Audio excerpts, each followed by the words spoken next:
Chapter 1 The True and False Heiress. After waking from a car accident, ye of you discovered that world had changed. Indeed, she had done unexpectedly crossed over into another realm. She had arrived on a dynasty she had never heard of. Jin dynasty during the Rignoth emperor swimming thought she had forgotten what the emperor was. Fortunately, the Ruiskud knew she had crossed over into the household of Minister of Revenue, retaining her status as the legitimate eldest daughter. Thebad news was that se was about to be expelled from Rome. A share rival coincided with a plot reminiscent financially of true and false heiresses, and she was the only mistaken leiden to Fayadast Hefalsa daughter. Though it seemed absurd, these was the reality Shefasi Dyke was soon fortunate that she had just arrived and had dieto experience at the lefofano bli lady in Thysera. She distinctly remembered waking Gupanadas, and after a day of discreet lay of eavesdropping, she finally grasped her identity and unfolding drama. While she quickly accepted this in reality, the original owner of Tibado was incredulous upon hearing the news. Especially when the family decided to restore the rightful identity of their biological daughter, the original owner protested vehemently, crying and refusing to accept the truth. However, her non-biological parents were unmoved by her pleas, as the true heiress was far more capable and had won over their hearts in just a few days. The original owner, having been spoiled and raised in luxury, was arrogant knave, making her an easy target for the true heiress manipulation. Not long ago, she had even been tricked into pushing the true heiress into a ivor. Because of this incident, the minister's wife was resolute in her decision to cast her out. No amount of justification from the original owner would change their minds, and Themother ho had done her nor regarded her with unfamiliar disdain. Unable to cope with the disparity in her status, the original owner attempted to take her own life but was fortunately saved by a maid. Though she survived, the original owner raid effectively died, and Yiyu took her place, nearly frightening the maid who had come to mourn her.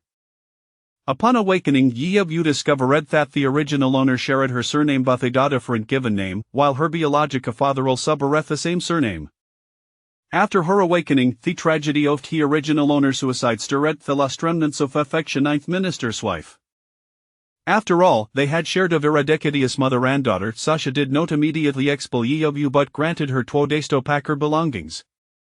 During this time, Yiyu learned from the maid that the original owner's biological parent had passed away, leaving her with only a bookshop. Her sparkled with excitement. The original owner had failed, but could succeed. In the 21st century, she had been a full-time writer, barely scraping by through her writing, with the greatest dream of opening a bookstore. What she had failed to accomplish in modern times no se med within reach in this ancient world. On the veridacious delayed in this vision of the future, a long rectangular frame suddenly appeared in her mind, with a magnified Glashipia. At first, she was overjoyed, believing her golden finger had finally arrived. Yet, after closing her eyes and pondering for a while, she could not discern its purpose. Frustrated, she muttered herself, "What Tony Arthas Theosophes?" Then, a miraculous scene unfolded. The frame displayed the very word she had just thought, causing Yiyu to open her eyes in astonishment. She then saw a period to be pointing at the magnified shape. Immediately a series of semi-transparent related searches appeared before her, the first of which read how Omorous liar spun with you know what. Yiyu was left utterly perplexed. What does that even mean? Can ya know what real abuse humorously, is it supposed to be an insult? Suppressing her curiosity about clicking on it, she focused intently on the semi-transparent panel before her. This panel was quite user-friendly. It resembled Virgoglis of modern society, with a real-time background. The text followed her head movements, and by looking up and down she could scroll through it. Just closing her eyes would lead her to easy arch page. Thinking of a question would bring forth various answers upon opening her eyes. Wasn't this just like a modern search engine? Could it really work this way? Just as her astonishment faded, she flopped back into the bed in despair. But what assuaged, she zigged internally. She had yet to figure out how to utilize it in Thysensian setting. Other transmigrators should robust golden fingers, or at the very least, a system. She had nothing at all, and this arc function didn't even include a beginner's guide, leaving her to fumble around for just to figure it out. For Simeona still trapped in Niner courtyard and Fasinj expulsion the next day, this device was utterly useless. While Yia will lay therein resignation, a maid dresseden blurushaden. Miss, the madam aces her final ultimatum, her personal madwasan the verge of tears. It must but that Miss Lin causing true bleak again, the maid huffed indignantly.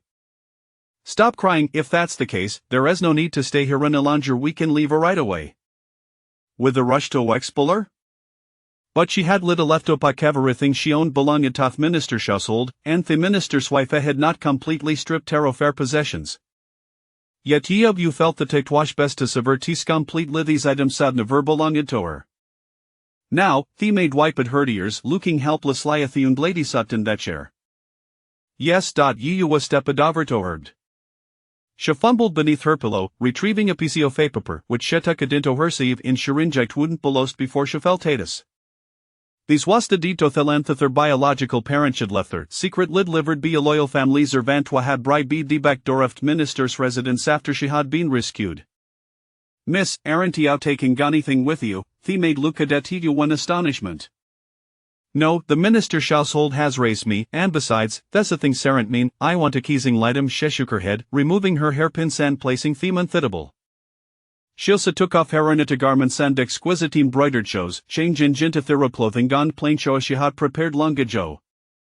The outfit bore no embellishments, a stark interest to the aunt's favor young lady. Yet of an such simplicity, her stunning beauty shone through, unadorned and breathtaking. Miss Huaping, it will no longer be miss, ye need not call me that, will ye outcome with them? How canthib, you will always be miss, but if he made hesitated looking gath a graceful figure stand in genteel light seeming ligethering harazolf, my contract of servitude is still with thee madam.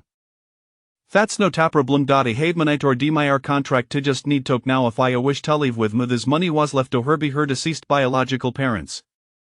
Originally she hadn't planned on taking the maid with her as he had been with the original owners and second who didn't understood her character well she feared revealing her true identity. Borrowing some O'Neill says bought ways a serious scream in ancient times. View seeing the maid's unwavering support these past few days, she couldn't bring herself to abandon her. Moreover, if she left, the maid's neva nature would likely lead her to bullied. After all, one is character offend mirror read those around them. The original owner was like these, and so was the maid, like a galeen relying solely on affection to survive in the inner courtyard, which was unsustainable. Of course, am willing to follow you, miss, whopping burst into tears, her delicate face nearly crumpling. Alright, stop crying, why pay our tears, let's go see madam for our contract. Chapter 2 Expelled from Household. Fortunately, the minister's wife was in her courtyard, brewing tea. When Yidu approached her, another woman sat beside her, adorned in lavish garments, her hair adorned with a multitude of jade hairpins, creating a stark contrast to Yidu's simpleter. This woman, with her delicate features and gentle demeanor, waist trohirus lynching. As Yidu drew near, Lin Kinking greet her with a beaming smile, calling out, "Sister." Yidu ignored her entirely, notive and glance in her direction, treating Harris of shorey air. Lin Kinking silly faltered briefly for she quickly regained her composure. Before them lay an array of exquisite tapestries minister's wifey seemed intent in compensating Yidu for their slowest, but no fit matter to her now. Fortunately, the matter of redeeming the contract went smoothly. The minister's wife noted a stark difference in Yidu's appearance from her former self and felt a pang of sympathy, her eyes momentarily glistening with concern. However, Lin Kinking's scoff immediately drew her attention away. I said that our cold from the last incident that's fully healed, she asked, concerned, about to send for a doctor when Lin Kinking intervened. Mother, him finites just a slight tickling my throat. Watching Lin Kinking comfort her mother, the minister's wife empathy for Yidu evaporated. He agreed as Yidu she didn't even demand a payment, but Yidu insisted on giving her some money, and the minister's wife had no choice but to accept it. Seeing Thessino filialpity before her, Yidu called and felt but small. Since awakening she hadn't seen his so-called mother Evanons. Not bothering to look at them, she bid her farewell, and nun paid her an immendacitor Ned to leave. Not long after Exinth minister scourtiered, atrium fan female voice called out from behind her. Sister, you probably don't brother Z was returning to the capital soon. Lin Kinking approached Yidu, leaning close to her side, speaking in a tone meant in live for that wolfdom. The Emperor is personally hosting a banquet for him and Delfina Baladisoff Bianjing will be attending. The Emperor might even arrange a marriage for a Maltov Mistachis the enough to his legitimate wife being a concubinito brother Zia would still be blissing. Lin Kinking Sia sparkled with pride, yet Shagazadat you intently eager to see her reaction. Would it be sorrow, humiliation, or injure? But Lin King was destined for disappointment. Oh, and, ye you were replied nonchalantly, what doest the fave to do?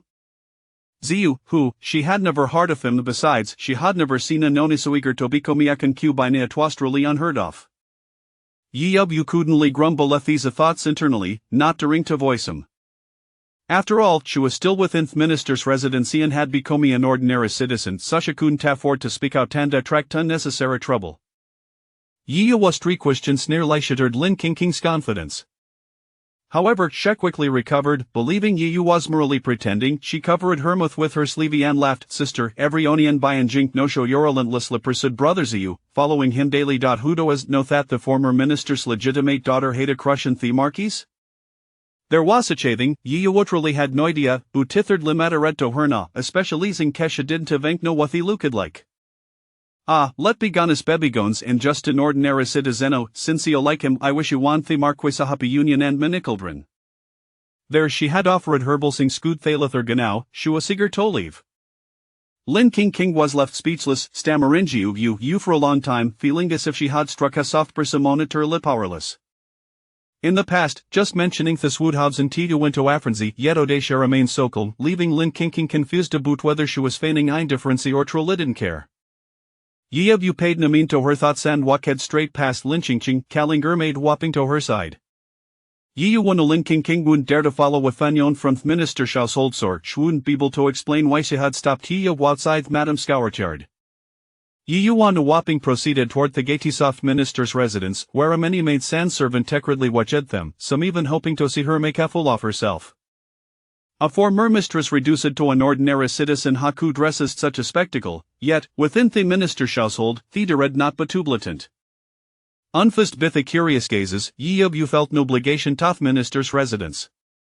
The original owner enjoyed the household's favor, but she had already paid her debt with her life, so as she stepped out of minister's residence. Shattered Dan declared, you owe nothing to the minister's residence, from this day forth, having crossed this threshold, I severely and will have no further dealings with it. Her resolute words rang out clearly, no ton live for her own reassurance about also for all within earshot.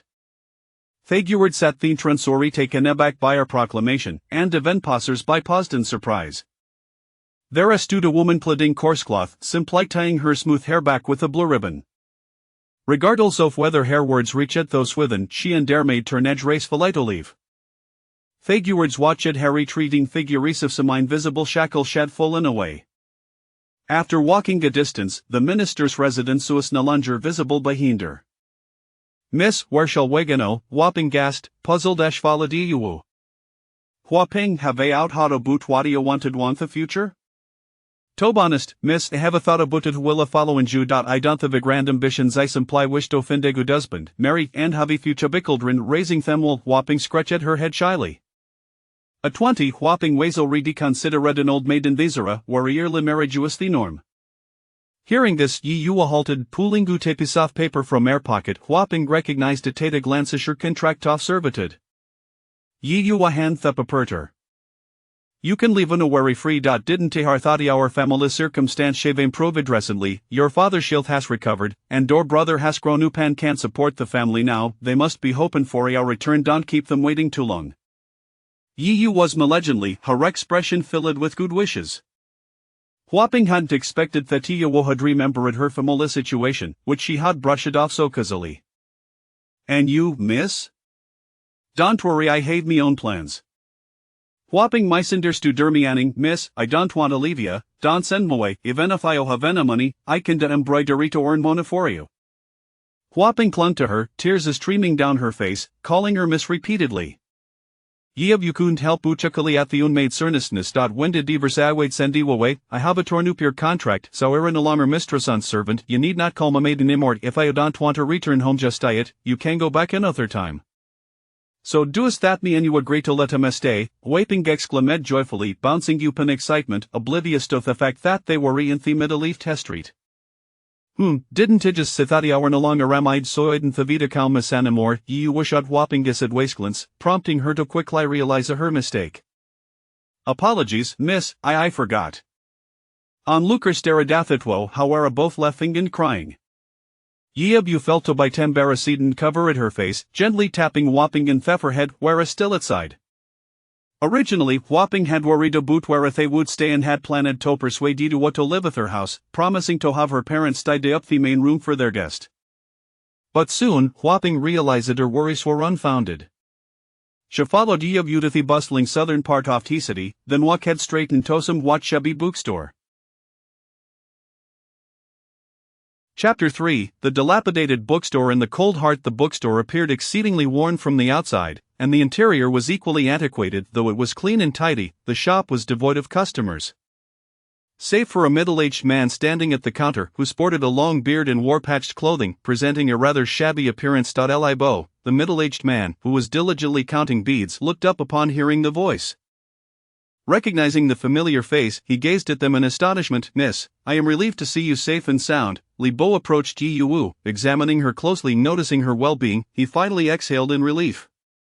Libo was the sole loyal servant left behind by her deceased biological parents, and it was he who had previously arranged for the land deed to be handed to her. After a brief exchange, they found a windowside seat in the bookstore and sat down together. However, Hua Ping, who was reluctant to sit, stood at the side pouring tea. Yu, too preoccupied to correct her. Had more pressing matters at hand. She gazed out at the bustling street filled with vehicles and pedestrians, then shifted her focus back to the desolate interior of the shop, feeling the weight of her responsibilities grow heavier. It was then that Yi Yu voiced her curiosity. Why does our bookstore, situated in the southern part of the city, the most prosperous area, appear so desolate? My dear girl, you may not be aware. But during the time when the master and mistress were still alive, this bookstore thrived for a period. However, since the establishment of another bookstore across the street, our patronage has dwindled significantly, with only a few impoverished scholars occasionally purchasing inexpensive writing materials, which provides us with a meager profit, Libo explained as he handed her the ledger. Upon examining the ledger, Yi Yu noted that the monthly earnings barely covered the shop's expenses, leaving no surplus. This explained why Libo was the only one managing the establishment. He himself wore patched clothing and had not received his wages for months, and his gaunt cheeks betrayed his hunger. Yet, he had not embezzled the funds left by the Yi couple. Instead, he had entrusted both the money and the land deed to her, ensuring she had the means to leave the Thai residence. With a sigh of gratitude towards Libo, Yi Yu felt the burden of responsibility weighing upon her. Regardless of the circumstances, she resolved to pay Libo and Hua Ping their due wages in the future. Hua Ping, Yi Yu suddenly called out, and Hua Ping found herself presented with several pieces of silver. Go out and buy some food, and be sure to get plenty of meat and vegetables. Yes, miss, Hua Ping responded as she took the silver and left the bookstore. Libo, let's have dinner together this evening, and we can invite Aunt Lee as well. It will be a nice gathering. Yi Yu suggested. Libo, being of advanced age and having taken a wife but no children, would find it difficult to support his family with the bookstore's current financial state. Hua Ping returned shortly with the food, and Libo had called Aunt Lee to join them. Although Libo initially intended to decline, Yi Yu found a reason to insist he stay, and he eventually relented. Aunt Lee arrived wearing coarse garments, appearing as thin and frail as Libo, her face pale yet spirited. Upon seeing the ethereal Yi Yu, she felt quite shy, having been warned by Libo to behave appropriately, as she was their mistress. Yi Yu welcomed them to sit and eat. They took their seats opposite her, while Hua Ping sat beside her. It was evident that they had not enjoyed a decent meal in quite some time. Aunt Lee's eyes were fixed on the meat dishes, her throat moving as she swallowed nervously. However, since Yi Yu did not reach for her chopsticks first, they felt hesitant to serve themselves. Please eat up, do not be shy, Yi Yu urged. Feeling exasperated, she picked up her chopsticks and served herself, prompting them to finally partake in the meal, albeit only the dishes closest to them, avoiding the meat. The food was quite delectable, and Yi Yu encouraged Libo. Aunt Lee, do try the meat. Indeed, they replied, finally daring to take some meat and mix it with their rice. The savory flavor spread in their mouths, and Aunt Lee nearly burst into tears from the sheer joy of tasting meat, something she had not enjoyed in 3 years. She often lamented that her husband was too stubborn, clinging to the dilapidated bookstore, especially after the passing of the Yi family, which left them without wages. Eventually, the staff had abandoned the bookstore, leaving only him behind. With no money at home, they subsisted on just one meal a day. Often a thin gruel with pickled vegetable leaves. This led to daily quarrels as Aunt Lee urged her husband to seek other work to support the family, but he remained steadfast, constantly recalling the kindness of the Yi family and their entrusted duties. With no other options, Aunt Lee had resorted to earning a living by washing clothes for others. As she savored the delicious dishes, having been deprived of meat for so long, she discreetly wiped away a tear when she thought no one was watching. However, the observant Yi Yuwu noticed and silently pushed several plates of meat toward them from a distance. After their meal, as Li Bo and Aunt Lee prepared to leave, Yi Yuwu suddenly handed Aunt Lee a cloth bag. "Miss, what is this?" Aunt Lee inquired, feeling the weight of the contents and discerning its shape. Li Bo, having worked in the bookstore for so long without receiving pay, was taken aback. "Miss, there is no rush for this money. You can give it when you have it." Although Aunt Lee often quarreled with Li Bo over financial matters, she was not unreasonable and could see the plight Yi Yuwu was in. Furthermore, managing the bookstore required funds. Yes, there is no hurry for the money," they echoed. Li Bo, "Aunt Lee, I understand your concern for me. Rest assured, I have sufficient funds for now," she insisted, pushing the bag back into their hands. "Please accept it. Otherwise, I shall feel guilty." Reluctantly, Aunt Lee accepted the bag. "Thank you, miss," she said, her voice laced with emotion as she bowed deeply. After bidding farewell to Li Bo and his wife, Yi Yuwu meticulously checked the doors and windows of the bookstore before retreating to the small attic on the second floor to rest. The attic contained but a modest bed, barely accommodating their frail forms. Hua Ping had initially considered sleeping on the floor, but Yi Yuwu deemed the wooden floor both dirty and hard. It was late, and after all the day's events, fatigue had set in, so she decided they would share the bed for the night. Yi Yuwu had worried she might struggle to sleep with someone beside her. But to her surprise, she fell asleep almost instantly, perhaps due to the day's overwhelming events. Chapter 4. Establishing a publication. Yi Yuwu felt that the sign of the bookstore, See High Bookstore, was not particularly prominent, and the characters on the sign had faded significantly, leaving only remnants of the words. She sought out an affordable carpenter and enlisted Li Bo's help to create a new plaque. Naming the bookstore Jiyu Bookstore, the name was inspired by the idiom, "to stop at the ultimate good." Yi Yuwu hoped that every visitor to the bookstore would find solace among the books, allowing worldly worries to cease, while their horizons and hearts would expand beyond the confines of mere literature. It was, in essence, a beautiful aspiration. Once the new sign was hung, Yi Yuwu found herself at a standstill. Primarily due to her current lack of funds, however, this did not deter her from remaining active. She spent her days seated at the desk near the window, observing the comings and goings of people at the neighboring bookstore, occasionally sneaking glances at the bustling street outside her own shop. Days passed in this manner until, under the clear blue sky, Yi Yuwu gathered Li Bo and Hua Ping for a meeting. "Given the lack of customers at our bookstore, we must consider our approach. How do you discern that they are servants?" Hua Ping queried, tilting her head in confusion. "They all wear the rough attire of common folk." "Think carefully about the shoes they wear," Yi Yuwu replied. "Though not as exquisite as those of affluent families, they are certainly beyond the means of ordinary households. These servants likely serve as personal maids to the daughters of wealthy families, and their upright postures give them away." Yi Yuwu scrutinized Hua Ping, realizing that without a clear example she might not have noticed. "Indeed, you are quite astute, miss," Hua Ping exclaimed with admiration, "but what would prompt them to visit a bookstore?" Hua Ping questioned, perplexed. "Bookstores are not solely for purchasing books. They may also seek writing materials. However, typically, affluent families employ dedicated stewards to procure such items, rendering it unnecessary for their personal maids to do so."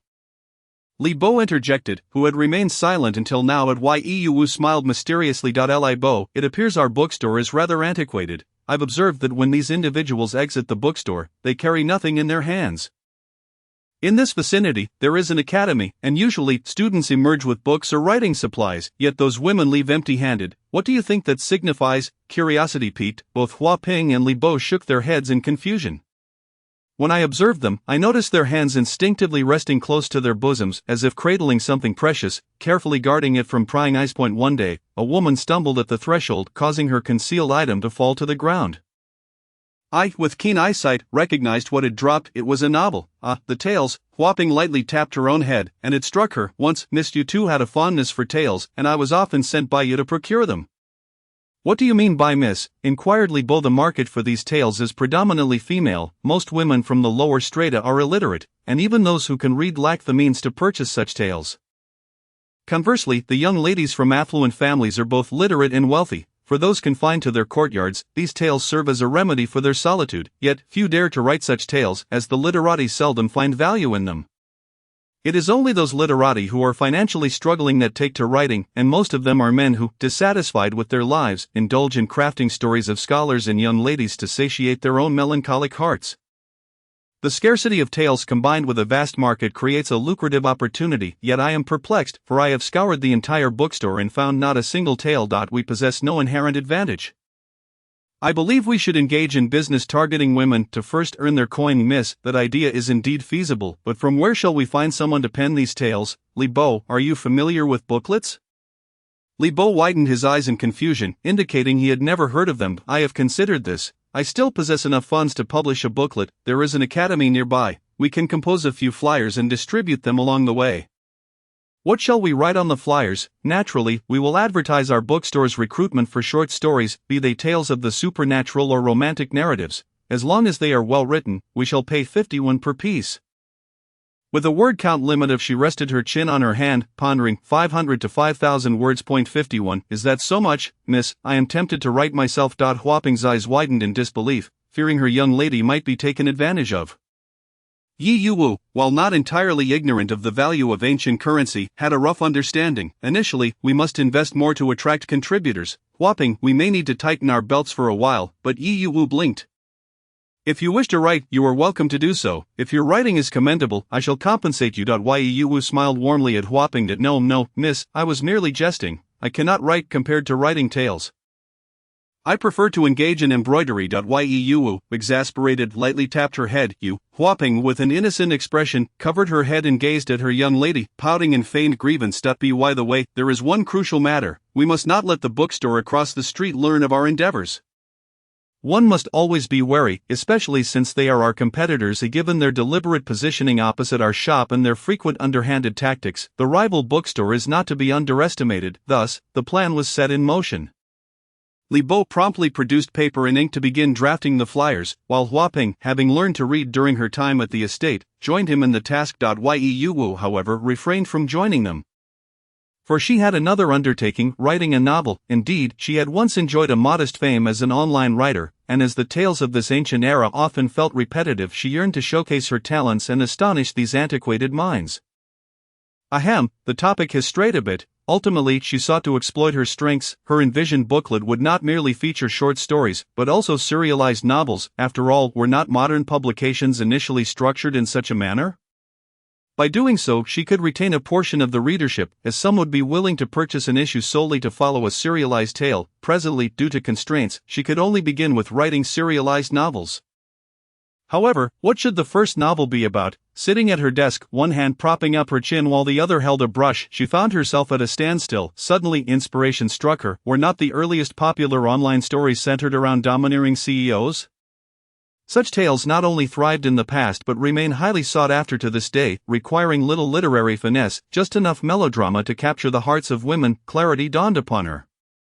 Although ancient times lacked CEOs, they had tyrannical princes. The equation of a prince and a Cinderella was akin to that of a tyrannical prince and a lowly maid. Yi Yuwu's eyes sparkled with excitement as she dipped her brush into ink and inscribed the title of her tale on the first line of the rice paper. The tyrannical prince falls in love with the lowly maid. She surveyed her crooked brushwork with satisfaction, and with newfound inspiration, began to write the narrative. Chapter 5, distributing flyers for promotion. Once she commenced writing, she could not be halted. Even during dinner, she hastily consumed her meal before returning to her desk. The search panel from her previous consciousness became quite handy, aiding her in acquiring knowledge about the customs of this dynasty, thereby allowing her to avoid potential pitfalls. For now, these were the only tasks she could accomplish with the search system. As night fell, she lit an oil lamp to write. Although oil lamps were expensive and her funds were dwindling, she was not sparing in their use, lighting 2 lamps at once, primarily out of concern for her eyesight. After all, that would be quite detrimental. Nevertheless, she felt a pang of regret over the costly oil lamps. Oil lamps were truly exorbitant in this era, thus she quickly completed a serialized novel and retired to bed. Enjoying a restful night's sleep the following morning, Yi Yuwu and Huaping set out with the flyers they had composed the previous day, while Li Bo remained at the bookstore to tend to it. Before leaving, Yi Yuwu deliberated whether to don male attire for the distribution of the flyers, as it would be more convenient, but soon dismissed the idea. Firstly, her physical features were too pronounced, her strikingly beautiful face. with its delicate and petite features, coupled with her slender figure, made it impossible to disguise. Moreover, the original owner had an enviable physique, curvaceous and alluring, which was impossible to conceal. How could she ever pass for a man?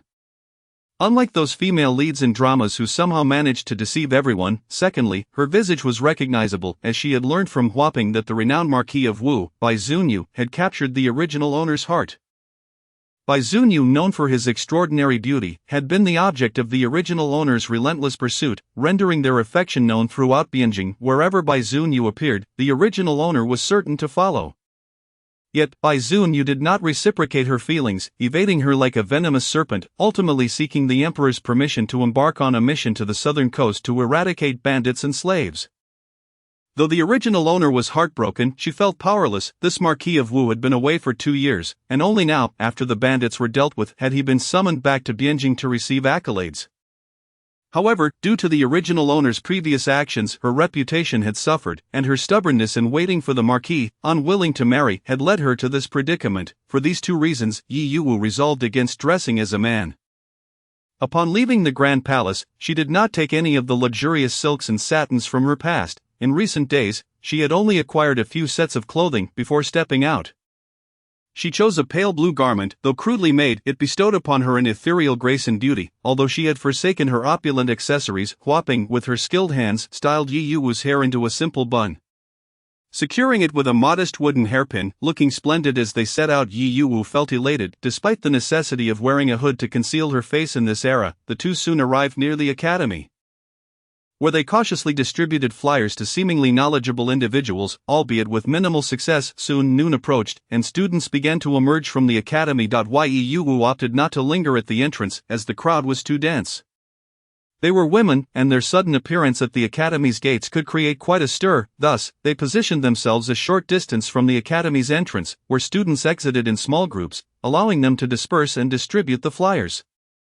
A few impoverished scholars, merely passing by, were unexpectedly handed flyers. Initially, they were inclined to protest, but upon noticing the 2 hooded ladies, they refrained from showing their annoyance. A casual glance at the flyers revealed intriguing text, prompting them to inquire further, though it remained uncertain whether they would ultimately visit the bookstore to submit their stories. Most were genuinely curious about the publication, eager to understand what it was and its purpose. Yi Yuwu patiently explained, though she refrained from divulging too much information, as it would be unwise to reveal too much, especially given her limited time. Yi Yuwu and Huaping diligently distributed the flyers. And fortunately, they encountered no troublemakers along the way. At that moment, an exquisitely ornate carriage passed by, adorned with intricate carvings and a golden bell gifted by the emperor, which chimed melodiously in the breeze. While explaining the contents of the flyers to a few students by the roadside, they were suddenly captivated by the bell's delicate sound. Upon glancing up, they beheld a magnificent black steed pulling the luxurious carriage. And even the driver exuded an air of refined elegance. Clearly, the occupant within was a person of significant status, someone not to be trifled with, prompting the nearby students to hastily step aside, allowing the carriage to pass smoothly. As the carriage approached Yi Yuwu, a sudden gust of wind lifted her hood and the carriage's curtain, revealing her delicate, finely featured visage to the occupant within, unbeknownst to her.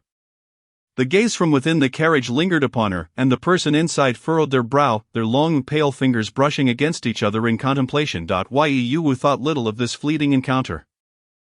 As the sun reached its zenith, scorching the ground, the number of students around the academy dwindled. Yi Yuwu and Huaping decided to return home. The pamphlet she distributed was regarded by most students as mere trivialities of the marketplace, unworthy of serious consideration. While some dismissed it, others, particularly those from humble backgrounds, saw it as an opportunity. Take, for instance, Huan Yan, a youth clad in patched robes, who hailed from a family beset by hardship. His father had passed away early, and his mother had toiled tirelessly to raise him. Fortunately, he had proven himself academically, gaining admission to the prestigious National Academy in Bianjing, where students of exceptional caliber congregated from all corners of the realm.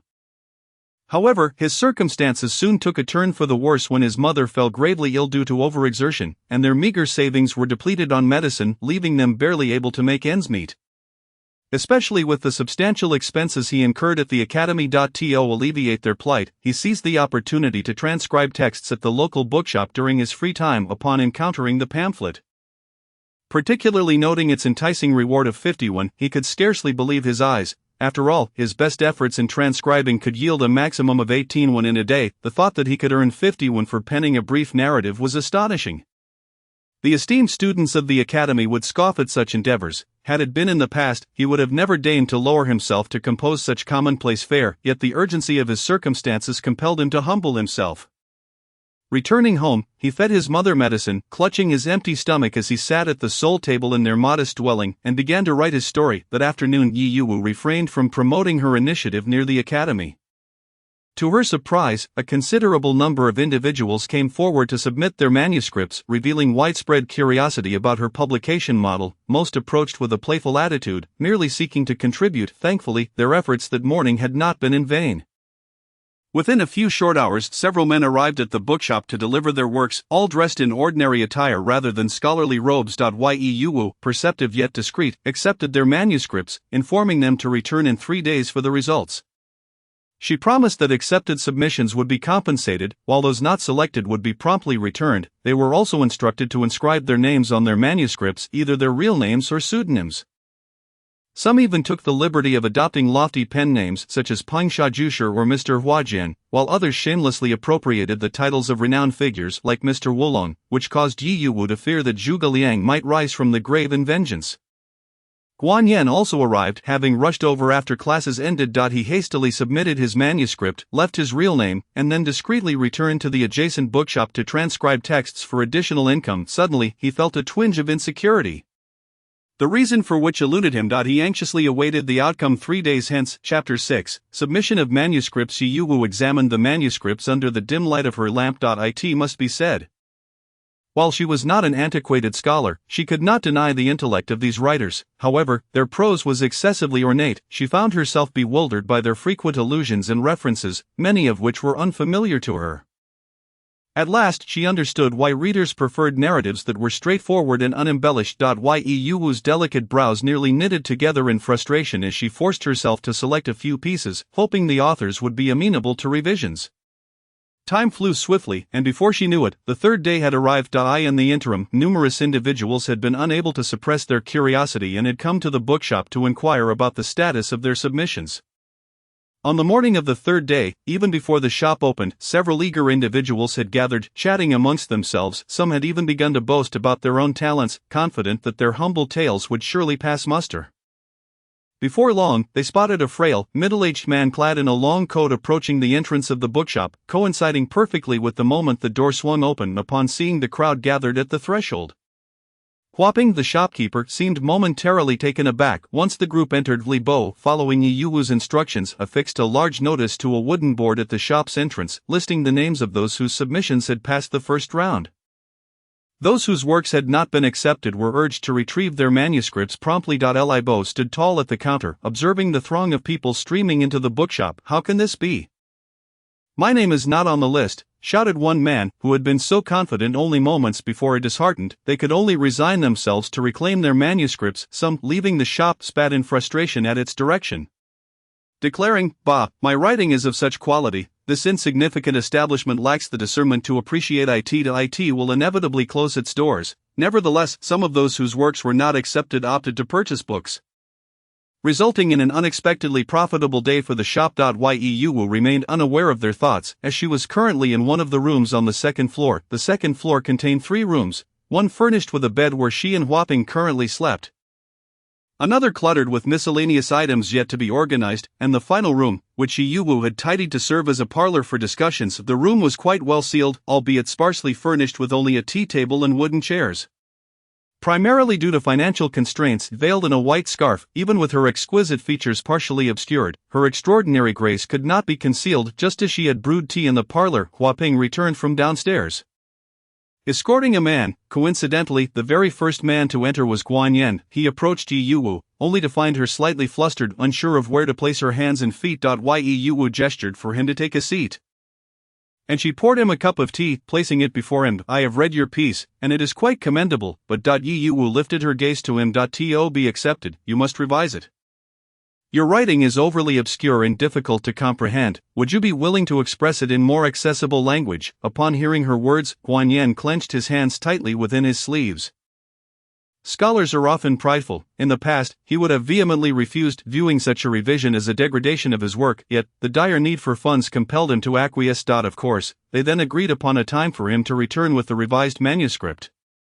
After Guan Yan departed, Yi Yuwu welcomed several other capable writers, some of whom staunchly refused her suggestions, while others were more receptive. This was an outcome she had anticipated and respected their individual choices. After a long day, she finally prepared to meet the last visitor, allowing herself a moment to stretch. Just as she finished, Huaping led a woman into the room, her face concealed beneath a hood. Yi Yuwu was not particularly surprised, inviting the woman to sit, though she kept her hood on even in the absence of any man. After briefly explaining the situation, the woman hesitated for a moment before agreeing. "How rare," Yi Yuwu exclaimed once the woman left. "What is so rare, my lady?" Huaping, who had been massaging her back, asked in confusion. "Today, all the visitors have been men, yet one woman dared to submit her work. And her writing is no less impressive than the others. In fact, her story stands out. Is that not remarkable?" However, in ancient times, a literate and talented woman would typically hail from a family of wealth and status. Yet today, the woman had neither maidservants nor ostentatious attire, appearing unlike the men who merely sought to join the fray. Yi Yuwu was unaware of the woman's backstory and chose not to dwell on it. For she had more pressing matters to attend to. She first sought to understand the publishing process in ancient times, discovering that there were only two methods: manual transcription and woodblock printing.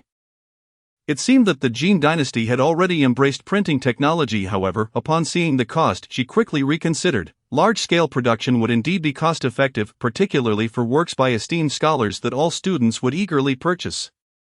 Yet, their current publication model was merely a concept, and she remained uncertain about potential sales. Weighing the pros and cons, Yi Yuwu concluded that transcription was the more economical route, which most bookshops favored. She devised a plan to transcribe 20 copies initially to test the waters. Thus, she needed to compile the revised manuscripts and design an elegant, antiquated cover before she could begin the transcription process. Yi Yuwu only scheduled one day for the writers to submit their revisions. After a day passed, she received their stories rewritten in accessible language, which were generally satisfactory, particularly Guan Yan's tale of the supernatural, which bore an enchanting resemblance to strange stories from a Chinese studio. It captivated readers, drawing them into its depths. After reviewing the revised stories, she accepted the majority and promptly compensated the authors with copper coins. She then commenced the proofreading and compilation. Guan Yan, clutching the 51 in his hand, was incredulous. Had he truly earned money from his manuscript? In that moment, he felt as if he were walking on air. That sum would sustain him for half a month. Upon learning that the bookshop sought someone to transcribe texts, Guan Yan eagerly volunteered to Yi Yuwu. She was indeed in need of assistance and welcomed him without hesitation. Before long, a booklet was completed, and she enlisted Li Bo to help transcribe several copies, for her own handwriting was quite poor, far inferior to Huaping's. She refrained from attempting to attract attention with her script. However, she compensated both Li Bo and Huaping according to standard transcription rates, ensuring they were duly rewarded for their efforts. On the morning of his day off, Guan Yan arrived promptly at the bookshop to transcribe. Upon entering, Yi Yuwu led him to the backyard, which housed several wooden tables where a number of individuals were already seated. To his astonishment, among these individuals, both men and women, he counted a total of 8. 2 of whom were women. In Chapter 7 of The Overbearing Prince Falls in Love with the Maid, one of the women he recognized was the girl who had escorted him upstairs last time. Known as Huaping, a maidservant of the shopkeeper Yi, the other woman, veiled, obscured her features from his view. It was said she had also submitted a manuscript and had come upon hearing that Yi intended to copy it. Apart from Li Bo and Huaping, with whom he had conversed in the courtyard, he was unfamiliar with the others. However, he was not one to engage in excessive chatter, holding in his hands the sample book Yi Yuwu had handed to him. Before he could even open it, he found himself captivated by its exquisitely unique cover, adorned with a depiction of mountain birds, upon which a graceful young woman was rendered so vividly that she seemed to leap off the page. Indeed, this enchanting figure was painted by Yi Yuwu herself, who had previously taught herself the art of sketching. Initially she had used charcoal, achieving a commendable likeness, but the medium was prone to smudging, thus she endeavored to employ a brush for her sketches. At first she struggled to find her rhythm and had to start over if she made an error. After several days of practice, she truly managed to create a remarkable piece, with Li Bo, whose calligraphy was exquisite, tasked with inscribing the title on the cover. With everything prepared, it was merely a matter of copying and pasting, though replicating over 30 copies was no small feat yet, with no better solution at hand. She resolved to paint the initial designs herself. Consequently, while Li Bo and the others busied themselves in the backyard, Yi Yuwu sat at the desk in front of the bookshop, alternating between reading and painting. Unbeknownst to the others, he merely noticed the cover of the book read Fangsuan Jijian first issue. This was the title of the publication. Fangsuan Jijian, though seemingly square, was boundless in essence. Not only did Guan Yan find the cover strikingly unique, but all present, aside from those who had already seen it, Li Bo and Hua Ping, were equally astounded by its design. Momentarily they regained their composure, recalling their task, and sat upright, opening the first page to begin their copying. As they transcribed, they could not help but delve into the stories. Although the language was not ornate, the narratives were tightly woven and the prose succinct, making for a most enjoyable read suitable for all. Guan Yan had a premonition that this publication was destined for success. However, when he transcribed the final story, he was taken aback. The overbearing prince falls in love with the maid. What was this? It had successfully piqued Guan Yan's interest, prompting him to hastily jot down notes. The speed of transcription among the attendees was comparable, and one by one, they were drawn to the blunt and scandalous title. Eagerly picking up their pens to copy it, the story began with the maid Tan Wushuang, who, due to her father's gambling addiction, was sold into the Gongqing prince's residence to serve as a maid. Subsequently, she was assigned to the kitchen as a firewood attendant. Every day, Tan Wushuang diligently helped with chores in the kitchen, harboring dreams of one day redeeming herself from the household, yet, her beauty, so radiant amid the smoky kitchen, soon caught the attention of those with ulterior motives. One day, while she was adding firewood to the stove, another maid, Xiao Chui, approached her, clutching her stomach in distress. Xiao Chui was primarily responsible for serving dishes from the kitchen. But today, as the prince returned early, she was incapacitated by severe pain and sought Wushuang's help. Seeing her in such discomfort, Wushuang readily agreed. Once Xiao Chui departed, she carried the prepared dishes toward the location indicated. Having spent her time in the kitchen since entering the residence, she was unfamiliar with the layout and followed Xiao Chui's directions. Unbeknownst to her, everything had been orchestrated. Upon returning from the palace, the prince, inebriated, had no intention of summoning anyone for food. Wushuang, innocently unaware of the scheme, was caught in a trap, and in her confusion, she accidentally wandered to the entrance of the prince's chamber. Gongqing Prince Gu Xuanye, known as the current-day King of Hell, was strikingly handsome, with a visage like jade, yet he possessed a cold heart, keeping others at bay. Most notably, he harbored a severe obsession with cleanliness, detesting close contact with anyone, resulting in a remarkably tidy courtyard devoid of women. Due to his years stationed at the border, his aura was formidable, causing the noble women of Bianjing to avert their gazes from him. Wushuang noticed the doors and windows of the chamber tightly closed, the surroundings deserted, with no lights lit. She tentatively knocked on the door, but received no response. Just as she was about to leave, a sudden crash from within startled her, prompting her to push open the door. Upon entering, she found herself enveloped in darkness. Summoning her courage, she called out, "Your Highness," and cautiously ventured deeper. However, the chamber was eerily quiet, with only the sound of her footsteps echoing. Suddenly, a pair of strong, warm hands seized her wrist. She gasped in terror, attempting to scream, but before she could, a hand covered her mouth, causing the dishes she held to clatter to the floor. Then, she was forcefully thrown to the ground. By the light of the moon, she glimpsed the face of her assailant. It was the Gongqing prince. She had caught a fleeting glimpse of his face upon her hurried entry into the residence. He appeared to be intoxicated, mumbling incoherently, though Wushuang could not discern his words. Soon, all breath was stolen from her. As she stared up at the increasingly close handsome face, the sensation of his lips confirmed the reality before her. Wushuang's almond-shaped eyes widened in disbelief, yet she quickly reacted, delivering a sharp slap to his face, causing the man to turn his head aside, his previously hazy consciousness gradually sharpening. After striking him, Wushuang began to feel apprehensive. The man's silence only heightened her fear, her eyes reddening as her body trembled. He chuckled coldly, gripping her wrist tightly, demanding, "Who sent you?" His grasp was so fierce that Wushuang winced in pain. "No one sent me, Your Highness. I merely came to serve you food. Do you think I would believe that? I did not summon anyone for food." Wushuang attempted to break free, but he held her firmly regardless of whether the prince believed her. The maid was indeed tasked with bringing him food. Seeing he had no intention of releasing her, Wushuang, in desperation, bit down on his arm. The man winced in pain, loosening his grip, allowing her to escape. Observing her frantic flight, he did not pursue her. The effects of the alcohol still clouded his mind, and he had forgotten to summon help, allowing her to successfully return to her quarters. Ji Xuanye gazed into the darkness where her silhouette had vanished, a playful smile curling his lips. Finding the situation amusing, back in her quarters, Wuxuang was shaken, reflecting on her reckless actions, her heart filled with dread as she recalled the noblewomen's descriptions of him, ruthless and vengeful. She felt a profound sense of despair, fearing for her life, to the point that when Xiao Cui returned and inquired about her whereabouts, she paid little heed to her thoughts. Thus, she approached the following day with trepidation. When the steward arrived in the morning to summon Wuxuang to serve in the hall, darkness clouded her vision, and she realized she was likely to face inhumane torment, since death was inevitable. She felt no fear as the steward led her before the prince, wishing only for a swift end. In Chapter 8, this book is highly engaging. Gu Xuanyi was still occupied with state affairs in his study when he heard the steward announce her arrival. He merely cast a brief glance her way before returning his focus to the documents in hand, offering no further attention. Without a command from the prince, he simply waved the steward away.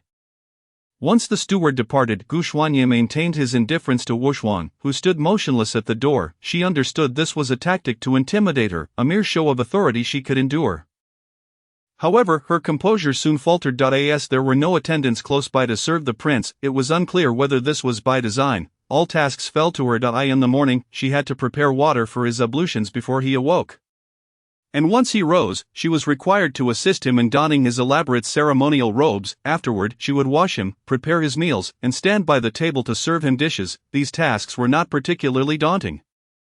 However, she was also responsible for cleaning both the interior and exterior of the main hall, dusting the antique porcelain and furniture daily, and laundering his garments. She toiled from dawn till dusk, scarcely finding time to eat. And within a mere fortnight, the relentless demands had nearly worn her down. Regardless, she stormed into Gu Xuanyi's study, her movements so swift that the guards at the door barely had time to react as she pushed open the door. Her face flushed with anger. "Your Highness, while I acknowledge my previous mistakes, it is unjust to bully a weak woman in such a manner," she exclaimed, unleashing her grievances. However, as she spoke, she realized there were others present in the study. Leaving her momentarily stunned Wuxuang, a man narrowed his eyes dangerously at her. Ultimately, Wuxuang fled in embarrassment. That evening, she was summoned to Gu Xuanyi's study by his personal attendant. Ji Xuanyi was engrossed in processing letters. Upon her arrival, he instructed her to grind ink beside him. Wuxuang quietly complied, her thoughts wandering far from the task at hand, only returning to the present when Gu Xuanyi called her name several times. It turned out that over the past few days, Gu Xuanyi had harbored suspicions that she was a spy, not only to avenge a prior grievance but also as a means to test her. Today, he engaged in a discreet discussion with his confidant. When she fortuitously intruded upon them, her guilt was glaringly apparent, and later that evening, he had her grind ink by his side, ostensibly to test her. Should he catch her relaying messages to others, it would be even more fortuitous. After spending so many days in her company, it was time to draw the net. A cold smirk curled upon his lips. At that moment, she, recovering her senses, heard Gu Xuanyi proclaim, "From this day forth, you need not concern yourself with trivial matters. Devote yourself entirely to attending to me." The naive Wuxuang mistakenly believed he had experienced a moment of moral awakening due to her earlier words. In truth, this was merely a trap set by Gu Xuanyi. Thus began her days of closely attending to him, free from the burdens of menial tasks, her sole duty now to grind ink in the study each day. Grinding ink proved unbearably tedious. Each time her gaze fell upon the exquisite pastries upon the prince's desk, she could not resist stealing a glance. The desire to indulge compelled her to swallow several surreptitious mouthfuls of saliva. However, Gu Xuanyi seemed disinterested in these delicacies, either leaving them untouched or consuming only the slightest morsel. While the attendant dared not touch them, Wuxuang found this waste intolerable and, whenever Gu Xuanyi's attention waned, would stealthily savor a few pieces. Having relished the delightful pastries, she could not help but beam with joy. Yet, her fervent gaze did not escape Gu Xuanyi's notice. How could he fail to perceive her clandestine indulgences? Nevertheless, he chose to remain silent, turning a blind eye to her antics. Wuxuang found this arrangement quite agreeable, an easy life with generous remuneration, and access to rare delicacies unattainable elsewhere. Her spirits lifted, she approached her daily ink grinding with renewed vigor. While she reveled in her newfound joy, Gu Xuanyi was plagued by confusion. This woman had remained remarkably docile in recent days, seldom straying from her quarters or his study, avoiding contact with others while frequently pilfering his pastries. This enigma left him perplexed, attributing her patience to a simple demeanor. A week passed, and as she stifled a silent yawn while grinding ink for Gu Xuanyi, calamity struck in an instant.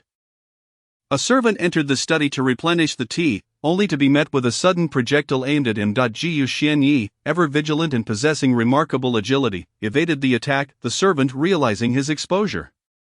Discarded pretense, drawing a short sword and charging at him. Outside the study, a signal was received, prompting a swarm of cloaked figures to surge forth, engaging the guards in fierce combat. Gu Xianyi narrowly avoided the assassin's blade while attempting to retrieve a sword from the side of the study.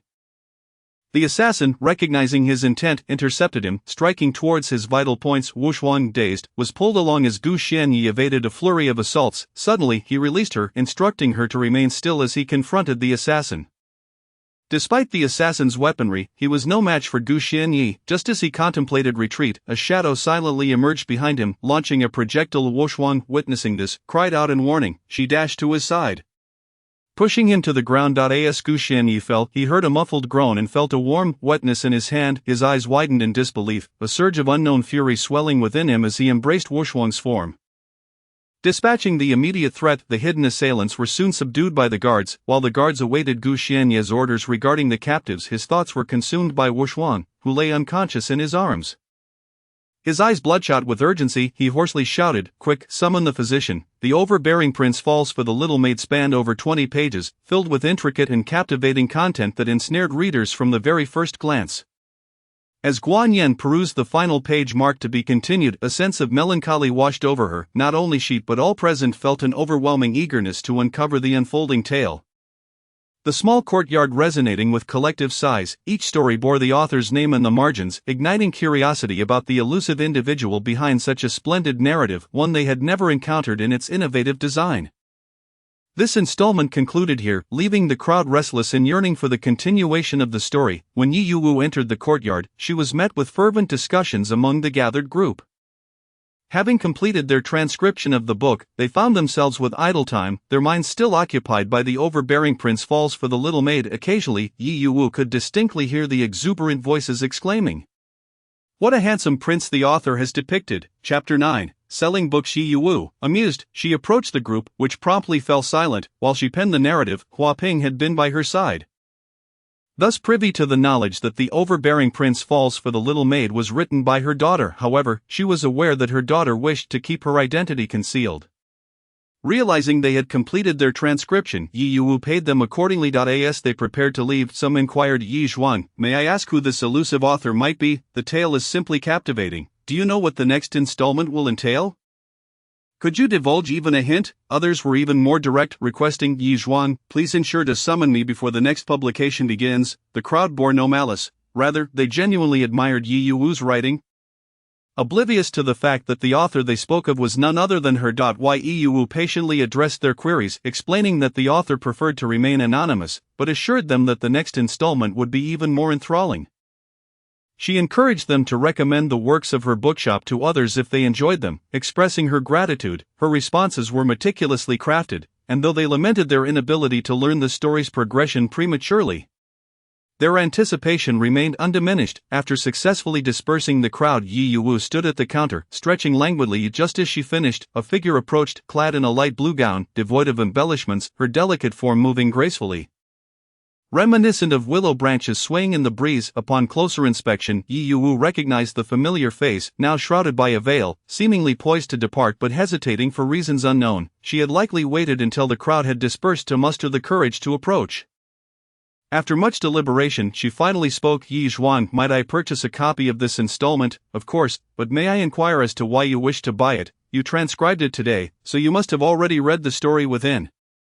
Yi Yuwu replied, her gaze fixed on the young woman's sparkling eyes. "Yi Zhuang, forgive my impertinence, but this is the first time my story has been acknowledged, nay, more accurately recognized by the bookshop.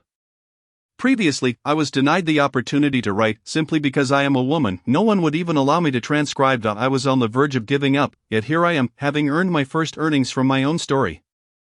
And I am truly delighted and grateful to you. Thus, I wish to purchase a copy as a keepsake, for I genuinely adore the tale within the book." She blushed as she spoke. "Which story do you refer to?"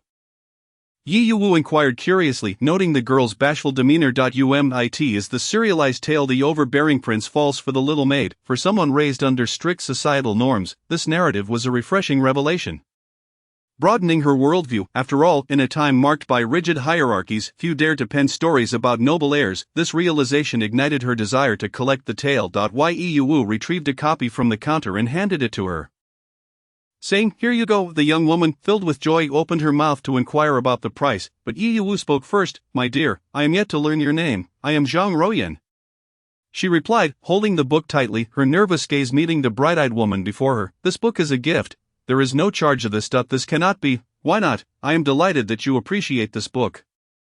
Consider it a token of encouragement. Since you have shared your name with me, we may consider ourselves friends. As fellow women, I can empathize with your struggles. Your eloquence suggests you are not of ordinary standing. I gather you must have encountered difficulties that compelled you to seek work. Let this book serve as a gift to you." Yu Wu recalled encountering her the previous day while seeking a carpenter. Noticing her plight as she searched for work, only to be rebuffed due to her gender, when she saw the girl nearly ensnared by a brothel's matron, she intervened, exposing the deceit. Recognizing the girl's talents and the need for assistance at her bookshop, she inquired about her intentions, leading to her employment there. Yu Wu had sensed that the girl was no ordinary person, understanding that she must have faced considerable hardship to be compelled to seek labor. A daunting endeavor for any woman. Zhang Ruoyan, teary-eyed, expressed her heartfelt gratitude, stating that although she possessed nothing now, she would forever remember this kindness. She offered that should she ever find herself in need again, she could rely on Yu. Yu Wu smiled warmly in response. Zhang Ruoyan departed, while Li Bo organized the books in the shop for the following day, and Hua Peng continued her tidying in the courtyard. Glancing at the stack of books with a sigh, the road ahead was long and arduous, she mused. In recent days, she has been consuming kanji accompanied by plain water and simple dishes, causing her palate to grow accustomed to blandness. In her quest to save money, she is resolute, hoping desperately that her publications will find buyers. To raise awareness and visibility for her works, Yu Wu and Hua Peng set up a modest stall near the bookstore. Though humble in appearance, it boasts the advantage of affordability. Early the next morning, she and Hua Peng diligently prepared their stall, erecting a tall sign they had learned to craft from a fortune-teller. The long bamboo pole displayed a message: "Ji Yushusi, purchase one publication and receive another book. Limited to 30 copies, first come, first served." The bold characters stood prominently at the forefront of their stall. The coarse cloth banner detailing the buy one, get one free offer consisted of unsold books from Ji Yushusi, encompassing a range of classical literature and esteemed works, including the 4 books and 5 classics representative of the mainstream literature of the Jin dynasty, had they not been overshadowed by the competing bookstore across the street. These works would not have languished unsold. After all, these books had been stored for quite some time. Why not utilize them to attract customers? If successful, it could yield a profit and allow for the acquisition of new titles. Although her intentions were commendable, the reality was that many passers-by merely glanced and moved on, showing no inclination to linger. Thus, they stood for an entire morning with little to no sales. The disparity between aspiration and reality is often stark. Yet Yu Wu remained untroubled, confident in her publications. Faced with dismal sales, Yu Wu had a strategy in mind. She possessed a secret weapon. Raising an eyebrow, she signaled Hua Peng to produce the ancient-style costumes they had prepared in advance. They changed behind the stall. While lacking the sophistication of modern attire, the novelty was sure to surprise these ancient onlookers. Once dressed, they positioned themselves at the stall, showcasing the publications to passers-by, curious onlookers. Having never seen such a spectacle, approached to inspect the wares, and soon a crowd gathered around their stall. "What is this book, and who authored it?" inquired a man standing at the front of the throng. "This is our newly launched publication from Ji Yushusi, filled with numerous short stories to while away the time. Today, purchase one and receive another book of your choice," Yu Wu interjected. Assisting Hua Peng, the man's eyes lit up as he glanced at the selection of complimentary books Yu Wu pointed to. "Very well, I shall buy one." With a successful sale, Hua Peng beamed with delight. Once one book was sold, the rest would likely follow. However, due to the novelty of her publication, many remained hesitant, and considering that a single book could equate to several meals, most customers were merely observing, with only a few genuinely interested in the complimentary books. Since Yu Wu's publication was priced lower than the 4 books and 5 classics or the works of renowned scholars, most patrons were drawn to the free books rather than the publication itself, which was precisely what Yu Wu had anticipated. In business, the initial phase is often challenging. As long as they sold the books, interest would gradually build, while Yu Wu and Hua Peng energetically promoted their offerings. A young servant approached, purchasing a publication before hastily departing. Yu Wu promptly intercepted him, urging him to select another book. Without a glance, the servant randomly chose a book and paid before leaving. Chapter 10. What is this book? It was not until the servant had departed that Yu Wu realized something was amiss. The servant, cradling the book in his arms, steered clear of the crowd and made his way to a secluded alley where an opulent carriage awaited. Clearly of significant worth, had Yu Wu been present, she would have recognized it as the same carriage she encountered near the academy when distributing flyers. My lord, the books have been procured, the servant announced. Approaching the side of the carriage and respectfully handing the book to the carriage door. At that moment, a pair of long, slender hands emerged from within the carriage, accepting the book and drawing it inside. Shortly thereafter, the servant heard a tapping sound on the side of the carriage. Seeing this, he promptly took his place at the front of the carriage and urged the horses onward. The man seated inside the carriage possessed an extraordinary countenance, reminiscent of a finely crafted painting, with deep-set eyes that seemed unfathomable, a strikingly handsome face, a prominent nose, and lips red and teeth white, exuding an air of exceptional grace, clad in a crescent white brocade robe. More radiant than snow, with long black hair tied back, he sat within the carriage embodying an ethereal elegance. His long fingers gently grasped the book, turning slightly pale, while his eyes, shrouded in darkness, concealed his thoughts. The young servant, unaware of his lord's intentions, had assumed they were returning to the estate after morning court, only for his master to suddenly signal for a stop as they passed a street. From a distance, the servant spotted Missy, clad in peculiar attire. He had seen her several times before, relentlessly prying into the lord's whereabouts, shamelessly trailing behind him and occasionally delivering gifts under various pretexts. The lord had shown her little regard, even displaying annoyance. It had been a rare opportunity to escape binging before the emperor. However, rumors surrounding Missy had been rampant lately, suggesting she was not truly the daughter of the duke but rather another individual, and that she had been expelled from the estate. A pitiful sight, a delicate woman forced to venture out for a living. Had he not witnessed it firsthand, he would never have imagined the usually meticulously adorned Missy would don such simple attire, hustling to earn money, which was quite lamentable. Yet what puzzled him most was why his lord had instructed him to purchase books from Missy's stall, despite appearing indifferent to their contents. The servant pondered his master's intentions, and before long, they arrived at the Yu, holding 2 books, strolled leisurely into the estate and made his way to the garden. Indeed, from a distance, he spotted a flash of peach blossom pink. Approaching from behind, a servant who noticed him was about to bow, only to be halted by a wave of his hand. Then, he lightly tapped the books against the head of the young woman seated in the pavilion. She winced in pain, shielding her head with her hand, and upon turning to see her brother, she gazed at him with a look of reproach. Brother, she had been engrossed in a book in the garden, oblivious to his arrival, allowing him to seize the moment. Yu offered no further explanation, tossing the books into her arms. A gift for you. After uttering this, he departed towards his study, as if completing a task, leaving Xing seated in frustration, seething. Xing enjoyed reading and welcomed all kinds of books. Today, she had come to the garden specifically to read, relishing the beauty of the surroundings alongside her literature. Yu was well aware of his sister's passion for reading, which prompted him to gift her the books. Infuriated, she tossed the books aside and resumed reading the one she had been interrupted from earlier. Before long, she finished it, but with plenty of daylight remaining, she found herself at a loss for what to do in her courtyard. Having nearly exhausted her reading material, she was reluctant to return. As she contemplated feeding the fish in the pond, her gaze fell upon the 2 books he had tossed aside. One was a primer she had long outgrown, the other, however, she focused her attention. Fong Cungjian, the first issue, she mused, perplexed as to what this book was, having never heard of it before. The cover was distinct from any she had seen before, captivating her interest. Curiously, she opened the first page. Where each story title and author was meticulously detailed, she soon realized that this book was composed of various short stories, a format she had encountered many times before. Yet, as she began to read, she discovered it to be remarkably different. Each narrative was succinct and devoid of complexity, while simultaneously being quite engaging. With a plethora of story types, perfect for leisurely reading, it would not leave one feeling disheartened. Time slipped away as she became engrossed, and when the evening glow brushed the horizon, even the maidservants reminded her it was time for dinner. Yet she remained reluctant to part with the book. Had it not been for Yu sending someone to urge her to eat, she might have remained oblivious to the passage of time, with only her brother at home, and being a young lady accustomed to dining in her chamber. The lack of strictures at the allowed her to join him for supper in the dining hall. Xing arrived, yet her hands remained occupied, one hand held the open book while the other grasped food. Her eyes never leaving the pages, Bai Zunyu observed his sister's engrossed demeanor with an impassive expression, easily recognizing the book in her hand as the one he had given her earlier that day.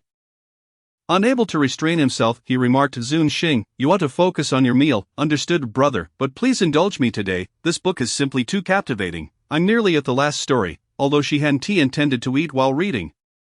The book's allure was irresistible, her curiosity piqued, especially the final tale, which could be classified as a narrative, had her sneaking off to procure similar stories in the past, yet this particular plot was unlike any she had encountered. Leaving her utterly spellbound, the character of the prince was refreshingly unique, possessing a phobia of cleanliness, yet it seemed to falter in the presence of the heroine, his meticulous plans unraveled upon encountering the maid. Their interactions left by Zun Xing blushing furiously. She found herself unable to stop reading, occasionally bursting into laughter over certain scenes reminiscent of modern-day anti-laughs, just as she was unable to suppress a knowing smile. Bai Zunyu suddenly snatched the book from her grasp, his long fingers resting upon its pages, exuding a peculiar beauty. Bai Zun Xing shot him a reproachful glance. "Brother, the book is confiscated. You may have it back once you've finished reading," he declared. On the previously expressionless countenance of Bai Zunyu, a slight frown creased his brow, and his handsome face bore an air of coldness and unyielding authority. His formidable demeanor was indeed reminiscent of the princely figures depicted in tales.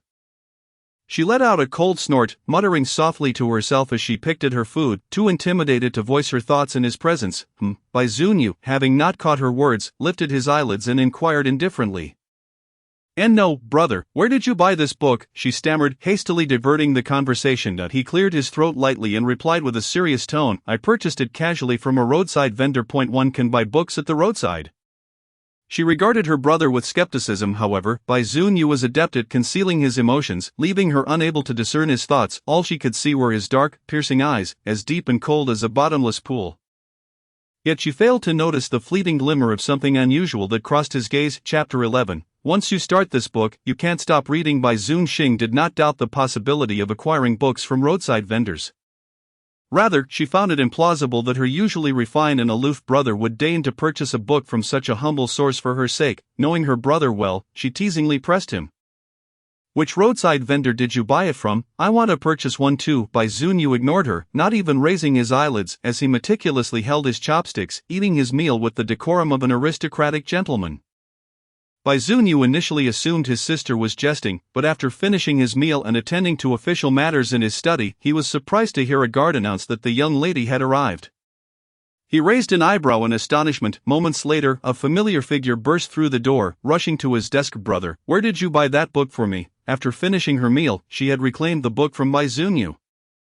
In her private chamber, she read through the final story, only to discover that it had not yet concluded. Stuck at the most critical juncture, it left her in a state of anxious anticipation. She had intended to sleep early, but the moment she closed her eyes, all she could see was the narrative of the overbearing prince falls for the maid, which disturbed her peace of mind. Unable to sleep, she called for her personal maid to dress her again and learned from a servant that her brother was still in his study attending to business. Eagerly, she set off to find him, determined to learn the location of the vendor so that she could send her maid to buy a new copy first thing in the morning. Otherwise, she would have to wait until her brother returned from court, which could take an indeterminate amount of time. If it weren't already late, she would have rushed out immediately to send her maid to procure the book, for it was truly addictive. Bai Zunyu could not fathom what made this book so captivating that it consumed his sister's thoughts and prompted her to seek him out. Under her relentless pursuit, he finally divulged the location of the vendor. Satisfied with this information, Bai Zun Xing departed the study. Once she left, Bai Zunyu found he could no longer focus on the letters before him. Earlier that day, he had inadvertently encountered a familiar face, and for reasons unknown, he felt a pang of pity. He recalled her once donning a hood, hawking her wares in the streets, which starkly contrasted with the image he had formed upon learning from his aides that she was not the eldest daughter of the Lin family. Initially indifferent, upon seeing her again, he had unwittingly instructed a servant to procure her book. Bai Zunyu rubbed his temples in exasperation. Meanwhile, Yi Yuwu had finished her stall and was counting her earnings at the bookshop. To her surprise, wearing the hood had proven more effective than she had anticipated. With satisfaction, she headed to the kitchen to prepare a meal, placing the counted coins into her pouch. Each book sold for 151. And today she had sold 15 copies, earning a tidy sum. She had already contacted her previous scribes and decided to copy 30 more books, planning to refrain from setting up her stall tomorrow until the work was complete. Nevertheless, she could still sell the remaining 5 copies at the shop tomorrow. She intended to write the next installment of The Overbearing Prince Falls for the Maid, planning to release a new edition every 7 days. And soon she would need to gather new stories. Feeling the weight of her coin pouch, Yi Yuwu was thoroughly satisfied the next day, as Yi Yuwu remained in the bookshop writing her narrative. The others were busy copying in the courtyard. Consequently, the maid dispatched early by Bai Zunxing returned empty-handed. Upon Bai Zunyu's return to the marquisate after court, he was greeted by his sister's sardonic remarks. Leaving him in a state of bemusement, unable to uncover the plot of the story, Bai Zunxing was deeply distressed. When several close friends came to visit her, she maintained a sullen demeanor. Unable to muster enthusiasm for anything, they concerned for her well-being, inquired Zunxing, "What has transpired today?" One young lady, adorned in a blue silk gown, raised her brows with concern. At that moment, their maids had retreated to the pavilion, leaving them free to converse. "It's nothing much, I fear you would mock me if I spoke of it," she replied, recalling her woeful disposition over the past few days. "For the sake of a book, one might think she was love-stricken." Her friends, seeing her in such a state, genuinely believed she was troubled by matters of the heart, but out of consideration for her feelings, they refrained from directly asking. The fact that even a marquisate young lady could be brought to such embarrassment piqued their interest, and they eagerly pressed her for details. With a blush, Bai Zunxing recounted the circumstances surrounding the book. "Indeed, the story is truly captivating." The speaker was the young lady in the blue gown. As daughters of nobility in Bianjing, they often gathered for leisure. Like Bai Zunxing, they found themselves bored, passing time with flower arrangements, embroidery, or indulging in literature. They especially delighted in secretly reading tales, though they had to keep this pastime hidden from their elders, lest they face reprimands. Occasionally, they would gather to discuss what they had read, with some even sharing the latest tales with their friends. However, they had never before witnessed Bai Zunxing in such a state. Igniting their curiosity about the book she mentioned, Bai Zunxing instructed a nearby maid to fetch the book from her room.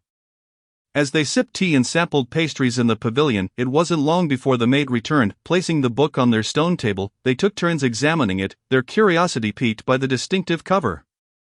The young lady in blue was the first to open the book. This new publication contained a series of short stories, the prose not overly ornate, yet the narratives immersed the reader in their world. Especially the final tale. At this point, she instinctively paused, a mischievous thought bubbling within her. Why was it that only she remained so preoccupied with this story, yearning for its conclusion, since they were her close friends? She felt compelled to share the experience, eager to engage in discussion about the plot. After a moment's reflection, she decided against alerting them to her thoughts, and they gathered around, engrossed in the book for quite some time.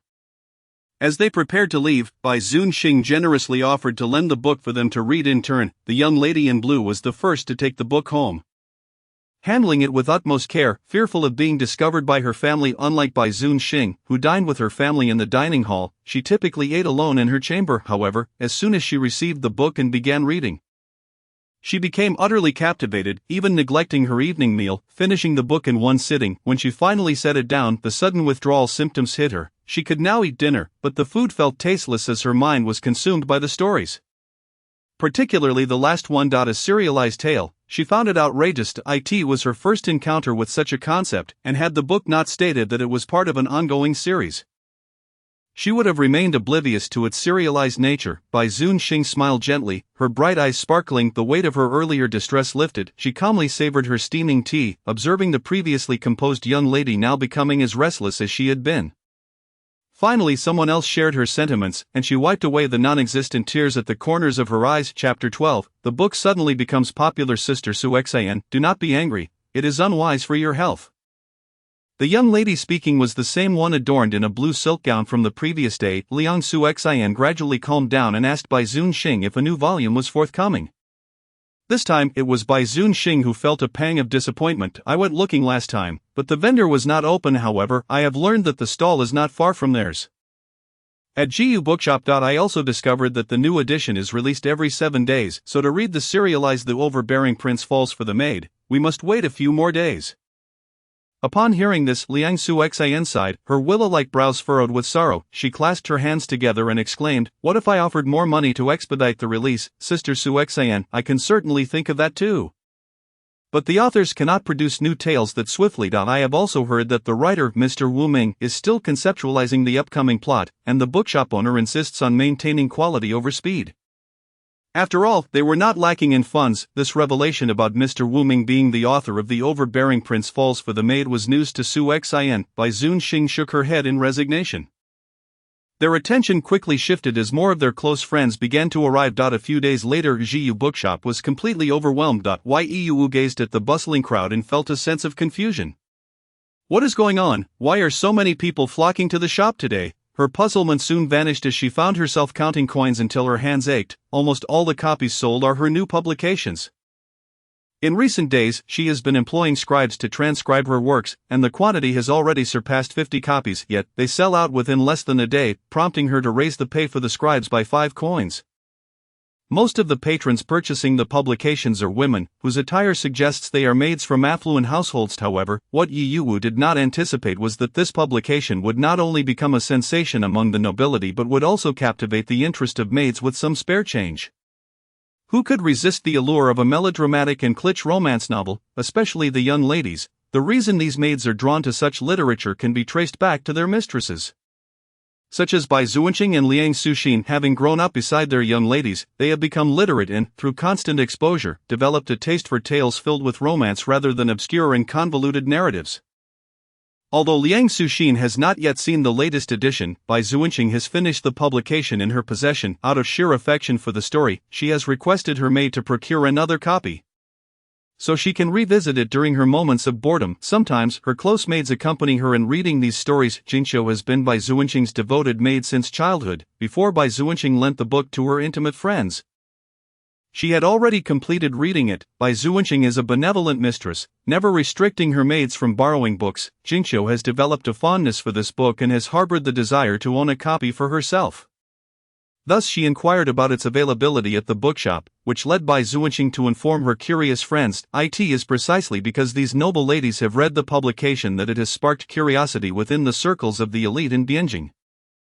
Some originally sought to integrate into the circle led by Bai Zunxing, hoping to have topics of conversation at gatherings, and so, upon hearing whispers of the book, they hastily followed suit. However, upon reading it, they found themselves utterly enthralled by the captivating tales, particularly the serialized stories within the publication. They had only encountered tales of scholars eloping with young ladies or the more fantastical stories of a scholar saving a fox, which then transforms into a human to repay the favor, or heroic tales of saving damsels in distress. These narratives were penned from a male perspective, yet, The Overbearing Prince Falls for His Maid is entirely narrated from a woman's viewpoint, with the prince's character crafted to appeal to the sensibilities of women, leaving them utterly enchanted. Initially popular among noble ladies, it swiftly spread among high-ranking aristocrats, women of distinguished families, and affluent households. The bookshop became a bustling hub, teeming with patrons, compelling her to hire more scribes. However, they could only produce over 60 copies a day, which was already a remarkable feat. Yi Yuwu established a new payment system for the scribes, 15 coins for each book transcribed, with the potential for higher earnings depending on the quantity produced, provided the quality remains satisfactory. Therefore, she assigned Li Bo and Hua Ping the task of proofreading, ensuring the handwriting was neat, and any typos were corrected with minimal markings. To their surprise, earning 15 coins for each book spurred the scribes into a fervor of concentration and dedication, akin to receiving a boost of energy. Their efficiency significantly increased. Nevertheless, demand still outstripped supply, forcing her to create limited editions. Yet each day eager customers formed lines at the bookshop well before opening. The sudden surge in popularity brought its own advantages. Previously, she had to fervently promote her works, but now it was unnecessary. Simply posting a notice about submissions on the publication or a red paper announcement at the bookshop sufficed to attract attention. Additionally, she raised the payment for contributions from 50 to 60 coins. Consequently, before the release of the second edition, Yi Yuwu found herself inundated with submissions, but she only accepted 12 stories for this issue, deferring the surplus to the next. Yet, this did not diminish the enthusiasm surrounding the publication. Thus, the second issue was swiftly finalized, with her personally illustrating the cover. She depicted the prince and the maid as she envisioned them, and their appearance on the cover was entirely harmonious. Once the cover was confirmed, She organized the stories and instructed the scribes to begin transcribing for the second edition. The interval between the first and the second issues was precisely 7 days, during which the bookshop had already informed previous customers of the forthcoming release date. Therefore, when the bookshop opened early the following morning, it was filled with eager patrons, all yearning to be among the first to peruse the new content. As soon as the doors opened, the 150 copies prepared in advance were snatched up within the mere span of a morning. During this period, Yi Yuwu was exceptionally busy, feeling as if she were two people at once, juggling her writing with managing various affairs of the bookshop. Not only was she overwhelmed, but Li Bo and Hua Ping were equally swamped with work. And even Adley came to lend a hand, highlighting the acute need for assistance. In such moments, her aching back and weary limbs reminded her of the adage, without the ability to lead a team, one can only toil until exhaustion. Thus, after the first day of selling out the second edition, she hurriedly sought to recruit more help. She needed individuals to manage sales and address inquiries at the bookshop, prompting her to initiate a hiring process. A moderate number of applicants arrived, but Yi Yuwu was discerning in her selection. After reviewing several candidates, she chose a robust and affable man named Xing. And Xing proved to be diligent and quick to adapt. With his arrival, the burden on the bookshop lightened, allowing Yi Yuwu to focus on her novel writing, given that the second edition attracted even more buyers than the first.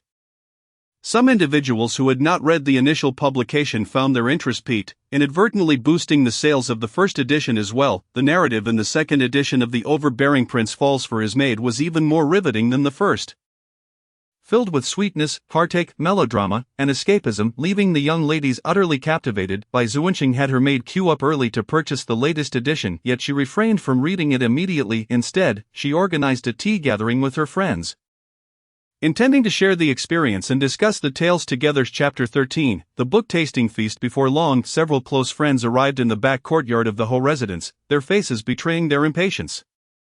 Hurry, hurry, hurry, I can't wait any longer. I've heard this edition is filled with spectacular stories, both the short tales and the serialized ones are all delightful, one noble lady exclaimed as she eagerly flipped through the pages.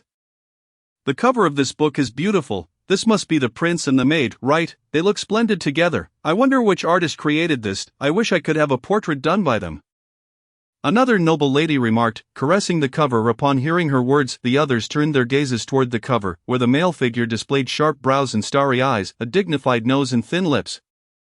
Clad in a flowing cloak, exuding charm, while cradling a lovely maiden with a charming smile and simple hairdo, the young ladies couldn't help but blush. The prince is so handsome, and the maid is stunning. Looking at the cover, their hearts were stirred. Last time, the maid had shielded the prince from danger. They wondered if she would survive this time. She will be fine. The prince won't let anything happen to her. After all, she saved him with her life. Surely he won't doubt her anymore, right? I hope they can be together. Yet, it seemed a distant hope, as he was a precious prince, while the maid was merely a servant. Even if they developed mutual feelings, the maid could only aspire to be a concubine, as the prince would eventually need to marry a proper wife to manage his household affairs. At this point, the atmosphere turned somber, as they seemed to tacitly accept the inevitable outcome. No longer discussing, they settled down and began to read in silence. The sun was just right, blazing yet tempered by the dense bamboo grove, providing a refreshing coolness. A gentle breeze rustled their hair, and the sound of turning pages harmonized with the soft wind, creating a serene and peaceful ambience. Even when someone laughed at an amusing part, no one was willing to lift their gaze from the book. This story is rather intriguing, Liang Suxin suddenly remarked with a smile, glancing at the author's name, Guan Yan. She silently noted it down and continued reading. The group spent the entire day engrossed in the book, even having their luncheon by Zuanqing's courtyard at the Ho residence, with only her brother at home, who was on duty and absent at noon. The young ladies relished their time at the Ho residence, free from the scrutiny of elders, allowing them to indulge in reading without pretense. By afternoon, they finally reached the serialized story they had eagerly awaited for 7 days, The Overbearing Prince Falls for His Maid. The story continued from the last episode. Wu Shuang shielded Gu Xuanye from an assassination attempt, and in a panic, Gu Xuanye summoned the imperial physician to treat her. He was at a loss for his own feelings. Seeing her unconscious form filled him with dread. Wu Shuang had always presented herself lively and vibrant before him. When he playfully teased her, she would complain, pretending to be brave despite her fear of him. He found amusement in her reactions, treating her like a delightful toy to be playfully teased, and her flustered expressions inexplicably brightened his mood. Thus, even in uncertainty about her being an assassin, he found himself wishing for her to live a little longer, an unexpected sentiment. Yet he paid little heed to her true identity. After all, she was merely an assassin who posed no significant threat. Today, she had taken a fatal blow for him, and something within his heart shifted inexplicably.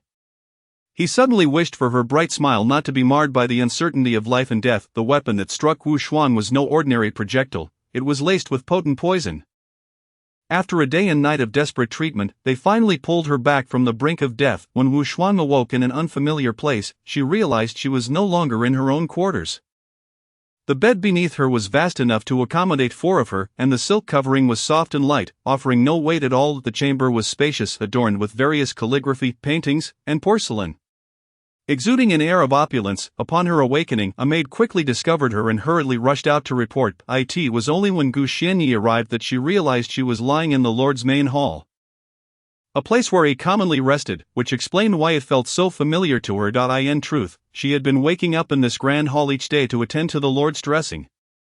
However, her timid nature had prevented her from truly observing the surroundings, thus delaying her realization. Feeling both anxious and fearful, she attempted to rise from the bed, uncertain as to how she had ended up on the Lord's couch. Yet, what frightened her even more was the Lord's demeanor towards her. He treated her with utmost gentleness, as if she were delicate porcelain, serving her water and food, even personally arranging her dishes. She began to suspect that the Lord had ulterior motives. But as a mere servant girl, what could he possibly desire from her? It was later revealed that she had shielded him from an assassination attempt, thus earning the title of his savior. Faced with such a situation, Wu Xuan pondered whether to reveal the truth. She could explain that she had merely seen an assassin attempting to harm the Lord and had intended to alert him. The assassin, realizing her intent, had thrown a concealed weapon in her direction, and in her panic to evade it, she had stumbled and inadvertently fallen towards him, resulting in her injury and subsequent fainting. Of course, she would not disclose the entire truth. Although she had not genuinely intended to act as a shield, she had ultimately been injured by the weapon. The process was inconsequential. The outcome was what truly mattered. With the title of the Lord's lifesaver, Wu Xuan could have traversed freely within the Lord's estate, yet she refrained from doing so, primarily due to her laziness. After regaining consciousness, she wished to return to her own quarters. But Gu Xianyi did not permit it, leading her to remain in the Lord's sleeping quarters, while he took refuge in the adjacent side hall. Initially, she felt a tinge of embarrassment, but soon she cast it aside. After all, who wouldn't relish a life where meals were served without effort? Apart from the occasional annoyance caused by the Lord's frequent visits, her days in the sleeping quarters were vibrant and lively. Time passed amidst playful banter with the Lord. Gu Xianyi, known for his disinterest in women, fastidiousness, and obsession with cleanliness, found none of these traits applicable around Wu Xuan. Their playful skirmishes often left him exasperated. Yet he remained helpless against her charm. Observing the excitement of Bai Zunxing and her companions, who cradled their flushed cheeks and felt their hearts race, they couldn't help but marvel at the sweetness of the interaction unfolding before them. The Lord's gallant defense of the bullied maid was truly dashing. Mr. Wu Ming had a knack for romance. Was this what they called a wall slam? Goodness, the intimacy between them was palpable, sparking envy and excitement within the onlookers. When would the veil between them be torn asunder? Unbeknownst to them, they had already perused over 20 pages, and with only a few remaining, they were reluctant to reach the conclusion. Alas, they would have to wait a week. Such a wait was unbearable. The group clutched their books, unable to part with them. Their sentiments echoed the emotional journeys of the noble women of Bianjing. Chapter 14. The overbearing Lord Gu Xianyi. If this does not constitute love, then what indeed is love? This was the sentiment among the women of the capital regarding this narrative. All were captivated by the sweetness of their previous interactions, utterly unable to resist, especially as the heroine faced peril and the hero made a commanding appearance. Not only rescuing her but also proclaiming his claim over her to all present. This particular scene soon became widely circulated among the noble women of the capital, becoming one of their standards for choosing a partner. The memorable quotes, "Woman, are you playing with fire, and do not lightly challenge my limits," as well as the butler's tearful words to the Lord, "It has been ages since I have seen the Lord this joyful," struck a chord with countless young maidens in Bianjing. Gu Xianyi nearly ascended to the status of the most desired bachelor among the women of Bianjing, at least before the narrative took a darker turn, though that was a tale for another time. Even as they hesitated to finish the story, their curiosity about the unfolding events could not be quelled. Thus, Bai Zunxing and her companions continued their reading. Wu Xuan's injuries gradually healed amidst her playful exchanges with Gu Xianyi. Within the estate, she was not only the Lord's savior but also a potential future mistress, earning her increasing respect. The steward who had previously plotted against her was swiftly dealt with by the protective Lord. As their interactions deepened, Wu Shuang began to develop feelings for the Lord. Their mutual affection blossomed naturally in the wake of Wu Shuang's perilous encounter, leading them to unite in a wave of sweetness. Just as Wu Shuang believed their days would continue in this blissful manner, fate intervened when Gu Xianyi returned from a royal banquet. On his previous outing, he had returned in a drunken stupor, which had led him to cross paths with the lost Wu Shuang. This time, however, upon his return to the estate, he was assisted by a servant to the side hall, leaving Wu Shuang alone in the main hall. Concerned for his well-being upon seeing him inebriated, she took it upon herself to prepare a hangover remedy in the small kitchen. The servants, recognizing her thoughtful gesture, discreetly withdrew, leaving the two of them alone. Wu Shuang, absorbed in her concern for the man, approached him with the bowl of soup. He lay partly reclined, eyes half closed, resting against a jade pillow. Just as she was about to feed him, he suddenly wrapped his arms around her tightly. Reminiscent of his previous drunken embrace, as if fearing she might vanish. Don't go, he murmured, his words a fragmented plea. Wu Shuang, holding the bowl in one hand, encircled him with her other, her heart softening. No, I won't leave. She whispered gently. No, you will leave, you will depart. Despite her soothing tone, she could not quell the panic rising within him, yet she remained patient, gradually feeding him spoonfuls of the soup. As he drank, drowsiness overtook him. And Wu Shuang comforted him. Sleep now. He grasped her hand, slowly succumbing to slumber. Just as Wu Shuang prepared to withdraw her hand from his grasp, she suddenly heard him murmur a name. This time she discerned it clearly. He was calling someone, and she recognized the name, the lip movements identical to before. Qing Dai. Each utterance struck Wu Shuang's heart anew. She could only harbor suspicions, yet she refrained from overthinking. Uncertain whether he truly referred to a person, before long, she gradually forgot about the incident. Later, she overheard other maidservants mention the name. Princess Qing Dai has returned from her marriage alliance. The news spread rapidly, not only within the estate but also among the common folk. It was said that Princess Qing Dai had been forced into a marriage alliance years ago, and now that the Wuxi king had died, she found herself a widow, having fared poorly on the grasslands. The Empress Dowager, feeling compassion, had expended considerable wealth to persuade the newly ascendant Khan of the grasslands to grant her a divorce from the Wuxi king, thus allowing her return. Upon hearing this name, Wu Shuang felt as if struck by a heavy blow. However, within the estate, it seemed that the name was treated with great caution. After that incident, no one dared to speak of it again. The two maidservants who had previously gossiped about it were nowhere to be seen. Through subtle inquiries with the steward, she learned that those two had been punished and expelled from the estate for their loose tongues. Suddenly, no one dared to mention Princess Qing Dai, and curiously, the steward's demeanor suggested he wished to keep her in the dark. Wu Shuang was filled with confusion, particularly regarding Gu Xianye's attitude. He treated her as he always had, yet since Princess Qing Dai's return, he seemed increasingly preoccupied. Wu Shuang had not seen him for quite some time, until the day Princess Qing Dai temporarily came to reside in the Lord's estate, marking the first time in over half a month that Wu Shuang encountered him. However, standing beside him was none other than the rumored Princess Qing Dai. The moment she turned her head, Wu Shuang was taken aback. The princess was stunningly beautiful, with delicate features, fair skin, and a hint of melancholy that added an air of poignant allure. What startled Wu Shuang even more was how strikingly similar she looked to Princess Qing Dai, bearing an uncanny resemblance, nearly 7 or 8 parts alike, save for a tear mole beneath Wu Shuang's eye. Was this mere coincidence, or no one could provide Wu Shuang with an answer ever since the princess arrived at the Lord's estate. All the servants had flocked to attend to her, and even Gu Xianyi, who had previously been elusive, began frequenting her quarters. Occasionally, as Wu Shuang passed by Princess Qing Dai's courtyard, she could hear the sounds of laughter and merriment emanating from within. She was perplexed, desperately seeking answers and yearning to understand her own standing in his heart. Yet, instead of Gu Xianyi, it was Princess Qing Dai who approached her. Princess Qing Dai was already aware of the existence of a woman in the estate, rumored to bear a striking resemblance to her, who had been in Gu Xianye's company during her absence. Jiyu Xianyi, an unrelated lord, had grown up alongside Princess Qing Dai, and it had been assumed they would end up together. However, Princess Qing Dai longed for freedom from the palace, leading her to devise a plan during a grand banquet to ensnare the Wuxi king, convincing him to propose a marriage alliance to her brother. Subsequently, she feigned being forced into the marriage and was sent to the grasslands. However, the quest for freedom came at a cost. Life on the grasslands proved unsuitable for her, and she yearned for her days in the palace. Regretting her choices, fortunately, the Huji king was slain by a coalition of tribes, leaving her a widow. She penned a letter to her beloved mother, filled with longing and tales of her misfortunes on the grasslands. Though she did not overtly seek pity, her mother, moved by her plight, eventually redeemed her. Chapter 15. The torment begins on her journey back to the capital. She heard that her cousin remained unmarried to this day. Reminiscing about the beautiful moments they once shared, an overwhelming sense of emotion surged within her. Thus, she devised a scheme to take residence in the prince's manor. However, upon her arrival, she sensed something amiss.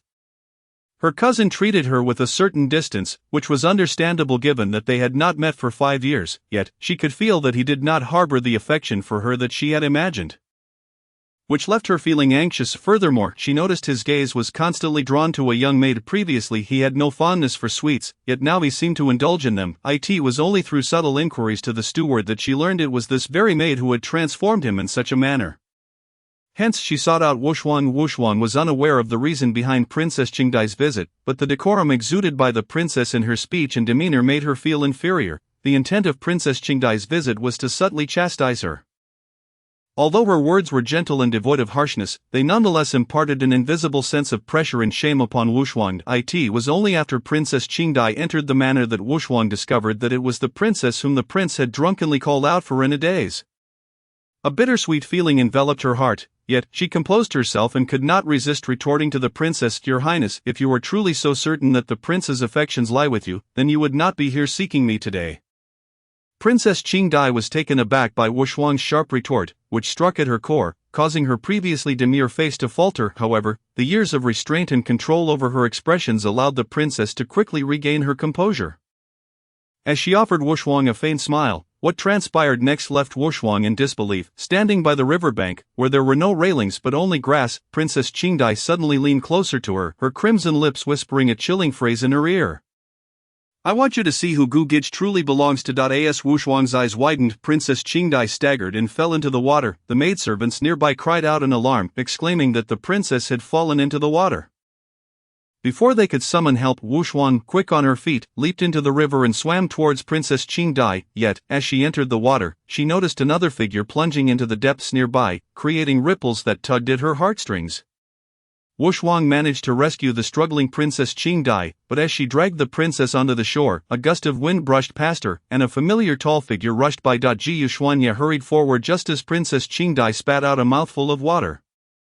While the maidservants draped a prepared cloak over the princess, before Wushuang could comprehend the situation, Gu Xuanya pushed her aside in haste. Exhausted from her efforts in rescuing, Wushuang collapsed onto the bank. Inhaling the scent of earth and moss with a heavy heart. A sidelong glance revealed Gu Xuanyi cradling Princess Qingdai, the two of them appearing as a flawless pair. As the princess regained consciousness, Gu Xuanya anxiously inquired about her condition. Fortunately, she was unharmed. However, her personal maidservant could no longer contain herself, tearfully accusing, "Your Highness, if it weren't for this maid." But before she could finish, Princess Qingdai erupted into a fit of coughs. Silencing the maid was left to simmer in her indignation, while Gu Xuanya furrowed his brows, casting a glance towards Wushuang, who lay on the bank, yet he uttered not a word. As Gu Xuanya prepared to lift Wushuang, she murmured softly in his embrace, "Gugage, I am sorry. It was my own clumsiness that caused me to fall into the river." Her words were barely audible, yet everyone present could hear. That moment, only she and Princess Qingdai stood by the riverbank, with the princess's maidservants positioned neither too close nor too far, rendering them unable to overhear their conversation. However, they, like Gu Xuanya, could only see Wushuang from behind. It seemed that Princess Qingdai had caught wind of something, her expression turning panic before she appeared to be pushed into the water. Wushuang found herself at a loss for words. She wanted to explain but could only utter, "It's not like that." The coldness in Gu Xuanya's gaze struck her like a dagger. More distant than when they first met, her attempts to clarify were choked by the chill in his eyes. Leaving her voiceless, then, she watched helplessly as Gu Xuanya carried Princess Qingdai away from the riverbank. Leaving without a backward glance, she lay on the bank, feeling utterly defeated, as if plunged into an icy abyss. Oh, how pitiful Wushuang is! This princess possesses such cunning, resorting to such underhanded tactics. Our innocent and kind-hearted Wushuang is left with no way to defend herself. My dear Wushuang, how could the prince treat you this way? I have misjudged you. Why does my heart ache so painfully? In an instant, the courtyard of Bai Zuanqing was filled with noble ladies shedding tears, some even breaking into sobs, even the maidservants, who appeared to be merely refilling their cups. were secretly red-eyed. Many maids wept silently, utterly devastated by the unfolding drama. Why has it ended? I wish to see what happens next. This story is far too short. It seems I will be sleepless again tonight. The emotional turmoil was overwhelming for Bai Zuanqing, who clutched her chest, weeping profusely. After the book discussion in the courtyard concluded, Bai Zuanqing sat down for dinner in the main hall. As soon as Bai Zunyu took her seat, she noticed her sister's swollen, red-rimmed eyes and couldn't help but express her concern. What happened? Who has wronged you? It was puzzling, for she knew her sister had spent the entire day at home, hosting a book discussion with several close friends, and everything had seemed harmonious. How could her eyes be in such a state now? Not only was Bai Zuanqing in distress, but her personal maidservant's eyes were also red. Leaving Bai Zunyu, who was usually composed and astute, perplexed, Bai Zuanqing shot a glance at her brother, huffing, "It's nothing a little girl should concern herself with." Bai Zunyu assumed she had simply grown up and was reluctant to share, so he did not press further. He thought, when the time comes, he would have her maidservant visit his study, and he would learn everything then. Sure enough, as night fell, Bai Zuanqing's maidservant timidly recounted the events that had transpired.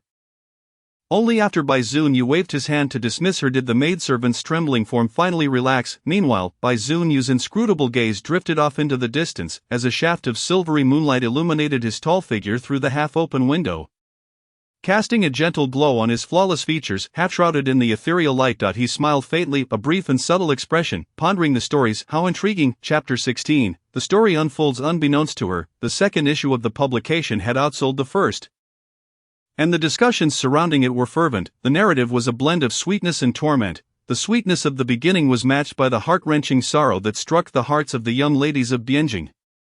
In the wake of the explosive success, Yi Yuwu found herself inundated with customers, as countless women flocked to the bookstore to purchase the novel. However, due to the limited copies, many left empty-handed, returning day after day with growing embarrassment. While some individuals might have leaked spoilers, the fervor of these women to collect the books remained unyielding. Others even approached her, inquiring about the identity of Mr. Woming. Observing their indignation, Yi Yuwu refrained from revealing her pen name. Yet she received countless pleas for updates. Some even attempted to bribe Li Bo and Hua Ping for early spoilers. Li Bo and Hua Ping were of course aware that the serialized story The Overbearing Prince Falls for the Little Maid was penned by their own young mistress, and they too were engrossed in the tale. However, their knowledge merely granted them a slight head start. They had no intention of divulging any spoilers, and nonetheless, Hua Ping, being a young girl herself, adored love stories. Since reading The Overbearing Prince Falls for the Little Maid, she had taken to urging Yi Yuwu daily to write more. Especially after witnessing the events of the second installment, she felt a strong sense of injustice towards the princess and the prince. Frequently lamenting to Yi Yuwu, this left Yi Yuwu both amused and exasperated, allowing her to continue unabated. Yet, if the readers were to learn that the third installment would be even more infuriating, one could only wonder how they would react. Yi Yuwu found herself eagerly anticipating their responses. As she had previously contemplated, to ensure the longevity of the publication, it was essential to increase the print run to release more copies at once. However, the current quantity was still insufficient, necessitating her to seek out more individuals to transcribe the story. With the explosive success of the second issue, the third installment was soon ready for release. This time, Yi Yuwu prepared 500 copies in advance. As expected, those who had purchased the first two installments were already aware of the publication date and queued up outside the bookstore early in the morning. As soon as Yi Yuwu opened the door, a throng surged in, crowding the already modest space of the bookstore. Yi Zhanggui, I want the latest issue. Yi Zhanggui, I need 3 copies. The enthusiasm of the crowd rivaled that of fervent fans at a concert. Hua Ping, quick to react, stepped in front of Yi Yuwu, blocking the oncoming rush. Yi Yuwu shouted, "Everyone, please form an orderly line." Before long, the chaotic crowd had lined up neatly, creating an atmosphere more bustling than the morning bun shop. Each person took their turn to purchase their books, resulting in an orderly flow. Meanwhile, a familiar carriage passed by the bookstore once again, but this time it did not stop, instead heading towards the royal city. In the Bai residence's backyard, Bai Zuanqing had awoken early, aware that today was the publication day. Unable to sleep, she had risen early to send her maidservant out to queue for the books. Upon the return of the maid, her appearance bore the signs of fatigue and dust, prompting her to lament her grievances to her mistress. My dear lady, you cannot possibly fathom the throngs at the bookshop. It was far more crowded than the morning market, and I was nearly crushed amidst the masses. Thankfully, my petite stature allowed me to navigate to the front of the queue. As she recounted her ordeal, a glimmer of pride danced in her voice. Xiaomei, you have worked hard, go and rest for a while. Bai Zuanqing, known for her kindness towards her servants, recognized Xiaomei's early rise and wished for her to recuperate. Xiaomei chuckled, "Mistress, I am not weary at all." She gently patted the book concealed within her bosom, ensuring that Bai Zuanqing remained oblivious, for her attention was wholly captivated by the tome in her hands. Although Bai Zuanqing had acquired the book, she refrained from perusing it immediately. Unlike the previous occasion spent with her close companions of this time, the gathering boasted an even larger attendance, as many noble women had recently discovered the allure of this particular work. However, being ladies, they could only indulge in secret readings within the confines of their courtyards, occasionally stifling laughter yet devoid of any discourse. Thus, a few of them conspired to organize a grand book appreciation banquet. Inviting nearly all the noble women in the capital who shared an interest in the book, the event was orchestrated by Bai Zuanqing's dear friend, Wei Ruochuan, the daughter of the Prime Minister, and was set to take place at the picturesque Quanming Lanting in Shonglin Mountain. A favored locale for scholars to convene and compose poetry. After meticulously adorning herself, Bai Zuanqing arrived at the serene setting of Quanming Lanting, where a multitude of ladies had already gathered, creating a lively atmosphere. Upon her arrival, the women set aside their activities and flocked to her, rendering Bai Zuanqing momentarily ensnared in their adoration. Seeing this, Wei Ruochuan navigated through the crowd to rescue her from the throng. Grasping her hand, she led Bai Zuanqing to a shaded area, relatively devoid of other attendees, though the space's emptiness was more a reflection of their esteemed statuses than a lack of interest. "At long last, you have arrived," Wei Ruochuan exclaimed, as if she had found a lifeline. Bai Zuanqing found her demeanor amusing and inquired what had transpired. The cause of her distress was none other than Ling Luo, who had been forbidden by her mother from attending. Ling Luo, the daughter of the imperial censor, was one of Bai Zuanqing's closest confidants, known for her timid nature and adherence to familial expectations. Ling Luo had previously faced punishment for her clandestine reading habits. Her mother had discovered her copy of the book and deemed it inappropriate, leading to a severe reprimand and several days of confinement. It was only after Bai Zuanqing and their friends sought a reason to visit her that her mother granted permission for her to receive them. When they found Ling Luo, she was bedridden, unable to rise due to the punishment inflicted upon her palm. Upon seeing her friends, tears welled up in her eyes, and her delicate form was heart-wrenching to behold. Just as Bai Zuanqing was about to console her, Ling Luo abruptly clung to her, sobbing, "All my copies of Fangsuan Jijin have been taken away. How shall I endure in the days to come?" The sisters visiting her were momentarily speechless, exchanging helpless smiles, taken aback that she still clung to thoughts of her book amidst her plight. "My days consist solely of reading and trimming the garden's branches. Life has become exceedingly dull. Even seeking your company requires my family's approval, and just when I found solace in reading, my mother forbids me from even touching such books, claiming they hinder my prospects for marriage. What does my marriage have to do with it? How can I not be despondent?" Ling Luo, being the eldest among them, had long been promised to a suitor of equal standing, and it was anticipated that she would wed the following year. Her lamentations rendered her companions momentarily speechless, for they too understood her plight. Born into distinguished families, they were well acquainted with the myriad rules and rituals that governed their lives. Leaving little room for leisure, some of their families enforced even stricter regulations than Ling Luo's, yet they had been fortunate enough to evade detection. In this era, tales such as theirs were considered beneath notice. As the days unfolded, Ling Luo's confinement prevented her from purchasing books, and upon her release, her mother forbade her from leaving the house, having learned of her intent to attend the book banquet. Nevertheless, Wei Ruochuan stood up for her friend. With Ling Luo unable to attend, the remaining sisters were left with no choice but to proceed with the banquet as the time arrived. Given Wei Ruochuan's role as the organizer, she took her place at the head of the gathering and initiated the proceedings. The book appreciation event was set to last 3 days, dedicated solely to discussing the literature at hand. With no other matters to distract them, an ample array of fruits, vegetables, and pastries awaited, ensuring that all could partake to their heart's content. As Wei Ruochuan concluded her address, the guests responded with respectful bows. The banquet proceeded in an orderly fashion, with groups of ladies seated together, their exquisite garments creating a mesmerizing tapestry of colors. As they perused their books, the only sound in the tranquil pavilion was the rustling of pages. Surprisingly, the stories this time proved even more captivating than the last. In a nearby corner, a few young ladies whispered to one another, "Look, their essay notice on the first page regarding manuscript submissions.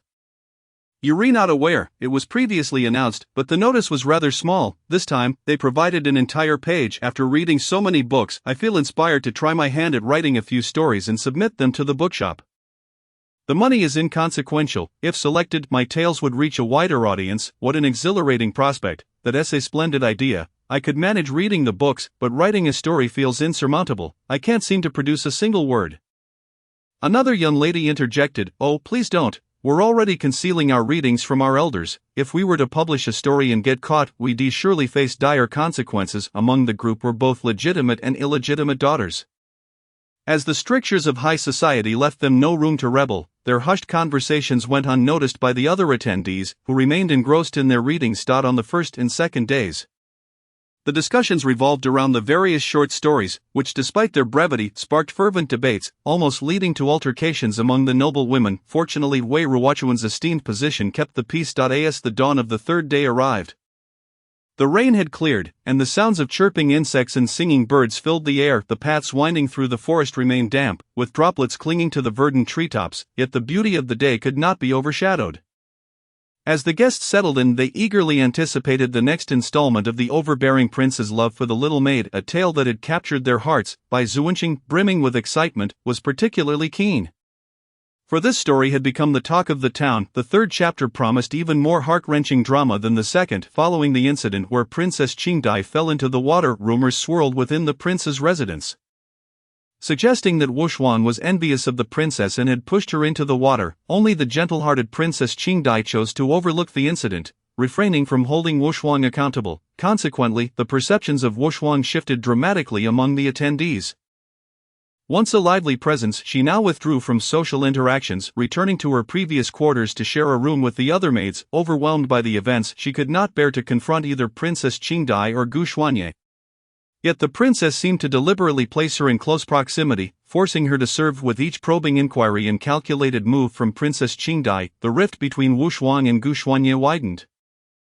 One could only lament Princess Qingdai's skillful facade of fragility, while Gu Xuanye remained ever skeptical of her intentions. Following a series of events, Wushuang sadly realized that she had merely been a stand-in for the princess in the prince's eyes. As the narrative unfolded, it became a veritable deluge of tears, leaving the audience in emotional turmoil, with tears streaming down their faces. Once they regained their composure, the fervent discussions nearly overturned the pavilion. "Heavens, that Princess Qingdai is truly calculating," one noblewoman exclaimed, her voice tinged with urgency, her eyes rimmed with red. "Indeed, she willingly forsook the prince's affections for her own freedom, which is understandable, yet now she wields that love to inflict harm upon others. Even the maid who merely glanced at the prince has faced her ruthless wrath. Such behavior is simply intolerable." Another noblewoman could not contain her sentiments. "Mr. Woming's words are astute and precise.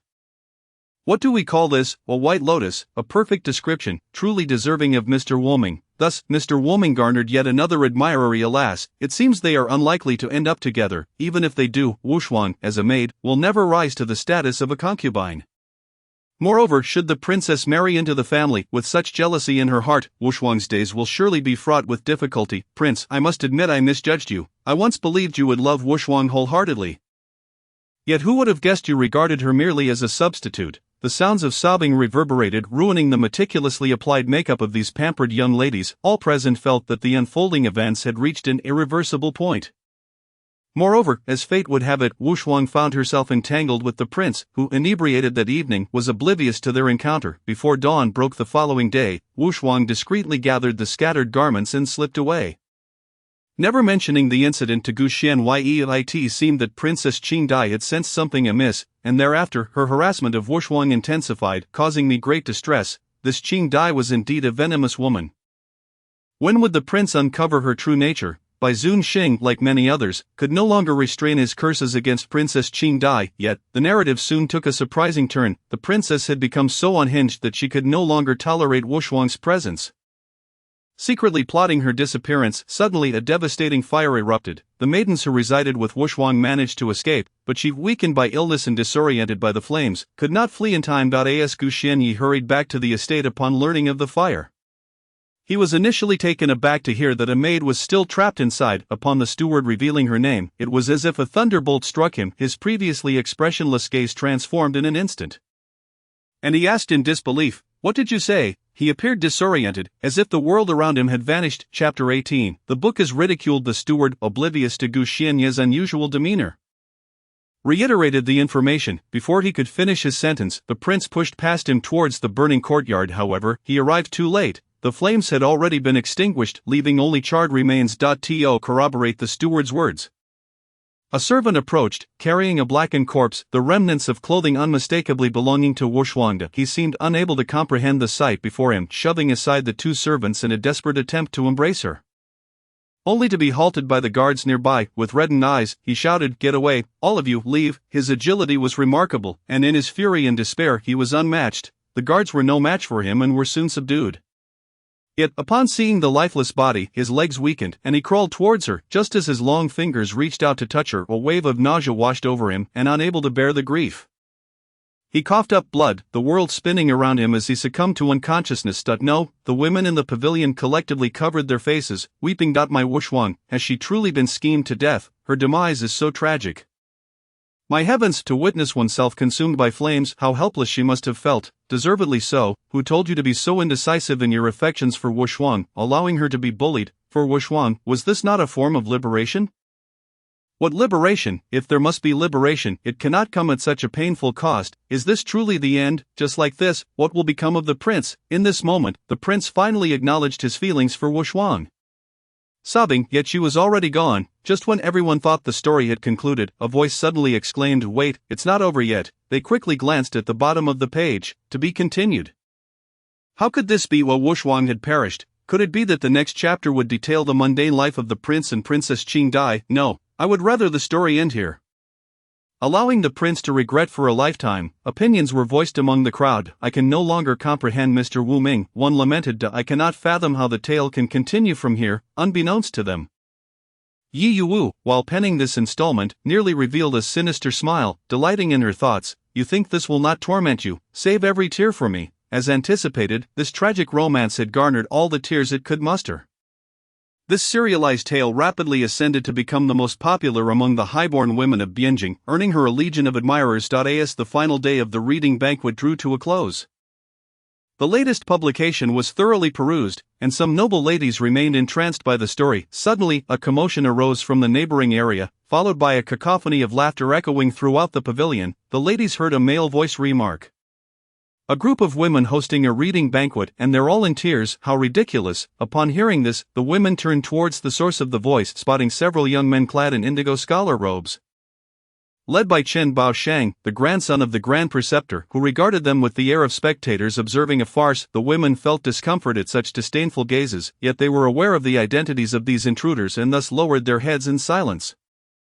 Knowing their gathering was indeed beneath scrutiny, noticing their silence, Chen Baoshang became increasingly imperious, striding towards the pavilion and stopping at one lady's table, lifting a book from it with a scoff.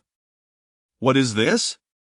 In a small space, this is nothing but a third-rate book, and you dare to host a reading banquet. Do you know what book we are discussing next door? It's the latest collection from the foremost scholar of our time."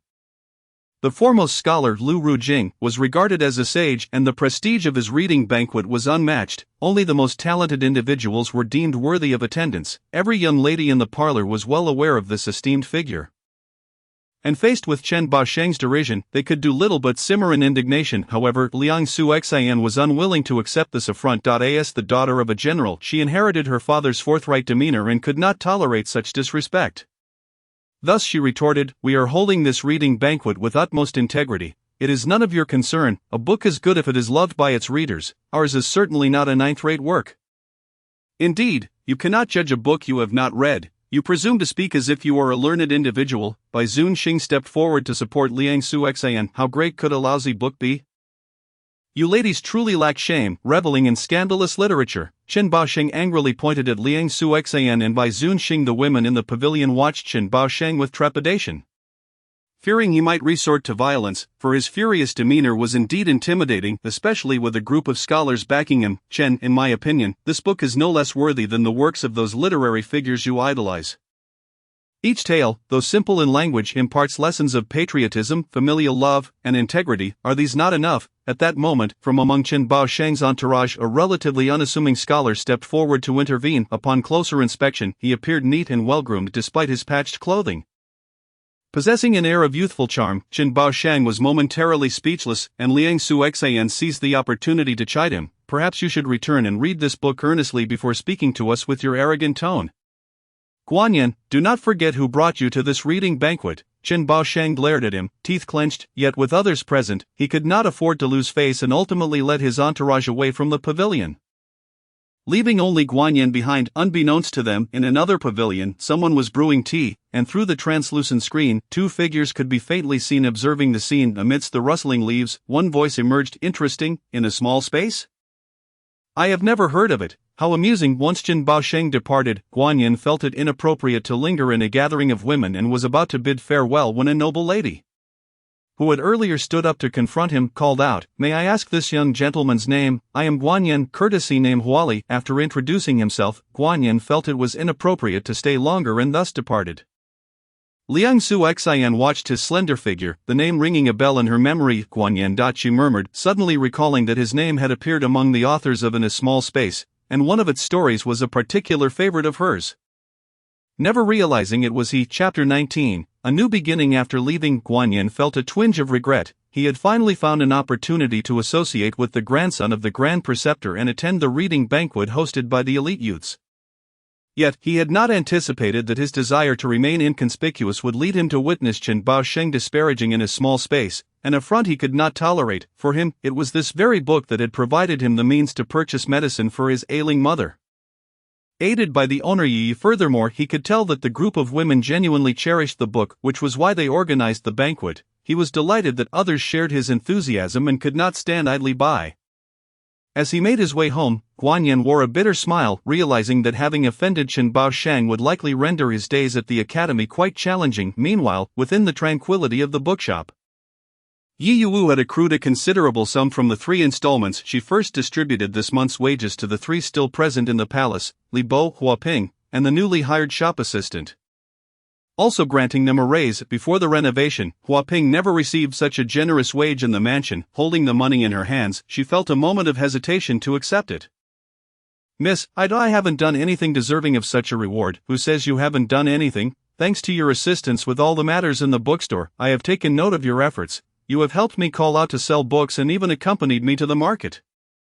With the increase in customers at the bookstore, you have shared the burden with me. In my eyes, you have contributed immensely. Without you, I would not have been able to persevere." Yi Yuwu gazed at Huaping, who was flustered by the praise, feeling a pang of sympathy. Over the past 2 months, she had stayed up late and worked tirelessly, busier than when she was in the mansion, and felt a bit guilty.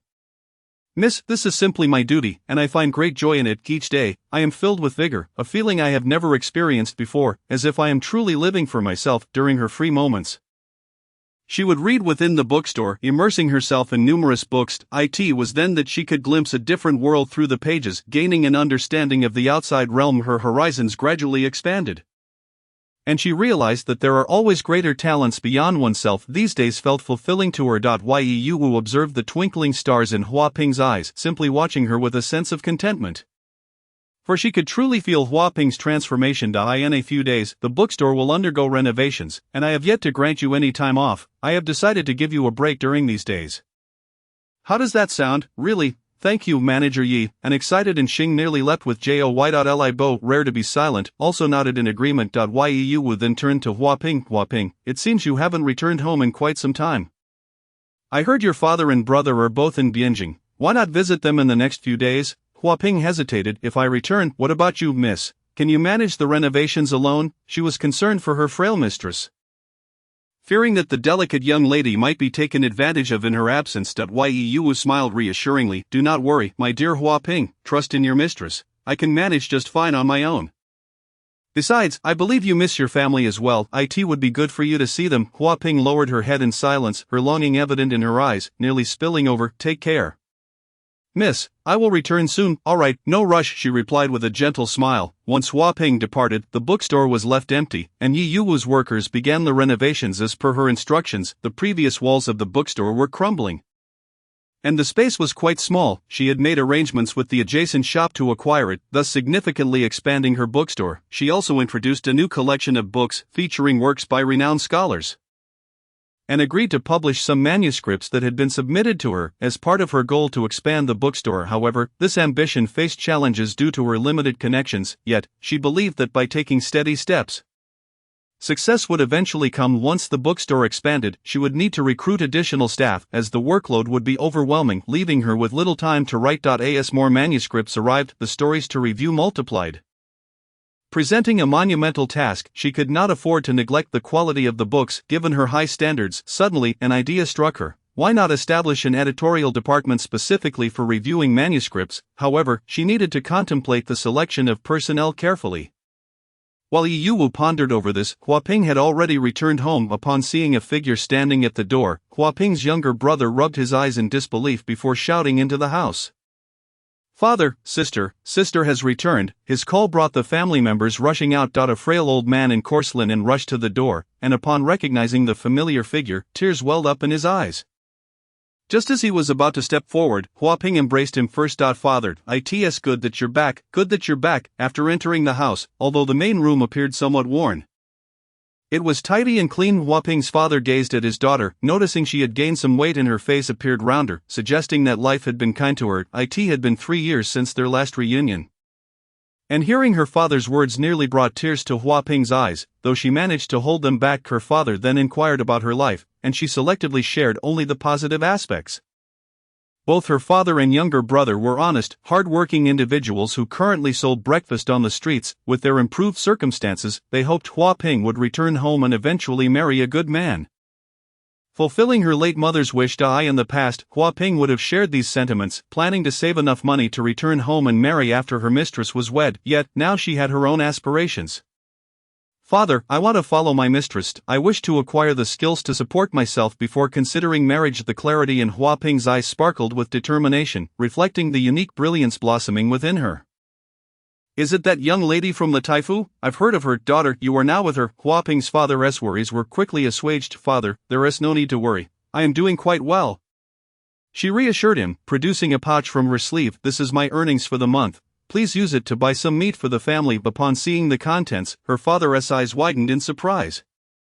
"My daughter, this is even more than your pay in the Taifu. Indeed, my mistress said that those who can do more should earn more. I will earn even more in the future. This young lady is truly remarkable. Keep the money for yourself. We don't lack for funds at home. Then I shall take half. You should buy something nice to eat. Do not be too frugal, father." All right. Daughter, tell me more about your mistress. "From your brief description, she seems quite capable. You must do your best while working for her." Understood, father. Chapter 20. Tea and sweet drinks. At last, the bookstore renovations were complete, with new walls erected and everything inside refreshed. Having merged with the adjacent space, the bookstore now felt more spacious, with only one entrance left, but it was wider, making it easier to enter and exit. The first floor was filled with numerous bookshelves. While the layout of the previous furniture remained unchanged, the newly opened area featured several low tables and chairs, separated from the cashier's counter by a screen. These tables and chairs were intended for customers to read within the store. Though books were not allowed to be taken away, the cashier's desk was replaced with a bronze-colored wooden table, and a chalkboard displayed the available beverages, a thoughtful touch from Yu Wu. However, due to her lack of knowledge about making modern drinks from memory, she relied on a search system for recipes. As long as she searched, the methods would appear, but she faced another hurdle: certain ingredients were scarce in this era, restricting her to seasonal fruits for her drinks. Moreover, sugar was quite expensive during the Jin dynasty, and to make beverages she needed sugar. There were two alternatives: one was honey, and the other was making syrup from scratch. The sugar coating for Tanghulu was made from syrup derived from sugarcane. After researching, she discovered that she could prepare a drink called perilla essence, akin to modern bubble tea, with a relatively simple recipe. Besides perilla essence, she was eager to create a drink she frequently enjoyed in modern times: a lemon drink. Thus she scoured the Bianjing market, concluding that lemons, referred to as lemengzi at the time, were indeed available. They were said to have been introduced from Persia to the Central Plains. However, what mattered more was that lemons were primarily used for medicinal purposes and as flavoring agents. With most lemons found only in pharmacies, where their supply was limited due to outdated cultivation techniques, she decided to investigate the pharmacies for their sourcing. She envisioned offering these two drinks in her bookstore. After all, having a quiet place to read or write, coupled with refreshing beverages, would undoubtedly attract patrons. However, her inquiries revealed that the supply of lemengzi was still low, as the pharmacies could barely keep up with demand.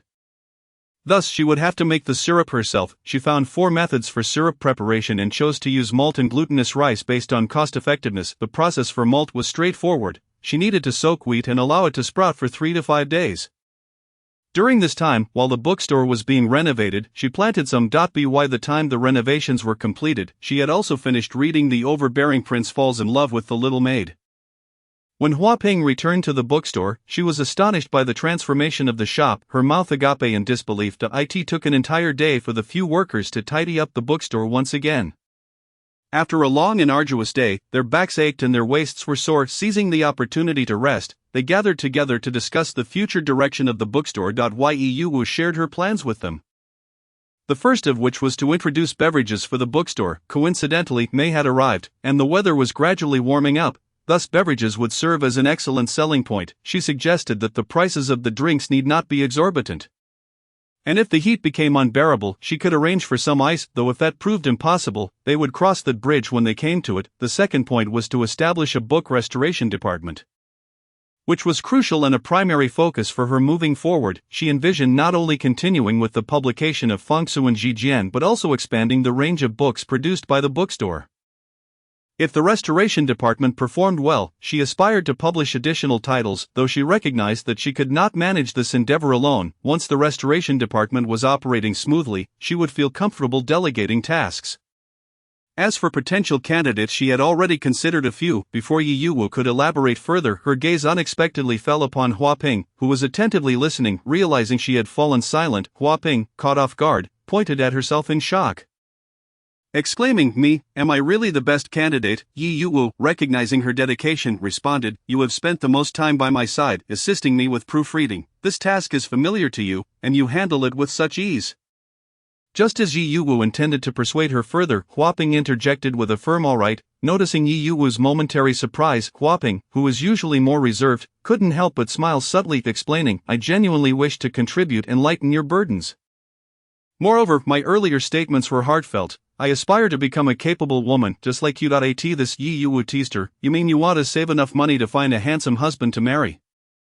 Just like me." Clearly Yu Wu was playfully referencing Hua Ping's earlier remarks about seeking a good man in the future. Laughter erupted among the group, but Hua Ping, feeling shy, stamped her foot in mock frustration, saying, "Please, don't tease me." Ivy finally mustered the courage to speak up. Those with aspirations were indeed different. Upon closer inspection, Hua Ping appeared more vibrant than before, her complexion slightly fuller, exuding a newfound vitality after a day of hard work. She wore a dark outfit with her sleeves rolled up, her delicate face flushed with enthusiasm, and without any elaborate hair adornments, she looked unexpectedly charming. Of course, besides Hua Ping, there was another suitable candidate, Manager Yi. "Who might that be? You shall find out tomorrow when the bookstore opens," Yu Wu replied with a mysterious smile. As night fell, she prepared the second floor to serve as the workspace for the restoration department. She had also found a quaint little courtyard that appeared promising. It wasn't large, consisting of 4 rooms, with one kitchen connecting to the main hall, and a pear tree growing against the wall, which she particularly cherished. This little courtyard would serve as her and Hua Ping's first home after leaving the Taifu. The next day, the bookstore buzzed with excitement. Yu Wu had hired a lion dance troupe, and as the firecrackers went off, the street instantly came alive with activity. This marked the launch of the 4th issue of their publication, and the throngs of people nearly surrounded the bookstore, making it difficult to navigate. Those unaware of the occasion might have thought something significant was happening and hurried to join the festivities. Those who managed to squeeze in would inquire about the commotion, with many assuming it was merely a store opening, albeit one drawing an unusually large crowd. As the crowd grew, inquiries and explanations flowed. "You may not know, my friend, but today marks the grand reopening of the bookstore. And more importantly, it is the release date of the 4th issue of Fangsu and Jijian. You have no idea, I have been eagerly anticipating this for 7 days. I must get my hands on a copy today. Especially to see the continuation of the serialized story." "Are you referring to the serialized tale The Overbearing Prince Falls for the Maid? That story is truly captivating. I originally borrowed a copy from a friend out of sheer boredom, but I was astounded to discover such a unique narrative. Even I, a grown man, found myself moved to tears multiple times." At this point, another gentleman nearby overheard their conversation and couldn't help but interject. The two engaged in animated discussion as if they were long-lost friends, leaving a passerby utterly astonished. This bystander couldn't grasp the source of their excitement but understood that it centered around a book. What kind of book could incite such fervor? Akin to a bustling market stall, curiosity-piqued passers-by, possessing a bit of spare change, began to purchase copies to see for themselves what all the fuss was about. Yi Yuwu soon realized that her books were not only popular among the elite but also among students. Some of these students, having successfully submitted their works, bought copies to keep for themselves. While others mentioned the book to friends, encouraging them to support their purchases, word spread rapidly, and given the quality of the writing, it was no surprise that students became enamored with the book and sought to obtain their own copies. Moreover, the previous installment had been heart-wrenching, leaving readers eager to learn how the story would unfold. Consequently, the bookstore received numerous letters from readers, primarily addressed to Mr. Woming. Some were adoring fans, while others scolded him for the emotional turmoil his writing had inflicted, expressing their anguish as if they were on the verge of handing him a knife. Yi Yuwu carefully kept all these letters, occasionally reading a few during her leisure time. Seeing that ancient readers were moved to tears brought her immense joy and excitement. As she orchestrated various dramatic tropes for their narrative, once the lion dance concluded, the bookstore set up a long line outside, as the newly refreshed store was offering discounted books, while many patrons were unfamiliar with the concept of discounts.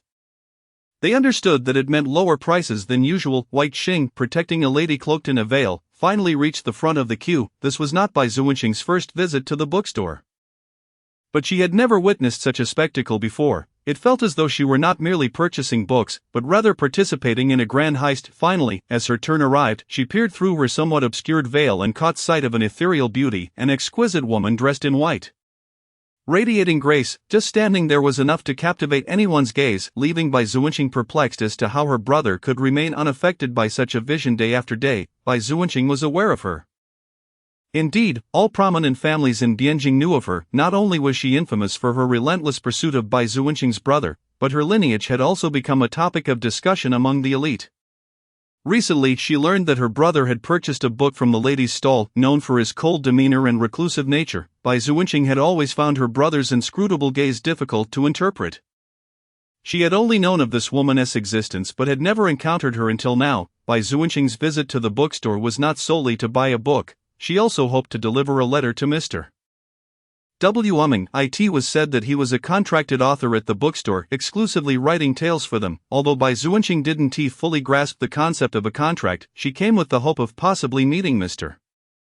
Woming. Regrettably, Mr. Woming was absent, thus she had to request Miss Yi to convey her letter. Facing Yi Yuwu, she felt a bit awkward, perhaps due to her brother's involvement, but thankfully Yi Yuwu seemed hardly to notice her, which offered her a sense of relief. As she lowered her gaze, she happened to notice a wooden sign set up at the counter. With a quick glance, she realized it bore inscriptions written in charcoal: beverages, purple perilla infusion, and zesty citrus tea. Noticing Bai Zuanqing's attention fixed on the sign, Yi Yuwu eagerly inquired, "Would you care for a bowl? You can enjoy sweet soup while perusing our books inside. It is quite tranquil, or you could purchase some to take away." Startled by the sudden question, Bai Zuanqing only then realized that several patrons had just entered the bookstore with bowls in hand. The partially open screen allowed her to glimpse the neatly arranged low tables and chairs within. Takeaway. Bai Zuanqing felt intrigued. Yi Yuwu, with a mysterious smile, elaborated, "It's not an uncommon notion, really. If you wish to take the sweet soup home, we can serve it in bamboo tubes, though it would incur an additional charge. Rest assured, we use only fresh bamboo boiled with scalding water for cleanliness." How clever! Though Yi Yuwu downplayed the idea, few would think to employ such a method. Bai Zuanqing couldn't help but admire her ingenuity. "I'll drink it here," she said, hastily responding as someone urged her from behind. "Very well. What beverages would you like?" "2 bowls of zesty citrus tea, please, served in bamboo tubes." Bai Zuanqing, accustomed to her noble upbringing, preferred not to use the common bowls. "Certainly, miss. That will be 24 coins in total. Once you've settled the payment, you may proceed inside to wait."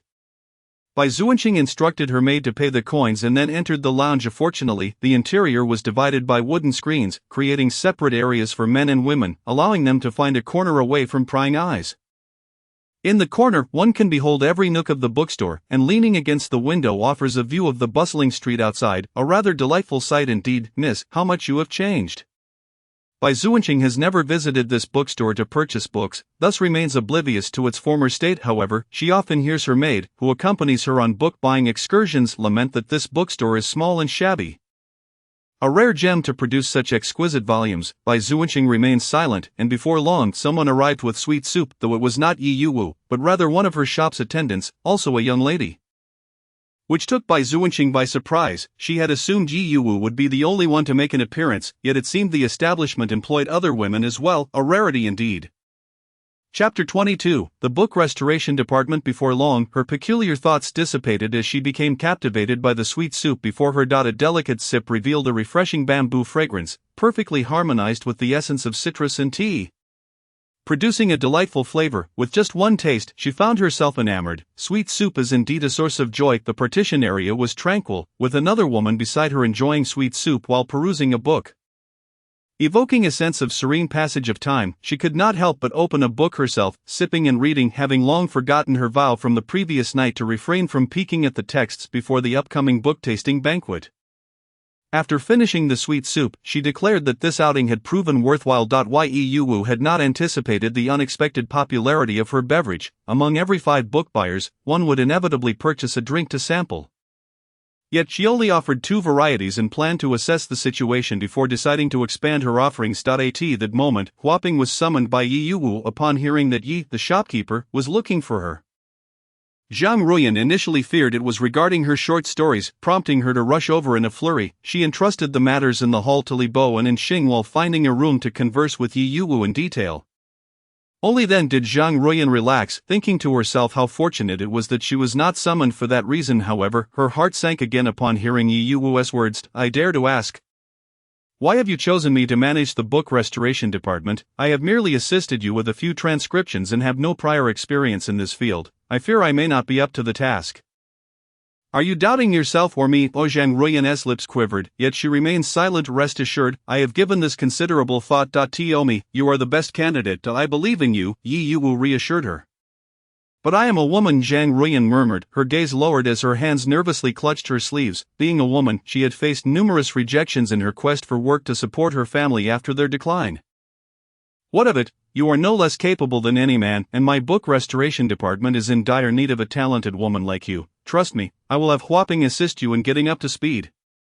And I assure you that your remuneration will be substantial. Should you perform well in the future, I will even consider a raise. Yi Yuwu was well aware of her struggles to support her younger siblings, as their family was already in dire straits. Thank you, Yi shopkeeper. Zhang Ruyan expressed her gratitude, gazing at her with heartfelt appreciation, unsure of how to articulate her emotions, repeatedly uttering thanks. Truth be told, had it not been for Yi Yuwu, she could hardly fathom her current predicament. She vividly recalled that day when her younger sister fell ill with a fever, and she had no money for treatment. It was Yi Yuwu, passing by, who paid for her. Though Yi Yuwu was also a woman, she exuded strength and resilience, drawing others to her. Zhang Ruyan resolved to learn from Yi Yuwu, determined not to disappoint her and to advocate for women's rights.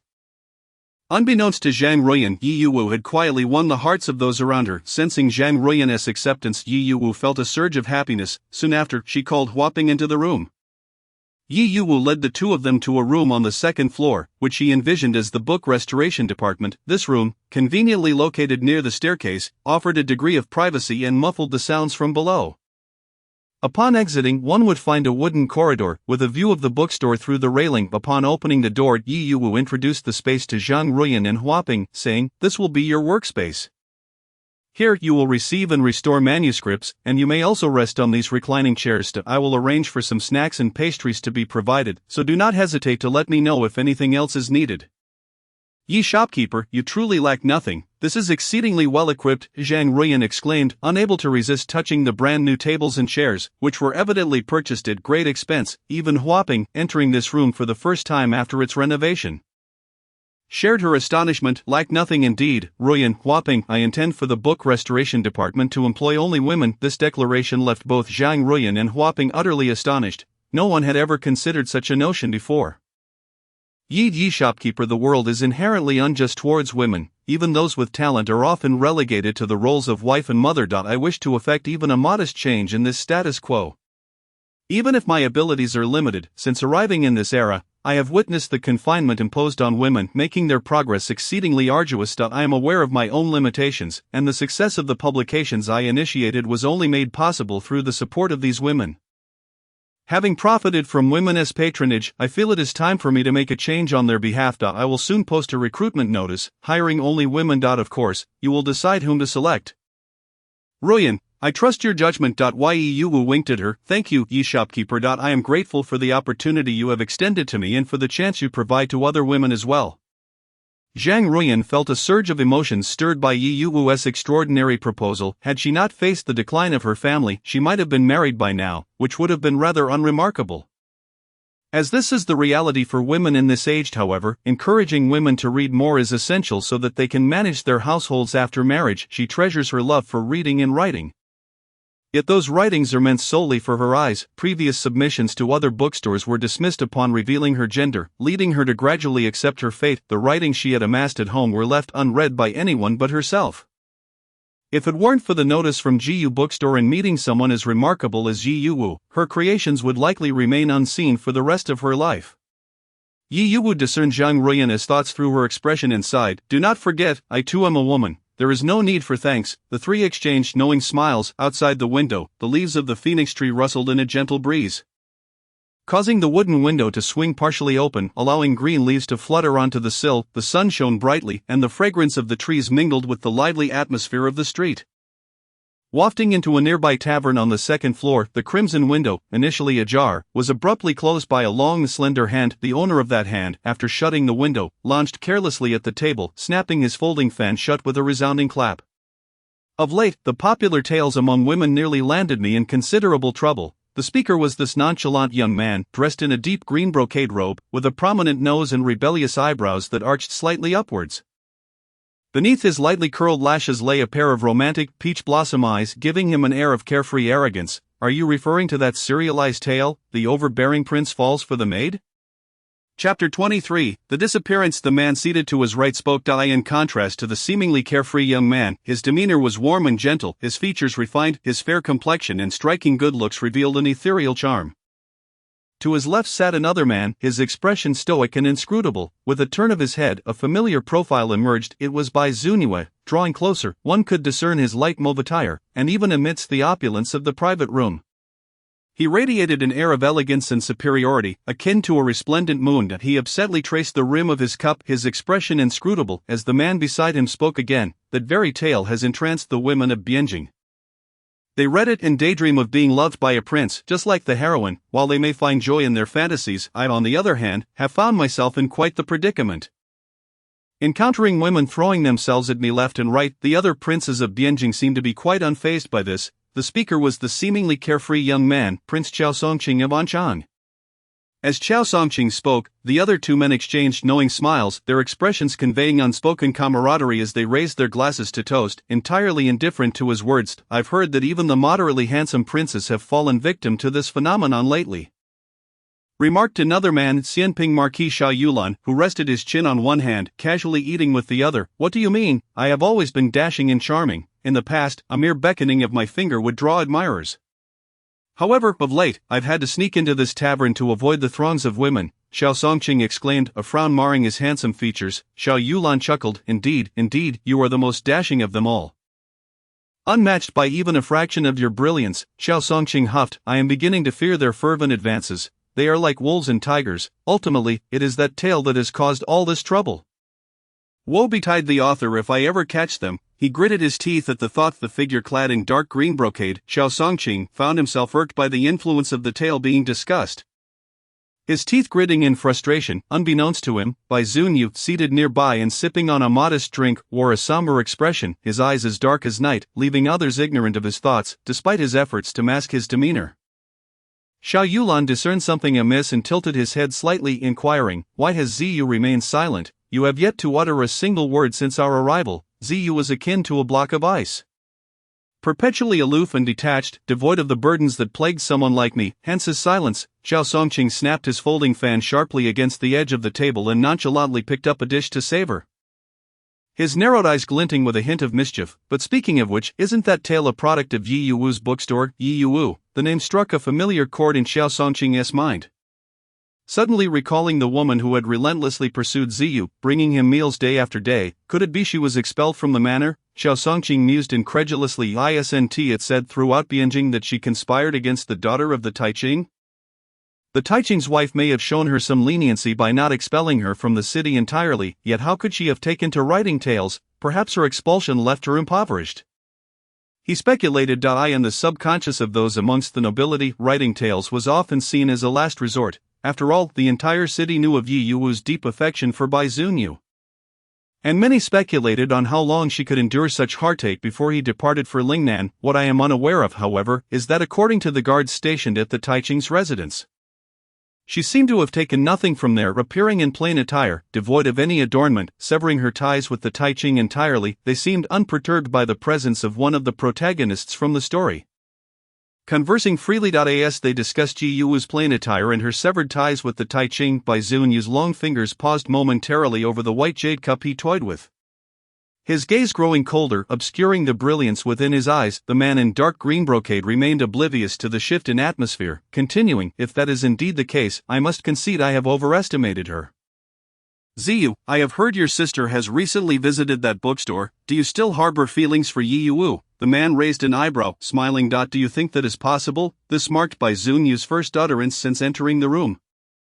His voice, typically cool, now carried a languid tone that felt as frigid as ice in the dimly lit chamber. Indeed, how could one overlook that she had once clung to him tenaciously, yet he had never regarded her with any esteem? Now she was merely the daughter of a lowly merchant, her social standing worlds apart from his. How could she ever be deemed worthy of him? Xiao Yulan understood well, having known Bai Zunyu since childhood. He recognized him as someone perpetually detached, indifferent to many things. I have no interest in such a woman. You all are aware my heart lies elsewhere. Bai Zunyu's declaration elicited no reaction from the two present. As if this were his natural disposition, but only he knew the true thoughts swirling within him, they swiftly shifted their focus, delving into more pressing matters. It seems the heavens in Dianjing may soon change.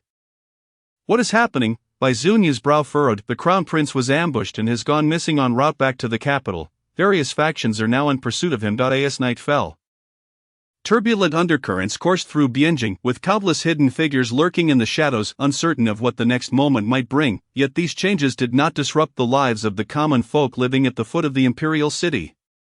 They continued their daily routines as usual. It was early June, and the weather had begun to warm, the daylight growing intense and disorienting. Meanwhile, the sweet drinks sold at Ji Yu's bookstore were thriving. Though Yi Yuwu lamented the difficulty of procuring ice, noting that the lack of it diminished the quality of their beverages, after posting a notice for hiring, a period of silence ensued. Perhaps due to the requirement for literate women, there were few applicants. Zhang Ruyan and Hua Ping were somewhat anxious, yet Yi Yuwu remained unperturbed, calmly sipping her tea while reassuring them. After all, there was no rush. She did not wish to hastily hire anyone without due consideration. In these times, most literate women remain sequestered within their chambers, their families likely disallowing them from venturing out into public. Chapter 24. At last, a visitor arrived. Ji Yuwu was not particularly anxious, and Zhang Ruyan, who had initially fretted over wasting time, found her composure restored. At a leisurely pace, she finally welcomed the first applicant.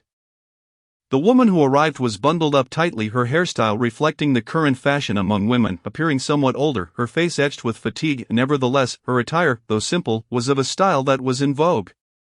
Initially, she merely lingered at the bookstore's entrance, unnoticed by Yi Yuwu and the others, who were preoccupied with their tasks during the bookstore's busiest hours. As Yi Yuwu busied herself, she happened to glance up and caught a fleeting glimpse of the woman's silhouette, but paid no mind, returning to her work. Eventually, when she had a moment to spare, Yi Yuwu noticed the woman still hovering at the door, hesitating to enter, compelling her to approach and inquire about her presence.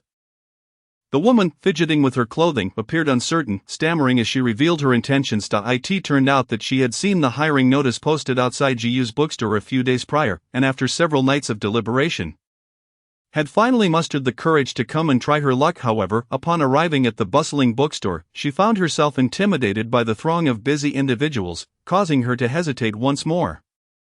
Thus, she lingered at the entrance, indecisive, until Yi Yuwu approached her. The prospect of recruitment brought joy to Yi Yuwu, and she warmly invited the woman to the second floor of the bookstore. Upon hearing of the potential hiring, Hua Ping immediately rushed upstairs, excitedly sharing the news with Zhang Ruyan. Initially taken aback, Zhang Ruyan soon found herself at the open door of the writing department, where Yi Yuwu led the woman to her desk. At Zhang Ruyan's prompt, the woman shyly took a seat before them. Yi Yuwu perceived her tension and poured her a cup of tea. Upon taking a sip, the woman's eyes brightened unexpectedly. Yi Yuwu smiled warmly, explaining, "This is our bookstore's specially crafted sweet drink. It offers a delightful sweetness without being cloying." The woman nodded in understanding. Aware of the recent popularity of the sweet tea at GUS bookstore. Yu Wu merely made this casual remark and refrained from further interjecting, occasionally sipping her own tea. She intended to let Zhang Ruoyan take the lead in the conversation, providing her with an opportunity for growth. Though young Zhang Ruoyan possessed commendable capabilities, before long Zhang Ruoyan delved into the details of their bookstore, outlining the hiring requirements and benefits, even discussing the future development of the bookstore and the writing department. Seated beside her, Yu Wu felt as though she had stumbled into a modern job recruitment fair, a rather alarming realization. Considering she had become a business owner in this era, it must be said that Zhang Ruoyan exhibited remarkable potential in human resources. Her eloquence impressive, the enticing prospects she painted were enough to stir even Yu Wu's own interest. Should she not have been aware of their current circumstances? Indeed, the woman who appeared timid at first found her hesitance fading as Zhang Ruoyan's enthusiasm swayed her. After a lengthy monologue, Zhang Ruoyan found her throat parched and reached for her cup, only to discover it empty. She then sought to pour from the teapot at the center of the table, but before she could grasp it, a delicate, alabaster hand snatched it first, filling her cup and pushing it towards her as if ensuring she could reach it. Raising her gaze, she met Yu Wu's beaming smile, who, noticing Zhang Ruoyan's glance, raised an eyebrow in encouragement, silently urging her to continue. Bolstered by this support, Zhang Ruoyan regained her confidence, her speech growing less tentative as she redirected her focus to the woman before them. Unaware of the silent exchanges between the two, the woman appeared lost in her own thoughts, her gaze fixated vacantly on her hand resting on the teacup. Seemingly in contemplation, Zhang Ruoyan refrained from rushing her decision, opting instead to ease the woman's tension by casually inquiring about her name. The woman, flustered, replied, I am surnamed Shuet with the given name wrong. My nickname is Wan. You may call me Wan Yang. I am Zhang Ruoyan. Everyone simply calls me Ruoyan. Wan Yang. Zhang Ruoyan's eyes sparkled with curiosity, and she slowly asked, by the looks of you, your family should not be lacking in food or clothing. What made you consider joining our bookstore? This inquiry was not only Zhang Ruoyan's curiosity, Yu Wu too was intrigued. Under the inquisitive looks directed her way, Wan Yang tightened her grip on the embroidered handkerchief.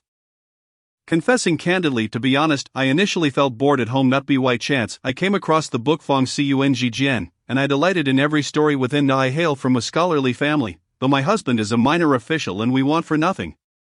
As she spoke, the fear and anxiety in her eyes momentarily flickered, but she quickly concealed it, continuing, however, this life has grown exceedingly dull. With my mother-in-law managing the household, I am confined to the courtyard, passing time solely through reading. It was only upon seeing the latest issue of Fong Cung Jian that I noticed the hiring notice and thought I might give it a try.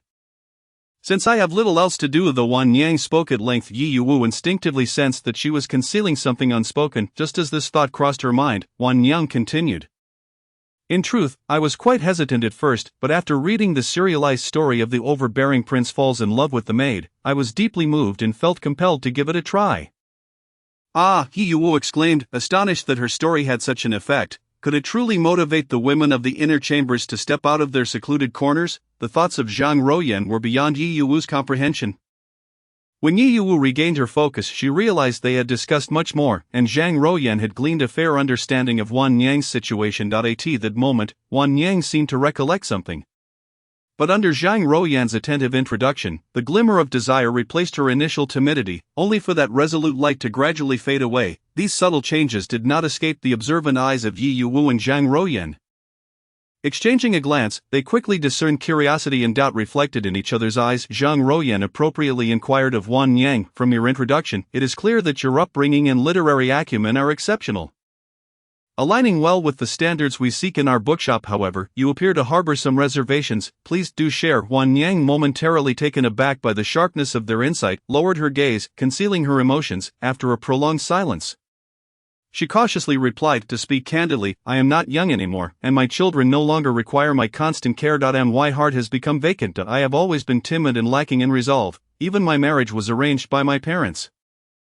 Yet, the life I lead now. She abruptly paused, unsure of how to articulate her feelings. Chapter 25, a melodramatic plot. Regaining her composure, Wan Yang continued, during that period, I felt lost and tormented. Society imposes excessively stringent expectations upon women. Thankfully, I found hope within the pages of Fong Cung Jian, which inspired me to seek a change in my circumstances. Initially, I was grateful that someone would consider employing a woman. I pondered what kind of person that might be. Now, having met you, Manager Yi, everything makes sense. You appear to be a paradoxical individual, yet unexpectedly, I find your demeanor convincing. Please, I implore you to accept me. Wang Yang's heartfelt declaration took Yi Yuwu by surprise. And the approving nods from Zhang Ruoyan and Hua Ping confirmed her sentiments. Indeed, the young lady was remarkable. Unbeknownst to them, Yi Yuwu felt a blush creeping upon her cheeks, slightly embarrassed by the admiration of her two little admirers. Satisfied with Wang Yang, Zhang Ruoyan resolved to employ her, inviting her to commence work the following day. After bringing Wang Yang on board, Zhang Ruoyan visibly relaxed. A few days later, she recruited two more young women, both of whom had received some education, yet their familial circumstances were entirely contrasting. One girl came with her family's support, while the other defied her family's opposition to join the bookshop. Thus, the manuscript department was formed with a total of 5 women. Initially, Zhang Ruoyan, under Hua Ping's guidance, grasped the responsibilities of the manuscript department within a single day. Subsequently, she and Hua Ping began to train the newcomers in their tasks. The primary role of the manuscript department was to review submitted stories, selecting those with commendable writing and plot in the first round. In the second round, they finalized which stories would be published and arranged their layout, notifying the authors for any necessary revisions. Yi Yuwu entrusted the cover design to the manuscript department, making the third round focus on determining cover art and illustrations. Ultimately, once a book was finalized, they would find someone to transcribe it. With the establishment of the manuscript department, Yi Yuwu found herself somewhat relieved, finally having time to write her stories. Drawing upon her modern writing techniques, she crafted her first serialized tale, having penned similar narratives numerous times before. She incorporated many plot elements from contemporary novels. The reception in this era was unexpectedly favorable, sparking widespread discussion among the young ladies, though she felt it was far from sufficient, as the story was nearing its conclusion. The previous installment had left readers in agony, with some even sending her letters of complaint, yet she was unfazed. After all, in the modern era, she had received far harsher criticism beneath her novels. No controversy meant no topic of discussion. And that was one of the conditions for success. She often found amusement in reading the letters that scolded her, using them as motivation. Of course, altering the plot was out of the question. As she contemplated the upcoming scenes of romantic pursuit and unexpected twists, she felt an inexplicable thrill. The chase and the ensuing chaos promised to deliver a fresh shock to the women of this age.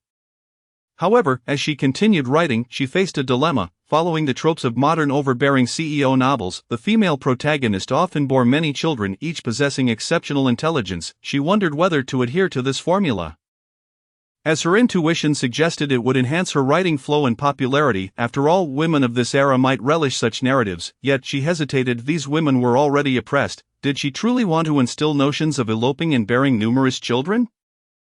Wouldn't that make her one of the architects of their oppression? Previously, Hua Ping had timidly inquired about the upcoming plot, pleading for just a hint. Unable to resist, Yi Yuwu had shared a brief outline of her forthcoming storyline.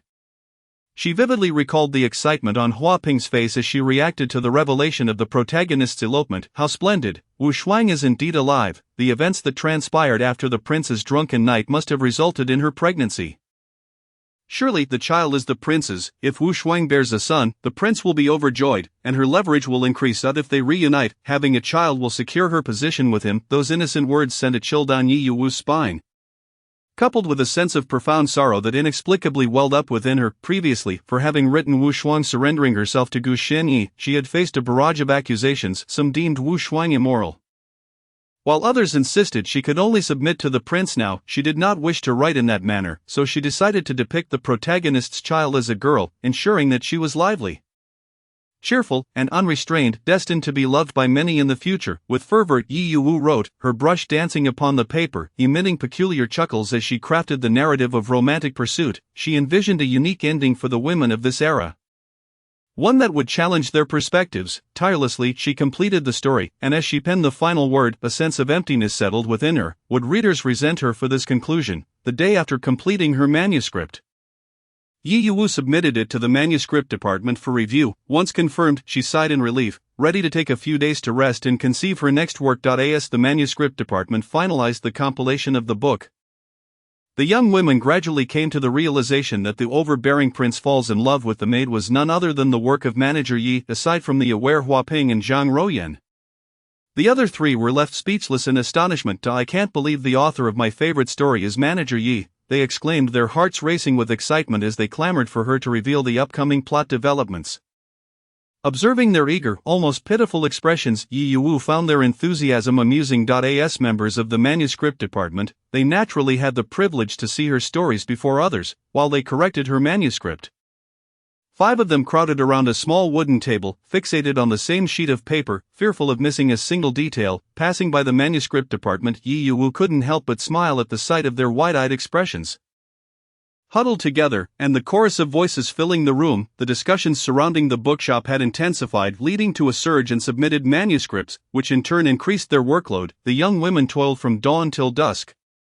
Immersed in their literary tasks. As the sun began to dip below the horizon, noticing their unwavering dedication, Yi Yuwu felt compelled to intervene. Having previously established a work schedule, she could no longer bear to watch them labor endlessly. With a stern expression, she urged them to leave. The 4 women, reluctantly cast out, gazed back at the closed doors of the bookshop as they departed. Thanks to the manuscript department's efforts, the 5th issue was swiftly compiled. Awaiting the publication date, with ample time for preparation, Yi Yuwu arranged for 600 copies to be printed. Given the large quantity, she enlisted a printing workshop, resulting in 2/3 of the copies being produced there. The new issue proved to be immensely popular, with eager patrons lining up before dawn. Just as before. On this particular morning, the bookshop's entrance was a veritable sea of people, as previous announcements hinted that this would be the final installment of the overbearing prince falls in love with the maid. This revelation sent a wave of anxiety through the crowd of women, who were consumed with thoughts of securing a copy, fearing they might miss out. The previous episode had left them emotionally drained. None knew what the next chapter might hold due to the publication of this book. The noble women of the capital established a book club named Fangsuan Jijian, dedicated to the appreciation and critique of literature. This gathering, composed entirely of women who cherish the book, provides a space for discussion, effectively transforming into a haven for literary enthusiasts. Many of these women, confined within the inner chambers, yearned for a venue to converse about literature, and thus found refuge in this book club, which offered them a platform to share their thoughts on stories. The club was co-founded by several close friends of Bai Zuanqing. On the 3rd day following the release of the 5th issue, the book club sent out invitations to eligible women to attend. After sending the invitations, Bai Zuanqing chose to remain alone in her quarters, engrossed in reading. As soon as the bookstore opened its doors, she instructed her maid Jingqiu to purchase some sweet drinks, having thoroughly enjoyed the syrup from the establishment during her last visit. She thought to have Jingqiu buy several cups, as her brother had been quite busy lately, and with the weather turning warm, she wished to bring him some refreshments to alleviate the heat. Upon the return of the maids with the sweet drinks, Bai Zuanqing directed the servants to place the beverages in a delicately crafted food box. The box was exquisite, consisting of 3 tiers. The bottom layer contained the freshly purchased sweet drinks, while the 2 upper layers held pastries prepared by the household chef. Thinking of her brother, she found herself less interested in the newly released books.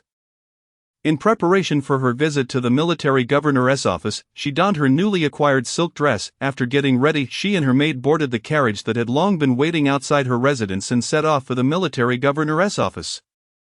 Upon their arrival, the guards recognized her, and after relaying the message, they promptly allowed her entry, albeit only permitting her and her maid Jingqiu to enter. Jingqiu, carrying the food box, followed closely behind by Zuanqing as they traversed the quiet halls of the office, where everyone was diligently attending to their duties, with nary a sound to be heard. Each person passing them moved with a sense of urgency. Even the trees within the grounds seemed to exude an inexplicable chill. This was not Jingqiu's first visit with her mistress, yet each time, she kept her head lowered, averted her gaze from the surroundings. Fortunately, they soon reached their destination. In the center of the courtyard stood a solitary building, surrounded by a few trees, while several other structures quietly stood nearby. The roof ridges of the central building were adorned with majestic ridge beasts, exuding an air of authority and solemnity. Jingqiu remained outside, waiting while Bai Zuanqing approached the building. The grand entrance was wide open, revealing a pearwood table at its center, where a familiar figure was intently engrossed in the volumes laid before him. Aware of Bai Zuanqing's arrival, he did not lift his head. Immersed in his tasks, Bai Zuanqing understood that he was preoccupied and paid no mind, placing the food box upon the table. "What brings you here?" she inquired. "Of course, I've come to deliver some snacks for my brother. You've been so busy. As your sister, I must show concern for you," she replied, opening the food box and carefully arranging its contents near his books. Just as she was about to place a pastry on the table, she noticed something familiar beside him. Curiosity piqued, she leaned in for a closer look. "Is that not the same sweet drink I purchased?" she exclaimed, recognizing the bamboo tube, marked with the characters Jiu half visible in vermilion. Her mind raced with questions, and she blurted out, "Brother, do you also enjoy the sweet drinks from this place?" Bai Zuanqing's voice broke through Bai Zunyu's concentration, causing his brow to furrow momentarily as he cast a fleeting glance at the drink beside him before returning his focus to the documents in hand. "It must be something the servant picked up on a whim," he replied nonchalantly, his tone unchanged from usual. Bai Zuanqing chose to overlook the oddity, though a nagging feeling lingered in her mind. What a coincidence, just the other day, I noticed this bookstore had begun selling sweet drinks instead of books. Out of curiosity, I tried a bowl and found it surprisingly delightful. Knowing you've been busy lately, I thought to bring you some to try, but it seems our tastes align, and this drink will go to waste. She lamented, "What a fortunate coincidence, since we shouldn't waste it, we can share it with others in the residence." "That works, as I'd rather not carry it back, which would be quite tiresome, but I'll leave it to you to manage," Bai Zuanqing said with a light-hearted sigh, smiling at Bai Zunyu. He nodded in agreement, though his expression remained stoic, lips parting slightly. "To offer unsolicited kindness is either deceitful or dubious, you know me well. Brother. I heard that Fangxiang Pavilion has released a stunning new hairpin, but I've nearly exhausted my funds. Might you return home early today to purchase one for me?" Bai Zuanqing had stealthily approached Bai Zunyu from behind, playfully pressing her fingers into his shoulders. Bai Zunyu, accustomed to his sister's antics, found himself resigned to acquiesce, knowing that otherwise, he would have a long day ahead. He nodded in agreement, eliciting a quiet cheer from Bai Zuanqing. "Then I shall take my leave, so as not to disturb your work," she declared, making for the door without even retrieving the food box. Chapter 27. Caught red-handed as she departed, Bai Zunyu affectionately shook his head at her retreating figure. After a moment of distraction, his gaze fell upon the bamboo tube containing the sweet drink beside him. The drink, freshly procured, still emanated a fragrant fruity aroma. "Qianfan," he called out, and soon a servant clad in indigo entered. Bowing respectfully, "My lord, please distribute these treats to the guests in the front hall." "Yes," replied the servant named Qianfan, moving to collect the dishes before Bai Zunyu. His practiced movements revealed that he was no stranger to such tasks. As he tidied up, Qianfan suddenly heard his masteress' voice halt him. "Wait, do not include the sweet drink." Qianfan paused, placing the bamboo tube back down. Upon closer inspection, he noticed that the sweet drink appeared identical to the one Bai Zunyu had instructed him to purchase earlier that morning. However, the drink beside his master remained untouched, and his lord was not known to fancy such delicacies. Why then had he instructed him to buy it only to leave it untouched? Confounded, Qianfan recognized that his master's intentions were often inscrutable.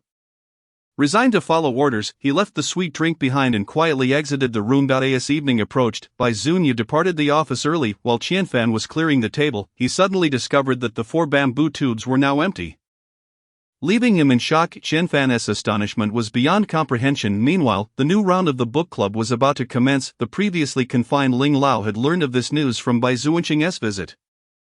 The days of her confinement had been unbearable, and knowing that her beloved serialized story had concluded only added to her misery. Eager to catch up on the narrative, Ling Lao languished in her room.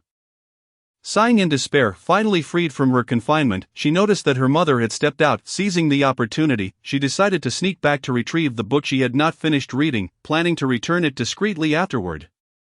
Confident that her mother would be none the wiser, acting swiftly, she summoned her maid to scout her mother's courtyard, confirming that her mother and the maidservants had indeed left. With that assurance, she stealthily evaded the other maidservants and slipped into her mother's courtyard, making her way to the main room. Once inside, she closed the door and began her search, starting with the wardrobe.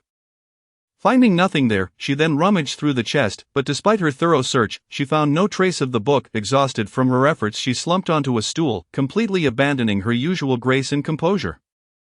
Just as she was about to pour herself a cup of tea, her eyes caught sight of something. With a start, she sprang up and dashed to the bedside, pulling a book from beneath the pillow. Her face lit up with joy upon retrieving the book, but her excitement was short-lived as she noticed the cover seemed different. Upon closer inspection, she realized it was indeed titled Fangsuan Jijian. Yet it bore the label of the 5th issue. A wave of astonishment washed over her. Is this not the latest issue? How could it be? Confusion clouded her thoughts when she noticed something amiss beneath the bed. Lifting the bed curtain, she discovered a hidden compartment. With a gentle tug, it opened, revealing 4 neatly arranged volumes of Fangsuan Jijian, from the 1st to the 4th issue, with the 5th issue in hand. She had a complete set, every single one. Her eyes brightened as understanding began to dawn. Surely these books were not merely for display. Her own collection paled in comparison, yet her mother possessed all 5 volumes. showing signs of having been perused repeatedly. As she pondered this revelation, a sudden commotion outside startled her, the noise growing louder and seemingly approaching her. Panic-stricken, Ling Lao frantically searched for a place to hide.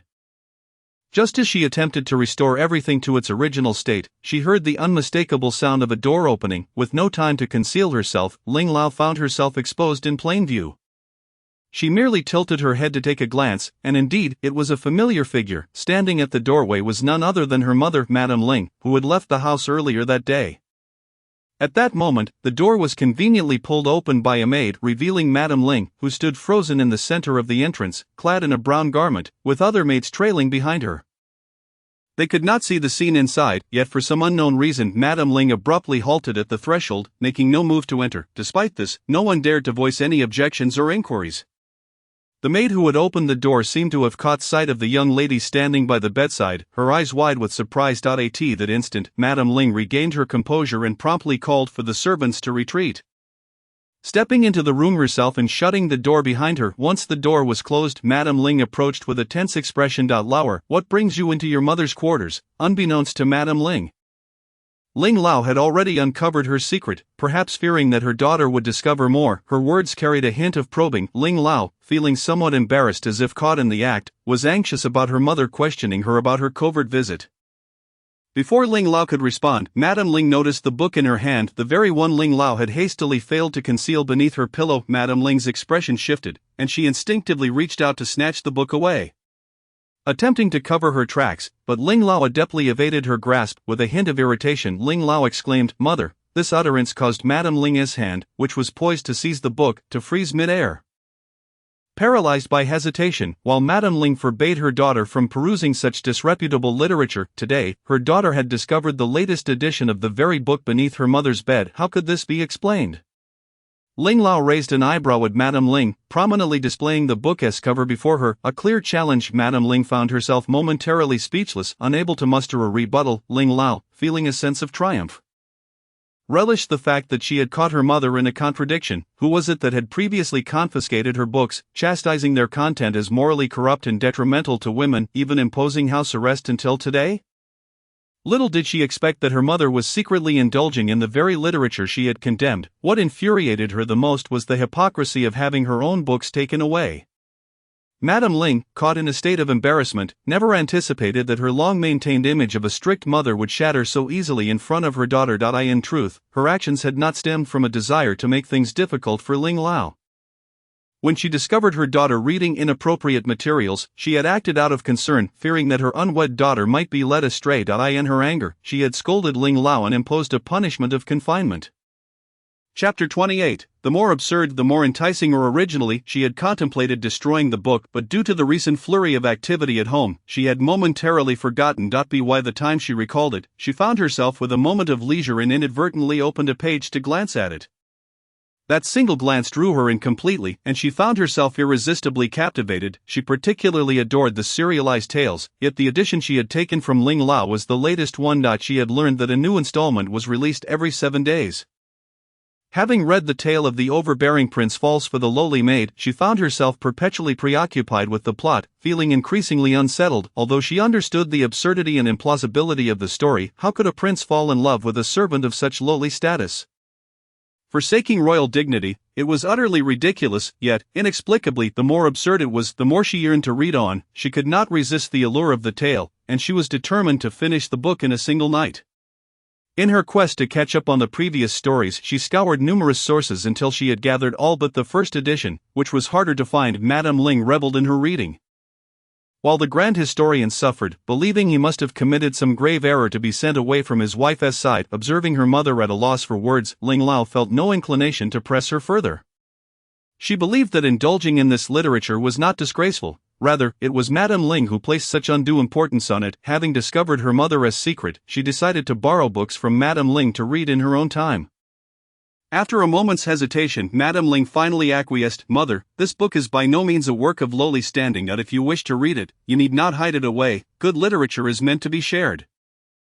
And even Madame Wei is reading it." Madame Wei, the legitimate wife of the Prime Minister, was renowned as the foremost talented woman in Dianjing during her youth, yet, Madame Ling had always harbored disdain for her.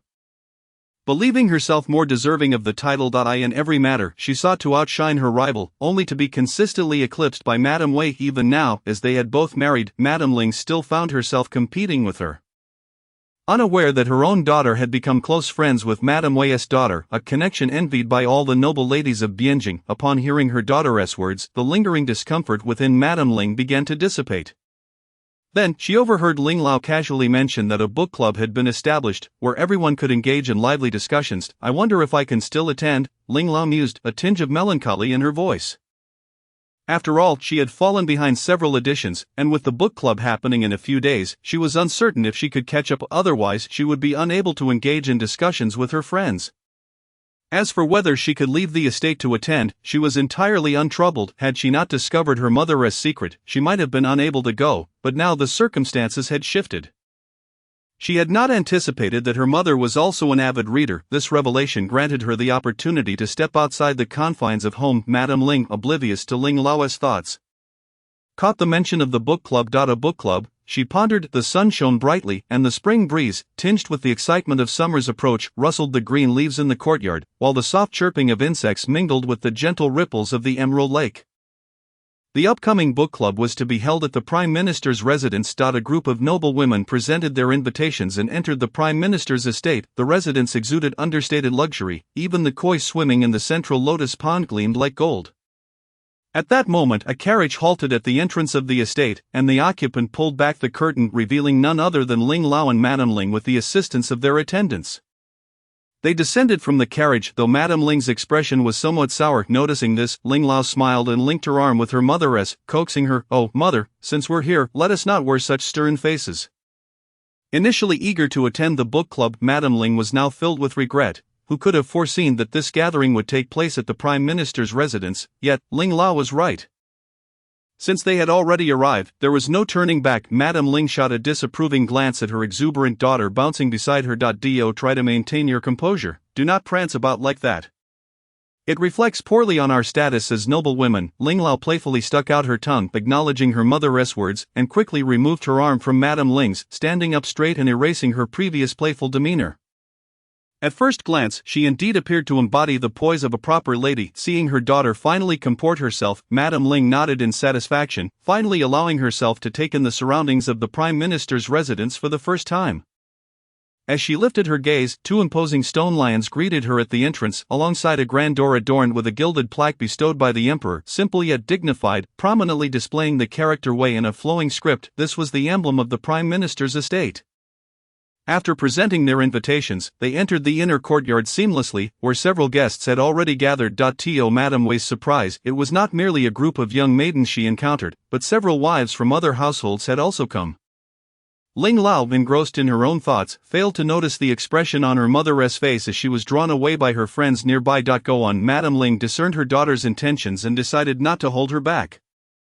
"Thank you, mother," Ling Lao exclaimed as she hurried away to join by Zuanqing and the others. Madame Ling, contemplating for a moment, then approached the gathered ladies, exchanging pleasantries before taking a seat. To her astonishment, she discovered kindred spirits among the other wives. She had initially thought she would only encounter a crowd of unwed girls. The other ladies shared similar sentiments. After all, this book had only recently gained popularity among their circle, and its readership remained modest. "This book is truly captivating. Initially, I thought it was a trivial work unworthy of our attention. I turned a blind eye to my daughters reading it, but my eldest insisted I read it.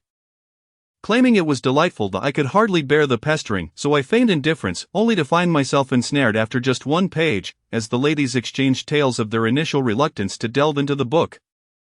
Madame Ling smiled knowingly. It appeared she was not alone in her predicament. "Madame Ling, may I ask what initially drew you to this book?" At that moment, one of the ladies inquired, prompting the others to turn their attention to her. Among them, it was the most unexpected to see Madame Ling. Her strict adherence to propriety was somewhat notorious among the highborn ladies, and her household was known for its rigid adherence to decorum under her watchful eye. This was not to say it was a flaw, rather, they were simply taken aback that such a commanding matriarch would indulge in a book considered beneath societal standards. Madame Ling was momentarily taken aback by the question. About to respond, when suddenly someone arrived, and the ladies stood in unison and following their gaze. Madame Ling saw that the matron of the estate, Madame Wei, had arrived. Upon her sudden appearance, Madame Ling displayed a rather awkward demeanor. tinged with a hint of embarrassment. Fortunately, Madame Wei seemed oblivious to it as she approached to exchange pleasantries with a few ladies. Madame Wei seated herself at a distance from them, remaining silent. After a while, more ladies arrived, and as the appointed hour drew near, everyone took their seats. Madame Wei spoke a few words to the seated guests before commencing the literary gathering. This gathering was exclusively for women, each of whom held a book in hand. As soon as the banquet was declared open, the attendees eagerly flipped through their volumes, including the maids behind them who were also engrossed in reading. The centerpiece of this literary event was The Overbearing Prince Falls for the Little Maid. The preliminary tales had been perused in their homes, thus, this gathering focused on the serialized version of the story. Oh heavens, is this story truly coming to an end? An exclamation arose from one of the ladies before they began reading. However, not many paid heed, as they were already absorbed in the narrative. As the reading commenced, it became evident that Wu Shuang had not perished in the flames as previously thought. The conflagration at her residence had, in fact, been orchestrated by Princess Qing Dai, having resided in the manor for an extended period.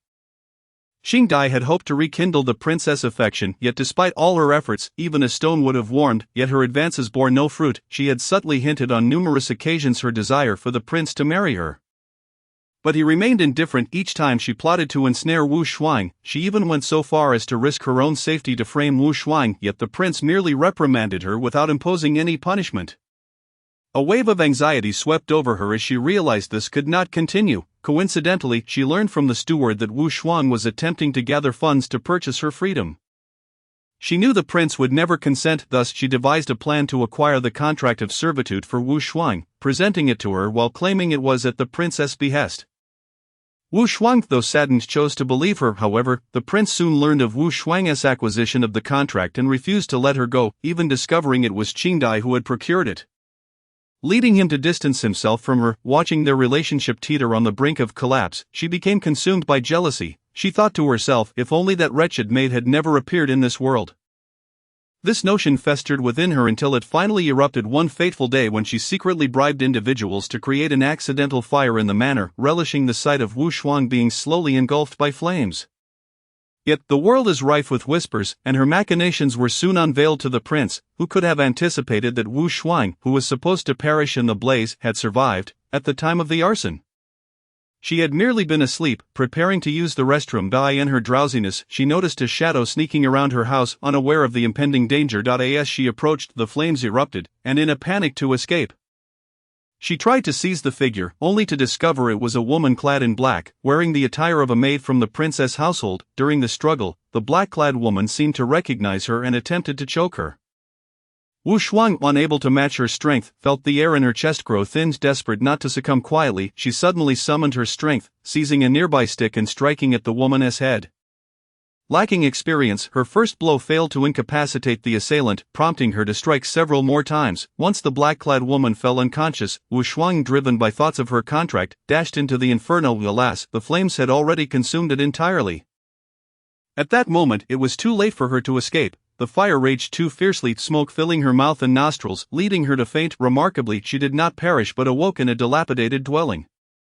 Later, she learned it was a fellow maid who had rescued her, having discovered a tunnel beneath their bed that led outside. The maid also brought news that, due to the fire at the prince's residence, a maid was believed to have perished, and everyone assumed it was Wu Shuang. The steward had accounted for the individuals present and found only her missing. The maid who saved her inquired if she intended to return, and after some deliberation, Wu Shuang decided to let the world believe she had perished in the flames. She asked the maid to keep this secret, to which the maid agreed. Once her injuries healed, Wu Shuang bid farewell to her savior, leaving the imperial city without revealing her destination. So this was how it unfolded. I always suspected Wu Shuang could not possibly be dead. What would the prince do without her? Upon reaching this part, many noble ladies laughed through their tears, their anxieties eased after 7 days of suspense. Wu Shuang must have been heartbroken. After escaping the fire, she likely wished to sever ties with the prince. Leaving was acceptable. Although the prince had affection for her, our dear Wu Shuang was not bound to that scoundrel. There are countless flowers in the world. It was high time for the prince to let go of his beloved. He had brought this upon himself, and as for Princess Qing Dai, can we not see her face justice? Perhaps not, for despite being a widow, she remains a respected princess. I previously wrote a lengthy letter to Mr. Wu Ming vehemently denouncing Princess Qing Dai, yet today it seems my criticisms were insufficient. I shall compose another letter to chastise her. Nearby, a young lady looked curiously at another, as if she had found a kindred spirit. Oh my, I have found someone who shares my sentiments. I nearly couldn't contain my disdain for Mr. Wu Ming. That woman is utterly detestable. While the ladies vented their frustrations, they continued to enjoy the tales. Fast forward 5 years. At this juncture, Gu Shangyue remained unaware of Princess Qing Dai's role in the unfolding events. That he had long since come to terms with his feelings and had no further interactions with her. Dedicating the past 5 years to governance, coincidentally he was to travel south to address a corruption case, quickly packing his belongings for the journey. That he had handled such matters countless times, yet he never anticipated encountering a familiar face in Jiangnan. Chapter 30, Jealousy. Initially, he was attending to a case on the street when a charming little girl, resembling a doll from a New Year's painting, suddenly dashed out and clung to his leg. Calling him father. He was taken aback, quickly realizing the child had mistaken him for someone else. After a brief search, he learned that she had become separated from her family. He promptly dispatched a servant to locate her mother while he held the little girl in place. After some time, the servant reported that the childless mother had been found. Just as Wu Shuang burst into his line of sight, her face etched with urgency as she focused solely on her child. Assessing if the girl had sustained any injuries, completely oblivious to his presence, it was only when the little girl pointed at him that she seemed to awaken from her reverie. At first, disbelief filled his eyes upon recognizing her familiar visage, fearing he was dreaming. However, when he saw her holding a little girl with pigtails, he could not resist approaching and grasping her arm. It appeared she too recognized him. Her initial shock quickly masked by a courteous bow, offering no explanation as to why she had not perished and was now in such a remote town. Gu Shangyue had many questions to pose. Terrified she might flee from him again, but upon seeing the child tightly held in her arms, he found himself speechless. Yet, Wu Shuang, maintaining a stoic expression, stated, "Prince, the past has faded into oblivion. I hope you will regard this encounter as if we had never met." As she spoke those words, her face reflected a sense of relief, devoid of any excess emotion, as if he had become a stranger to her. In the moment he was lost in thought. She turned and left with the girl. Unbeknownst to him, in that fleeting moment of distraction, he instinctively nodded. As he watched her depart without a backward glance, Gu Shangyue felt desolate, especially when he saw her standing beside a man at the alley's entrance. The man effortlessly lifted the little girl from her arms into his embrace as they walked forward, appearing as a blissful family. Outside the narrative, the audience was nearly beside themselves with excitement at this turn of events. Could it be Wu Shuang had actually married another and had a child? Tsk, the prince deserved this. He had wounded the heroine deeply, and now the time had come for him to regret his actions. For some reason, as I read this passage, tears welled in my eyes, yet there was a strange sense of satisfaction that cannot be. Wu Wang must end up with Wu Shuang. Perhaps this is indeed Wu Shuang's true destiny. Finding a common man to marry and raise children, which would be the best for her, the intrigues of high society could prove perilous for her survival, even if a man professed love. How could she trust its permanence? Why do I feel that this little girl might belong to the prince? This thought was lost amidst a chorus of chatter, with no one paying it any heed. After a while, the discussions drifted away, consumed by the unfolding plot. After Wu Shuang departed with the child, she initially believed that her words had severed all ties with the prince, yet unexpectedly, her shop fell victim to harassment from local ruffians, who shamelessly claimed that the county magistrate was their uncle, rendering any report to the authorities futile. Little did she anticipate the audacity of these scoundrels, who, upon seeing the beautiful Wu Shuang, sought to abduct her. During the ensuing struggle, Gu Shangyue appeared, rescuing Wu Shuang and delivering a thorough lesson to the thugs. Although Wu Shuang was reluctant to see him, she could not disregard his assistance, and her companion suddenly suggested expressing gratitude by inviting him for dinner. Originally, one would think the prince would decline such an offer, considering his noble status, yet to everyone's surprise, he nodded in agreement. Given the circumstances, if Wu Shuang is unwilling, she must prepare the meal herself. Now that Wu Shuang has ventured into business and acquired wealth, she no longer needs to labor in the kitchen but has instead hired a chef to cook in her home. Observing the prince jovially conversing with men in her courtyard, occasionally teasing her daughter, Wu Shuang, choosing to remain unbothered, retreats to her kitchen to watch the chefs at work, under the pretext of supervising them. Little did she expect that shortly after her entrance, a broad, warm body would press against her back, sending a shiver down her spine. The sensation was all too familiar, prompting her instinctively to withdraw, only to be yanked back by a pair of strong hands. Fearful, she struggled to escape, anxious not to attract the attention of the chefs engrossed in their cooking. Don't move, unless you wish for others to notice, came the voice behind her. Reluctantly, Wushwang ceased her movements. Tears welling in her eyes as she quietly questioned the man behind her about his intentions. Jiu Xianyi did not answer her inquiry but posed a question of his own. Is this the life you desire? Wushwang could not recall how Gu Xianyi departed, but when the dishes were served, he feigned indifference. The meal was tasteless to Wushwang, her heart racing as she observed him draw closer to her daughter. Perpetually on edge, fearing that he might uncover their striking resemblance, fortunately he did not notice, and after his departure Wushwang, cradling her child, wore a blank expression, lost in thought. It was not until the man seated beside her addressed her that she snapped back to reality. With a smile, he gently moved her daughter aside. The man who assisted you today is undoubtedly Nuanua's biological father, he stated with certainty. Wushwang was taken aback, her mouth agape, unable to articulate a response. Is it that obvious? The man chuckled in resignation. Your expression betrays you. What are your plans from here? I apologize, Xiaoling ran. Today I have troubled you to play this role. Moving forward, I will live well with Nuanua here. While he is a prince and will likely return to the capital soon to resume his princely life, he and I inhabit entirely different worlds. The man recognized that he could not persuade her. Only those entrenched in the situation could truly comprehend the nuances. I will soon embark on a journey across the seas. I doubt I can accompany you for much longer. His time in Yuntown had stretched too long, and the appointed time was drawing near. Despite his reluctance, he had to depart. Gazing at the woman before him, he could not conceal the affection in his eyes, yet he understood the necessity of patience. Deep within, he harbored an intense jealousy towards that man. Rest assured, I have inquired, and his case in Yuntown has concluded. Barring any unforeseen circumstances, he will soon depart. Wushwang seemed to discern the implication in his gaze. Yet she dared not meet it, nor respond. She had long noted his kindness towards herself and Nuanua, and it was precisely because of this kindness that she felt unable to at this point. The book club erupted with excitement. I told you Nuanua is the prince's daughter. Perhaps it's better for her to be with Xiao Lingran. Truly he has been exceptionally good to Wushwang and Nuanua. But she is carrying the prince's child. Surely she should be with the prince. The women's virtue was paramount. Wushwang had not yet married the prince, yet circumstances had led to a conjugal bond, which ultimately felt improper.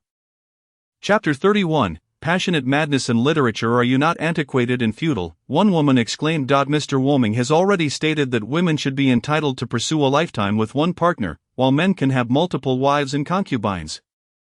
Moreover, Xiao Lingran has expressed no objections. He willingly accepts all of Wushwang. Xiao Lingran is so devoted. I hope he ultimately ends up with Wushwang. Me too, me too. However, the subsequent plot twist left them utterly astonished.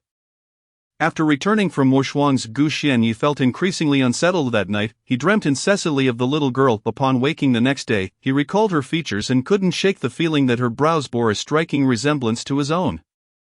Once a seed of suspicion was planted, it festered in his mind, yet he initially dismissed it as mere fantasy, not giving it much thought. Simultaneously, he had finally found Wushwang and was unwilling to let her go.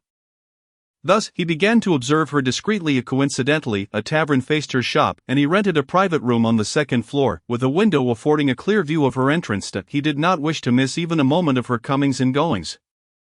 Ultimately, he could not let her go, even if she had married another. What excitement! Is the prince about to discover that Nuanua is his biological daughter? This was the undercurrent of suppressed enthusiasm that rippled through the book club. They had already begun to witness the unfolding story of Gu Xianye's investigation, inching ever closer to the revelation of Nuanua's true parentage. The audience held their breath, wide-eyed, afraid to miss a single detail. In the narrative, Gu Xianyi pretended to depart Yuntown but had not truly left. He was acutely aware that Wushwang was married, yet he still loved her. Even watching her from afar sufficed. Wushwang assumed he had left, allowing Xiao Lingran to feel secure enough to depart Yuntown for his appointment. However, Gu Xianyi could not contain his longing and found himself reappearing in her life, assisting her repeatedly, yet never receiving a warm response. To his astonishment, he eventually pieced together the truth. Regardless of how well Wushwang concealed it, the evidence that Nuanua was his daughter eventually surfaced. The day he learned the truth, he was overwhelmed with indescribable excitement, striving even harder to present himself favorably before Wushwang and Nuanua. One day, he confessed his feelings to Wushwang, only to be met with rejection. She could not be with the man who had once caused her pain. The days dragged on until Xiao Lingran's return, prompting Wushwang to avoid Gu Xianyi altogether. He could only glimpse her back. Witnessing the closeness between her and Xiao Lingran, which drove him to the brink of madness with jealousy, yet he maintained an air of calm, concealing the growing anxiety within. He feared their hearts were drifting further apart. Terrified that she might vanish from his world once more, this what Mr. Wolming referred to as a wife-chasing pyre. Oh, how my heart aches for Gu Xianyi. Perhaps Wuxuang should forgive him. They should cease their quarrels and reunite swiftly. This torment is surely a burden upon us readers, but we must not forget how he treated Wuxuang before. Someone interjected. Wuxuang and Princess Qing Dai were kidnapped together. The assassin forced the prince to choose one to save, and he chose Princess Qing Dai. At that moment, Wuxuang nearly lost her life. I believe this incident shattered her heart. This remark from Ling Luo drew the sharp gaze of Lady Ling from a distance, prompting her to fall silent, shoulders hunched as if caught in wrongdoing. Meanwhile, the other sisters, oblivious to her reaction, continued, "Indeed, this is just the beginning. Let's torment the prince thoroughly. My heavens, the prince is truly losing his mind. He has actually taken the heroine back to the capital and imprisoned her in his palace." The women gasped in astonishment. Their earlier discussions momentarily halted. They had been engrossed in the tale when they heard this revelation. Quickly refocusing on their books, within the narrative, Gu Xianyi, unable to bear Wuxuang's indifference and driven mad by his jealousy of Xiao Lingran, found himself overwhelmed by the mounting political affairs in the capital, which he had long neglected. Despite his reluctance to return, he felt compelled to do so, fearing for Wuxuang's safety in Yun Town, particularly worried that she might leave again, even when he stationed guards to protect her. He remained restless. These days had driven him nearly to madness, and in that frenzy, he resolved to seize her by force. Thus, he dispatched men to forcibly take Wuxuang and Nuanua, disregarding the disdain in Wuxuang's eyes as he confined her to the main hall of the palace where he usually slept. Despite Wuxuang's vehement rejection and her desire to avoid him, he persisted in seeking her out daily. Even as chaos ensued within the palace due to her protests, the ensuing events became a tumultuous interplay of love and strife, predominantly marked by Gu Xianyi's humble pleas for Wuxuang to love him once more. Wuxuang, wearied by the relentless pressure, found her patience eroding as he began to use Nuanua as leverage against her, coercing her compliance with the promise of seeing her daughter. Over time, Wuxuang's feelings turned to resentment. Meanwhile, Gu Xianyi, driven mad by her resistance, even contemplated marrying her. Initially, he had considered taking her as a concubine, but she could not endure sharing a husband with other women, leading her to seize an opportunity to escape and never return. Now, he offered her the title of princess, yet she scoffed at the notion, refusing to accept it, even when he knelt and vowed to cherish her above all others. Gu Xianyi, undeterred by her indifference, proceeded to announce their impending marriage. Soon, the entire capital buzzed with gossip about the prince intending to wed a mere servant, and they relished in the unfolding spectacle. Yet Gu Xianyi remained unfazed. All he desired was to be with Wuxuang, vowing that he would never let her go. This news reached his mother, Lady Zhang, who vehemently opposed the union and secretly plotted to thwart Gu Xianyi's reckless actions, believing that Wuxuang had enchanted her son. The pitiful Wuxuang, having been secretly punished by the Dowager Zhang on several occasions, only grew fearful when Gu Xianyi discovered her intentions to sever their mother-son relationship, leading her to refrain from covertly tormenting Wuxuang. Additionally, the Princess Qing Dai emerged to cause chaos, vividly portraying a malicious female antagonist, only to be dealt with by Gu Xianyi in the end. When his son steadfastly insisted on marrying a lowly maid, the Dowager Zhang found herself powerless and had no choice but to acquiesce. Chapter 32. A deeply tormented love. However, upon returning to Bianjing after all that had transpired, he failed to notice that Wuxuang's love for him had dwindled to nearly nothing each day. She felt as though she were a prisoner confined within the inner quarters, her spirits dampened and her heart heavy with sorrow. When Gu Xianyi visited her, she merely lay motionless on the favored concubine's couch, not even lifting her eyelids, devoid of both joy and sorrow, refusing to eat. Even when Gu Xianyi moved Nuanua out, she exhibited no reaction. In desperation, Gu Xianyi held her close, pleading for her compassion. Yet she remained indifferent. Nevertheless, despite her apathy, Gu Xianyi was resolute in not allowing her to leave. Thus, they continued to torment one another. It was not until mere days before their impending wedding that a turning point occurred. She encountered the long-absent Xiao Lingran. It turned out that when Gu Xianyi insisted on taking Wuxuang away, Xiao Lingran could not remain a passive observer. Yet Gu Xianyi's ruthless methods left Xiao Lingran with no chance to resist, for with a mere flick of his finger he could render Xiao Lingran powerless. As Gu Xianyi's men seized Xiao Lingran, threatening to break his limbs, Wuxuang knelt and wept, begging Gu Xianyi to spare him. offering to willingly return to the capital with him. However, the more she pleaded for Xiao Lingran, the angrier Gu Xianni became. Unexpectedly, while he appeared to relent by releasing Xiao Lingran, he soon commanded that he be thrown into the abyss below the cliff.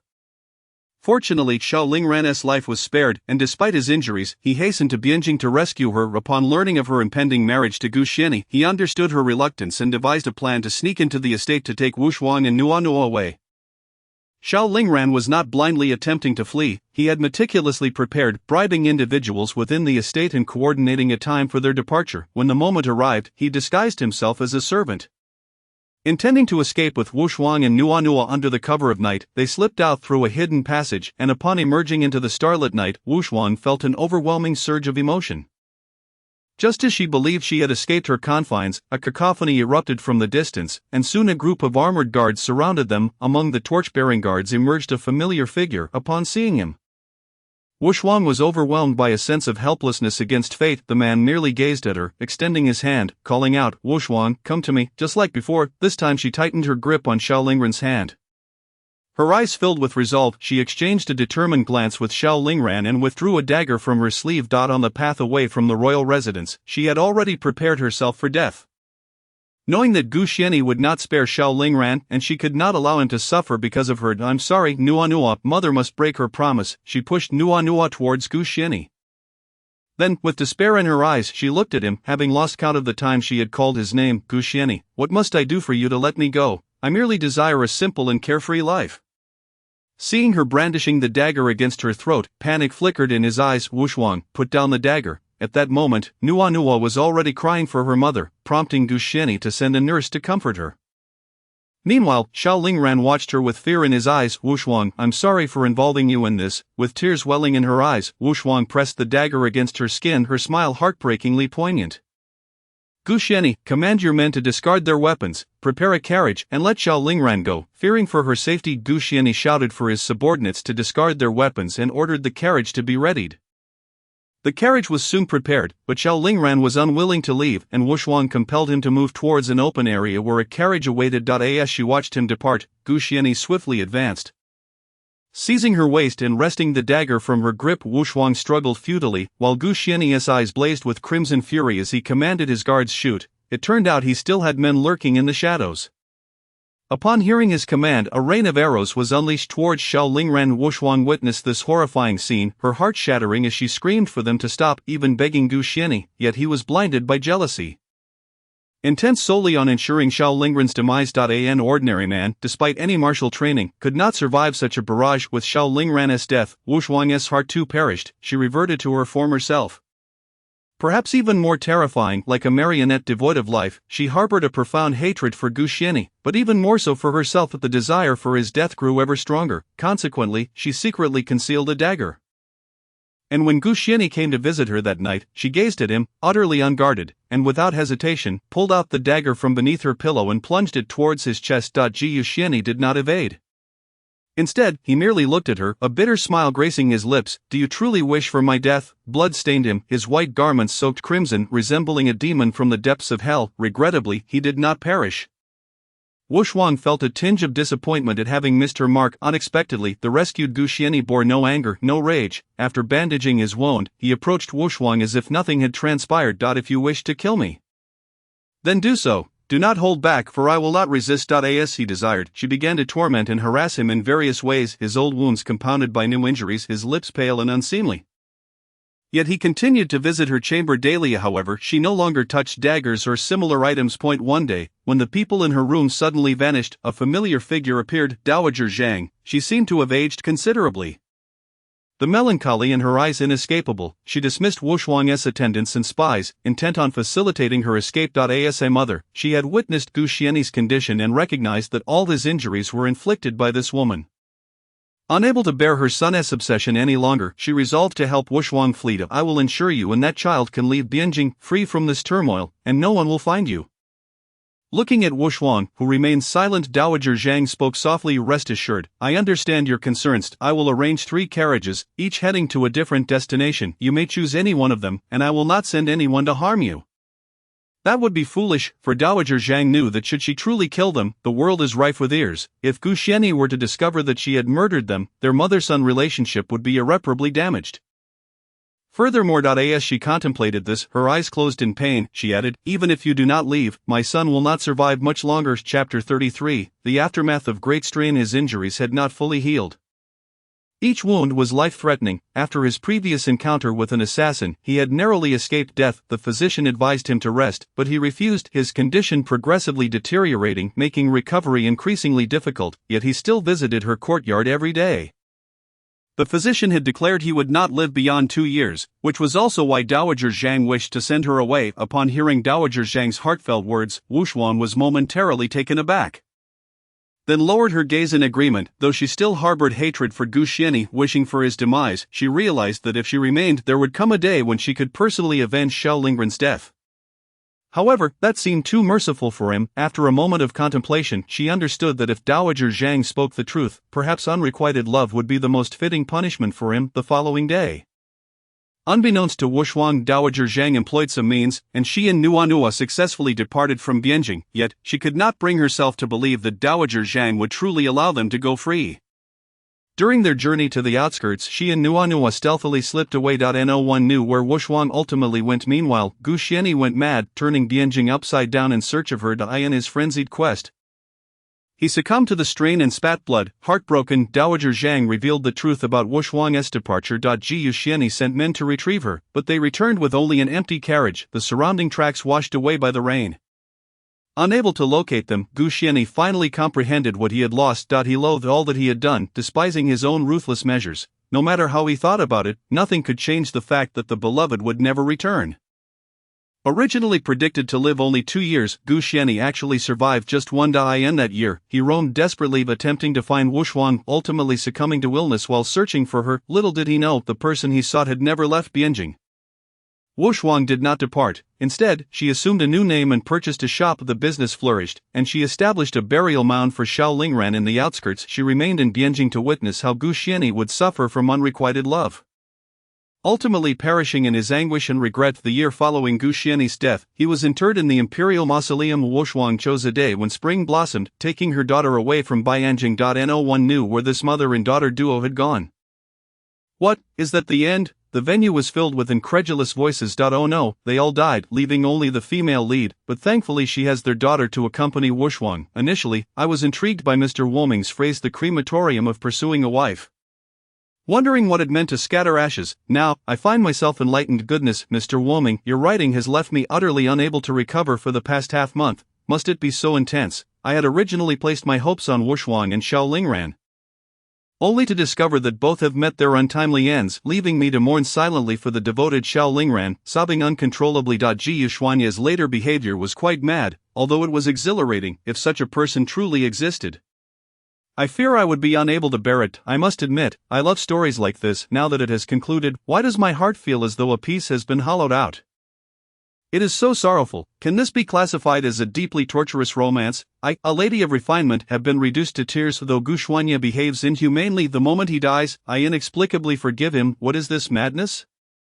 I had been wagering with friends about whom Wu Xuan would ultimately be with, yet who could have anticipated it? True to Mr. Woming's style, the ending is always unexpected. If someone could love me for a lifetime, I would die without regrets, but alas, those are merely characters from a tale. I must not dwell on it. Upon returning home, I shall certainly pen a letter to Mr. Woming. Not only did the gathering of young ladies who had yet to be courted weep profusely, but the esteemed matrons were also seen wringing their handkerchiefs, tears streaming down their cheeks. Each one bore eyes reddened beyond recognition. As the serialized story reached its conclusion, the profound shock lingered in their hearts, unable to dissipate, until the book club concluded and everyone returned home. The lingering sadness remained in their eyes. This installment swiftly became a bestseller among the elite ladies of the capital, without exception, and its ending incited widespread discussion. Themes of coercion, elopement, the crematorium of pursuing a wife, and deeply torturous romance began to circulate in their social circles. Half of the ladies favored Prince Gu, while the other half were enamored with Xiao Lingran. Some even sought husbands resembling Xiao Lingran, kind and affectionate. Meanwhile, another group of women were drawn to the arrogant and passionate Gu Xuanyi. These two currents began to subtly influence the noble women of Bianjing. Upon returning home, Madame Ling and Ling Luo arrived just in time for the evening meal. As they took their seats at the head of the main hall, those of lower status beside them exchanged puzzled glances. Unable to comprehend the redness around Madame Ling's eyes, today, Minister Wei had matters to attend to in court and was summoned to the palace by His Majesty. Thus, the dining table was populated solely by Madame Ling's children. A few concubines, and the illegitimate offspring. They ate silently, refraining from asking questions, for even though Minister Wei's household was bustling, Madame Ling was the undisputed matriarch, and everyone was subservient to her. No one could fathom how a simple outing to a book club could leave them both with such red eyes. Once the household returned, they sent inquiries and discovered that they had attended a book appreciation meeting. To aspire to associate with highborn ladies, this meeting was the coveted gathering that every woman in the capital yearned to attend. Earning it immense renown, Madame Ling's eyes had reddened due to her reading of a certain book at this meeting. In the Ling household, where discipline and hierarchy were strictly enforced, such literature was forbidden. However, this book had become a sensation among the elite women, and the young ladies could hardly contain their curiosity, often purchasing it in secret for fear of Madame Ling's wrath. After all, the last time her legitimate daughter was caught reading this book, she was met with severe punishment. Consequently, the illegitimate daughters kept the book tightly concealed, wary of detection. No one anticipated that the seemingly conservative and domineering Madame Ling would indulge in such trivial literature or attend a book club. Several of the matrons began to feel curious and discreetly sought information about the book, intending to purchase it to find common ground with Madame Ling, while some concubines aimed to exploit the situation by reporting to Lord Ling. Hoping to sow discord, the outcome was predictable. They failed to report anything and instead became ensnared by the story themselves. They could not help but embrace the book, weeping as they endured the emotional turmoil, lamenting why they had only just discovered such an extraordinary tale. Thus, the book continued to circulate, gaining popularity among the noble women. After the conclusion of the overbearing prince's love for the little maid, Yi Yuwu made a considerable profit and planned to take a break to contemplate her next work. However, she did not anticipate the profound impact this tale would have on the noble women of Bianjing. Why, you ask? Because the bookshop received an influx of reader letters, 3 times more than before, each inscribed with "From Woming." These letters were addressed to Yi Yuwu, with some individuals writing 10 letters a day without fail. The correspondence varied widely, from expressions of admiration to harsh criticisms, dissatisfaction with the ending, and even writing advice, a melting pot of opinions. Yi Yuwu, munching on sunflower seeds, found herself overwhelmed. If this were the modern era, her comments section would surely explode, with disgruntled readers potentially sending her threats. Yet Yi Yuwu remained unfazed, while Huaping was quite concerned for her. Seeing the fervor with which people adored her work, Yi Yuwu collaborated with a printing house to compile the overbearing prince's love for the little maid into a single volume. She intended to release a deluxe edition, commissioning a designer for the cover and crafting exquisite bookmarks carved from bamboo, adorned with the book's title and clusters of blooming pear blossoms, Wuxuang's favorite flower. The bamboo was both thin and delicate, tied with a red cord, creating a lively and attractive appearance. The book would also feature illustrations, making it a labor of love. When the young ladies heard of the new release of the overbearing prince's love for the little maid, which included additional chapters and a special collector's edition label, their interest peaked. These young ladies were not lacking in wealth or time, and they spared no expense in indulging their passions. As soon as the book was released, they immediately dispatched their servants to procure it. Thus, the commercial streets of Bianjing witnessed scenes of bustling crowds. Thankfully, the deluxe edition did not disappoint the expectations of these young women. The book's exterior was stunning, and upon opening it, a subtle fragrance wafted forth, an unmistakable scent of pear blossoms. Those familiar with the tale would recognize its significance. Inside, the exquisite bamboo bookmarks allowed readers to mark their pages, making it convenient for future readings, a novel feature not previously seen in the Jin dynasty. Naturally, what delighted these women even more were the illustrations within the book, which seemed to have been drawn precisely to match their ideal visions. Each illustration was breathtakingly beautiful. No wonder it was a collector's edition. Every purchaser felt their investment was worthwhile. The newly added chapters were the Pi Ce de RSI stance. Yi Yuwu penned 2 alternate endings, one in which Wuxuang ended up with Gu Xuanye, and another where she chose Xiao Lingran. These 2 conclusions greatly satisfied readers who had been emotionally battered by the original ending. Upon reading the gratifying alternate endings, the audience could hardly contain their excitement, some even letting out squeals of delight. Particularly, Bai Zuanqing, a staunch supporter of the male supporting character, wept tears of joy upon discovering Xiao Lingran's alternate ending. The entire courtyard echoed with her exclamations.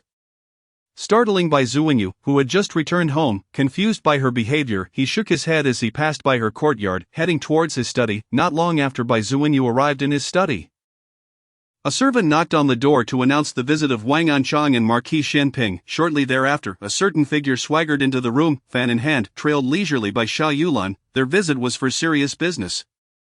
Once inside Bai Zuinyu's study, the smiles that had adorned their faces vanished, replaced by grave expressions. Significant actions were anticipated that evening, necessitating their advanced preparations. Xiao Songqing arrived with concrete news, and no one voiced any objections.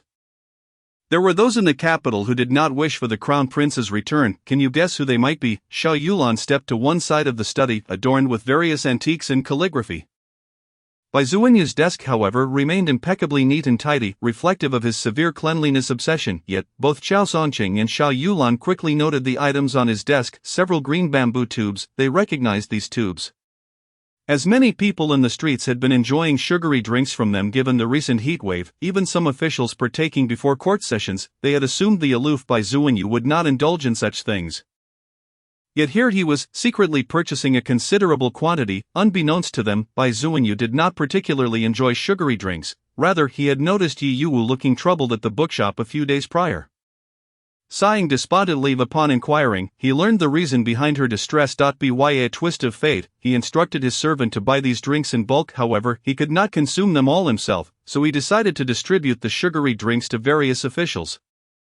Intending to promote Yi Yuwu's bookshop's offerings, thus, he unwittingly discovered that officials had begun to enjoy this sugary beverage. Xiao Songqing and Xiao Yulan exchanged glances, silently questioning Bai Zuinyu's intentions despite his earlier claims of indifference. Meanwhile, Yi Yuwu had not anticipated the success of her deluxe edition. To focus on her next work, she planned to retreat to her residence to write the next tale, opting not to serialize it but rather to compose a complete book. In contemporary times, there are no pressing concerns within the bookstore. All matters have been entrusted to Li Bo and his associates, and she feels quite at ease. However, before she could retreat into solitude to ponder over the narrative for her next tale, Hua Ping hurriedly rushed into the courtyard seeking her out. "Miss, something terrible has happened." "Something terrible?" Hua Ping exclaimed, panting as she approached Yi Yuwu swiftly steadied her, asking, "What is the matter that has you so distraught?" "Miss, they are fighting." Upon hearing this, Yi Yuwu furrowed her brow. "Who is fighting?" Miss Zhang." Hua Ping struggled to catch her breath, prompting Yi Yuwu to lift her skirt and dash out of the courtyard towards the direction of the bookstore. Just as she reached a point not far from the Jiyu bookstore, she observed a considerable crowd gathered, many of whom were familiar faces. Yet, the congregation was not at Jiyu bookstore, but rather directly opposite at Mo Xiang bookstore. She paused momentarily, then hurried over to the crowd inquiring, "What has transpired?" Though she was addressing the crowd, her inquiry was directed towards those from her bookstore. As soon as her voice resonated, the throng parted to make way for her. Among the crowd, a graceful figure approached, adorned with a silver hairpin, her dark tresses dancing in the gentle breeze, suffused with a fragrant aroma. Clad in a delicate pink garment, her exquisite features captivated all who beheld her. Yi Yuwu stepped forward, only to find Zhang Ruoyan being restrained by someone, glaring furiously at a seemingly cultured man with a beard across from her. Yi Yuwu recognized this man as the manager of Mo Xiang bookstore, who was also being held back by someone. The atmosphere was tense and charged. They had yet to notice her arrival. Engrossed as they were in a heated exchange, "You at Mo Xiang bookstore are nothing but thieves." Zhang Ruoyan glared at the manager, her fury palpable. "Had it not been for someone holding me back, I would have lunged at you." "What have we stolen?" the manager retorted with a sneer. Yi Yuwu was taken aback. This was the first time she had witnessed such a fiery side of Zhang Ruoyan. As if sensing Yi Yuwu's presence, Zhang Ruoyan turned to look at her. In an instant, the anger etched upon her face transformed back into her usual demure demeanor, leaving Yi Yuwu momentarily speechless at the rapidity of the change. Now, it was Zhang Ruoyan's turn to frown. "Manager Yi, why are you here? I can handle this matter." Zhang Ruoyan, aware that Yi Yuwu had recently retreated to write, trusted her enough to temporarily delegate the bookstore's management to her, wishing to shield her from such troubling affairs. "If I hadn't come, and you had truly come to blows, the officials would have been alerted." Nearby, Wan Nyang touched her nose, somewhat disgruntled, revealing that the officials had indeed been stirred. No sooner had she spoken than a group of armed guards approached. Upon seeing their attire, the manager feigned innocence. "Officers, they are the ones causing a commotion outside my bookstore." "But manager, you dare to act innocent while committing wrongs." Zhang Ruoyan retorted vehemently, "You have plagiarized our works and now you brazenly seek the officials' assistance." At this juncture, Hua Ping had caught up and explained the unfolding events to Yi Wu. It turned out that the manager of Mo Xiang bookstore had observed the flourishing business at Jiyu bookstore, often witnessing long queues of eager customers, leading him to believe that they were poaching patrons. Not only had they stolen customers, but also the literary talents submitting their works had shifted entirely to Jiyu bookstore, a trend that boded ill for his own establishment, refusing to accept defeat. The manager had covertly investigated the reasons behind their success, discovering it stemmed from their newly launched publications and the enticing offerings of Tang Shui Jingyisher, envious of their success. He sent spies to infiltrate and replicate their model, imitating Jiyu bookstore's approach to ATE. Mo Xiang bookstore began selling Tang Shui at prices even lower than those at Jiyu, undercutting them at every turn, ensuring their prices were perpetually lower. Moreover, Mo Xiang bookstore had also introduced a publication, shamelessly replicating Jiyu's model in order to attract more submissions. The manager even doubled the fees for contributing writers. Confident in his financial backing, which led to a significant influx of submissions to Mo Xiang bookstore, leaving Jiyu bookstore struggling for new material due to the lack of contributions, the situation escalated as they directly copied a serialized story. The overbearing prince falls for the maid, altering only the title and minor details, an undeniable case of plagiarism. This audacity led the manager to further exploit the lucrative potential of this genre, commissioning multiple versions, while the storylines remained strikingly similar. As a result of this rampant copying, the manager began to reap rewards, with sales skyrocketing, particularly among female readers, who proved to be more willing to spend than their male counterparts. The manager's hired hands infiltrated Jiyu bookstore, only to be discovered by Zhang Ruoyan, who subsequently uncovered the manager's blatant misconduct. The manager, brazenly promoting his bookstore at the entrance of Jiyu, attracted all of their customers to Mo Xiang. Enraged, Zhang Ruoyan stormed into Mo Xiang bookstore to demand an explanation, yet the manager remained unfazed, claiming he had not plagiarized but merely fortuitously crafted similar narratives, mocking their exclusivity as if they had the sole right to write in that genre. That he concluded with a derisive sneer directed at Yi Wu, questioning the propriety of a woman publicly engaging in business, insulting her with claims she would never find a husband. Zhang Ruoyan, incensed by his mockery, found herself more enraged by his disparagement of Yi Wu than by the plagiarism itself. In a fit of fury, she lunged at the manager, who, caught off guard by her strength, found himself overpowered and pinned to the ground. Unable to retaliate, the manager cried out for the officials, while one of his attendants fled to the magistrate's office to report the incident. Thus, the situation spiraled to its current state. The manager continued to insist he had not plagiarized, while Li Bo had already presented the evidence to I. In one hand, he held Jiyu's publication, and in the other, Mo Xiang's. Flipping to a page within the serialized story, revealing extensive passages of nearly identical text, some left entirely unaltered, the proof lay starkly before everyone, rendering any denial futile. Yi Wu cast a brief glance at the two publications, then turned her cold gaze back to the manager. Manager, the evidence is irrefutable. Do you have anything to say in your defense? What explanation do I need to provide? I said I did not plagiarize. And thus, I have not, even if I had. Do you know who stands behind Mo Xiang bookstore? You people could never reach them in your lifetime. This was the source of the manager's audacious bravado. My lord, this man is arrogant, openly defying our Jin dynasty laws and spouting nonsense. He is utterly lawless. Yi Wu subtly hinted to the magistrate's men. Take him away swiftly. This fool is foolish enough to boast of his connections in public. Delay further, and he may inadvertently reveal them, which would tarnish their reputation. Yet, the officials appeared oblivious, or perhaps feigned ignorance, turning to speak with the manager, who was now swelling with pride, his tail nearly reaching the heavens. Who is truly speaking nonsense here? The manager shamelessly suggested that the officials arrest Zhang Ruoyan on the grounds of causing a disturbance. Naturally, the patrons of Jiyu bookstore would not stand idly by as Zhang Ruoyan was taken away. Is there still law beneath the emperor's feet? Li Bo protested, indignation in his voice. The manager scoffed disdainfully, seemingly amused by Li Bo's words, surveying the crowd with a smirk of satisfaction. I say, this tale of plagiarism could easily be turned on its head. Perhaps it is your bookstore that has pilfered our manuscripts. Oh, what audacity! Yi Wu was taken aback by the manager's shamelessness. You lie, Hua Ping interjected angrily, her eyes reddened with fury. Yet, as she was not accustomed to arguments, she struggled to articulate her thoughts, her face flushed with emotion. Yi Wu gently patted her hand in comfort. Not only the patrons of Jiyu bookstore found his behavior outrageous, but even customers who had merely come to purchase books and passers-by were incredulous. Surely this cannot be true. We trust manager Ye's integrity, they murmured then. Can you enlighten us as to when Mo Siang bookstore lost its manuscript? Whose manuscript was it? Yi Wu inquired the author of the serialized story. Whose pen name is Hua Ping chimed in. Perhaps the Shui Yang could also clarify the timeline of this supposed manuscript loss. Yi Wu added. At this, the manager's countenance darkened, with the crowd now rallying in support of Ji Yu bookstore. The manager hesitated, realizing he lacked evidence to substantiate his claims. What? Have you forgotten the timeline after thinking for so long? Such an incident is significant. How could one possibly forget? Yi Wu remarked. Crossing her arms, her tone deceptively gentle yet laced with pointed sarcasm. Unlike your establishment, we at Ji Yu bookstore remember even the slightest detail, down to a single sheet of rice paper. The manager felt a chill run down his spine as her words pricked at him like a thorn. Nature was in mid-June. He cast a fleeting glance at Yi Wu, sensing something amiss, and quickly corrected himself, saying, "No, it is actually early June." "Yes, that confirmed Master Bao. Of course, I would not mistake it very well." Yi Wu smiled mysteriously.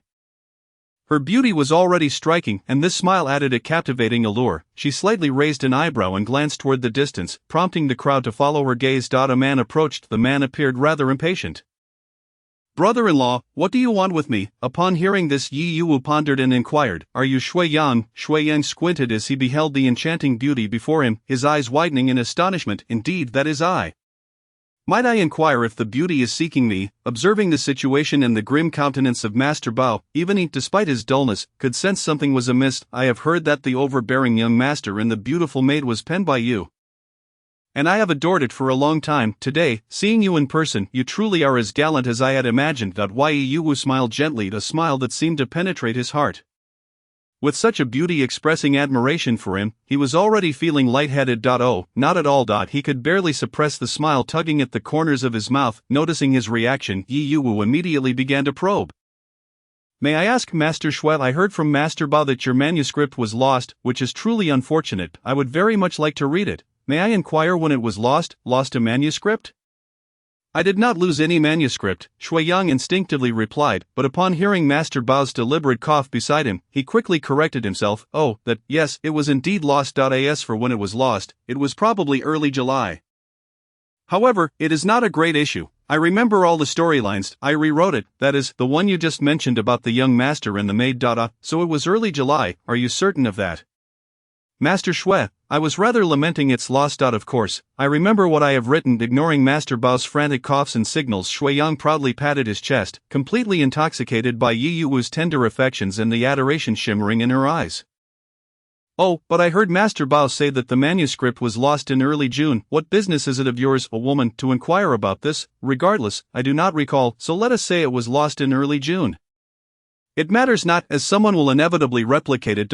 Just as he was about to blurt out, Master Bao kicked him sharply, causing Shui Yang to clutch his rear in pain. Turning to Master Bao, he noticed the latter's embarrassed expression and realized the gravity of his near slip of the tongue. "Shui Yang, speak clearly to Yi Wu about when exactly you lost the manuscript." Master Bao glared at him fiercely. Shui Yang's heart raced, and he quickly corrected himself. "Early June." He stole a glance at Master Bao, seeing his expression soften slightly, and then boldly stated it was indeed early June. Yi Wu, is this clear now? Master Bao smirked with a sense of victory, seemingly believing he had triumphed, while the authorities were preparing to apprehend Zhang Rui. And Yi Wu smiled faintly, blocking the authorities' advance. "Master Bao, do you truly think everyone here is blind? It is evident to all that you and Shui Yang share an intimate connection, and your attempts at subterfuge are all too transparent. I for one, am not as clever as you." But she scoffed coldly. "What does it matter if your timelines align? Our bookstore's publications were released on May 15th, a full 2 weeks prior to what Master Bao claimed was early June." Master Bao began to sweat profusely. Yet his stubbornness prevailed. "I must have remembered incorrectly. It was early May when it was lost." Shameless." This exclamation came abruptly from a member of the onlookers, who had been observing the scene closely and had discerned who was truly guilty of plagiarism. The imitation present in the Mo Xiang bookstore served as irrefutable evidence. The eyes of the crowd were keenly discerning. Master Bao, thick-skinned as a wall, merely reddened his neck in response to the crowd's jeers. Still holding himself with an air of superiority, seized them. "What are you all waiting for? Take them away." Master Bao bellowed at the authorities, who promptly regained their senses and advanced with drawn blades. Yi Yuwu, taken aback by Master Bao's audacity, exclaimed, "We have committed no wrongdoing. Why are you apprehending us, Master Bao? Could it be that you are feeling guilty? Everyone here, under the Emperor's gaze, is witnessing your abuse of power. If I, Yi Yuwu, were to meet misfortune, it would undoubtedly be tied to Master Bao's machinations. I pray that a valiant hero may rise to champion justice for this humble maiden. I, Yi Yuwu, will not forget the kindness of those who come to my aid." Yi Yuwu sidestepped artfully, for she possessed a gift for oratory. As her words grew increasingly outrageous, Master Bao's face twisted in frustration, nearly losing his composure. Someone silence her. The surrounding onlookers were struck with fear by the sudden turn of events. Yet some bolder souls began to hurl accusations at Master Bao, declaring him guilty of guilt-laden deception. Clearly seeing who was the true plagiarist, however, with the authorities present and weapons drawn, no one dared to intervene. Chapter 37, A Hero Saves the Beauty. Seeing the situation escalate, Yi Yuwu cried out, "This is outrageous! Not only is Master Bao bullying a defenseless woman, but he also wishes to suppress the freedom of speech among the people of Jinzhou." After this proclamation, she squeezed out a few tears for effect. On the other side, Zhang Ruiyan mimicked Yi Yuwu's theatrics, rolling on the ground in distress. Yi Yuwu, merely a fragile maiden, was no match for the burly men armed with blades. Her mouth was covered, and the hands that grasped her were larger than her delicate face, rendering her voiceless. She attempted to wriggle free, but the men's strength was overwhelming. Like a timid rabbit, she found herself utterly powerless. Though she wished to bite back, the man's hands reeked of sweat, and she found herself unable to bring herself to do so. Very well, let it be, let it all come crashing down. At worst, I shall be imprisoned for a few days, but upon my release, I shall still be a valiant woman. Of course, do not let me out. Once I am free, you all, Master Bao and company, shall have my vengeance. She glared menacingly at Master Bao, though her appearance betrayed no ferocity. As she lost herself in these thoughts, her slender wrist was suddenly seized, and a sharp stone whizzed through the air, striking the man's wrist. He recoiled in pain, clutching his injured hand with the other, his expression twisted in agony. The man failed to see who had thrown the stone, but, from his perspective, it appeared to have originated from Yi Yuwu's direction. Thus he assumed it was this seemingly defenseless woman who had done so, and in a fit of rage, he drew his sword and bellowed, "You seek death." He swung the blade toward Yi Yuwu, who, untrained in martial arts, could not dodge quickly enough. As the sword was about to strike her, she instinctively closed her eyes, expecting the pain to come. Instead, she heard several concerned cries from the crowd. "Miss," shouted Li Bo and the others in terror. The anticipated pain never came. Instead, she felt herself being swept into a broad embrace, the scent of magnolia filling her senses. She was lifted off her feet for a moment before being set down gently. When she opened her eyes, she beheld the chest of the man who had saved her, adorned in white brocade embroidered with green bamboo. Soon, he released her from his embrace and stood a short distance away. Yi Yuwu looked up, captivated by the man's striking features, his exquisite face, sharp brows, and bright eyes. Even amidst the bustling crowd, he stood tall and graceful, draped in moon-white garments, his visage resembling that of a jade crown. Lost in her admiration, she scarcely noticed when Huaping rushed out from the authorities' grasp, standing beside Yi Yuwu, anxiously asking, "Miss, are you unharmed?" "I am well," she assured Huaping before turning to the man to express her gratitude. "Thank you, kind sir, for saving me." The man's handsome face displayed an inscrutable expression, a mixture of astonishment and curiosity that Yi Yuwu, in her innocence, failed to perceive. However, Huaping, standing nearby, recognized the man's identity and her expression shifted to one of concern. Before long, another group of individuals, distinct from the authorities, pressed into their midst, clad in uniform attire and moving in unison. Upon seeing the man, their expressions changed markedly, and the man nodded slightly in acknowledgement. They then resumed their serious demeanor, declaring, "The Inspection Bureau is here to investigate." As they produced their badges, someone reported, "Under the Emperor's reign, there are those who disregard the law." With this proclamation, Master Bao's previously arrogant demeanor vanished entirely. The moment the Inspection Bureau intervened, the situation simplified considerably. Yi Yuwu eagerly stepped forward to accuse Master Bao of his misdeeds, presenting evidence to substantiate her claims. Yet, Master Bao remained obstinate, insisting, "We have not plagiarized." The man, his expression stern, cast a fleeting glance at Master Bao, who felt a chill creep into his heart as he gazed into the depths of the man's abyss-like eyes. The man's lips parted, articulating, "This dynasty has copyright laws to protect authorship. According to our laws, those who plagiarize face penalties. Minor offenders must drink a jug of ink, while severe cases may face imprisonment and public humiliation. Su, you know what to do, do you not?" "Naturally, my lord." Upon hearing the head of the Inspection Bureau address the man as "my lord," Master Bao's heart sank, and he began to panic. "My lord, I am a fool for not recognizing your status. Spare me, this work is his, he wrote it, and my bookstore merely printed it. I had no part in it. Bao Liangshu, Shui Yang was suddenly accused, and he protested vehemently, asserting that he could not have acted alone.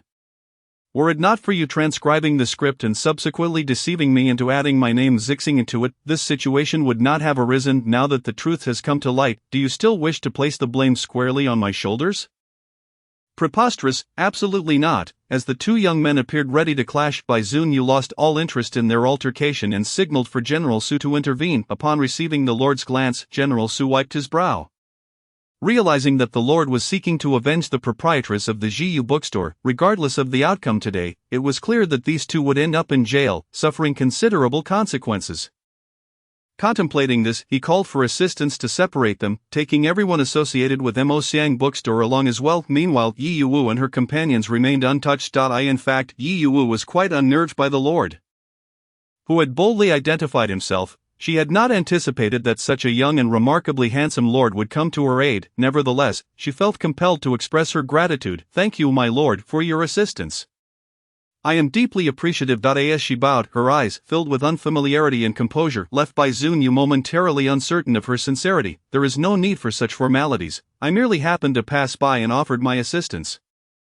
This implied that he had not rushed to her aid solely upon witnessing her distress, a clarification made to prevent her from misinterpreting his intentions, as had previously occurred. Yi Yuwu, perplexed by his sudden explanation, chose not to inquire further. Despite her confusion, she possessed enough social acumen to invite Bai Zunyu to a brief respite at the bookstore, though she merely intended it as a courtesy.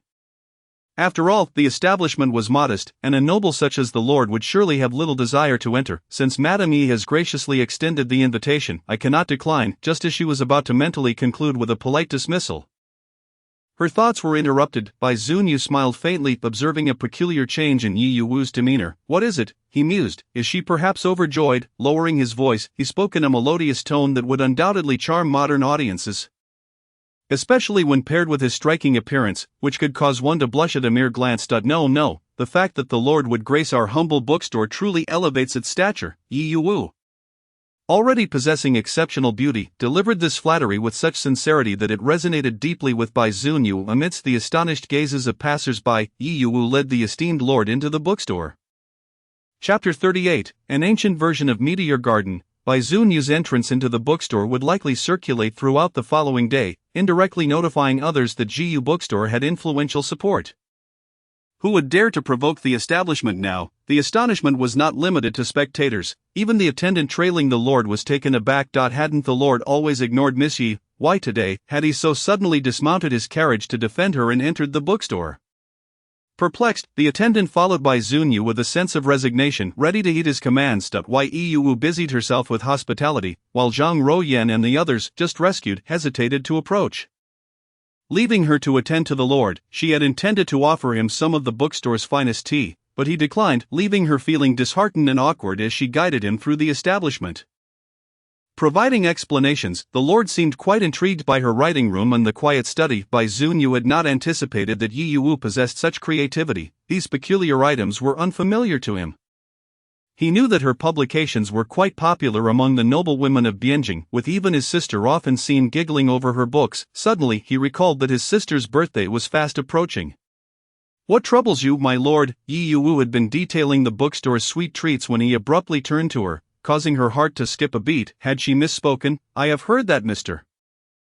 Wu Ming is the esteemed writer for your bookstore. Indeed, she confirmed. My sister holds Mr. Wu Ming in the highest regard. Might you, Madame Yi, convey to him a birthday greeting on my sister's behalf? It need not be elaborate, just a few words will suffice. I would not wish to impose upon you or Mr. Wu Ming. The real Mr. Wu Ming. Yi Yuwu stood before him, and it seemed her disguise was holding firm until someone inquired directly with a forced laugh. She replied, "Oh, it would be no trouble at all. I shall ensure that Mr. Wu Ming pens the greeting and sends it to you." They had not lingered long, for Bai Zunyu seemed to have fulfilled his duty and soon departed with his attendant. Once Bai Zunyu left, the atmosphere at Jiyu bookstore erupted with excitement. Oh my goodness, the storyline has come to life. I must say, the sight of Madame Yi and the Lord together is truly delightful, a match of talent and beauty. Having just bid farewell to a formidable figure, Yi Yuwu felt a twitch at the corner of her eye upon overhearing their chatter. Only Hua Ping stood beside them, her expression hesitant and contemplative. Upon noticing Hua Ping's demeanor, Yi Yuwu assumed she was unwell and promptly inquired, yet Hua Ping hesitated, uncertain if she should speak in such a crowded setting, but ultimately chose silence. Later that night, upon returning to their lodgings, Hua Ping entered Yi Yuwu's study with freshly brewed tea in the stillness of the night. With only the two of them present, Hua Ping finally stammered, "Miss, are you all right?" "Ah, I'm perfectly fine," Yi Yuwu, lost in thought about her next script, absent-mindedly replied. "What is it, Hua Ping? Why the sudden concern?" "Miss, it is you who seems peculiar. I feel it is you who is acting strangely." Hua Ping pouted, looking rather aggrieved. "Me? What is strange about me?" Yi Yuwu turned to face her, no longer nibbling on her pen. "I observed your demeanor when the Marquis of Wuan appeared today. You feigned indifference and put on a brave face that if you are feeling troubled, you may confide in Hua Ping or even shed some tears. It would surely ease your burden." As she spoke, Hua Ping's heart swelled with sympathy for Yi Yuwu. Troubled? I am not troubled at all, nor do I wish to cry. Why would I cry when I am perfectly fine? Yi Yuwu was thoroughly bewildered and felt as though she was missing a crucial piece of the puzzle. The name of the Marquis of Wuan rang a bell, and she pondered briefly, recalling snippets of information. "Are you referring to Bai Zunyu?" "Miss, what's the matter? Why do you suddenly call the Marquis of Wuan by his full name? It would not be good if others overheard us. We are merely commoners now." Hua Ping glanced around nervously, ensuring the doors and windows were secured before exhaling in relief, fearing they might be overheard. "Really, is that so? I thought it was odd how you and the Lord seemed off today." Perhaps she didn't recognize him, but can we truly blame her? Having traversed into this era, she had never encountered the legendary Marquis of Wuan, whom the original owner adored but could not have yet. What puzzled Yi Yuwu was how the Marquis had not recognized her as someone different from the original owner, especially given that Hua Ping had grown up alongside her. "Hua Ping, have you not noticed any changes in my demeanor compared to before?" Yi Yuwu tentatively probed. "No, not really. Well, perhaps a little, but I understand. It is only natural for you to change after such an event." Hua Ping's words offered little comfort, as Yi Yuwu began to contemplate further. While Hua Ping's reasoning held merit, a person's habitual preferences and mannerisms would inevitably differ from another's. Had Hua Ping never questioned her? For instance, she had seen her writing. Hua Ping had read her articles yet had not expressed any doubts. This struck Yi Yuwu as odd. Observing Hua Ping's expression, she noted no signs of suspicion. She appeared entirely natural, not at all feigning. Unable to glean any further insights, she chose not to press the matter and suppressed her curiosity. In the coming days, I shall refrain from visiting the bookstore. Should anything arise, you are welcome to reach out to me at any time. I appreciate your efforts in managing the bookstore alongside Li Bo. Rest assured, Miss, Hua Ping vowed earnestly. After Hua Ping returned to her own quarters, Yi Yuwu organized her thoughts. The events at Mo Xiang bookstore had served as a wake-up call, and she realized she could potentially avert such disturbances. Sighing, she resolved to focus on her writing. Having exhausted the narrative techniques in her previous work, she discovered that her book was primarily popular among noble women, while many others held a dismissive view of such tales. However, she was not in a rush. Knowing she could gradually reshape their perceptions to it was insufficient for her work to be confined to noble circles. If she aimed to cater to the female market, it needed to be accessible to all women across the nation. Suddenly inspired, she recalled a perfect modern example. A mischievous smile crept across her face as she thought, who could resist the allure of F4, even in the feudal era? I refuse to allow anyone to remain unacquainted. Imagining scenes from Meteor Garden, she resolved to write this new story, titling it Starfall Rain, reminiscent of the original's theme. The backdrop would be set at the Guozijian, the highest institution for scholars, primarily catering to the offspring of aristocrats and high-ranking officials, while also nurturing well-educated commoners. Though she had yet to commence writing, she could already envision her future readers falling head over heels for F4. However, the ancient version of F4 would require a new name. Perhaps the Four Young Masters of the Imperial City, a title both quaint and imposing, certainly not lacking the presence of the commoner. Shan Kai Chapter 39, the ancient version of F4. This preliminary framework was now established. The characters would consist of 4 young heirs from prestigious families, each possessing distinct personalities. Dao Mingxi, Nan Gong Fengyao, the leader of the 4 young masters, characterized by his overbearing stubbornness, unruly nature, and an intense possessiveness. Huazhe Lei Dong Fengshu, mature and composed, with a gentle demeanor, yet his eyes are perpetually filled with melancholy and mystery. Ximen Lu Xianfeng, a cynical, charming young man, outwardly frivolous but inwardly steadfast. Maize with Su Fenghua, a cold and handsome figure, Not one for words, appearing formidable yet possessing a delicate and tender heart, Shan Kai Wu Qing Zi, stubborn and brave, unafraid of challenges, she faces adversity head-on, exuding a cheerful generosity, a warm-hearted and intelligent commoner. With the nuances of these primary characters succinctly summarized, inspiration surged within her, fueled by such fervor. She burned the midnight oil, pen in hand, ready to toil for 3 days and nights straight, with such ambitious resolve. She persevered through the entire night. As dawn broke, Hua Ping awoke to find Yi Yu sporting 2 dark circles under her eyes. Peering through the half-open wooden window, Hua Ping exclaimed in astonishment, "My lady, have you not slept a wink all night?" "No matter," Yi Yu replied, "the inspiration for my writing is simply unrelenting. You may proceed to the bookshop without worry," though Hua Ping harbored some concerns. Yi Yu's insistence on her well-being quelled her doubts, and she left the courtyard with a sense of unease. Not long after Hua Ping departed, however, Yi Yu's inspiration faltered, and she succumbed to fatigue. Resting her head on the table, such is the nature of inspiration, it flows ceaselessly at times, while at others, it eludes one completely, leaving them unable to conjure a single word. After sighing countless times, Yi Yu decided to take a different approach. She sought out a secluded little courtyard atop a hill, where the temperature was cooler than below, a perfect respite from the summer heat. She rented this quaint abode to stimulate her creativity. After a brief tidy-up, she gathered her belongings and ascended the mountain. Upon hearing of her intention to write there, Hua Ping insisted on accompanying her. Concerned for her safety should she encounter any threats alone, Yi Yu acquiesced to her request. On the first day in the mountains, a light drizzle began to fall. Perhaps it was the breathtaking scenery that ignited her inspiration. She endured 3 long nights crafting her narrative. Just as she neared completion, she stretched and stepped outside for fresh air, only to discover the rain had intensified from a drizzle to a downpour. She abandoned her plans to breathe in the fresh air, but just as she settled down, Hua Ping's sudden exclamation startled her. Uncertain of the cause, Yi Yu hurriedly opened her oil paper umbrella and rushed towards the sound. Scanning the courtyard but finding no sign of her companion, just then, a young maid called out to her, and she discerned the direction of the voice, hastening toward it. Upon reaching the entrance of the courtyard, she finally spotted Hua Ping, though it was nighttime, and the rain obscured her vision. The eaves of the door provided some shelter from the downpour. She quickly approached Hua Ping, who, upon seeing her, turned to reveal the scene outside. "My lady, I heard a commotion, and when I opened the courtyard door, I found someone collapsed at the entrance." The rain pattered incessantly upon the figure lying before them. The darkness of the night and the absence of moonlight rendered it difficult to discern the person's appearance, but the flowing hem of her skirt suggested she was a woman. It is said that rescuing a fallen man brings misfortune, but no such warning exists regarding women. Yi Yu's mind raced through countless tales of woe that befell those who rescued ill-fated men. To save a life is worth more than the construction of a grand pagoda, she thought. With the relentless rain showing no signs of abating, what if the person outside perished? At worst, she could simply allow them to leave once they regained consciousness. Resolute, she called upon Hua Ping to help her bring the woman into the courtyard. As they lifted the unconscious figure, Yi Yu realized the woman was remarkably tall, towering over her by more than a head and possessing considerable weight. It took immense effort for Yi Yu and Hua Ping to carry her into the room. They laid her upon a cot in the side chamber, and Yi Yu brushed the rainwater off herself. Both she and Hua Ping were quite soaked by now. Though they were wet from the rain, it was nothing compared to the woman's drenched state. Clearly, she needed to be changed out of her wet clothes. Lest she succumb to illness, Hua Ping set about boiling water. They had clothes in the house, but none suited the woman's stature. Yi Yu, slightly taller than Hua Ping, decided to wear her own garments for now.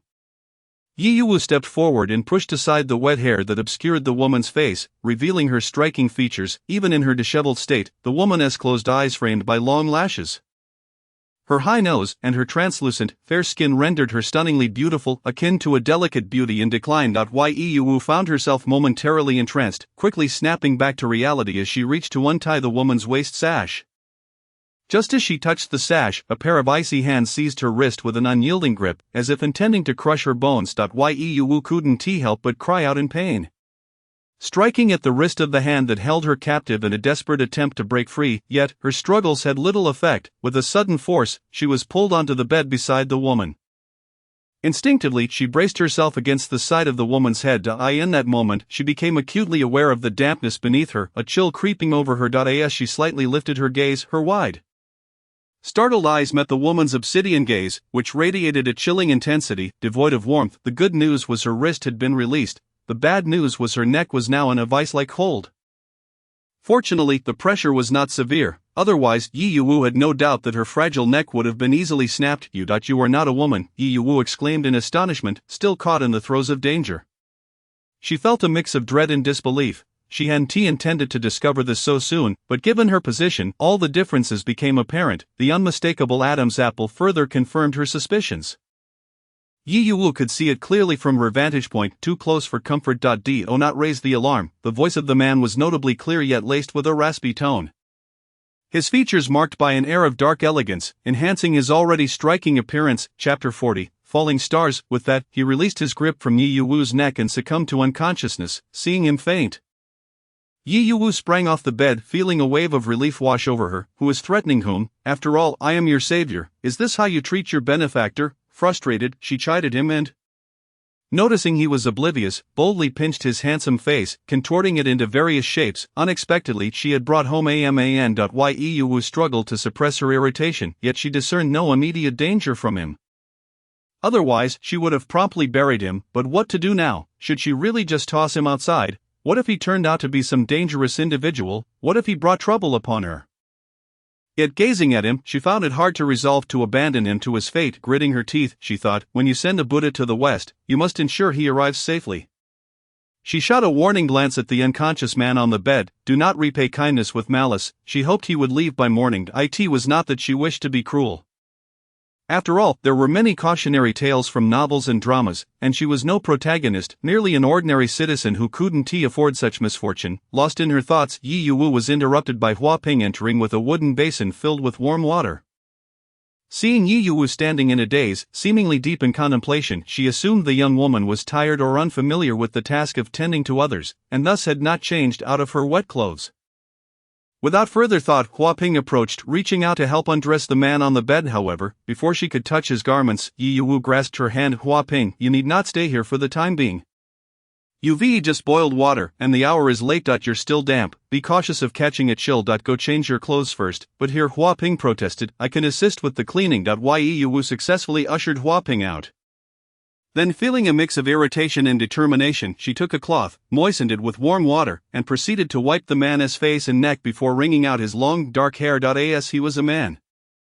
It felt inappropriate for her to change his clothes, so she first removed his outer garments, then, with her eyes closed, she fumbled to take off his inner garments. Once the task was accomplished, she skillfully draped a neatly folded blanket over him, ensuring to cover him completely without making any contact with his skin nor glimpsing any of his bare flesh. Yi Yuwu's actions were akin to someone avoiding a contagious disease. After securing him snugly, she felt a wave of relief wash over her as she carried the basin away. As night fell, the gentle patter of rain ceased, the mist dispersing outside, leaving behind the scent of wet earth. The clouds in the sky shifted, revealing the crescent moon after a long absence, casting its silvery light upon the darkened world below. In the silent courtyard, the only sound was the occasional drip of rainwater from the eaves. Inside, the man lay with his eyes closed, his handsome brow furrowed in discomfort, unable to relax even in sleep. In his dreams, he was still running. Suddenly, he heard two female voices nearby. My lady, he cannot be roused. He seems to be feverish. Then, a cool cloth pressed against his burning forehead, prompting a sigh of relief from him, but the soothing touch was quickly withdrawn. Indeed, he is feverish. This is quite troublesome. Yi Yuwu felt overwhelmed. Initially contemplating having Hua Ping awaken him early so he could depart, accepting his fate, Yi Yuwu instructed Hua Ping to descend the mountain and summon Li Bo, while also requesting the doctor to come. Hua Ping had no objections, for prior to summoning the man, Yi Yuwu had divulged the true identity of the gentleman. Hua Ping swiftly descended the mountain, and as she gazed upon his handsome visage, Yi Yuwu couldn't shake the feeling that she had forgotten something. When Li Bo arrived, it dawned on her what she had overlooked. She had forgotten to provide him with a man's attire. Without any men's clothing available, he would have to make do with Yi Yuwu's feminine garb. In fact, she had noticed last night when changing his clothes that the woman's attire was somewhat short, though she was unaware of its origin. Once Li Bo had changed his clothing, he emerged from the room. Hesitating to speak, noticing his demeanor, Yi Yuwu inquired about his distress. Where did you rescue this girl from? He bears wounds, Li Bo remarked, observing the man's injuries, which, although bleached by the rain, were evidently inflicted by a blade. Just as Yi Yuwu was about to provide an explanation, Hua Ping entered with the doctor, carrying a box, exchanged no words with them, as they understood the gravity of the situation. In ancient times, Fever was a serious matter. Even a simple cold could claim a life, let alone a fever. Fortunately, the doctor only inquired about his symptoms without examining his injuries, and upon leaving, prescribed medicine for the fever. Yi Yuwu, however, requested medication for the external wounds, and the doctor, without further inquiry, obliged. Much to her relief, after obtaining the prescription and preparing the medicine for him, she encountered difficulty in administering it, as he was burning with fever and tightly clenching his jaw. Li Bo resorted to prying his mouth open. Standing alongside Yi Yuwu swiftly poured the concoction into his mouth. Though most of it was expelled, still, it was better than none at all during her time at the mountaintop courtyard. She had completed her latest manuscript. Had it not been for rescuing this gentleman, they would not have lingered in the courtyard for so long, with medicine administered and no further pressing matters. She resolved it was time to return to the valley to attend to her affairs. After all, one must fully commit to their good deeds. Thus she extended the lodging for several more days solely for him, occasionally sending Huaping and Li Bo to check on his condition, apply ointment, and administer medicine. Yi Yuwu departed the small courtyard, returning triumphantly with her grand creation. Perhaps that was an exaggeration. Nevertheless, she held great confidence in her second manuscript. Upon returning to the bookstore, her gaze was immediately drawn to the across the street, which was shuttered. She merely glanced at it and turned her attention elsewhere. Upon her arrival, Zhang Ruyan's eyes sparkled as if she were a cat spotting a mouse. Yi Zhanggui, you have finally returned. Look at the pile of letters from your admirers. They have nearly overwhelmed our correspondence department. Following her gesture, Yi Yuwu glanced towards the corner of the room, where the letters were piled nearly into a small mountain. Ah, and there are some inquiries regarding when Mr. Woming will release a new manuscript. Wan Yang chimed in jest. You have all worked hard, but lo and behold, the new manuscript has arrived. Yi Yuwu chuckled, shaking the thick stack of papers before them. As everyone caught sight of it, they set aside their tasks and eagerly snatched her manuscript, since it was handwritten unlike the printed texts of modernity. The manuscript appeared notably thicker. Xing Yunyu, they exclaimed, what a beautiful title. Please assist me in proofreading it. Chapter 41. An unexplainable embarrassment. Yi Yuwu's words were drowned out by their excited exclamations. Time passed, and as she ascended the stairs once more, she had not yet reached the door when she overheard their animated debate. Standing outside, she inadvertently caught snippets of their discussion. Nangong Fengyao is indeed the leader of the 4 young masters of the imperial city. Without him, there would be no 4 young masters, one argued. He is both domineering and charming. Dongfang Shuru, on the other hand, is elegant and gentle. He is the most handsome. Yi Yuwu, standing outside, felt a pang of embarrassment despite having penned the very tale in question. The melodramatic narrative remained ever popular, she mused. As they continued their spirited debate, Yi Yuwu seized the opportunity to push the door open, and at that moment, she noticed another woman timidly emerge from the gap between Zhang Ruyan and Wan Yang. Her soft voice breaking through with an alternative perspective. Actually, I think Su Fenghuo is quite handsome as well. Well, ultimately, it seems Su Fenghuo is undeserving, as nobody likes him. Yi Yuwu chuckled awkwardly, attempting to dismiss her humorous thoughts. Once she entered the room, the topic of contention ceased. Zhang Ruyan approached Yi Yuwu with a serious expression. Yi Zhanggui, I have a strong premonition that this manuscript will undoubtedly be a sensation. Upon hearing her words, the others became animated, some blushing profusely, though it was unclear whether from the manuscript or the earlier dispute. Then I shall take your auspicious words to heart, Yi Yuwu replied. Her eyes sparkling like glass, regaining her composure, she inquired about the recent sales of Fengsu and Jijian from Zhang Ruyan. Since the conclusion of the overbearing prince's love for the little maid, coupled with the malicious plagiarism from the across the street, our sales have dwindled to half of what they once were, predominantly affecting our female clientele. This aligned with Yi Yuwu's own thoughts. I came today to discuss this very matter, since serialized manuscripts have proven popular. We could consider accepting some and releasing them periodically. If any serialized work garners attention, we can then arrange for it to be published as a complete volume. That was precisely what I had in mind. Yi Yuwu and Zhang Ruyan agreed wholeheartedly. Furthermore, I learned a valuable lesson from the actions of the proprietor of one must prepare for the future. Prepare for the future? What do you mean? Yi Zhanggui, you may recall that we previously received submissions from several writers, some of whom possess commendable writing skills and consistently pass the reviews. I propose we sign them on as dedicated writers for our bookstore, offering them double the compensation for stories that are well received as opposed to those submitted elsewhere. Is that feasible? Whether it is feasible or not, we must try it. I remember a writer named. She pondered, attempting to recall the name. Guan Yan. His writing style left a strong impression on me. I could make an attempt to discuss this with him. I am somewhat acquainted with him. Leave this matter to me. Yi Zhangui Zhang Ruiyan's steady approach provided Yi Yuwu with reassurance as she entrusted the task to her. By the way, Ruiyan, if the opportunity arises, please keep an eye out for those submitting longer works. At present, we cannot limit ourselves to just periodicals. Publishing books is also essential. With their direction set for the bookstore's future, the atmosphere was charged with enthusiasm. Yi Yuwu spent the day at the bookstore.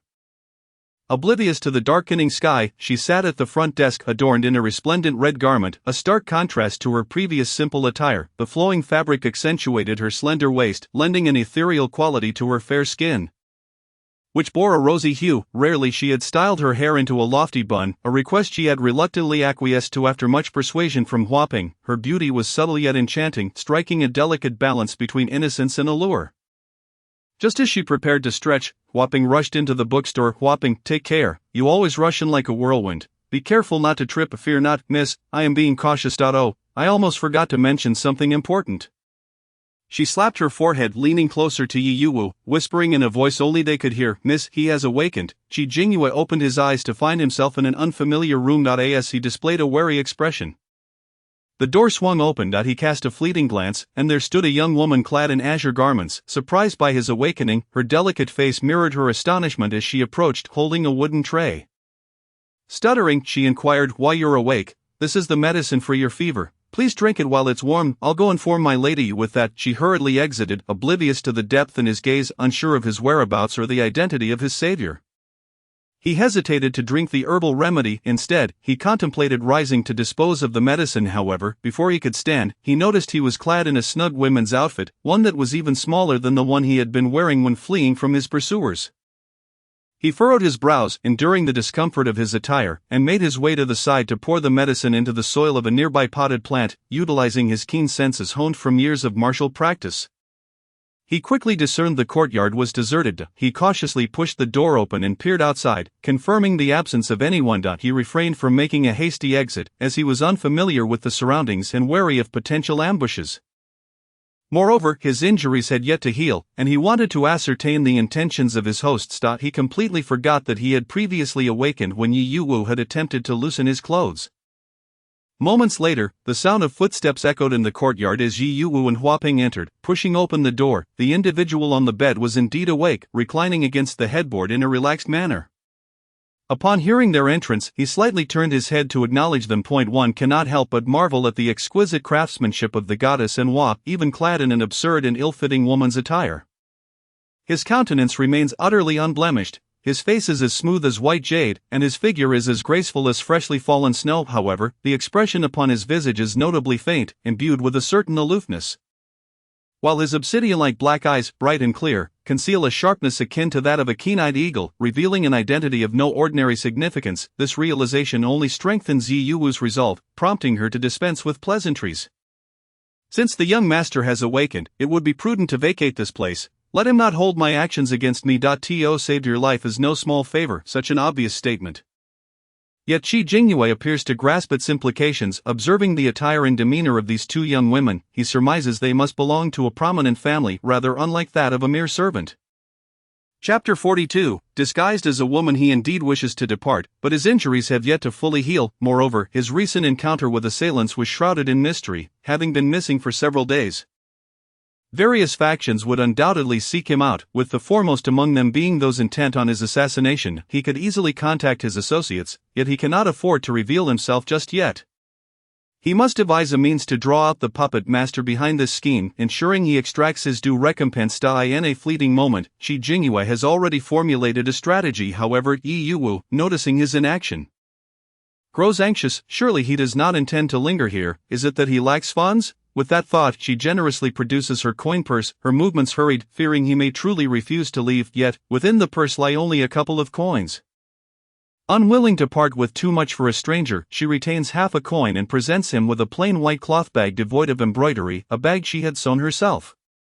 So unattractive that she had originally intended to discard it, yet now finds a willing recipient for her refuse. This individual, Qi Jingyue, having been raised in opulence, has never encountered such an unsightly purse. He holds the bag in a daze, feeling the poorly stitched edges, as though the coins might spill forth at any moment. Thus, he dryly asks, "Are you certain that the money will not be lost in this bag?"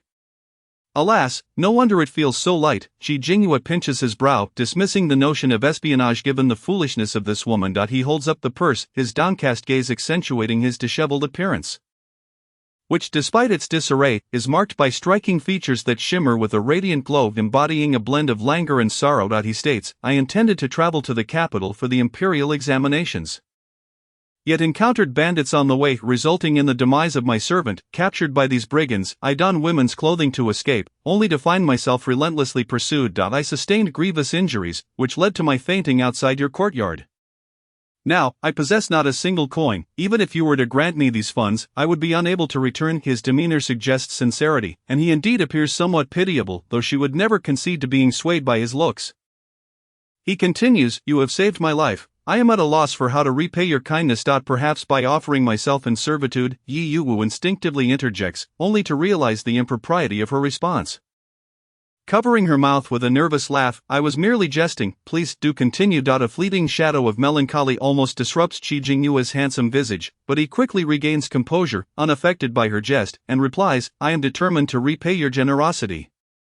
I hope you might grant me an opportunity to do so. Furthermore, I wish to remain in Bianjing to prepare for the examinations and would be grateful for your hospitality. You may command me to undertake any task.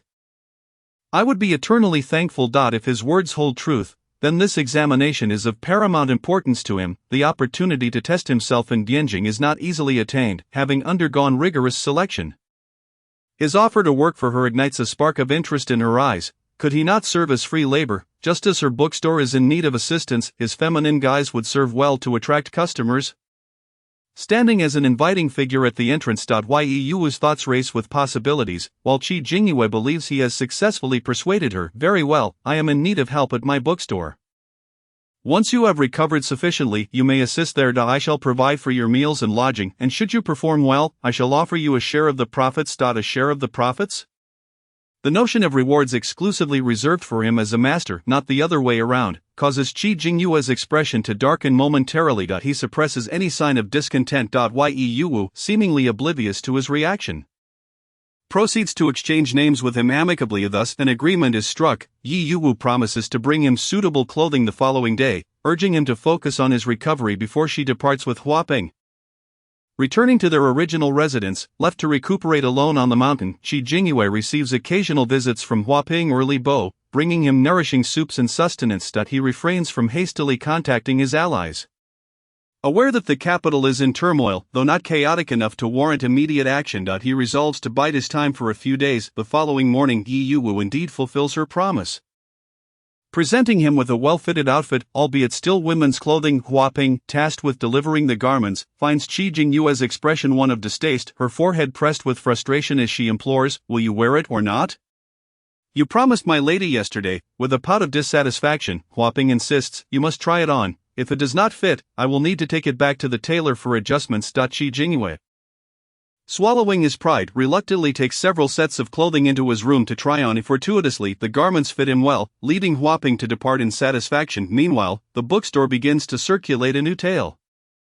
Meteor Shower, having printed over 1,000 copies under the persuasive tongue of Zhang Ruoyan, Huan Yan is convinced to collaborate with the bookstore, despite his academic commitments and the need to care for his gravely ill mother, which limits his ability to contribute stories. Fortunately, Yi Yuwu remains unconcerned. Days pass, and the printing of the tale is completed. As before, she engages a specialized artist to create a cover. Once the engraving is done, simply dipping it in specially formulated ink yields a finished book with remarkable efficiency. Upon its release, many remain unaware, though previous fans of a fleeting moment visit the bookstore for the new edition, thus becoming the first to discover the latest tale. However, the title lacks the impact to spark widespread interest, resulting in minimal sales. Yet, word of Mr. Woming's new work spreads, prompting some loyal readers to purchase it.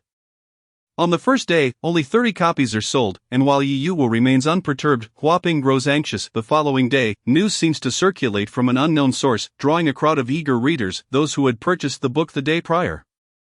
Now arriving early to queue for the new offering, Huaping breathes a sigh of relief at the sight of so many patrons, yet Yi Yuwu feels it insufficient. Most are familiar faces, with few new readers.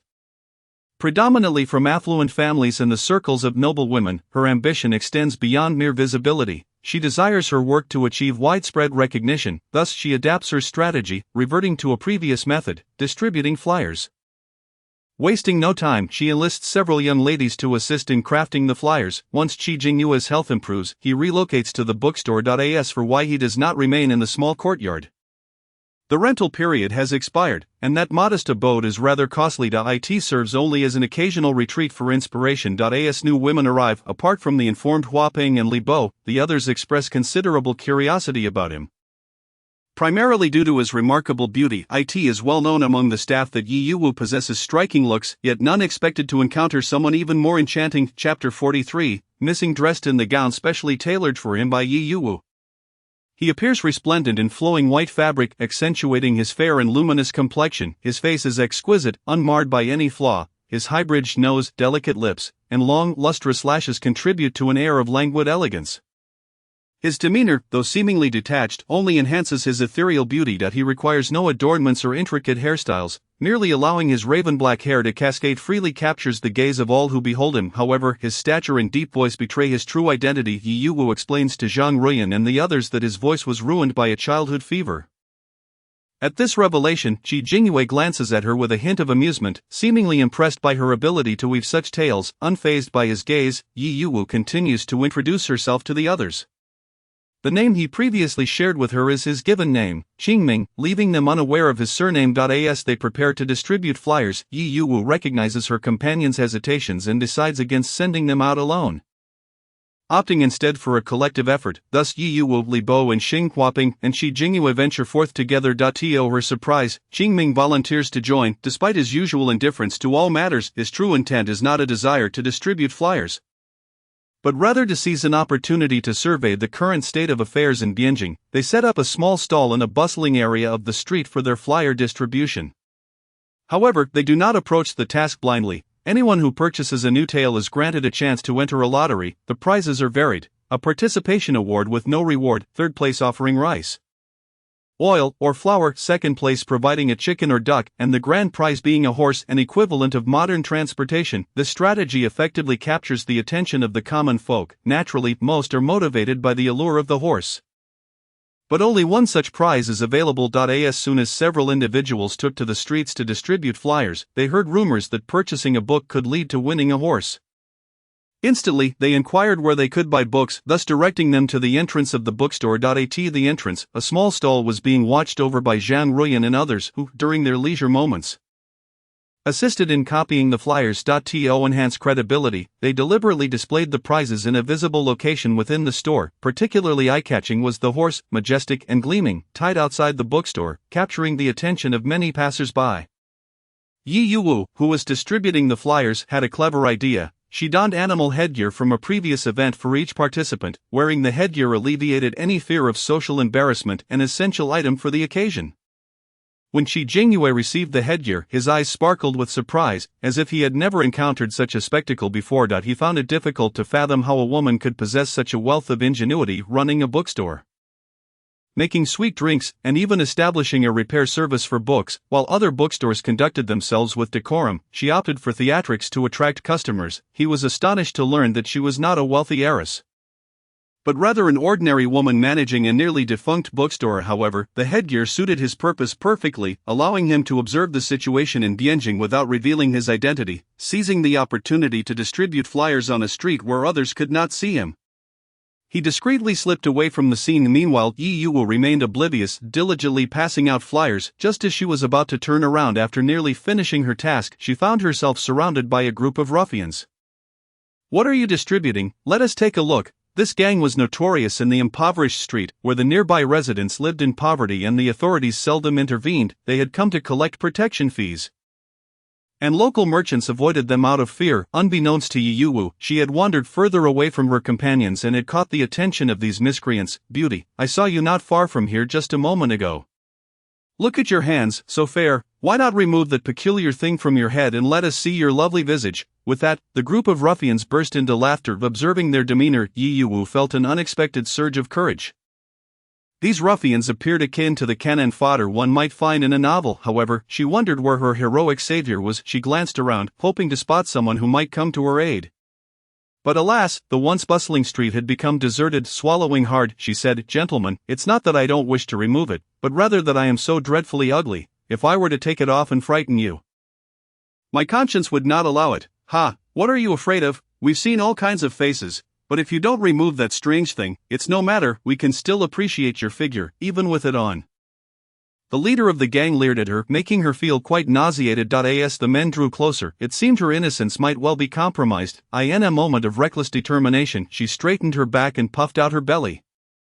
"Come then, do your worst, I have no desire to live any longer." With that, she pretended to pat her belly as if she were deeply wronged, squeezing out a few tears. "Oh, my poor unborn child.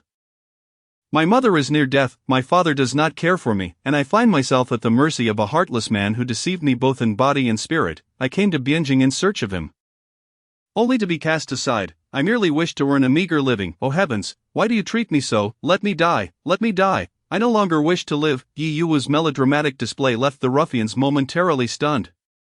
As she feigned a desire to dash into a tree to end her life, they quickly grabbed her, but she was becoming increasingly engrossed in her performance, making it difficult for them to hold her.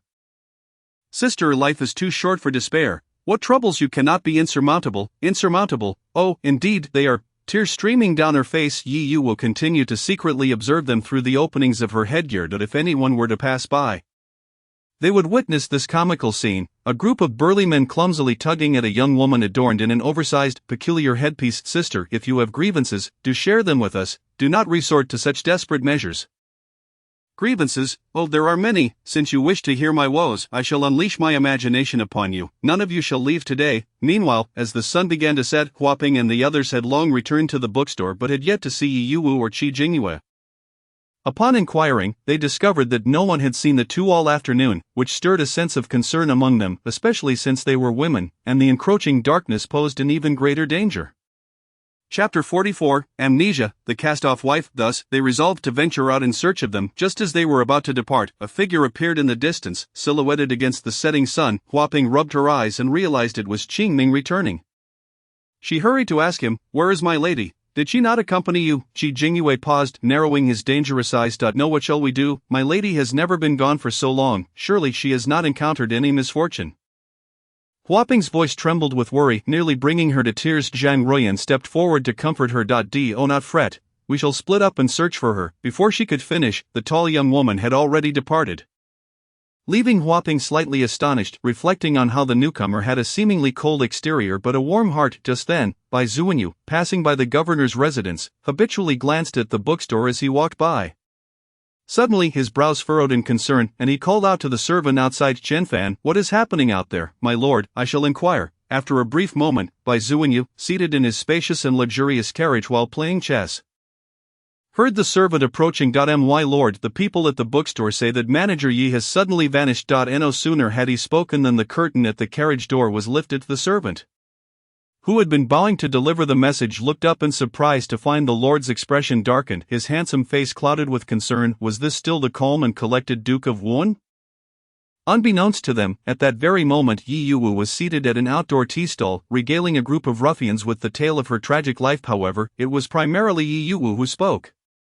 While the expressions of the burly men grew increasingly furious as they listened, suddenly one man slammed his fist onto the table, causing the entire table and the tea upon it to tremble violently. "This man is a scoundrel. What does it matter if he is now high and mighty? He dares to act with impunity, letting you be his mistress." As the man voiced his grievances, Yi Yu took out a handkerchief to wipe her tears. Of course, with the headgear on she could only wipe her tears on it, yet the burly men were oblivious to any discrepancies, becoming engrossed in her narrative. Yi Yu had fully embraced the persona of a wronged wife. "He seeks to marry a woman from a prominent family while I carry his child and have fled in secret, yet this woman is no easy match. She has even usurped your accomplishments. When he was destitute, I stood by his side, enabling him to succeed, and now, for the sake of his future, he wishes to cast me aside. This man is utterly hypocritical. After I had finally escaped his clutches, sustaining injuries and losing my beauty, he still attempted to deceive me into staying by his side. Fortunately, I regained my memory in time, allowing me to seize the opportunity to escape." The emotionally charged ruffians were moved to tears. If they had known of a modern term called abuse, they would have surely identified with their own sentiments. Now he has sent people to search for me, and I am unable to return.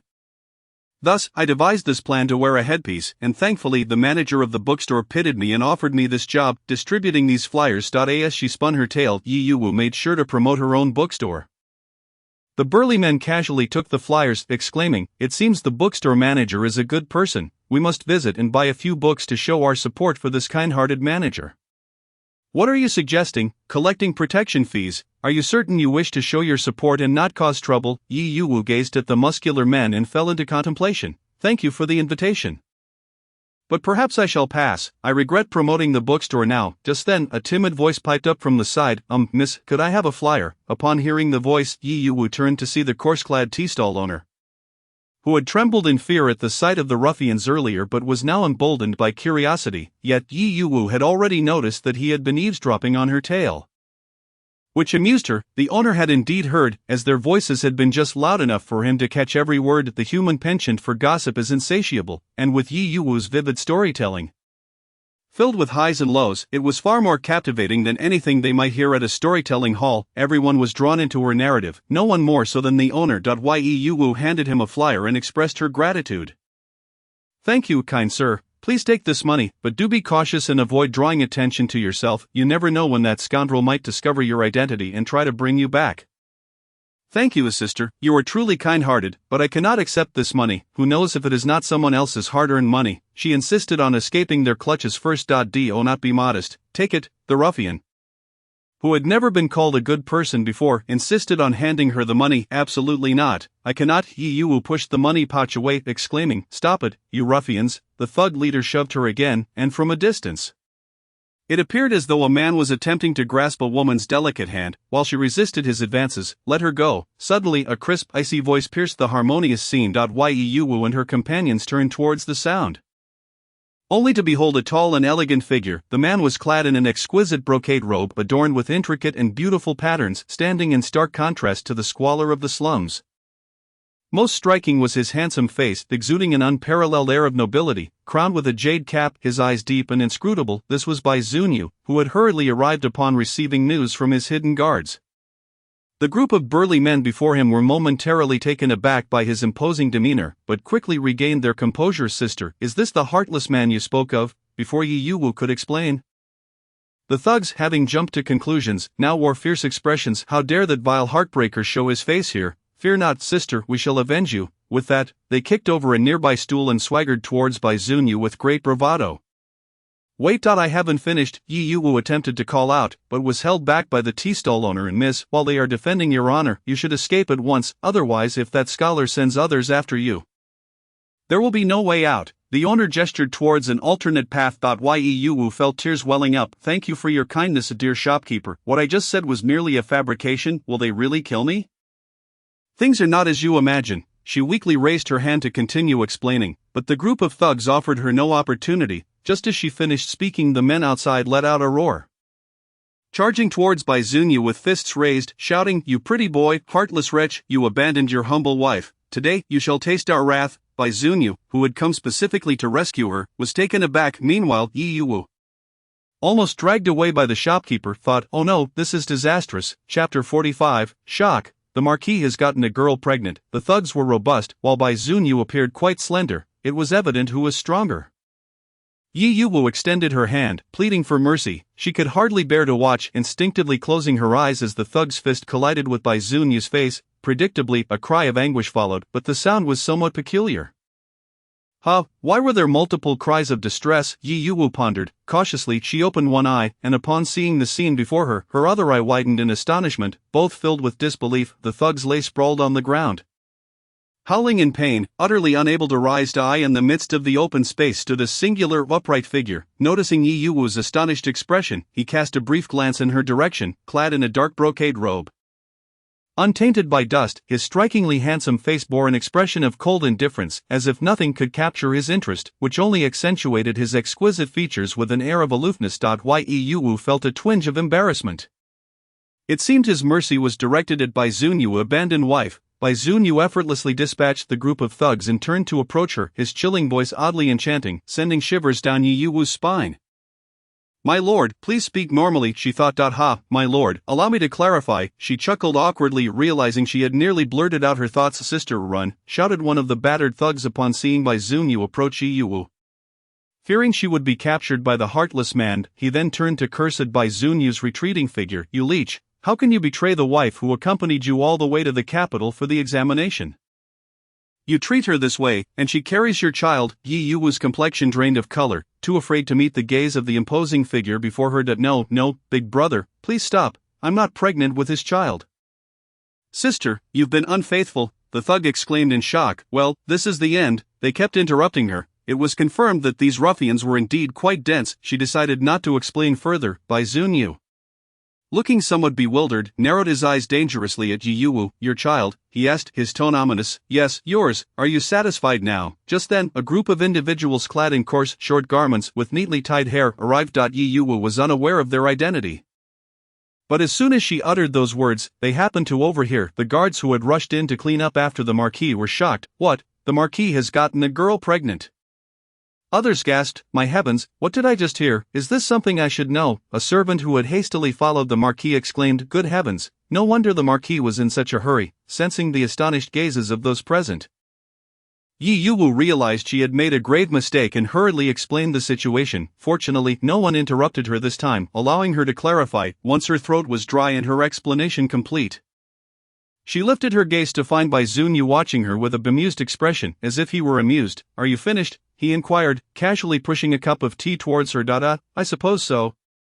She replied, taking a sip. Quite astute, he remarked, not quite on par with your lordship. Yi Yu nearly rolled her eyes, suspecting he was mocking her. Standing beside the Marquis, the servant Chin Fan remarked, well, it appears the young master has vanished. With the sun setting, Yi Yu felt a wave of apprehension wash over her. Who would have thought that in her naivety she dared to deceive these thugs? Thankfully, they were easily misled. She recalled the disbelief on the faces of the thugs when Bai Zunyu's men apprehended them. How did the scholar turn into the Marquis of Wuhan? Bai Zunyu offered no response, rising to leave while gesturing for Yi Yu to follow. Chin Fan, comprehending the unspoken message, placed a coin on the table. Next time, be more cautious, don't stray too far. Your bookstore's employees are quite worried about you. Yi Yu failed to perceive the underlying meaning in his words, assuming he was merely executing his duties and had fortuitously come to her rescue. Although she could have managed to leave unscathed, he had indeed saved her. However, recalling how the original owner had relentlessly pursued him, she felt a twinge of discomfort in the atmosphere. They seemed to share a curious bond. Having crossed paths once again, it appeared prudent to keep her distance in the future. After all, he had saved her multiple times and might find her presence bothersome. By ingratitude, she resolved to maintain a wide berth next time. Yi Yu followed by Zunyu as darkness fell, the faint starlight illuminating her heart. They chose to walk back to the bookstore rather than take a carriage, yet, unbeknownst to her, this was the Marquis's subtle punishment.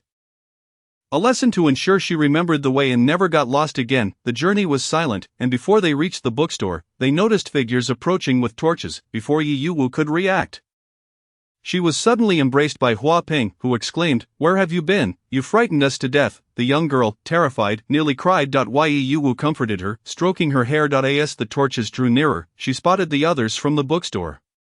It turned out they had been anxiously searching for her. Upon learning from Bai Zunyu's attendant that she was on her way back, they had come out to greet her. Chapter 46. It seems I have stumbled upon something significant. Yi Yu observed the sweat glistening on everyone's foreheads, a warm current flowing through her heart. I'm truly sorry for causing everyone such worried. I promise it won't happen again. Today, I owe a great debt of gratitude to the Marquis. She was about to turn to thank Bai Zunyu, but when she did, she found he had vanished, having discreetly left upon seeing her companions arrive. The Marquis, everyone's attention had been focused on Yi Yu, so they had not noticed Bai Zunyu's departure. It's all right now, everyone, let us head back to the bookstore. Li Bo, the eldest among them and a figure of authority, suggested. The group collectively made their way back to the bookstore. As they were nearing the bookstore, Zhang Ruiyan suddenly slapped her forehead, exclaiming, oh dear, where is Miss Qingming? Upon hearing her words, the group checked their ranks. And while everyone else was present, Miss Qingming was conspicuously absent. In truth, none of them had laid eyes on her. Qingming, Yi Yu queried in confusion, upon hearing that the esteemed shopkeeper Yi was missing. Miss Qingming had promptly set off to search for him. Later, the group learned that Lord Wuan had found Yi and returned to the bookstore, yet still, he had not made his appearance. We find one only to lose another. Enough with the idle chatter, let us hasten to search for her. A beauty like Qingming is surely at risk in the night, anxiously asserted in Xing. Wait a moment, why is there a light emanating from the bookstore? At that moment, a little girl beside them pointed towards the shop. Everyone turned to look, and indeed, the light was evident. They hurriedly rushed into the bookstore, where a lantern illuminated the hall, and the familiar silhouette of Qingming appeared within. She was lazily leaning against the front counter, idly spinning a porcelain cup in her long, elegant fingers, the distinct knuckles lending her an air of grace. Bathed in the flickering light, she resembled a portrait of beauty.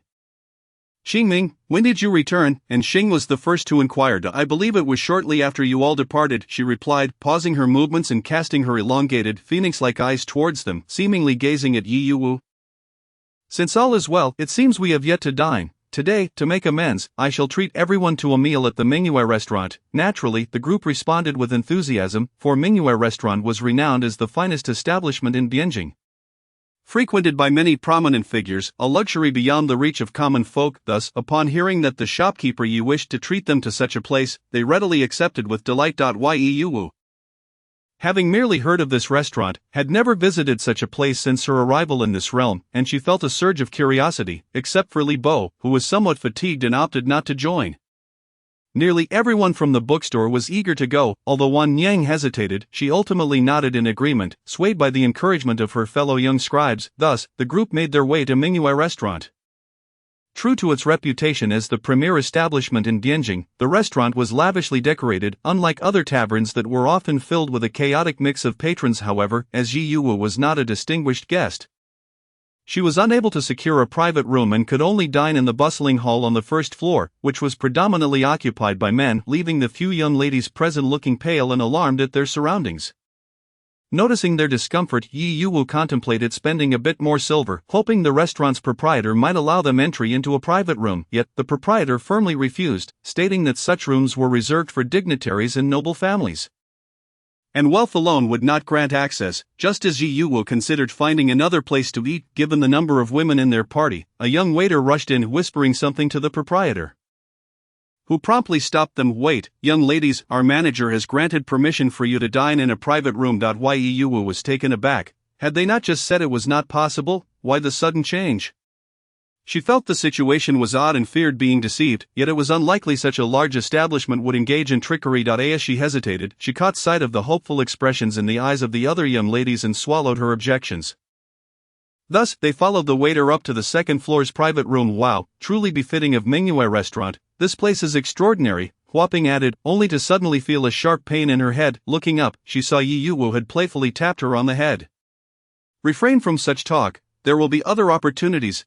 Huaping replied with a radiant smile. How strange that the proprietor would change his mind and allow us entry, Yi Yuwu murmured to herself, just as the keen-eared Qi Jingyue overheard. Contemplating, he scoffed inwardly, could the proprietor not change his stance? This young lady likely was unaware that Mingyue restaurant was under the influence of Bai Zunyu. Moreover, he was certain that someone else was present in the restaurant at that very moment. Having just returned to the bookstore, he had discreetly inquired about Yi Yuwu's background, thus being fully aware of the uproar she had caused in her pursuit of Bai Zunyu. In Bianjing, few were oblivious to Miss Ye's infatuation with Lord Wuan, yet Bai Zunyu had consistently avoided her like the plague. He found himself perplexed by Bai Zunyu's actions, curious about what lay beneath the surface. Was it possible that all along Bai Zunyu had been feigning indifference? Qi Jingyue, unable to read Bai Zunyu's intentions, subtly turned his gaze towards the window overlooking the corridor, as if attempting to discern in which private room Bai Zunyu resided. As he suspected, Bai Zunyu was indeed within the building, albeit on the third floor, a veritable secret lair known only to those he trusted. Countless hidden guards occupied the third floor, which offered an excellent vantage point to observe all comings and goings within the restaurant and the street beyond. It was an ideal place for concealment. Meanwhile, Bai Zunyu hurried to Mingyue restaurant after escorting Yi Yuwu home. Xiao Songqing and Xiao Yulan were still waiting on the third floor, surprised that Bai Zunyu, usually punctual, had arrived late. As he settled in, a subordinate whispered something in his ear. He leaned against the window, gazing below, seemingly lost in thought, before beckoning the subordinate to him without uttering a word. And the subordinate understood his meaning and departed. This caught Xiao Songqing's attention, as he was inherently a laid-back individual, having been lounging by the window. Following Bai Zunyu's gaze, Xiao Songqing quickly spotted Yi Yuwu on the first floor. About to leave, only to be intercepted by the proprietor and subsequently ascend to the second floor, from which point he could no longer see her. Narrowing his eyes, Xiao Songqing shifted his focus to Bai Zunyu's expression. Ziyu, I sense something is amiss with you. He finally acknowledged the oddity he had felt in recent days. What do you mean? Xiao Yulan inquired, still oblivious to the situation. You seem overly concerned with Missy lately. He had stumbled upon a realization, yet one word remained unspoken. His heart was in turmoil. This time, however, Bai Zunyu did not refute him, merely maintaining a serene demeanor. Seeing this, Xiao Songqing panicked. Surely not? He is serious. Chapter 47, Collaborative Schemes. How peculiar. Had he not previously regarded her with disdain, now he was assisting her at every turn. The shift in sentiment was truly rapid. No one could answer the tumult of thoughts swirling within Xiao Songqing. After their meal, Yi Yuwu discovered that nothing seemed amiss as they returned home, allowing her to quietly exhale in relief. Upon returning to her quarters, Qi Jingyue was resting in the loft on the second floor of the bookstore. Observing the cramped bed that barely accommodated his legs, he could not help but click his tongue in discontent. Before long, a knock sounded at the small window of the loft, and he opened a gap barely wide enough for an arm. A man clad in black and wearing a fearsome beast mask handed him a letter. Upon opening the letter, Qi Jingyue let out a cold laugh, impressed by the composure displayed. He then produced a fire stick from his pocket. Incinerating the letter, and with a breath, the ashes vanished without a trace. It seems I shall be here for a few more days. This disguise as a woman is truly suffocating. I wonder what scheme this woman is concocting. Forcing me to masquerade as a man, it is utterly detestable. Once I reclaim my identity, she shall pay dearly for this. He thought vehemently, entirely unaware that his future self would be contradicted by these very words. Though he did not yet grasp Yi Yuwu's true intentions behind this charade, he would soon find out. Upon waking the next morning, he was promptly caught by her standing at the entrance of the bookstore. Tasked with doing nothing at all, even with a scowl plastered on his face, his displeasure drew the attention of many male patrons. Meanwhile, Zhang Ruyan upstairs had already tallied the number of new customers purchasing novels over the past 3 days. Overall, they had sold more than during the days when in a trice and the overbearing Prince Falls for the Little Farmer Girl had concluded. However, Yi Yuwu was still dissatisfied, feeling they had not achieved a breakthrough. Suddenly she recalled passing by a bustling teahouse the previous day, and a plan began to form in her mind. That day, she took Huaping to the finest teahouse in Bianjing. Upon entering, she beheld a tall wooden platform at the center, adorned with a table and a chair upon which a storyteller was performing. Truly, this was the premier teahouse in Bianjing, for the crowd was immense, and upon her arrival, the air was filled with a cacophony of voices. Suggesting the story had reached a climactic point, she did not rush to observe but waited for the waiter to inquire if they desired a private room. Yi Yuwu promptly requested a high-class private room, securing an excellent position, and ordered the finest tea and pastries. Seated within the room, Yi Yuwu and Huaping listened intently to the storyteller below, recounting the tale of a fox spirit transformed into a human, detailing the tender entanglements with the scholar as they overcame numerous obstacles to wed, only for the fox spirit's true identity to be discovered, leading to her being pursued by a Taoist priest. By this time, many patrons below had refilled their tea. Although Huaping was unsure of Yi Yuwu's intentions in coming here, she remained engrossed in the tale, adhering to her policy of not asking questions. Suddenly, as she nibbled on a pastry, she remarked to Yi Yuwu, "Miss, the story told by the storyteller is not as captivating as the novels you have written, is that so?" Yi Yuwu replied, both amused and exasperated. "You little girl, how can you boast without a hint of shame?" At that moment, the waiter who had just entered to refill their tea could not help but interject, "The storyteller on stage is indeed the pride of our tea house. Someone we have secured at great expense. Many prominent officials and nobles are fond of his tales, and as you can see, the place is bustling today, all for the purpose of listening to this esteemed gentleman. Under normal circumstances, you wouldn't even be able to enter this superior private room, were it not for the fortunate absence of a noble guest. It is quite possible that you wouldn't have even been able to secure a spot." The waiter clearly held them in disdain, his eyes filled with contempt, a fact that Yi Yuwu noticed the moment she entered, yet she chose to remain silent. Huaping, unable to contain her indignation, was about to argue when she almost rolled up her sleeves, only to be restrained by Yi Yuwu. Maintaining her serene smile, she addressed the waiter, "My dear brother, my sister is not mistaken. The tales your tea house offers are rather cliché. They are the same stories told day after day, which will inevitably bore the clientele. The current crowd is only drawn here by the fame of the storyteller. Over time, they will not remain loyal. What do you girls know? These are the latest stories of the time. TSK, if you refuse to heed reason, do not provoke me to scold you. How dare you, a mere waiter, confront a guest? Go, fetch your manager. Otherwise, do not blame me for causing a scene. Ultimately, the waiter, realizing his fault, scurried away to summon their manager. The manager arrived promptly, seemingly aware that his subordinate had caused trouble, and was quick to offer to waive the charges for tea and snacks. Manager Ma, there is no need to waive the charges. Manager Ma, thinking she was about to cause a ruckus, hastily apologized, leaving Yu Wu feeling a bit embarrassed. There is no need for such formality, Manager Ma. We do not wish to trouble your esteemed establishment. We merely seek to engage in business with you. Manager Ma appeared bewildered. What business does the young lady wish to discuss? Naturally, we wish to collaborate with your tea house. She then clarified her identity as the proprietor of a bookshop. We provide new stories, and you simply offer the existing venue for the storyteller to narrate our tales. Would that not be satisfactory? I have observed your tea house closely. The stories are far too predictable, leading to an unstable clientele. The climaxes are few and far between, lacking substance. Most patrons do not even order a second pot of tea, which is where your establishment primarily earns its revenue. I surmise that less than half of those who came today will return. Surely, the young lady jests. As the young girl presented her analysis with such clarity and precision, Manager Ma's expression shifted to one of seriousness. The young woman before him, clad in pink and possessing a charming demeanor, prompted him to regard Yu Wu with newfound respect. Are you aware of the reputation of our tea house? Do you see that elegant private room across the way? That belongs to the Grand Princess. Manager Ma slightly raised his chin, gesturing towards the private room, which indeed housed a retinue of guards and palace maids. It seemed he was boasting, having lost the deference he previously held for Yu Wu. Even the esteemed Grand Princess frequents our tea house. How can you, a mere girl, hastily draw such conclusions based solely on today's observations? Furthermore, your tales cannot possibly compare to those penned by Master Lu. Until you have seen our manuscripts, how can you judge so swiftly? In that case, young lady, you may present your manuscript. I shall reward you and see if it possesses the confidence you claim.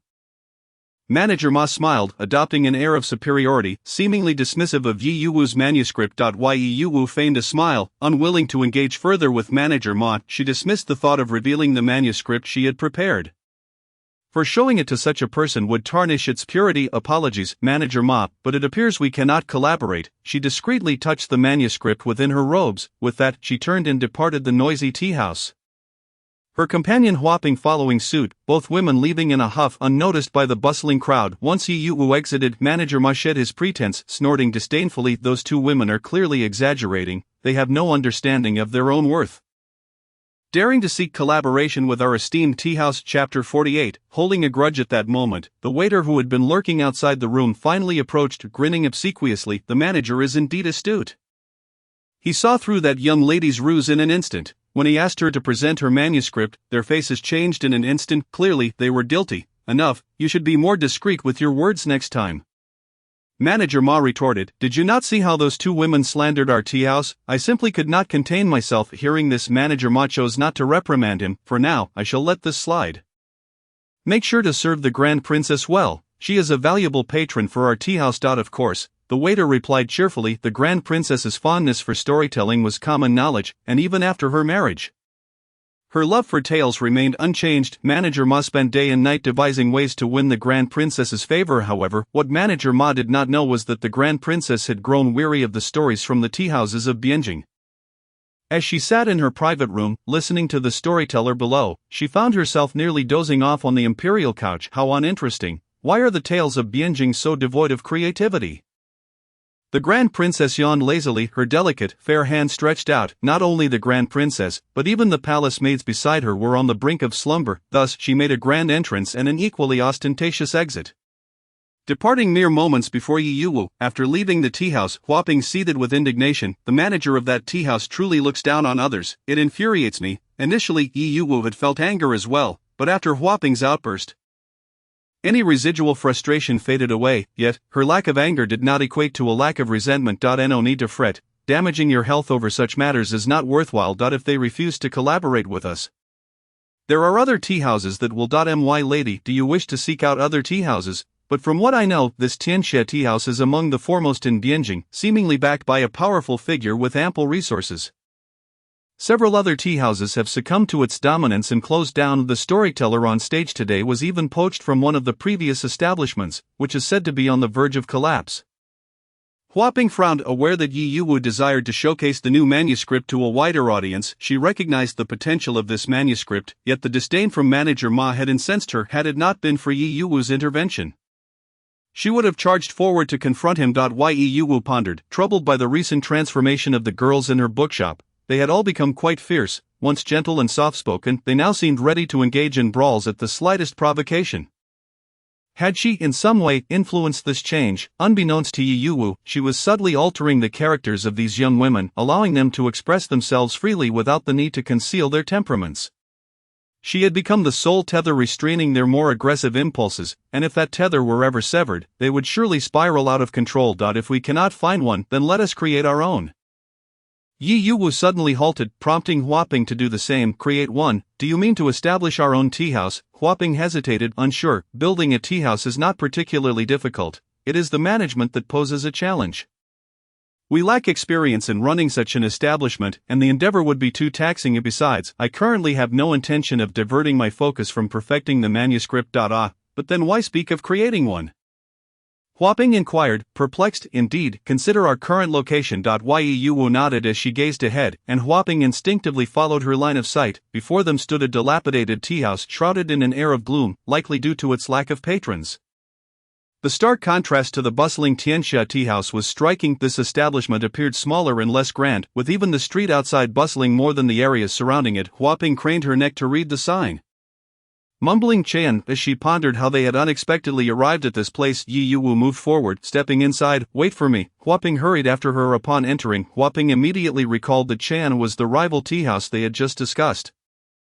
She was taken aback by its current state of decline. Upon entry, one could hardly find even a mouse, and the absence of a welcoming waiter was evident. In the center of the teahouse stood the wooden table where the storyteller once performed. Now situated on a cramped platform, though it was surprisingly clean, devoid of dust, they approached the front counter, where a waiter, resembling a slumbering figure, was sprawled across the table. Yi Yuwu tapped her fingers lightly on the table. The waiter jolted awake, startled by the sudden noise, standing upright with a stiff posture before quickly bending down again. Esteemed guest, we do not have a storyteller today. Please feel free to leave at your convenience.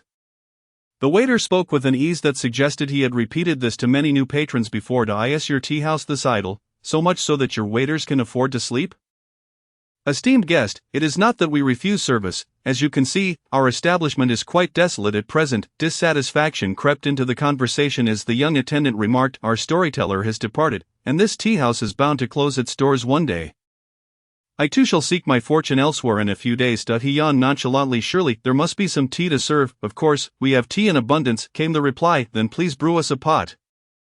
Certainly, esteemed guest. Yi Yuwu and Huaping casually found a seat in the main hall. It must be said that the design of the teahouse was quite expansive, especially the windows, which were as wide as the doors.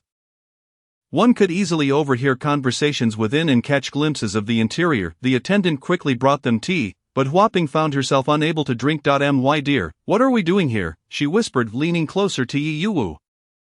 Calmly taking a sip, Yi Yuwu replied, you will soon understand. She had only indulged in a single cup before summoning the attendant again. Is your master present today? Our proprietor has stepped out. What business do you have?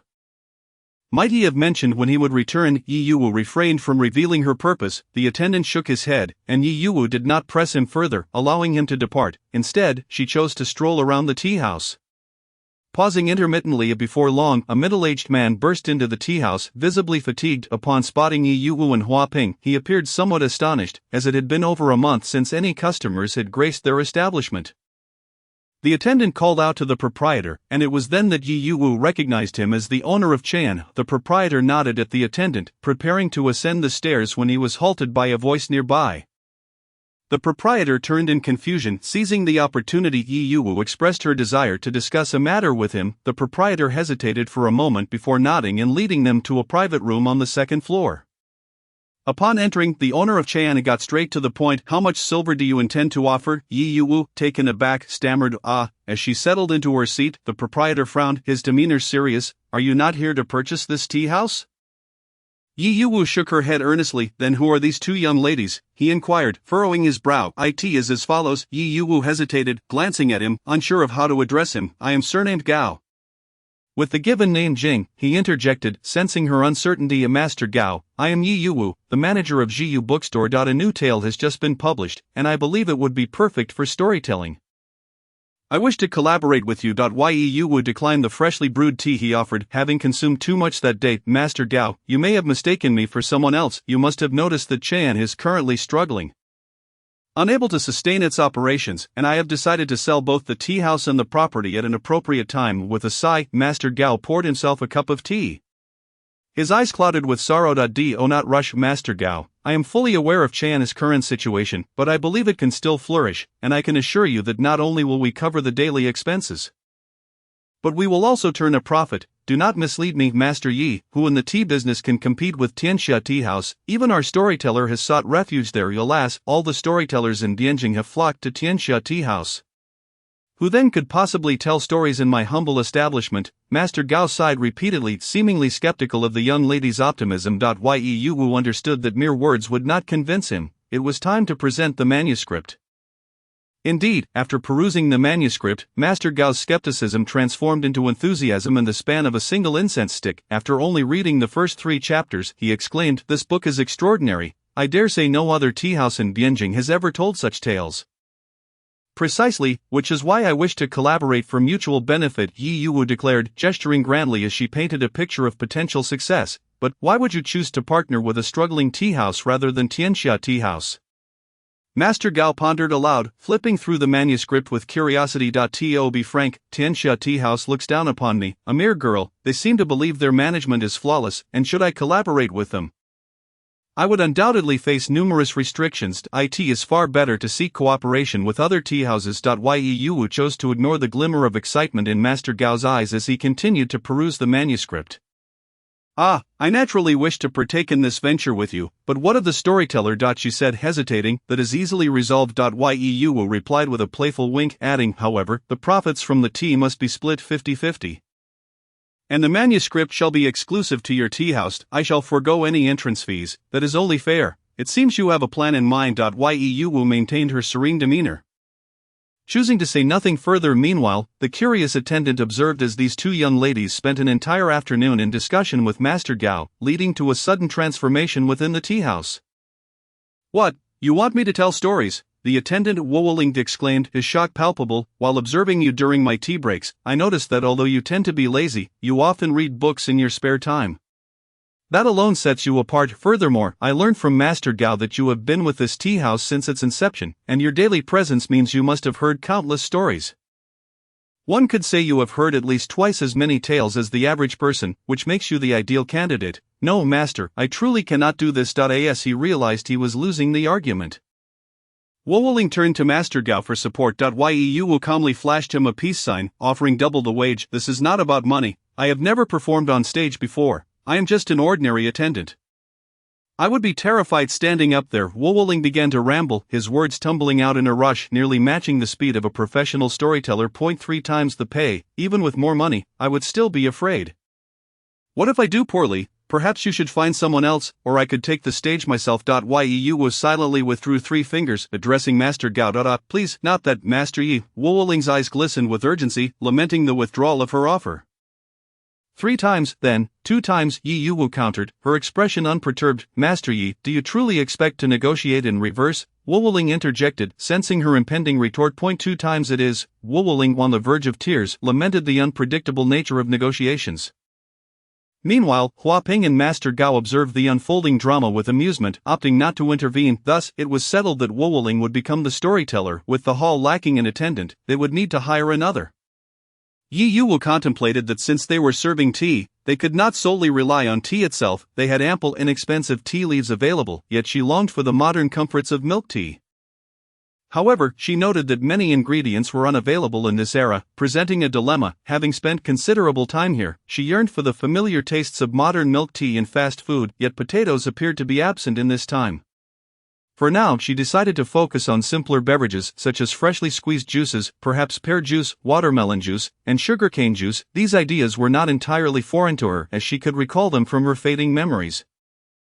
Yet, she must not forget her search system, which had lain dormant for days but was now ready to assist. Chapter 50. What is going on at this tea house? She entered her queries into her mental database.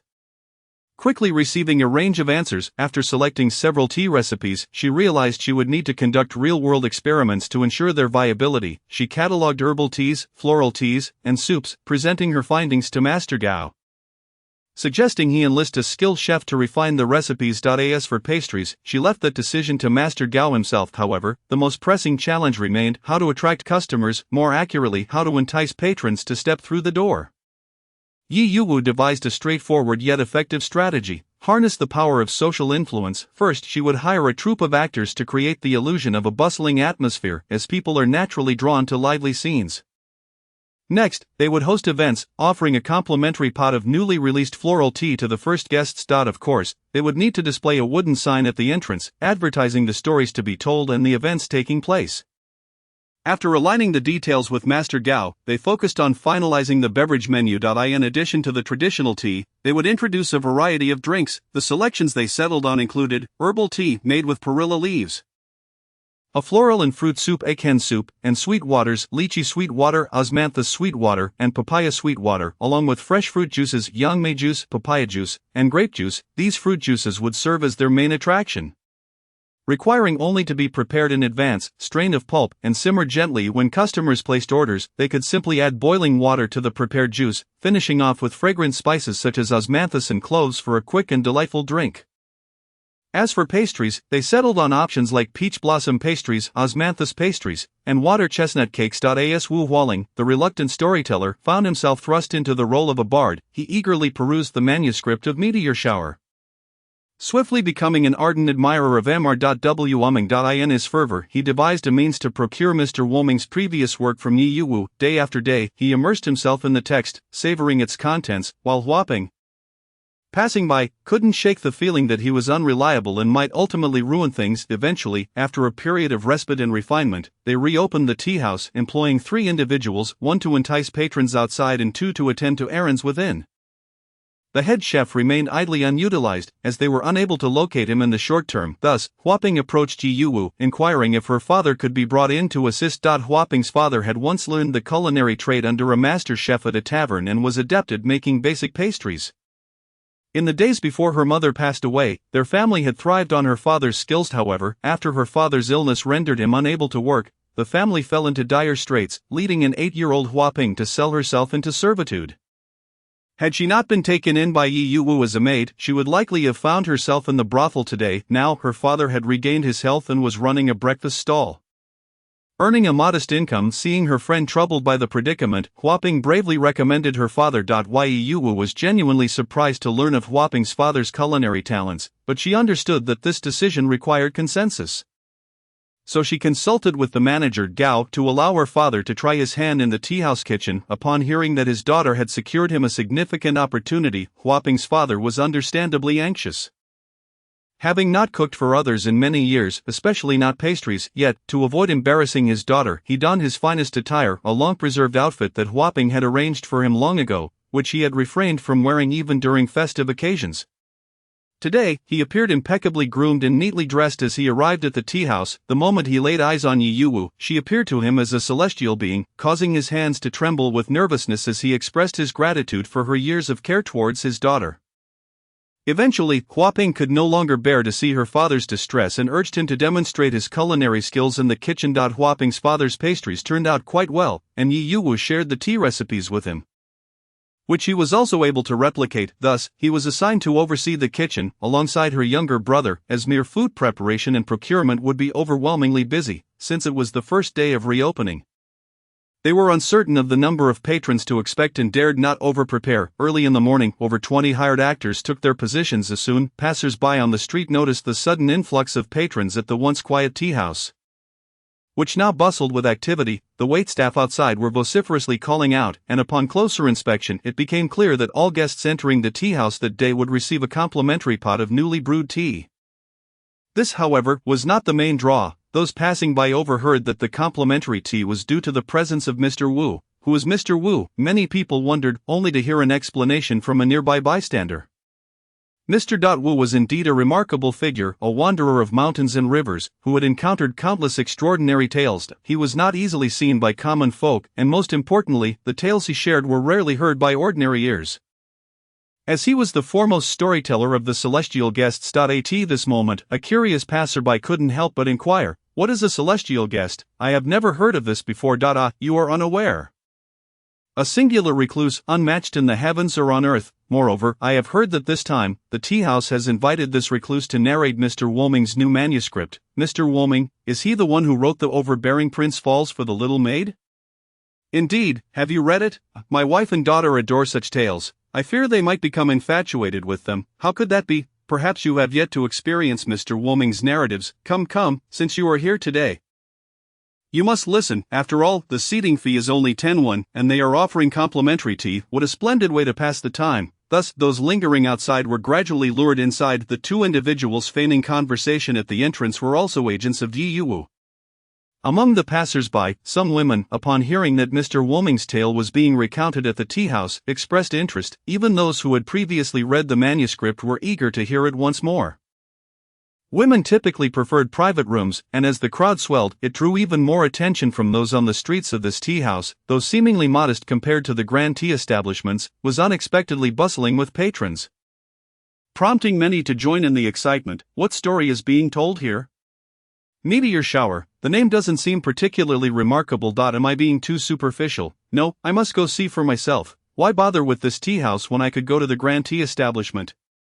Even the eldest princess frequents it, and their lower-class private rooms have surged to 10 taels of silver. How can this tea house compete? Is it merely for its complimentary tea? You don't understand. I can't afford the silver at the grand tea establishment, but I can certainly visit this tea house. I must discover what this story is about. Is the foremost storyteller truly deserving of such a claim? The rebutted individual, witnessing the growing crowd, stomped his foot in frustration and declared, "Very well, I shall enter and see what this tea house is up to." Chapter 51. The storyteller. At that moment, Ling Luo also noticed the wooden sign at the entrance and overheard the discussions around her. Upon hearing the name of Mr. Woolming's manuscript, she signaled for the carriage to stop. Originally on her way to Silk Mountain Manor to select fabric for new attire, she suddenly lost all interest in that pursuit. Disembarking from the carriage, she turned and entered the tea house. The previously conversing passers-by fell silent, as it was evident that the young lady hailed from a prestigious family, her opulent carriage and attire betraying her high status. The fact that such a person would step into a tea house was quite unexpected. Unbeknownst to Ling Luo, her family had recently begun arranging suitors for her, leaving her quite busy and away from her close friends for some time. After these hectic days, she had just learned of Mr. Woolming's new book and his collaboration with the tea house. Having heard tales told a few times in the past, her family's strict rules had limited her visits. However, reflecting on the story she had previously heard, none compared to Mr. Woolming's The Overbearing Prince Falls for the Little Maid. If it was indeed Mr. Woolming's work, she simply had to listen. Thus, she promptly requested a high-end private room. The prime location of the upper-class room ensured that those downstairs could not see those above, while the latter could clearly observe the stage, providing an excellent auditory and visual experience. Nonetheless, this tea house was still smaller than the grand tea establishment, and its private rooms were considerably less spacious. However, the tea and pastries were quite innovative, particularly the fruit tea, which she had never tasted before and found delightful. Shortly thereafter, a man clad in a grey robe approached the pre-arranged wooden table on stage. Ling Luo was taken aback by his youthful appearance, as were the patrons below, who questioned his identity. Typically, storytellers were middle-aged men, leaving only their apprentices to be this young. Could the title of the foremost storyteller truly be legitimate? Some men, upon realizing this, prepared to leave. Meanwhile, Wu Hualing, who had been anxiously awaiting his cue, transformed the moment he reached the table. He struck the wooden surface with a board, and the room fell silent. "Thank you all for gracing me, Wu, with your presence. Today, I shall recount the tale of Meteor Shower. Should I offend, I bid you farewell without further ado." He paused, striking the table once more to signify the beginning of the story. It was unprecedented for a storyteller in a tea-house to utter such a blunt phrase. This ignited a competitive spirit in some patrons, who had initially intended to leave but now returned to their seats. Thinking, "I shall see just how offensive this can be," whether they stayed or left, it did not impact Wu Hualing on stage. He continued, "Once upon a time in Bianjing there stood at Wozijian, where most attendees were scions of noble families, while many commoners strained to gain entry. Furthermore, this Guozijian also accepted female students, embracing the principle of gender equality in education. Of course, only women of both virtue and talent could be admitted, and indeed women could hold official positions and benefit the people.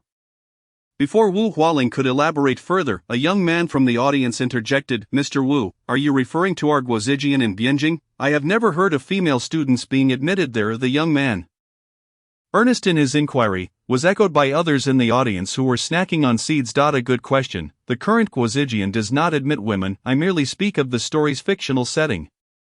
After all, tales are often fanciful. We gather here for entertainment, yet I hope to witness such a scene in reality someday. Oh, spare me, if women are devoid of talent, then virtue is meaningless. If they were to hold positions, not just the court but the entire dynasty would be thrown into chaos. At that moment, a burly man in the corner scoffed. My dear brother, do you possess some knowledge? The saying women without talent are virtuous conveys that if a woman lacks scholarly ability, one should consider her moral character. It seems you need to read more at home. Suddenly, another voice emerged from the corner, but due to his concealed position in the shadows, the crowd could not discern his face. Only the sight of his white robe. The brother who was scorned for his lack of culture was left red-faced by a retort, his anger palpable, yet he found himself unable to counter the other S-words.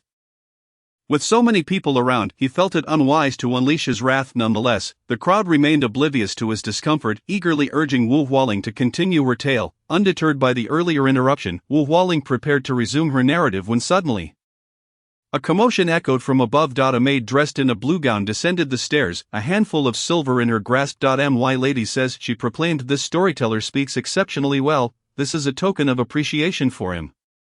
The crowd erupted in astonishment, for it was a rare sight to witness a storyteller receiving a reward so early in a session at the tea house. The benefactor, Ling Luo, who resided in the private chamber above, had been moved by Wu Hualing's eloquence and found herself reflecting on the beauty of the vision he painted. Her admiration for this enigmatic storyteller grew, his words resonated deeply within her, prompting a sudden realization that the trousseau she had prepared for her marriage seemed rather trivial in comparison. As for the uproar below, she chose to disregard it. Ling Luo's heart began to waver under the influence of those words, planting a seed of contemplation within her. Unable to disclose her identity, she could only express her gratitude from afar. Meanwhile, Yi Yuwu, also present in the private chamber, observed the earlier heated exchange and anticipated the ensuing debates it would spark.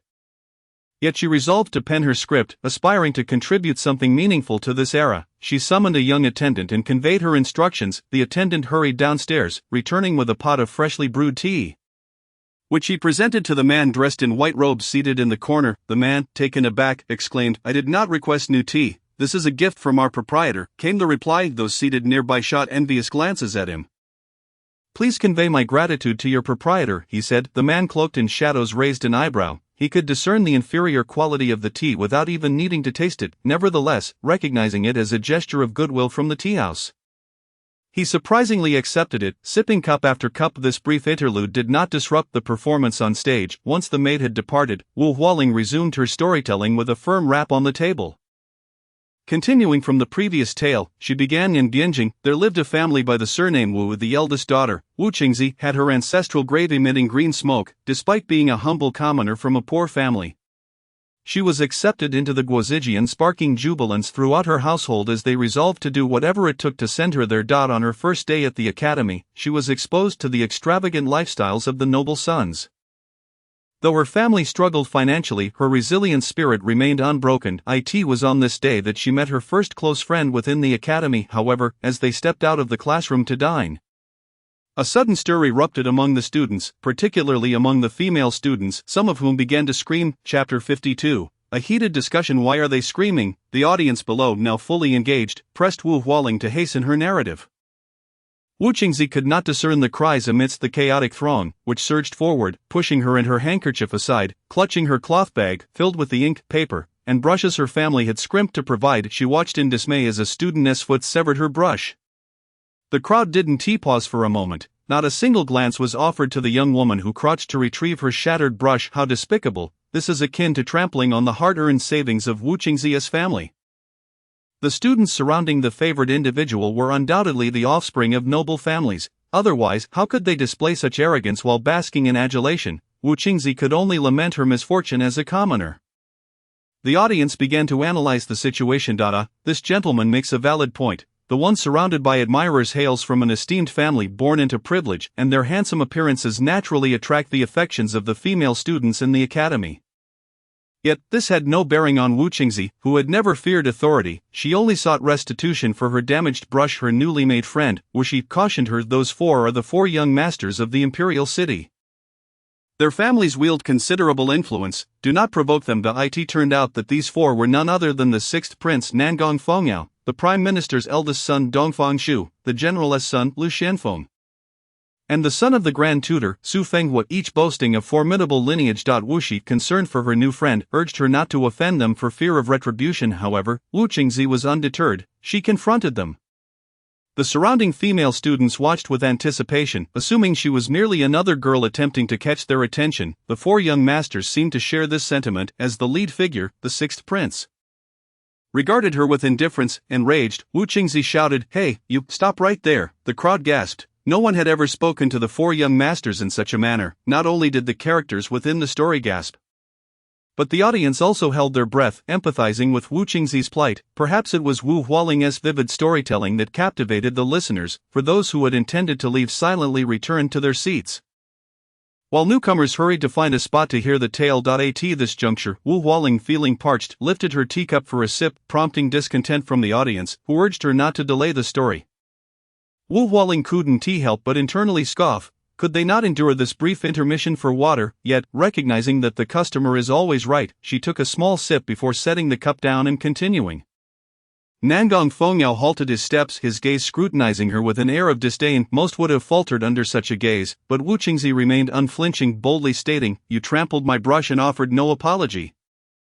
Nangong Fengyao merely glanced down and asked how much it cost, producing a silver note from his person and offering it to her. Infuriated, Wu Qingzi refused to accept it, prompting him to toss the note to the ground without a second thought as he turned to return to his previous position, once more stepping upon her cloth bag, crushing the brush anew. Wu Qingzi had never encountered such an arrogant individual. She gathered the silver note and bag from the ground, tearing the note to shreds in a fit of rage. Charging toward him, she flung the remnants of her possessions into Nangong Fengyao's face. "Yes, that's how it should be done. The four young masters are insufferably arrogant," exclaimed a man munching on seeds. "Indeed, Wu Qingzi is not one to be wronged easily," another chimed in, barely able to contain himself after 4 pots of tea, squirming uncomfortably. "Does no one pity that silver note? Why should we? It's merely a fictional note from the story, not real currency. What harm can it do you?" remarked a hidden figure clad in white. The man who had been rebuffed felt slightly aggrieved. He had only spoken in jest. At this moment, he found a kindred spirit in the brother who had earlier been scolded by the man in white. As Wu Hualing seized the opportunity amidst their bickering to sip her tea, Nangong Fengyao's handsome face twisted into a smirk. "Well done, woman, you've certainly captured my attention. So handsome, so imposing." At that moment, a cacophony of shrill screams erupted from the hall, drawing everyone's gaze. Unbeknownst to them, a group of women had entered, donning veiled hats, seemingly there for a casual visit. Some older women, seeking a bit of entertainment and eager for complimentary tea, had hurried into the tea house, hoping to seize the opportunity for some inexpensive amusement. In an era where entertainment was scarce and funds were limited, listening to stories was a rare pleasure that didn't require much expenditure. Yet today's performance was particularly engaging, and the older women listened with rapt attention, unfazed by the commotion. Wu Qingzi's anger flared as she retorted, "What makes you think a few coins make you superior?" Nangong Fengyao admired her audacity, for no woman had ever dared to speak to him in such a manner. Thus, he issued a challenge. If he lost, he would publicly apologize. If Wu Qingzi lost, she would have to shout, "I am a fool" 3 times in the street, an ignoble fate for any woman. Yet Wu Qingzi accepted the challenge. They agreed to meet 5 days hence at the 5th hall for a game of throwing pots.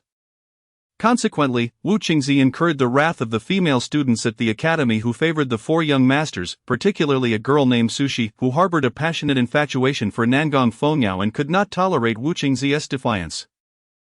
Thus, in the days leading up to the contest, Wu Qingzi faced relentless harassment from the female students. Despite her attempts to retaliate, the sheer number of bullies overwhelmed her, and she suffered repeated indignities. One day, she found herself locked in the registrar's office until nightfall, her cries for help falling on deaf ears. To add insult to injury, someone outside doused her with water, leaving her feeling both humiliated and terrified in the pitch-black silence of the office. The solitude weighing heavily upon her, just when despair threatened to engulf her, a figure strode through the moonlit night. Hearing the commotion, she called out, and the figure seemed to respond, pausing in their tracks.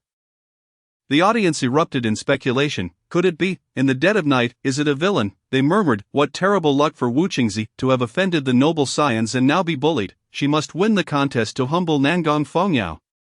Chapter 53. The tea house buzzes with enthusiasm. Who is this man? There is an undeniable sense of complexity surrounding him. He must hold considerable significance, for he would not have taken the time to discuss this particular narrative otherwise.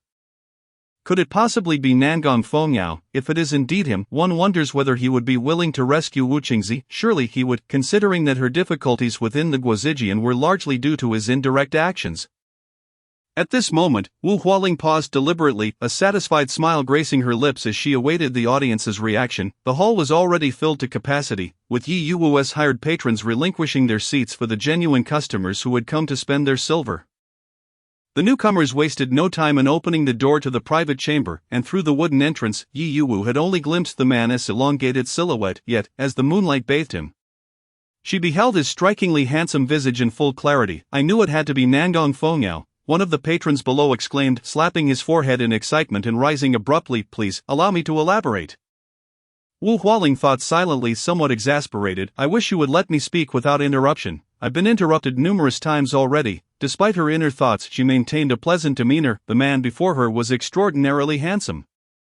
With a refined and scholarly appearance, adorned in elegant robes, his eyes, though slightly weary, exuded a gentle warmth. She recognized him as one of the 4 young masters of the imperial city, yet she remained uncertain of his identity. She harbored no particular fondness for the 4 young masters. However, his next actions left Wu Qingzi in shock. The man appeared to notice that she had been drenched, and as autumn's chill enveloped them, he removed his outer robe and draped it over her frail, trembling form with great tenderness. He reassured her, you need not feel burdened. I sincerely apologize for the distress our actions have caused you. Rest assured, such an incident will not repeat itself tomorrow. It seemed he was aware of the circumstances that had led to Wu Qingzi's confinement, and he made a solemn promise in light of that knowledge. Yet, Wu Qingzi remained ungrateful, interpreting his words as mere platitudes. She retorted with biting sarcasm, so you are aware that it is because of your actions that I find myself in this predicament? Do you not realize that the very garment you see me in was painstakingly saved for by my family? She continued, her heartache intensifying with each word, tears streaming down her cheeks uncontrollably. Forgive me, the man murmured softly. At that moment, Wu Qingzi sensed a distinction between him and the others. Subsequently, he escorted her back to Lanweizhai for rest. The following day, indeed, she encountered no further troubles. Later, Sushi approached her, leading a group of female students with a fierce demeanor. I didn't expect you to possess some capabilities. Dongfang Shu actually intervened on your behalf, but mark my words. You will see, Dongfang Shu can only protect you temporarily, not for eternity. With that, Sushi turned and departed. It was then that Wu Qingzi learned the name of the man who had rescued her, Dongfang Shu. A gentleman of refined demeanor. Wu Hualing portrayed the characters' dialogues with remarkable vividness, not only capturing their tones but also mimicking their expressions, thus immersing the audience in the narrative as if they were witnessing the events firsthand. When she described Nangong Fengyao's chiseled jawline, the women present could hardly contain their imaginations of his extraordinary beauty. Before long, Wu Hualing transitioned to the next scene, where the wager between Nangong Fengyao and Wu Qingzi commenced. Due to their gender differences, the distance for the men was set at 2.5 arrows from the main seating area, while the women's distance was 2 arrows. They were to shoot 5 arrows to determine the victor. The throwing of arrows was a customary practice among the aristocracy, and Nangong Fengyao had been trained in it since childhood, rendering it as simple as drinking water to him. The outcome was inevitable. Wu Qingzi lost, perhaps feeling a pang of conscience. Nangong Fengyao, considering her gender, decided to let her off with a mere month of wiping tables for them. Should she concede, however, the obstinate Wu Qingzi refused to yield, choosing instead to accept her defeat with grace, shouting in the streets, I am a fool. Her first cry drew the attention of all passers-by, marking a profound humiliation for a female student facing the stares of onlookers. Wu Qingzi, despite her mortification, held her head high, her eyes glistening with unshed tears. Nearby, one of the 4 young masters stood on the stone steps of the Guozijian, observing her as she uttered her first declaration. Dongfang Shu, somewhat irked, turned to Nangong Fengyao, exclaiming, enough, she is a woman. Our actions are excessively cruel. Have we forgotten the etiquette and upbringing instilled in us? Nangong Fengyao had hesitated when Wu Qingzi reached the gate of the Guozijian. But upon hearing Dongfang Shu's words, he felt an unusual surge of anger, remaining silent with pursed lips. Meanwhile, Lu Xianfeng, with a flippant demeanor, interjected, Dongfang Shu, we agreed to wager and accept the consequences. Have we not provided her with other options? Are you truly willing to quarrel with your brothers over a woman? Unaware of the unfolding discourse, Wu Qingzi defiantly raised her chin, her lips parting as a single tear fell just as she prepared to shout her second declaration.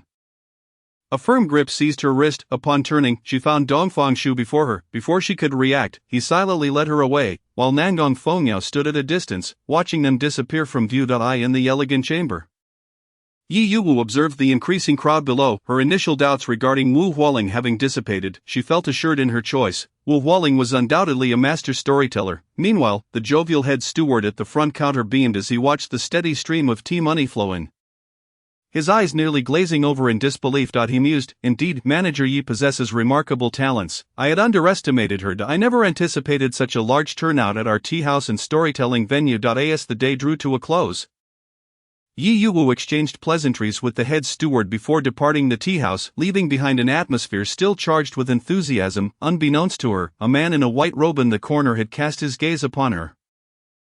Why is she here? Upon her return to the tea house, Zhang Ruyan hurriedly approached her, flanked by two young ladies whose expressions betrayed their concern. What's wrong, Ruyan? Yi Yuwu inquired, noting the unusual panic in her friend's demeanor. Manager, it has been nearly a day, and Wan Yang has not arrived at the bookstore. The moment those words escaped her lips, Yi Yuwu raised her beautiful eyes in alarm. What could have happened? I do not know. Wan Yang has never been late, nor would she absent herself without cause. Something must have transpired. In recent days, they had observed Wan Yang behaving suspiciously, wrapping herself in layers of clothing. When they inquired about it, she merely dismissed their concerns. The two young ladies, having grown accustomed to Wan Yang's peculiarities, had refrained from pressing further. For some time now, Wan Yang had exhibited strange behavior, always dressing in layers regardless of the weather. It seemed, upon reflection, that there might be a pattern to her oddity. Yi Yuwu and the others had been preoccupied with their own tasks. They had failed to notice Wan Yang's unusual demeanor. Chapter 54. Domestic strife and financial ruin. As they remained uncertain about the unfolding events, the possibility of an accident occurring on her way to the bookstore loomed large. Does anyone know where her home is? We should trace the route from the bookstore to her residence and search for her. Yi Yuwu took the lead in calming the group, offering a decisive assessment. Manager Yi, I know the way. I accompanied her home after our meal at the tavern. An Xing stepped forward to provide information, just as they were about to set off in search of Wan Yang. A boy suddenly burst through the door. Manager Yi, please help my mother. I beg you, save my mother. The boy stumbled over the threshold and fell to the ground. Zhang Ruyan and the others rushed to assist him, but the boy quickly regained his footing, dropping to his knees before Yi Yuwu. The unexpected display startled her, prompting her to instinctively reach out to help him rise. As he lifted his tear-streaked face, Yi Yuwu was momentarily taken aback, yet she recognized him immediately. Though she had only seen him once before, she recalled his identity. You are Wan Yang's son, Wang Xian. What has happened? He had entered the room, pleading for her to save Wan Yang. Was something dire at hand? Fearing the worst, Yi Yuwu urged him to lead her to Wan Yang without waiting for his explanation. The boy guided Yi Yuwu, Zhang Ruyan, Shi Jingyue, and An Xing along the way. As they walked, the boy explained the situation through his sobs. It turned out that the previous day, upon returning home, Wan Yang was met with a furious tirade from her husband, Xie Changsher, who berated her for exposing herself to the public and insisted that she remain at home and not earn money. Wan Yang had pretended to acquiesce, but when the next day arrived, Xie Changsher ordered his servants to keep her under watch. She had hoped to find an opportunity to explain her situation to Manager Yi, believing that one must see things through to the end. However, Xie Changsher was resolute in his refusal to allow her to leave. When he finally returned from work, Wan Yang attempted to reason with him, but he dismissed her words, convinced that she was seeing other men. No matter how she explained herself, he would not listen. Adding to the tension, he had imbibed alcohol before returning home, and in his anger, he struck Wan Yang, though she had endured such treatment from Xie Changsher before. She had always brushed it off, as it was ingrained in her belief that a woman should submit to her husband. In the past, she had been able to endure, but her experiences as a compiler in the bookstore had broadened her horizons, exposing her to knowledge and literature she had previously been unaware of. Deep down, she understood that such treatment was wrong, thus she resolved to resist. This was her first act of defiance, yet, the strength of a woman could not rival that of a man. And her resistance only served to further incite Xie Qingshi's wrath. But he believed that Wan Yang had been corrupted by the people at the bookstore after her visit, that her wings had grown strong, and that she dared to contemplate rebellion. Consequently, he became more brutal in his actions, convinced that only through severe punishment could he awaken Wan Yang and instill lasting memories of this lesson. Thus, he unleashed a merciless beating upon her, and her anguished cries summoned her 3 children. Her eldest son and second daughter, upon hearing their father's words, felt justified in his actions and coldly watched as their mother was beaten. Her youngest son, Wang Xian, still too young to comprehend the convoluted reasoning of his father, only knew that his mother was on the brink of death. He cried and knelt, pleading with Xie Qingshi to cease the assault on his mother. But Xie Qingshi was deaf to his entreaties. Rage clouded his mind, rendering any pleas futile, and he even shoved Wang Xian to the ground. Terrified, Wang Xian recalled how his mother often spoke of the goodness of Manager Yi, and he instinctively believed that Yi Yuwu was his mother's only lifeline. Thus, he ran desperately towards the bookstore, unnoticed by anyone in the household. Amidst such turmoil, a mere 8-year-old child darting off into uncertainty, Wang Xian stumbled several times before finally reaching the entrance of the bookstore, where he sought Yi Yuwu's assistance. Upon witnessing the small boy weeping uncontrollably and hearing the gravity of the situation, those present understood the seriousness of the matter and hurriedly made their way to Wang Xian's home. Stop! With Wang Xian present, they were allowed entry without obstruction. Standing next to Yi Yuwu, Wang Xian caught sight of his battered mother on the ground and cried out, "Mother!" He rushed to her side, yet dared not touch her wounded body with his small hands. Gazing at Wan Yang, seemingly lifeless from the beating, Yi Yuwu was consumed by anger. "Who are you to trespass upon this estate?" Xie Qingshi demanded, halting his violent actions. "How can this be considered trespassing when it was your servant who let us in? No. Furthermore, we are friends of Wan Yang, come to seek her, only to discover that you, Xie Qingshi, are a beast in human form, secretly beating your wife," Yi Yuwu said through gritted teeth. "Xie Qingshi, tell me, if we were to publicize your actions, would you still have the audacity to show your face?" At that moment, Yi Yuwu resorted to threats to ensure Wan Yang's temporary safety. Just then, a flustered servant arrived, having evidently heard Yi Yuwu assert that it was they who had been permitted entry. Enraged, Xie Qingshi shouted, "What are you waiting for? Throw this group out." With that command, the servants advanced to seize them. Yi Yuwu had not anticipated that Xie Qingshi would disregard the reputation of his estate and attempt to expel them. "Sister Yi, let go of Sister Yi and her companions." Wang Xian, familiar with the route, had taken to calling Manager Yi Sister Yi. Fearful that they might indeed be cast out, Wang Xian felt that his mother would be beyond saving. As the only man among them, a notion solely held by Xing, he was no match for the robust servants. Just as they were about to be apprehended, Yi Yuwu shouted, "Release them." At that moment, a long, elegant hand landed on the servant grasping Yi Yuwu's arm, and a cool, soothing voice whispered in her ear, "I said to let go." Before anyone could react, the servant was hurled away. Crashing heavily against a nearby rock formation, the onlookers winced in pain and gazed at Qi Jingyue with a mix of fear and admiration, yet they still pressed forward. The outcome was inevitable. They were all swiftly subdued, rendered immobile. "What do you want?" Xie Qingshi finally felt fear. Though Yi Yuwu was equally astonished by Qi Jingyue's prowess, she quickly masked her surprise. Zhang Ruoyan and Xing were taken aback by the sheer strength of this woman. Zhang Ruoyan, while astonished, felt an odd sense of unease, as if something was amiss. Meanwhile, Yi Yuwu refused to cast even a glance at the despicable man, finding him repugnant. To beat one's wife is to sever one's fortune. To cut off one's career, to ensure a line of descendants ceases to exist. Chapter 55. To foresee what comes next, stay tuned for the next installment. She instructed Wang Xian to fetch an outer robe for Wan Yang, ensuring no skin was exposed before signaling to the still shocked Xing. Understanding her intent, Xing immediately lifted Wan Yang and carried her to her courtyard, while Wang Xian gently tugged at the hem of Wan Yang's garment.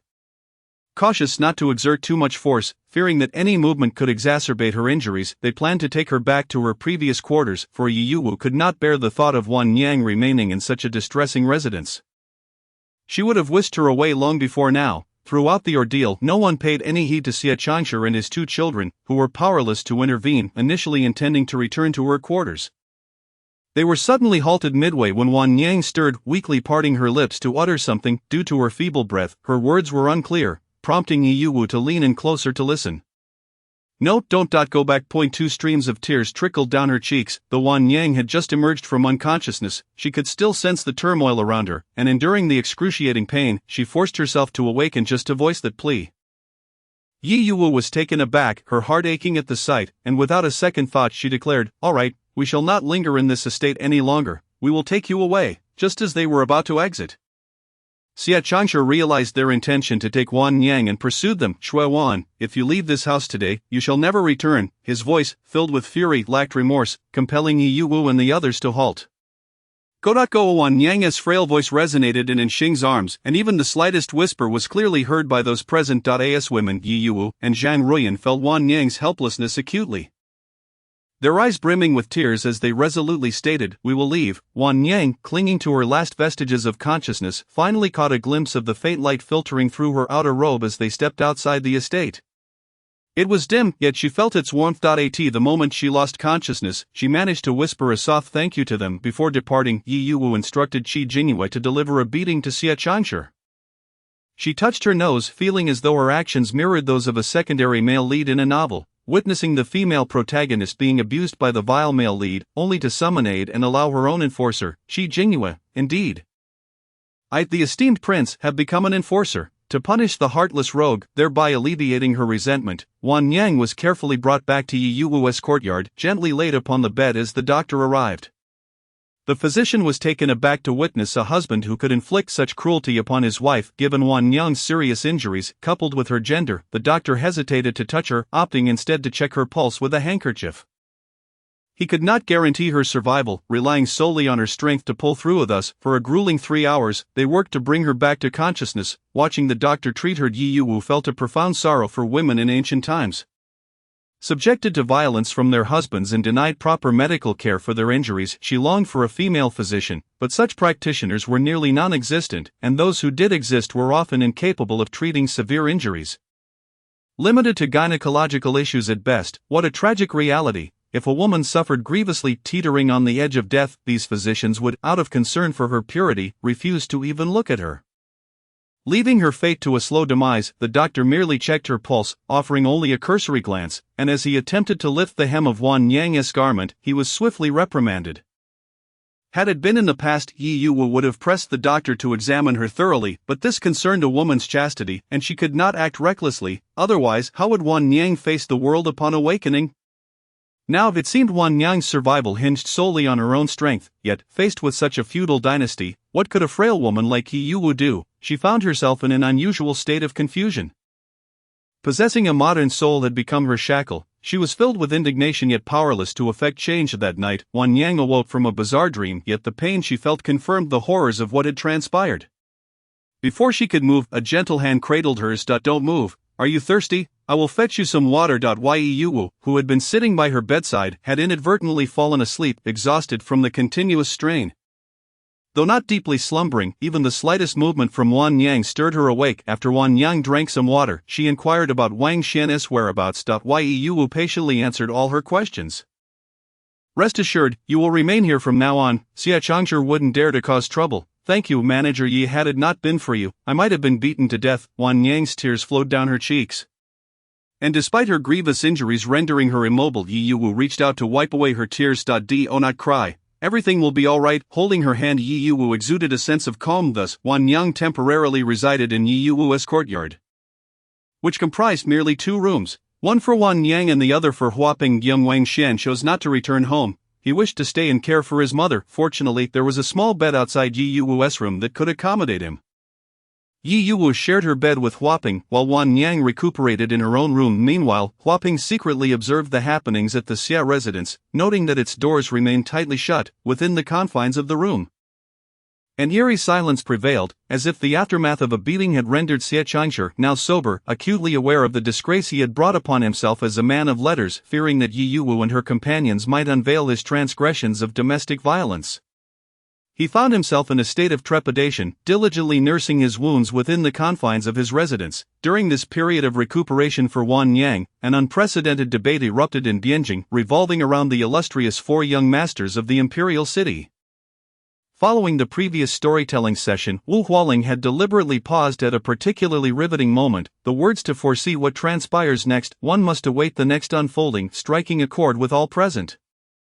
Even before Wu Hualing could descend the stage, he was met with a torrent of scorn. Upon returning home, he was haunted by dreams of the narrative, and a few inquisitive souls discovered that the tale had a written counterpart.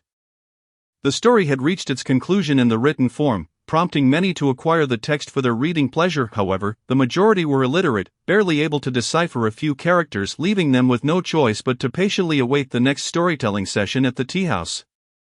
They believed that reading was a tedious endeavor, lacking the vivacity of live narration, yet, for some illiterate individuals, the insatiable curiosity about the unfolding plot compelled them to purchase the book, laboriously deciphering each character and seeking assistance from literate friends for those they could not comprehend. Chapter 56, a household name, just a step away from fame. Thus, in the streets and alleys, one could observe elderly men and women, well past their prime, fervently inquiring after the characters in the storybook, inadvertently igniting a literacy movement. The scene was undeniably peculiar, especially as the words of the four young masters of the imperial city became the talk of the town and Bienjing.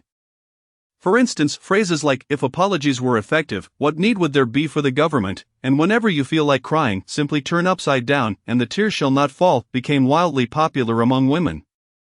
Resonating with a familiarity that was almost universal, the four young masters achieved a level of renown that was unmatched, particularly among the women of Bienjing. While the previous narrative, "The Overbearing Prince Falls for the Little Maid," was primarily known among the elite, the tale of falling stars had permeated every stratum of society, from toddlers to seniors, despite the average lifespan in ancient times being around 33 years. In addition to the fervor surrounding the storytelling, the tea house itself experienced a remarkable surge in popularity, often filled to capacity. Occasionally, one could overhear spirited debates in narrow alleys regarding which of the four young masters was the most handsome.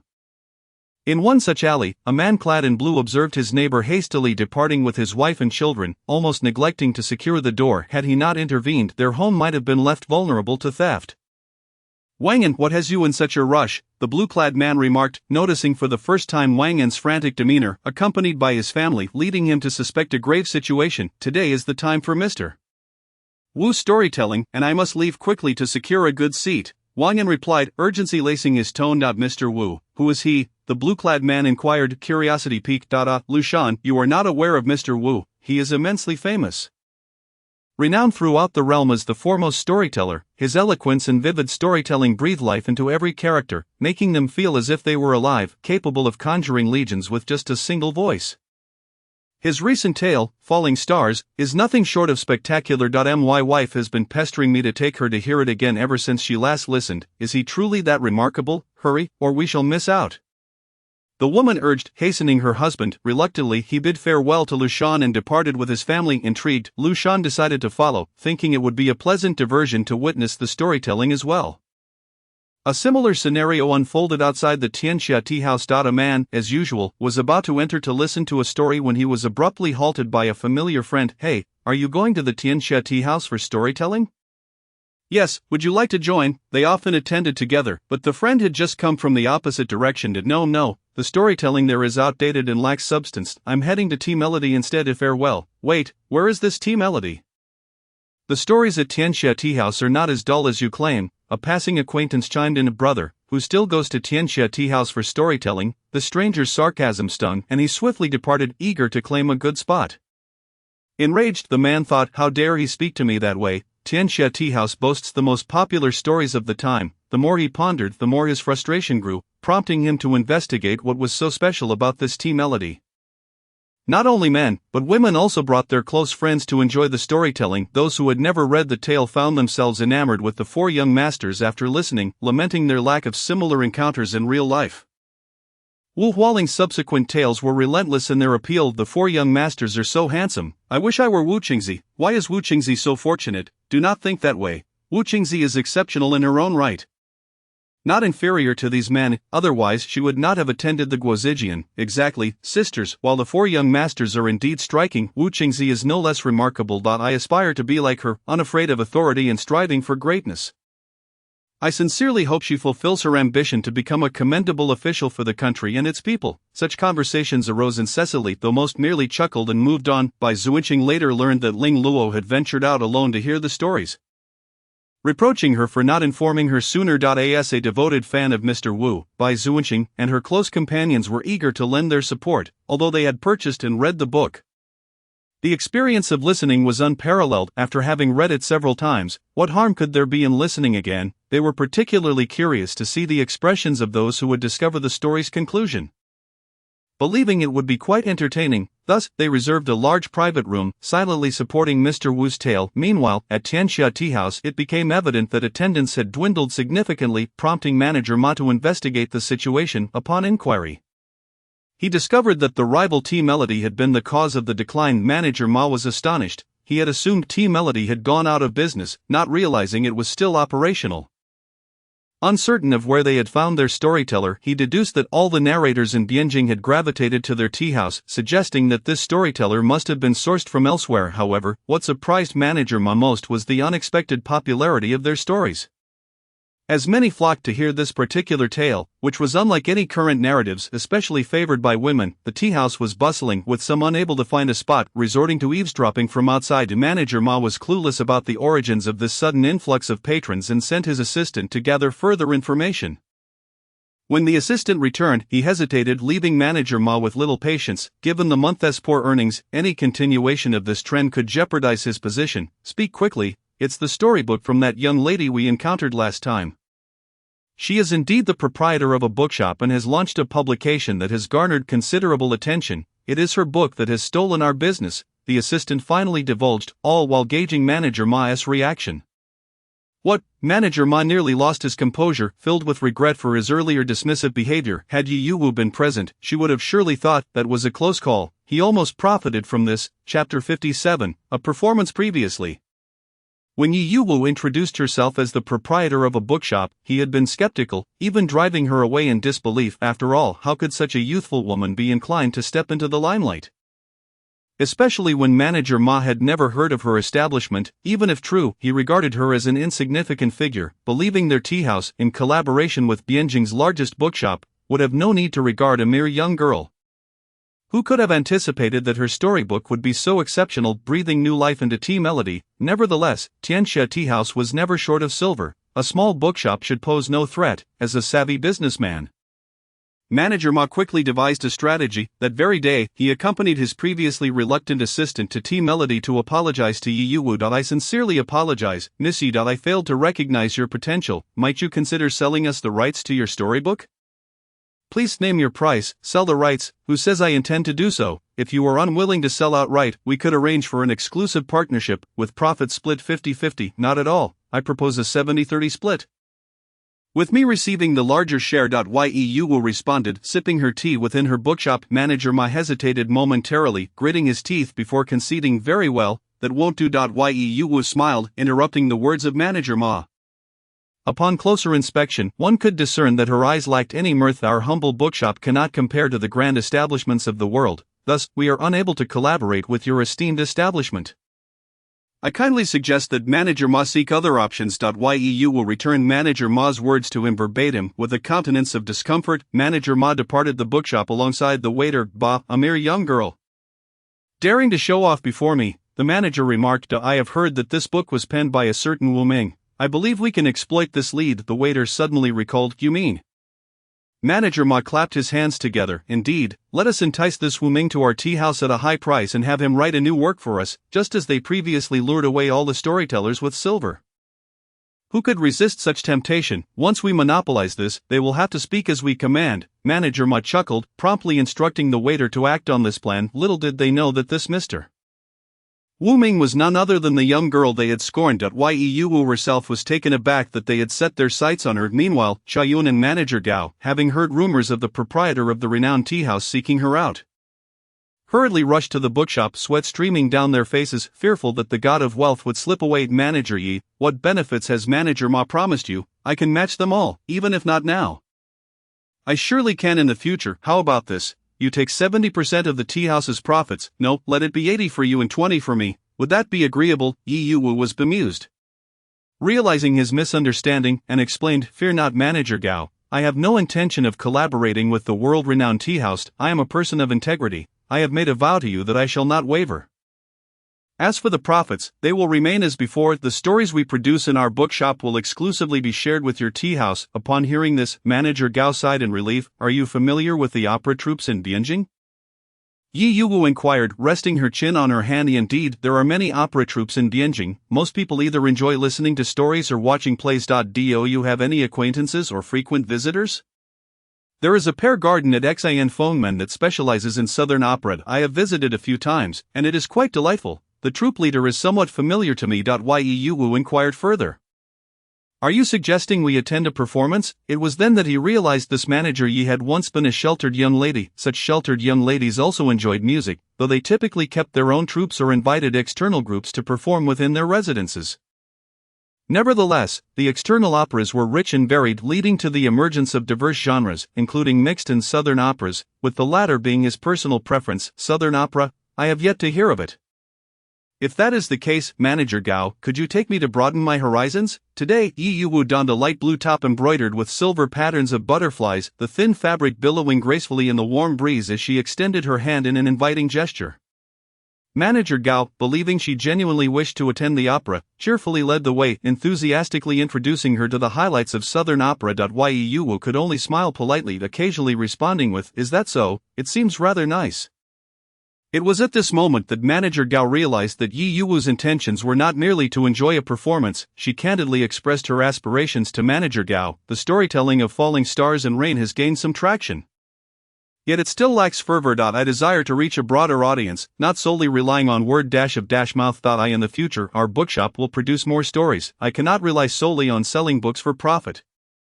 My aim is to ensure that more people become acquainted with these works. And Falling Stars and Rain serves as a catalyst for this. Presently, collaborating with an opera troupe would not adversely affect Xiayun and Gao's business since the storytelling was already halfway through. While any potential performances by the troupe would only just be commencing, a fact which Manager Gao understood. Manager Yi, I appreciate your concerns and am grateful for your trust in sharing this matter with me in advance.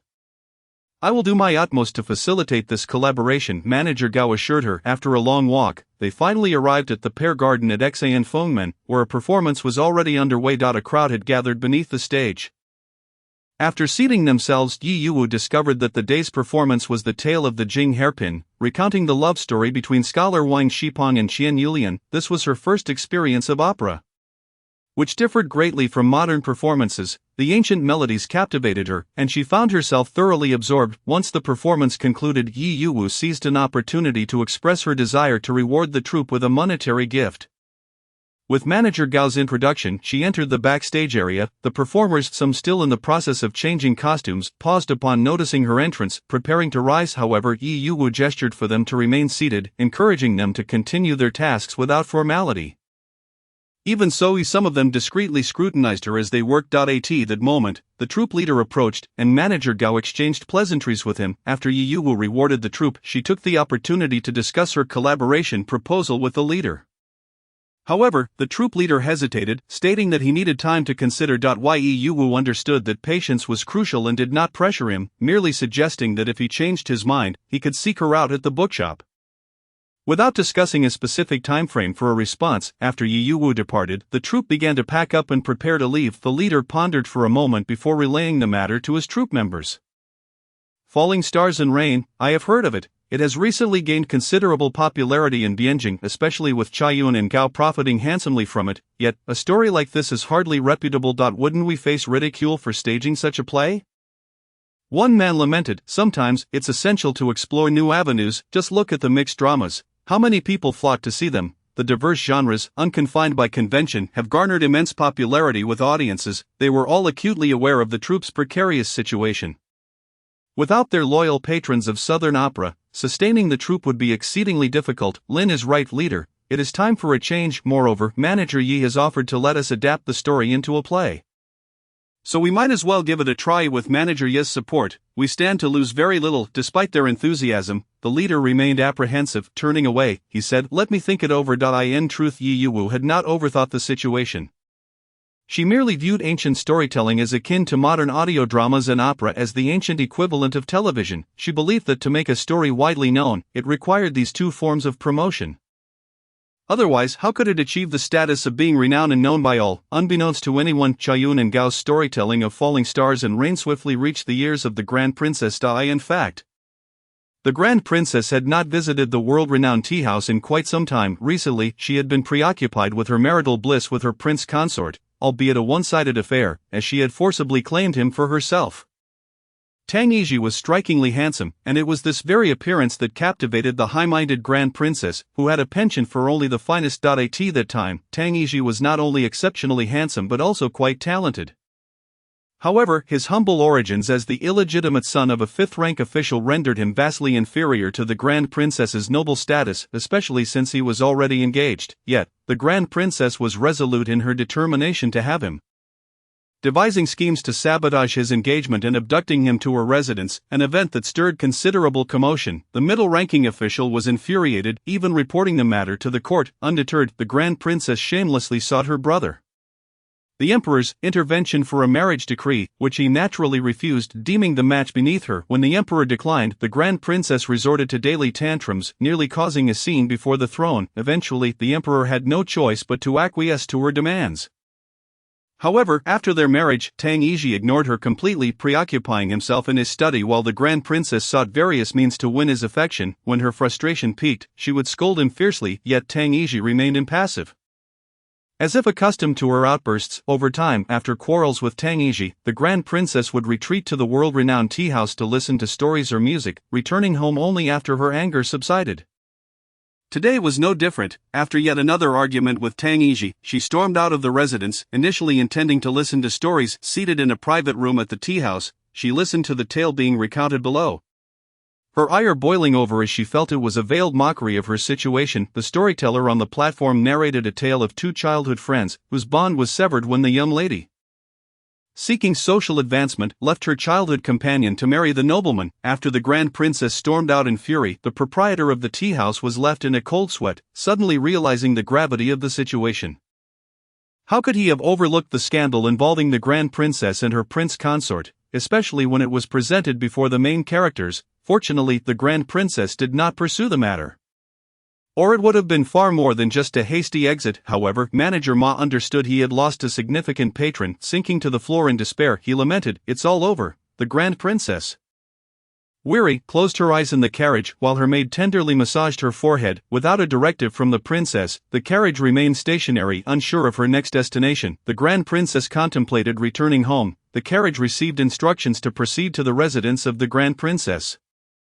Along the way, the vibrant atmosphere of the marketplace was palpable, and even from her seat within the carriage, she could sense the lively bustle of the streets. Suddenly, a gust of wind swept by, drawing her attention to several young women who were walking in groups towards a particular direction. Where could these women be headed? The young maidservant peered outside and observed they were en route to Cha Yunhe. Cha Yunhe, a tea house, had not been mentioned to her before. How curious! It appeared quite crowded. She had wondered why all the tea houses were deserted today. It turned out they had flocked here instead. The Grand Princess felt a surge of energy. Since her return to the palace was filled with displeasure, she thought it might be more worthwhile to explore this place and see what it had to offer. Thus, the carriage halted at Cha Yunhe. Such a grand arrival soon captured the attention of both those outside and inside the tea house. The Grand Princess, seemingly unaffected by the gazes upon her, entered the establishment, shielded by her guards. Upon receiving the news, the proprietor Gao wiped his brow in a fluster, nearly stammering in his speech. Fortunately, the Grand Princess was not difficult, merely requesting a superior private room and the finest tea and pastries available. Cao promptly directed his staff to comply and escorted the Grand Princess to the private room. Exiting the Grand Princess's chamber, Gao was drenched with sweat, and upon seeing a servant hastily approaching with tea and pastries, he glared, admonishing him to be careful, as the guest was none other than the Grand Princess. There must be no mistakes. The servant quickly complied, steadying himself before entering the room. Once the Grand Princess was settled, the news spread like wildfire, quickly reaching not only the entire tea house but half of Bianjing as well. Cha Yunhe's reputation soared, and with the previous mention of the storytelling talents in the establishment, it eclipsed the other tea houses in popularity. Unbeknownst to the Grand Princess, she took a sip of tea, unexpectedly finding it delightful, unlike the tea she had previously tasted at the other tea house, which had a refreshing aroma and was sweet without being cloying. The pastries, while not as exquisite as those in the palace, were intriguing enough to be deemed satisfactory. After a while, a storyteller took to the stage, and she was taken aback by his youthful appearance. It was puzzling how this tea house could attract such a crowd. Below, the storyteller, Wu Hualing, felt an overwhelming sense of nervousness as he had only just learned of the Grand Princess's presence in their tea house. His success hinged on this performance. Who would have thought that so soon after embarking on his storytelling career, he would encounter the most illustrious of guests? clearing his throat, he began to speak. Initially somewhat anxious, but as he continued, his words flowed more smoothly and his confidence grew. Previously he had recounted how Wu Qingzi and Nangong Fengyao resolved their misunderstandings and came together, only to soon be discovered by the favored concubine. Chapter 59. Here is a box of gold, take it and leave my son. This favored concubine held disdain for a woman of common birth. She believed Nangong Fengyao could indulge in a fleeting romance. But his heart must not be swayed, for she had already chosen a future royal consort, yet Nangong Fengyao was resolute, determined to be with Wu Qingzi, who could not accept a man with multiple wives. He promised her that he would marry only her in the future. Aware of Wu Qingzi's aspiration to become a lady-in-waiting, he did not hinder her pursuit. To avoid derailing her ambitions, few were privy to their secret engagement. However, the favored concubine learned of it somehow, and despite her efforts to prepare a spring banquet for her son, he refused to attend even if it meant being forcibly taken. At that moment, the favored concubine sensed something was amiss. How could her son, a prince, allow himself to be so affected by a woman, thus tarnishing the dignity of the royal family? Yet, she refrained from taking any action against Wu Qingzi, knowing that doing so would mean losing her son. Thus she sought an opportunity to summon Wu Qingzi to the palace, hoping to admonish her in the process. Observing the kneeling woman with her head bowed, she sipped her tea while quietly scrutinizing her. Not servile nor arrogant, calm and composed, with a fair countenance and humble origins, she had accomplished much. No wonder her son was taken with her. However, their differing statuses made it difficult for her to warm to such a woman. Here is a box of gold ingots. Take it and leave my son, all this is yours. The favored concubine had first lectured her for quite some time, anticipating that Wu Qingzi would grasp the implication of her words before uttering this offer. Kneeling on the ground, Wu Qingzi glanced at the box the eunuch presented, revealing glistening gold ingots that appeared heavy and substantial. Wu Hualing slammed the table, shifting the narrative. Ladies and gentlemen, do take a guess whether Wu Qingzi accepted this monetary gift. The audience, engrossed in the tale, had momentarily forgotten their earlier discussions about the Grand Princess, their minds now consumed by the unfolding story, blissfully unaware that the Grand Princess still lingered upstairs. Naturally, she accepted it. After all, it was a box of gold ingots, enough to sustain generations. Men could never compare to wealth, even if he were the sixth prince. If Wu Qingzi were to refuse the gold, how could she rely on the sixth prince to ascend as a royal consort without such riches? This money was merely a temporary solution. Whether or not she became a consort was another matter. Did you think the favored concubine was naive? It was better to sever Nangong Fengyao's desires and enjoy life with this money instead. If she accepted it, what would become of Nangong Fengyao? Would they truly part ways? No, just as they began to experience sweet affection, they would have to separate. Surely she would not accept it, if she did. How would the story progress? One audience member's insight resonated with most present. Once Wu Hualing had gathered sufficient responses, he continued, Wu Qingzi did not accept the money. Ha, I knew it. Suddenly interrupted, Wu Hualing was unfazed and continued. As for why she declined the gold, she had her own considerations, particularly since she was still in the favored concubine's palace. If she accepted the gold, it would be challenging to avoid complications. As a common woman leaving the palace with a box would attract too much attention. Moreover, it had been previously mentioned that Wu Qingzi aspired to be a lady-in-waiting, and accepting the gold would likely jeopardize her career. Weighing the pros and cons, relinquishing the wealth was undoubtedly the wise choice. Her refusal made the favored concubine furious, yet she merely allowed Wu Qingzi to depart. As Wu Qingzi exited the favored concubine's quarters, she encountered Nangong Fengyao, whose face was etched with concern, fearing she had been troubled by his mother. However, Wu Qingzi did not reveal the favored concubine's words, merely stating that the favored concubine wished to catch up. And together they left the palace. Yet, a few days later, Wu Qingzi discovered that misfortunes had befallen her two close friends' households. She recognized that this was no coincidence, it was a warning from the favored concubine. And she could not allow those around her to suffer undeserved calamities. Thus, she took the initiative to distance herself from Nangong Fengyao. He was bewildered, questioning why, and she simply replied that she no longer liked him. Finding him immature and overbearing, a sentiment she had harbored for some time, their mutual affection had barely been established before they parted ways. Shortly after their separation, her friends' families began to recover, and though her heart ached, she made a conscious effort to avoid Nangong Fengyao in the courtyard. He, consumed by heartbreak, languished in despair, but fortunately had a few brothers to accompany him. However, Dongfang Shu sensed that the situation was more complex than it appeared and decided to investigate further before discussing it with Nangong Fengyao.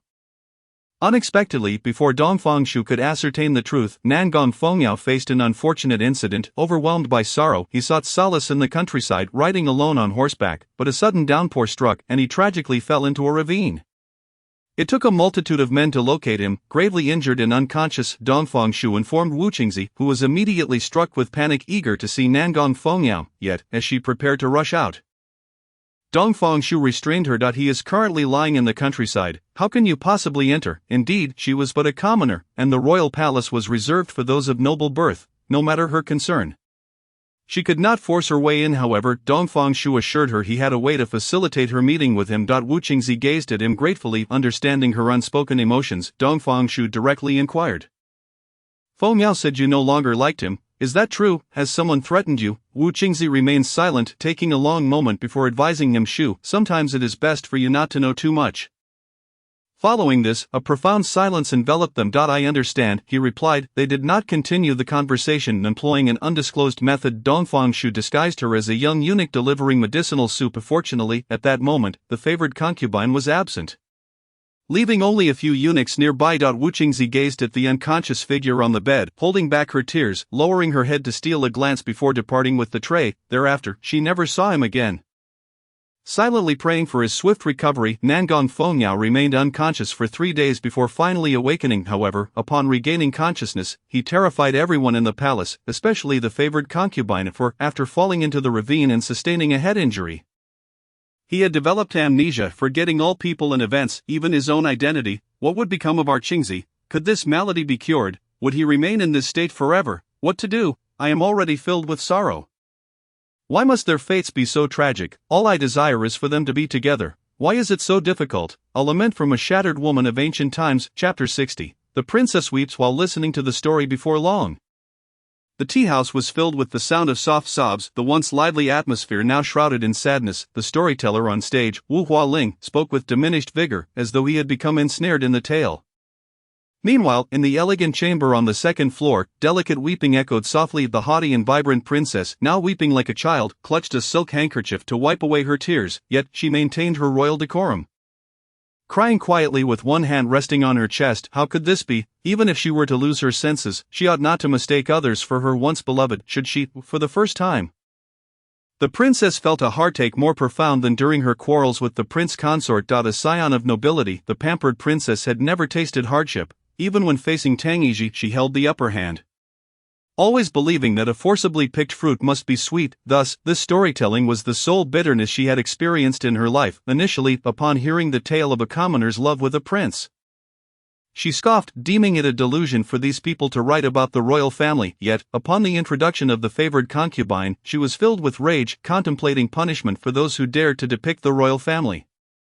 However, upon witnessing the eager expressions and flushed faces of the audience, her resolve faltered. She sighed inwardly, questioning why she should stoop to their level. They were merely common folk. Most of their lives were spent in such a manner, having only encountered minor officials at the magistrate's office, so it was only natural for them to harbor curiosity about the royal family. Moreover, this was merely a tale. Were the stories circulating in the streets not more exaggerated? Was her elder brother not turning a blind eye to it all? Why should she be troubled? It was merely a story to listen to. To her astonishment, she found herself drawn into the narrative, particularly when Nangong Fengyao's heartache deepened after he mistook another for the love of his memories. When the storytelling concluded, her heart ached uncontrollably, her eyes swollen like almonds, mirroring those of the maidservants around her. Upon returning to the palace, she had entirely forgotten her earlier quarrel with the prince consort, and at that moment, she had no desire to concern herself with Tang Yiji. Once inside her chamber, she instructed her personal maid to procure the storybook. After being left in suspense at the tea house, she was restless, eager to learn that the book was available at the stall, and she hastily sent the maid to buy it. Upon its arrival, she disregarded her previous vow never to read such tales and devoured the book from cover to cover. Meanwhile, in the study of the princess's residence, Tang Yiji grasped his brush. Unusually distracted, the ink tip poised against the rice paper, yet he remained unresponsive. It seemed he was lost in thought, unaware of what occupied his mind. He knew the princess had returned to the palace. Given the commotion outside, ordinarily she would seek him out at this hour. Clinging to him, however, he would never admit that his distraction stemmed from a lack of familiarity. Yet, after waiting an hour without hearing her approach, A servant informed him that he had seen the princess return with red eyes, as though she had been crying. This deepened Tang Yixi's internal conflict. While he indeed disliked the princess, he still depended on her favor. He provided himself with justifications and mental fortitude before heading towards her quarters. As he approached, he heard the sound of weeping. Having known the princess for so long, he had never witnessed her in tears. She always appeared pampered and composed, never having reddened her eyes even during their fiercest arguments. Thus, upon seeing her reclining on the beauty couch, wiping her tears, he could hardly believe it. The princess, taken aback by Tang Yixi's quiet entrance, hurriedly concealed the book behind her, oblivious to how her current state contradicted her previous royal demeanor. This small action did not escape Tang Yixi's notice, and he promptly inquired about the book she had been reading. The princess was inwardly vexed at having set the decree that the prince consort need not be informed when entering her chambers, and upon hearing his question, she momentarily failed to respond. Tang Yixi, exasperated, asked again. The princess revealed the book, informing him that it was a tale that caused her heart to ache. Tang Yixi, glancing at the cover, found it hard to believe, then noticed her reddened eyes and hand pressed to her chest. He frowned, remarking that such an unrefined book was best left unread. What is wrong with the book? If you prefer reading those sage writings, then go ahead. The princess, taken aback by his words, felt a rare sense of indignation. Her anger flaring anew. He spent every day hiding in the study reading those texts, and he should not think she was unaware of his aspirations to participate in the civil examinations. But now, as a prince consort, though he could not hold an official position, he lived in luxury. Why would he need to seek an official title? Your Highness, why must you bring this up? He did not comprehend why merely mentioning the princess would cause her displeasure. Am I not speaking the truth? Do not think I am unaware that you still harbor thoughts of Su Xiao. These are merely old tales, Your Highness, do not dwell on them. Tang Yixi, fearing another quarrel, turned away and left, leaving the princess fuming in place. The two masters of the household had quarreled once more, and the servants dared not breathe too loudly, fearful of inciting either of their tempers. In Bianjing, the news of the princess's visit to the tea-house quickly spread through the streets. Many noble ladies, upon hearing the news, flocked to the tea-house to listen to the stories. And the princess had indeed become a trendsetter in Bianjing. With this newfound reputation, the number of ladies and young women visiting the tea-house increased. Tiyun he flourished, with patrons streaming in daily. Eager to hear the tales of the renowned storyteller, this spectacle caught the attention of the previous opera troupe that performed. Nanshu, who feared being outdone, the troupe leader finally resolved to approach Yi Yuwu to discuss collaboration. Yi Yuwu was delighted by their willingness to cooperate, and they negotiated the specifics. It was decided that Yi Yuwu would only take 20% of the profits from the performances, while the troupe could create their own adaptations, provided the storylines remained intact. Thus, the troupe combined the story's narrative with Nanshu, crafting a grand performance. When the leader presented the new play to Yi Yuwu, he was overjoyed, showcasing the results with the painted performers adorned in splendid makeup.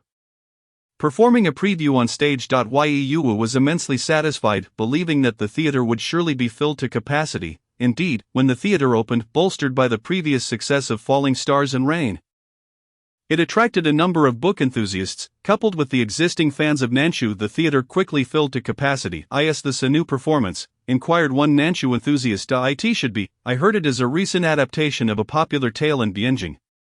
Someone replied. I thought so. No wonder there are so many people today. I heard that noble ladies have reserved private rooms to watch, pointing to the upper chambers. An adaptation of a mere tale? Surely this must be a jest. I shall take my leave, it is a waste of time. Chapter 61, Reading by Lantern Light. Do not leave, since you have come, it would be wise to stay and take a look. Indeed, I usually enjoy mixed performances, they are entertaining and diverse, but having read that tale, I must say, Mr. Wu Ming writes exceptionally well. Upon hearing that Nanshu would adapt a story, I came to lend my support. I have read both of Mr. Wu Ming's works, and they are truly remarkable. I highly recommend you take a look. Most of those speaking were familiar figures, known for their love of revelry, seldom staying at home.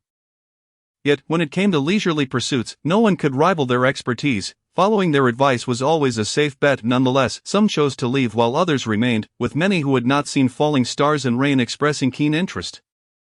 Amidst the commotion below, the instruments on stage began to play arrow, yangqin, pipa, and sanxian, softly intertwining, and as the performers began to sing, they transported the audience into the delicate and enchanting world of Nanshu. The melodies captivated the spectators, rendering them utterly mesmerized. The originally skeptical audience below could not help but applaud in admiration. This evening's performance elevated both Nanshu and the tale to new heights. By the next gathering in the Pear Garden, The audience expanded even further, with affluent families occasionally inviting the troupe to perform in their residences, all to witness falling stars and rain. The troupe leader, suddenly receiving so many rewards, beamed with joy.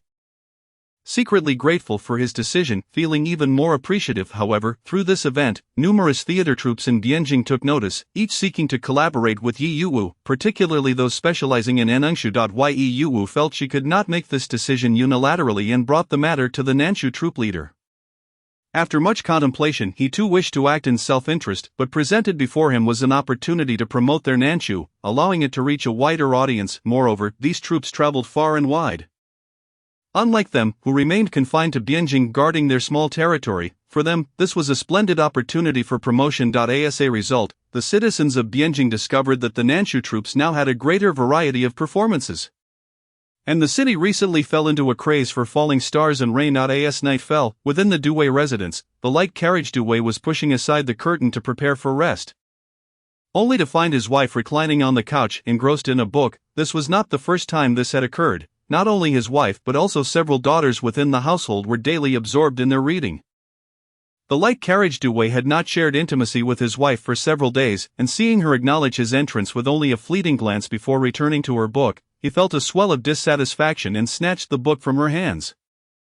What is there to admire in this wretched book? A few daughters have taken to studying diligently, engrossed in their reading day after day. The burly officer, holding the book aloft, vociferously denounces it. This rough-hewn military man has little love for literature.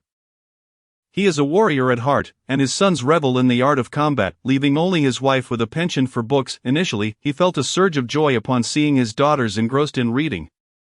Believing they were perusing the writings of sages and wise men, he felt a sense of approval, thinking they had finally grasped the refined conduct expected of noble women. Moreover, the book's title was misleadingly alluring.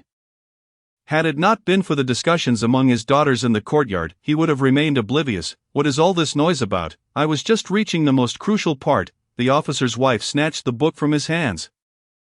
Resuming her reading, indeed, beneath the rugged exterior of this burly officer lies a man who fears his wife. After receiving her rebuke, he quietly removed his shoes and garments, lifted the covers, and climbed into bed. In a matter of moments, he transitioned from lying flat to sitting up. The time elapsed no more than the burning of a single incense stick. It is quite remarkable that Nangong Fong, afflicted with a soul-absent condition, can still mistake people. Poor Wu Qingzi has exhausted every effort to awaken his memories, all the while hindered by the meddling of the favored concubine, just as their engagement is nearing. How can this man still not recall anything? My dear, turn to the next page quickly. With a resounding clap, the book was shut, startling the officer. Wife, what is the matter? Please don't close it, continue reading. The officer cautiously gauged his wife's expression, fearful of having displeased her in some way. Not going to read anymore. We shall continue tomorrow. With a huff, the officer's wife pressed the book beneath her pillow. Lying down with a resolute expression, pulling the covers snugly around herself, closing her eyes in feigned slumber, determined to ignore him. Besides, she had arranged to attend a theater performance the following day. It was imperative to retire early. Unaware of the situation, the officer assumed he had upset his wife and reluctantly extinguished the lamp, retreating into slumber without daring to provoke her further. An hour later, a light flickered in the quiet study. As the officer, unaccustomed to reading, donned his outer robe and commenced his nocturnal study, occasionally emitting faint sounds of rustling, upon rising the next morning, the officer's wife assisted him with his attire, suddenly noticing his incessant yawning and the unmistakable fatigue reflected in his eyes. Dark circles forming beneath them. Had she not called out to him, he might have entirely forgotten the hour of the morning court session, likely oversleeping. As the officer departed, his wife touched the pillow and a look of confusion crossed her face. She gasped softly, for the book had been misplaced. She had also observed the officer's state as he approached the palace gates, where he could be seen yawning incessantly. One of his colleagues, unable to turn a blind eye, inquired about his condition. The officer stifled a half-formed yawn, realizing their misunderstanding, and candidly admitted he had stayed up late reading a novel. What novel could be so captivating? His colleague asked, intrigued. The officer then revealed the title, only to discover that his colleague was familiar with it as well. This novel had become quite the sensation in Bianjing. I must confess, several of the women in my household have taken to reading it. And they have developed another interest, attending plays, arriving with greater punctuality than I for morning court. Just as he finished speaking, someone nearby chuckled. The burly officer and his companions turned to see a man clad in official morning court attire. gazing down upon them with a look of mockery. Truly, they were a bunch of roughnecks, enamored with such dubious entertainments. The one who spoke was a civil official. Their rivalry with the military officers was well known. As they prided themselves on their extensive knowledge and erudition, naturally looking down upon these warriors who wielded weapons, they would often seize any opportunity to flaunt their superiority. What are you saying? Just as one of the officers rolled up his sleeves, ready to confront the man, the officer quickly intervened. Though simple-minded, they understood that fighting outside the palace was improper. We are not like your learned civil officials. We lack your scholarly finesse. The officer stroked his beard with a faint smile, causing the civil official to sense something amiss. Chapter 62. The Empress Dowager's birthday gift. Yet, I have heard that the wife of the central attendant has been frequently visiting the theater to enjoy performances of fallen stars and rain. Furthermore, not content with merely attending, she has invited the troupe to perform at her residence. It seems your wife shares a fondness for these dubious entertainments as well. The officer's sharp retort rendered the face of the central attendant quite grim. Leaving him speechless, unexpectedly chastised by his own wife, the burly officer, skillfully concealing his talents and achievements, made his way to the other side amidst the cheers of his fellow military officers. Luing. Your words today are truly gratifying. We have finally witnessed the civil official suffer a setback. What a delight! The officer, buoyed by his comrades' praise, felt invigorated, the drowsiness dissipating. Their exuberance stemmed from the long-standing oppression they had endured at the hands of the civil officials, coupled with their own lack of eloquence, leaving them unable to retort against the veiled jibes they often faced. To think they could finally witness the civil officials falter brought them immense joy, allowing them to relish in the taste of their own suppressed frustrations. Your tongue has become quite sharp today. Could it be that you had been reading? One colleague jested. In truth, the officer had merely echoed a casual remark made by his wife that morning as she helped him dress, mentioning that several of the officers' wives had gathered to enjoy the theater. Given the animosity between civil and military officials, their wives rarely socialized together. However, by sheer coincidence, the officer's wife had encountered the wife of the central attendant at the theater, leading to her casual mention to the officer, which had now proven fortuitous. Unaware of the circumstances, one colleague chimed in, I knew that reading more would yield benefits. Since that is the case, shall we delve into the classics together? Expand our knowledge, and perhaps one day we might leave these hypocritical fellows speechless, suddenly proposed one of the officers. As soon as he spoke, a hush fell over the group. Ha, not likely. Who can truly engage with those convoluted texts? Just then, everyone turned their gaze toward the officer. Why not join in reading this novel? Perhaps we might glean something useful from it. The others agreed, believing that if even the steadfast officer could be enlightened, they too might find their way. As for the notion that reading novels was beneath them, the priority was to simply be able to engage with literature. Before they could discuss further, the palace gates swung open, heralding the commencement of morning court. The group promptly returned to their places, standing at attention. After the court session concluded, the central attendant stormed back to his residence, where he faced his wife, who cautiously offered him tea. In a fit of rage, he flung the cup to the ground, initiating a tirade. The sounds of weeping soon filled the front hall, yet no one dared to intervene. Meanwhile, unbeknownst to them, the military officers had indeed purchased the novel, planning to enjoy it in secret upon their return home. The Princess of Long has been living quite freely of late. Ever since she discovered the joys of novels and theater, she has neglected Tangiji for several days. Initially, she thought she might wallow in sadness after their quarrel, as he would not come to reconcile with her. Once she believed the man was of utmost importance, but now she has come to realize that only the novels can fulfill her emotional needs, leading her to disregard Tangiji entirely, focusing instead on her own pursuits. Were it not for the fact that her destination was not a relative's home, she would have remained silent. Yet just because she appears indifferent does not mean she is unaffected. A man may seem unconcerned when he is not wooing you, but when he is not, you occupy his every thought. He could have maintained his composure, but everything changed when the princess invited a theater troupe to perform within her residence. After the troupe departed, one of the actors, portraying a character named Lianren, lingered behind, having been forcibly taken in by the princess, though this man harbored resentment towards her, ignoring her gestures of affection. He felt a surge of panic when she began to withdraw her privileges. However, before he could act, she took Lianren into the palace, along with the entire troupe, to celebrate the Empress Dowager's birthday.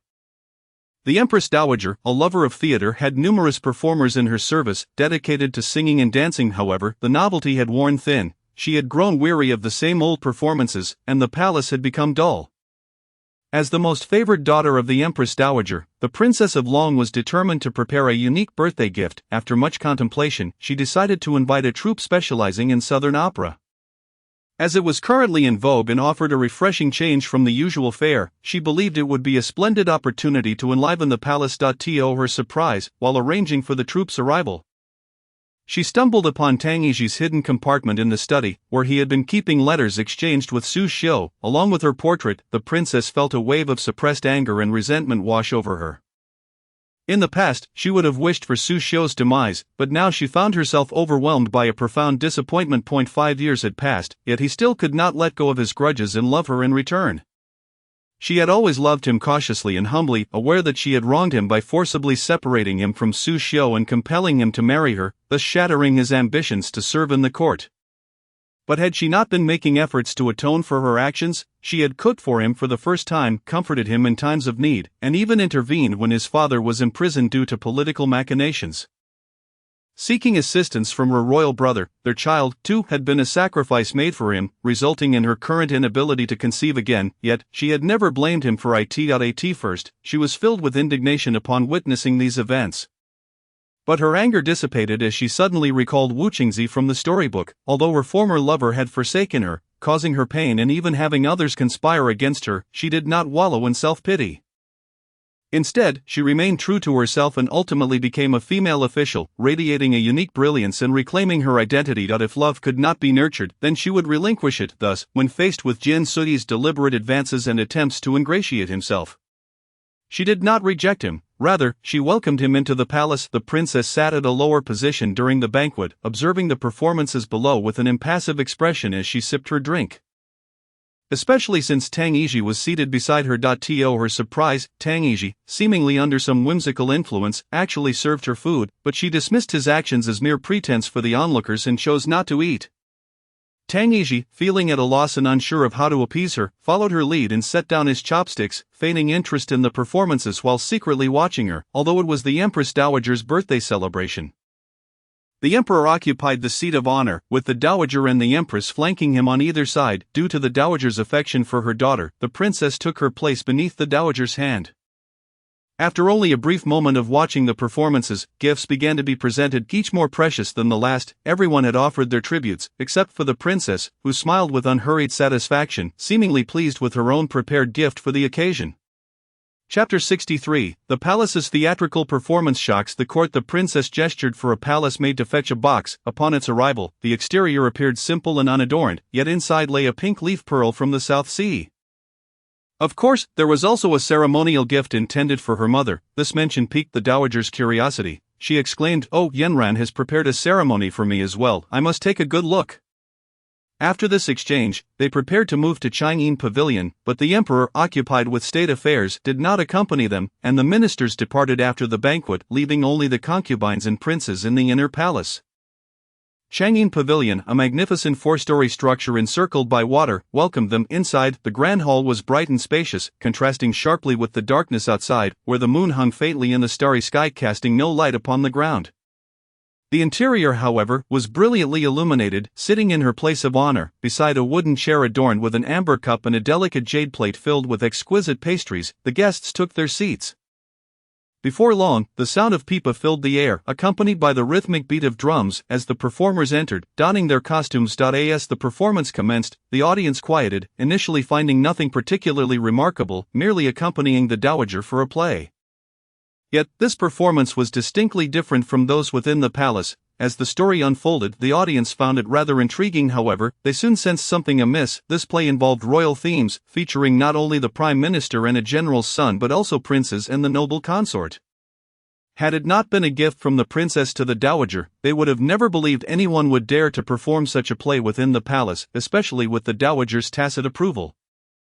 One concubine discreetly observed the dowager's expression, noticing she did not appear particularly angry, her demeanor instead radiating warmth and kindness, though it was uncertain if this was merely a facade. The noble consort's expression, too, lacked visible anger. Perhaps it was due to the presence of both the dowager and the empress today. It was undeniable that these individuals were adept at playing their roles. The noble consort was indeed furious.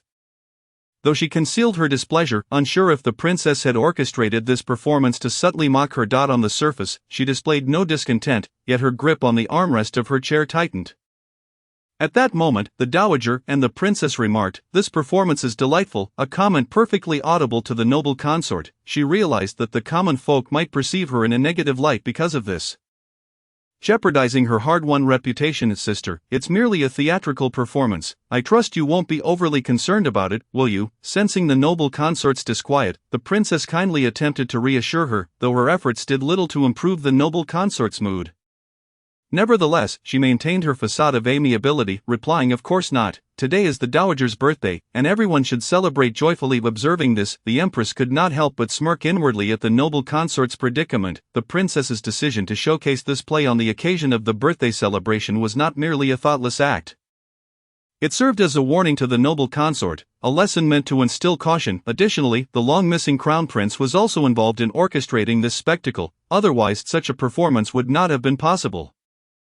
Furthermore, certain elements of the play had been intentionally altered, rendering the noble consort's character even more ruthless, yet this performance alone was insufficient to undermine her status. Initially hesitant to engage fully with the play, the audience soon found themselves captivated by its brilliance. The noble consort's previously displeased expression gradually returned to normal, except for occasional moments when her counterpart, the ruthless noble consort in the play, would provoke her ire. As the plot unfolded, particularly during the heart-wrenching scenes where Nangong Fengya failed to recognize Wu Qingzi, tears were shed by some of the concubines, who discreetly dabbed their eyes with handkerchiefs.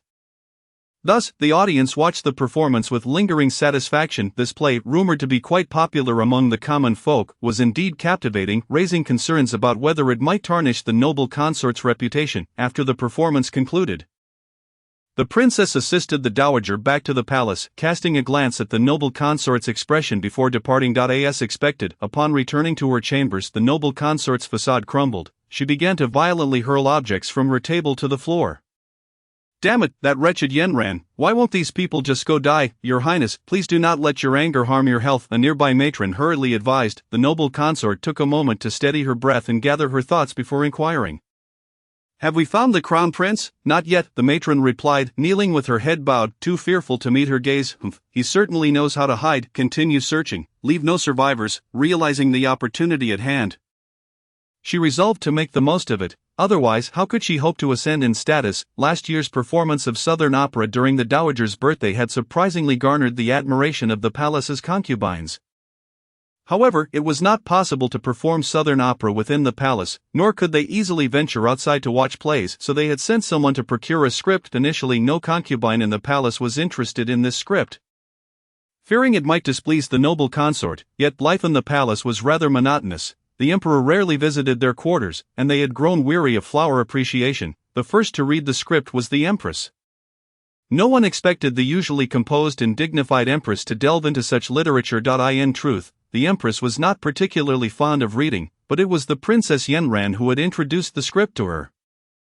The princess believed that aside from managing the concubines, the empress had little else to occupy her time. The current emperor showed no inclination to expand the harem, resulting in a harmonious inner palace with few concubines. Aside from the noble consort occasionally stirring trouble, life was relatively peaceful. Thus she presented the script to her sister-in-law. After escorting the dowager back to her quarters, the princess visited the empress. The empress accepted the book without hesitation and discreetly inquired about the crown prince's well-being. "Rest assured, sister-in-law, the crown prince is safe and in a secure location." The princess sipped her tea, suddenly recalling the scene when the crown prince, dressed as a woman, had sought her out at a tea house. She had nearly spilled her drink upon seeing his appearance, but she chose not to share this with the empress. Reassured by Yanran's words, the empress let out a sigh of relief. The script was indeed captivating, and the female protagonist displayed remarkable resolve, offering her a small revelation. "Sister-in-law, perhaps you harbor too many burdens within your heart. Sometimes, it may be wise to learn to let go of certain worries." The princess attempted to counsel her without mentioning the noble consort in the script, fearing it might cause distress. In truth, the noble consort's role in the story was minimal, serving only to create obstacles for the main couple. The empress discerned a change in the princess's demeanor from her words and actions today, realizing that she had begun to unravel her inner conflicts. "Not entirely, it is merely that disappointment has accumulated too much and finally erupted."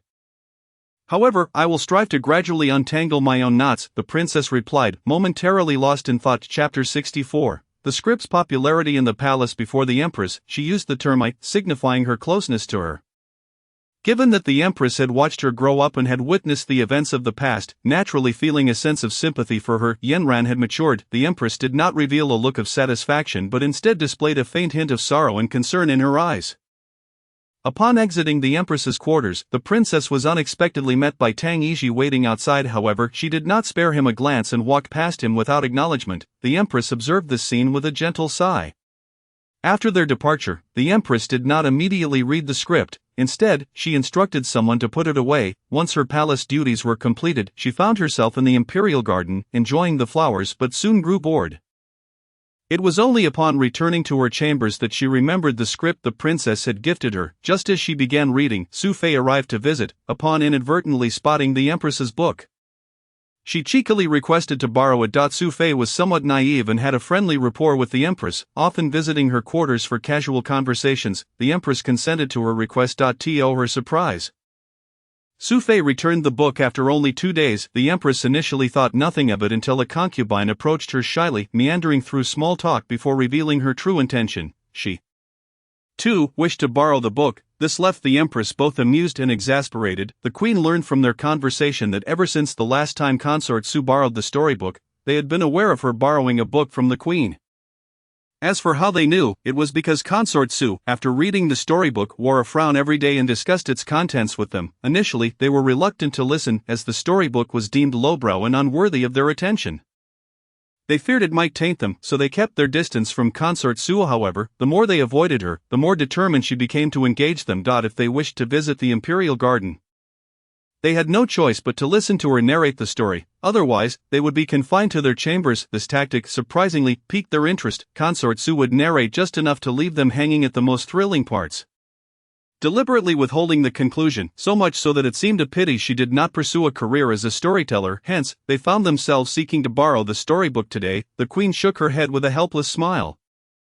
Remarking on Consort Su's propensity for loose talk, if left unchecked, she might inadvertently reveal too much. Though thankfully, no calamity had ensued. After Consort Su returned the book, the queen had not revisited it, but today her curiosity was rekindled, recalling what Yanran had said to her earlier. Yanran rarely recommended anything to anyone, especially a mere storybook. Could it be that this tale possessed exceptional merit? Despite her curiosity, the queen decided to lend the book to them, albeit with reservations, fearing that such lending might lead to unforeseen troubles. Thus, she dispatched someone to keep an eye on their activities. Fortunately, no troubles arose, but the number of borrowers continued to multiply. Nearly all the concubines within the palace had borrowed it.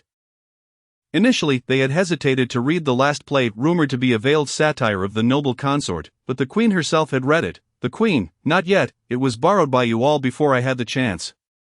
Moreover, with so many of the palace sisters having borrowed it, it seemed only natural for more to follow suit, leading to an increasing number of bold borrowers. The caution with which the earlier borrowers approached the storybook contrasted sharply with the audacity of the later ones, some nearly performing before the principal character, the noble consort. Yet thankfully, the principal character remained oblivious. Those who had intended to stay up late to finish reading the story were suddenly summoned to attend to the emperor, leaving them feeling as though the sky were collapsing. Meanwhile, the emperor, who typically distributed his favors evenly, remained unaware of the concubines' inner thoughts, oblivious to the subtle disdain directed towards him. The concubines had completed their reading. Yet a period of desolation ensued. Unable to endure the silence, some took to indulging in worldly pleasures. Indeed, some concubines secretly arranged for a troupe to perform within their own chambers. Others learned that the elusive Master Woming had recently published another storybook, quite popular among the noble women, complete with specialized book clubs. Consequently, these concubines sent maidservants discreetly out of the palace to bring in Master Woming's latest work. The overbearing prince falls for the maid. The first concubine to introduce this storybook into the palace had no inkling that this would spark a fervor for storybooks throughout the harem, resulting in a collective rush to procure more tales. The queen, having only just begun to read Falling Stars and Rain, remained blissfully unaware that the harem had already evolved into an era of exploring a second storybook. The queen mused on the audacity of the author, who dared to depict women attending the Guozijian. Meanwhile, the concubines reveled in the sweet yet tumultuous romance of the protagonists. The queen found herself frustrated by the amnesia trope. The concubines wept for the heart-wrenching scenarios, The queen quietly condemned the male lead, the concubines applauded the scenes of desperate courtship, the queen's heart swelled with admiration for the female lead's resilience on her official path, the concubines were all in tears. Lamenting the tragic conclusion, ultimately the queen managed not to cry. The narrative stirred her emotions, dispelling her earlier gloom. However, the smiles of the concubines were dimmed by their sorrow. They lamented that Master Woming had no heart. Fortunately, after they finished the story, the Empress Dowager summoned the harem for a gathering to watch the Southern Opera. It turned out that since the last viewing, she had been unable to forget it. They had only seen part of it, and as the night grew late, they had not finished. Thus, the Empress Dowager proposed that the troupe return to the palace to continue the performance. The task fell to the eldest princess, who had facilitated the troupe's earlier entry, gaining the chance to watch the performance, particularly of Falling Stars and Rain, somewhat revived the spirits of the concubines. As the eldest princess settled into her chair in the pavilion, she noticed that the concubines all bore red-rimmed eyes, except for the queen and the noble consort. Everyone else appeared dejected. Upon closer inspection, one could even discern a hint of dark circles beneath the queen's eyes, though they were masked by her makeup. Meanwhile, the bookshop had recently profited handsomely from the storytelling in Southern Opera, thanks to their promotion, resulting in significant book sales. During this prosperous period, Yi Yuwu had not been idle. She aspired to create an ancient IP for Falling Stars and Rain, relying on print distribution. With the storybook secured, she also needed to develop a comic. In ancient times, there were no established comic books.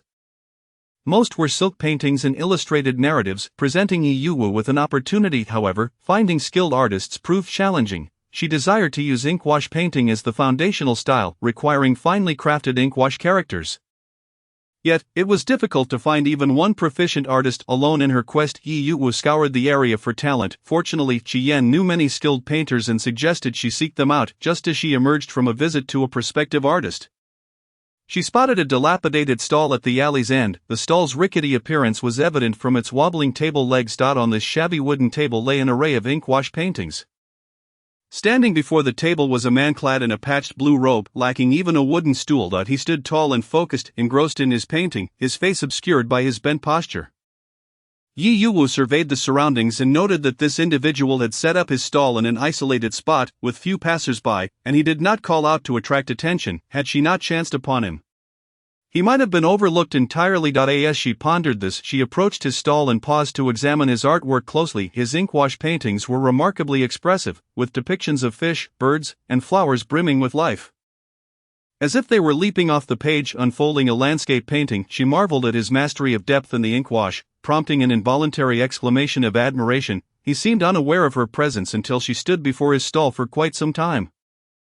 When the man finally looked up, he appeared startled to see her. His eyes betrayed a flicker of panic as he hurriedly inquired whether she wished to purchase a painting. Yi Yuwu pointed to a painting he had just completed. "This one is exquisite. I shall take it. This one was just finished. The ink is still wet. Lady, you." But he immediately regretted his words, scolding himself for speaking unnecessarily, fearing that she might change her mind about the purchase. "Then I shall take this piece," she declared, holding up a figure painting for closer inspection. The man followed her gaze to the image in her hand, which depicted a lady. "Who is the subject of your painting?" she inquired, having seen numerous portraits of ladies, each unique and splendidly attired. Only then did he realize her question, his face flushing with shyness as he replied, "These are all goddesses I have imagined. They do not represent any particular woman. Please do not misunderstand, my lady." He took the painting from her hands and carefully wrapped it. "I see, your work is commendable. May I inquire if you can paint a portrait?" He was taken aback by the sudden shift in conversation, momentarily at a loss for words. "For example, to paint my likeness, of course, if you wish, I can do it now." Yi Yuwu nodded, her gesture slightly restrained by her veil. Yet he understood her intent. She removed her veil, revealing a visage as delicate as a lotus flower, as if she had stepped out from a painting. Her bright eyes sparkled with brilliance, and words could hardly encapsulate her beauty. Her skin, fair as snow, instantly transformed the ethereal goddesses he had painted into a reality. With no seating available, they stood at the corner of the wall, one merely leaning on his hand, while the other stood before the wooden table as he sketched her portrait. The process was somewhat uneventful, and Yi Yuwu took the opportunity to inquire about his name. He introduced himself as Hao Ili, a scholar by background, with a wife and child at home. Unfortunately, he had faced repeated setbacks in his career. Failing to achieve success in the imperial examinations, his true passion lay in painting, and he sustained his family through stall sales, occasionally painting the courtesans at the Qingguan for extra income due to his timid nature. He had been forced from his previous stall on East Street by someone who coveted his location, leaving him here with meager business. Yu Wu was his first customer in a month. Their conversation meandered until they found themselves discussing falling stars and rain. This tale is quite the trend in Bianjing. I borrowed it from a friend, and was fortunate enough to finish it. I heard it even inspired a play, but alas, I have not saved enough money to take my wife and child to see it, he lamented. So you have heard of this tale as well? In that case, would you be interested in collaborating with our bookshop? It was only after Yu Wu completed her transaction and left with her 2 paintings that Hao Yili processed what had occurred. He slapped himself twice in disbelief, muttering to himself, "Did I hear that correctly?" Just then, a child with a flower bud hairstyle popped out from the alley, staring at Hao Yili in astonishment. "Mother, there's a fool who is slapping himself." By the time evening approached, Hao Yili returned home with his paintings. His wife, peering through the worn wooden window in the kitchen, saw him and assumed it had rained, poking her head out. "Oh, it hasn't rained today. Why are you home so early?" At the tender age of 5, Hao Yili's young child, displaying remarkable understanding, stepped out of the house to assist his father in carrying a portrait. "Tomorrow, I shall no longer set up my stall," he declared. "What is the matter, my dear husband?" Upon hearing her husband's words, the woman immediately emerged from the kitchen. Hao Yili gently ushered his wife back inside, closing the door behind them, before sharing with her the events of the day with a smile. "Is this true? Is it that bookstore, Falling Stars?" his wife, Wang, exclaimed in astonishment, her eyes widening. Hao Yili nodded in affirmation. Wang nearly lost her composure, exclaiming, "My goodness, it appears our Hao family has stumbled upon a great fortune. Our days are about to improve." Overcome with emotion, she wiped away tears, almost compelled to offer incense to the ancestral tablets at home, yet Hao Yili restrained her, feeling that his wife's reaction was somewhat excessive. "How can this be excessive, my dear husband, who in Bianjing does not know of Mr. Woming from Falling Stars and the esteemed manager Yi of the bookstore?" Our neighbor, the young lady from the Yao family, had previously expressed her desire to work as an editor at Falling Stars. Initially, her parents vehemently opposed it, but ultimately they relented, and she went, and now, it seems the bookstore has become the most coveted place to work. Everyone is eager to get in. The benefits are exceptional, with a monthly salary equivalent to what their family earns in 3 months. Even the position of a waiter is fiercely contested. The Yao family has completely changed their attitude, now catering to their daughter daily and proudly proclaiming that she works as an editor at Falling Stars. "If only my husband could find work there, we would no longer live in such poverty. Were it not for the Yao family's incessant chatter in the alley, the residents would not have been so well informed." Wang's optimism did not assuage Hao Yili's anxiety. He remained apprehensive about losing this hard-won opportunity. The next day, donning clean attire and armed with his usual painting supplies, he made his way to Falling Stars. To his surprise, upon arriving at the bookstore's entrance, he encountered a strikingly beautiful woman standing there.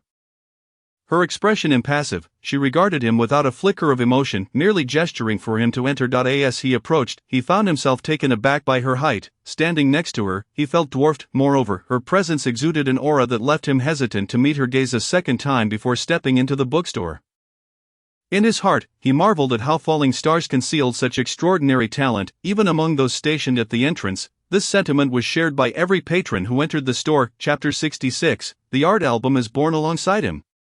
2 others were also engaged in painting. Once all were present, Manager Yi led them to the second floor, providing a brief introduction to the book restoration department. He then guided them to an adjacent room, where a wooden sign hung outside, inscribed in ink with the words "Painting Department." From that moment onward, this would be their designated space for creating art. The room was impeccably arranged, with tables neatly positioned and shelves brimming with brushes, ink, paper, and an array of pigments essential for painting. Some individuals, drawn closer to the shelves, were exhilarated to discover even the rarer mineral pigments available. Noticing their excitement, Yu Wu explained, "You may freely use the supplies here." Upon hearing this, their eyes sparkled with delight. Yu Wu, feigning ignorance of their excitement, instructed them to find their seats. Just as one individual settled in, he eagerly inquired, "Manager Yi, what shall we be painting today?"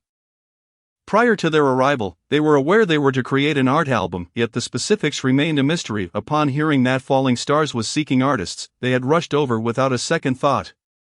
Assured that the remuneration would be generous, only How Ely was privy to the fact that they were to illustrate falling stars. Now, please refrain from excitement. I would like to clarify that the current compensation for editors in our book restoration department is 2 taels.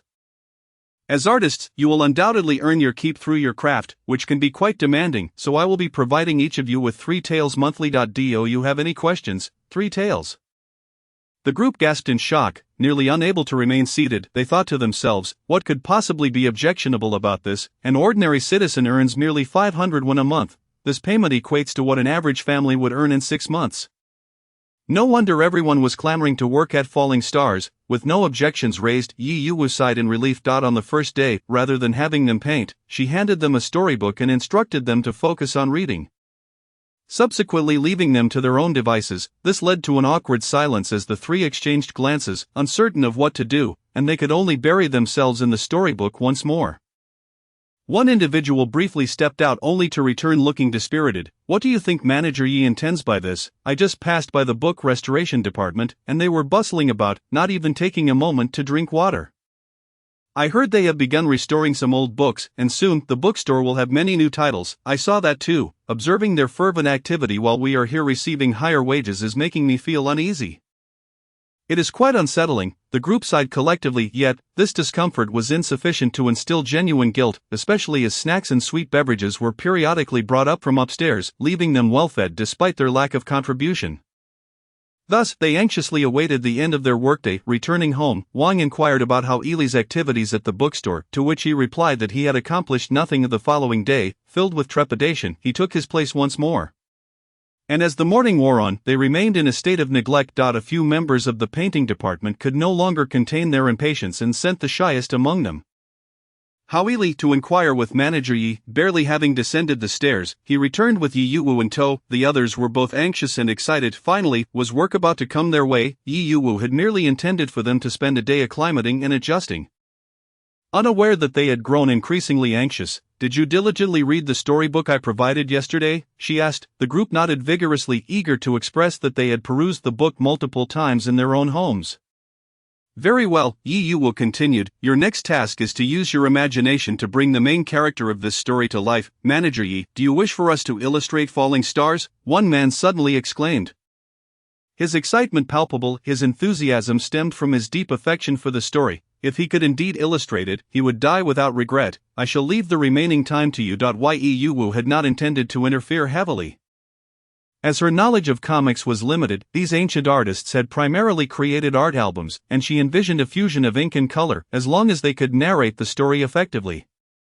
As for the framing and composition, she left that to their discretion. After presenting them with this challenge, she departed, indicating that they could seek her assistance if needed. This left the group in a state of disarray. They initially attempted to illustrate a character each, yet none could agree on a definitive portrayal. It was then that How Ely suggested they draw upon the descriptions of the characters and their personalities from the story. His proposition garnered unanimous support from the others. Before long, the characters he depicted received the approval of his peers. Subsequently, they established the background and artistic style, dividing the scenes among themselves for illustration. For an entire afternoon, they immersed themselves in their work, absorbed in their respective creations, until evening when they were called by Miss Zhang Ruyan from the book restoration department, who urged them to wrap up.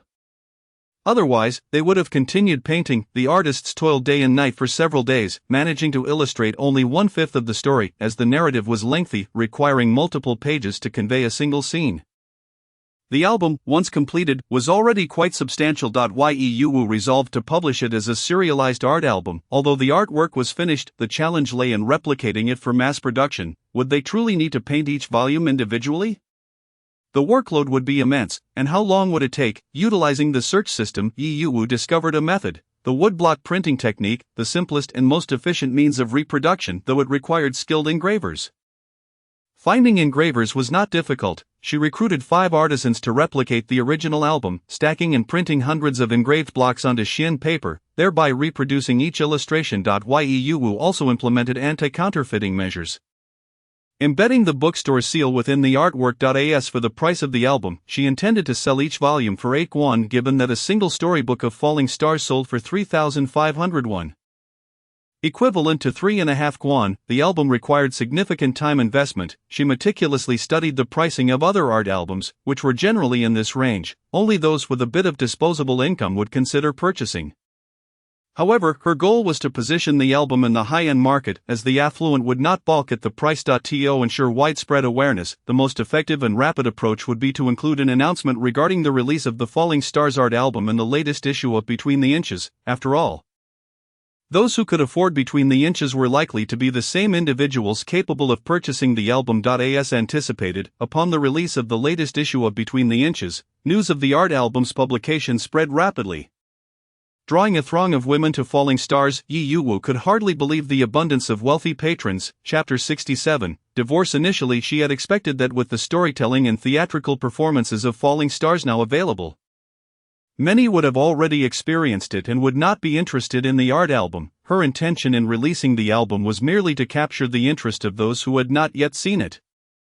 Losses were unlikely, and perhaps she would even earn a modest profit. To her astonishment, the fervor exhibited by these individuals was overwhelming, as they had seemingly begun to view the art album as merchandise related to Falling Stars. Within the By Zuanqing and a group of acquaintances remarked, "Have you heard that Falling Stars is releasing an art album? I am eager to see how they illustrate my Eastern techniques." And Wuqingzi, "Zuanqing, your words have filled me with anticipation as well," remarked Liang Sui. "If you wish to know, here it is." On the other side, Wei Ruochuan produced the art album she had been holding. Ruochuan, how did you come by this album? I heard it's quite difficult to obtain. Having sold out the moment it was released yesterday. Naturally, I acquired it from my mother. Wei Ruochuan spoke with a hint of pride. Mrs. Wei is truly remarkable, to have secured such a treasure. It's nothing much. Heaven knows, this was purchased by Mrs. Wei for 20 taels of silver from someone else, making it quite precious indeed. Originally, Wei Ruochuan had hoped to borrow it from her mother, and after much pleading, she was only granted a one-day loan. "Come, let us take a look together." Wei Ruochuan did not elaborate further, merely beckoning her close friends to gather around and admire the album. "The artwork is exquisite. It's here. This is Wuqingzi's likeness, so beautiful and graceful. Oh, the four young masters of the imperial city are so handsome upon their debut. No wonder they are adored by so many ladies." Simultaneously, those who had purchased the album in Bianjing were expressing their admiration, exclaiming that the artistry is superb and the style is breathtakingly beautiful. "Oh dear, it was worth every bit of the 8 yuan I spent, money I had saved for so long. Truly, it feels as though I am witnessing my most cherished character come to life." The discussions surrounding Xingyanyu and Bianjing surged once more. In a tea house, the audience had already finished the day's storytelling but were reluctant to depart.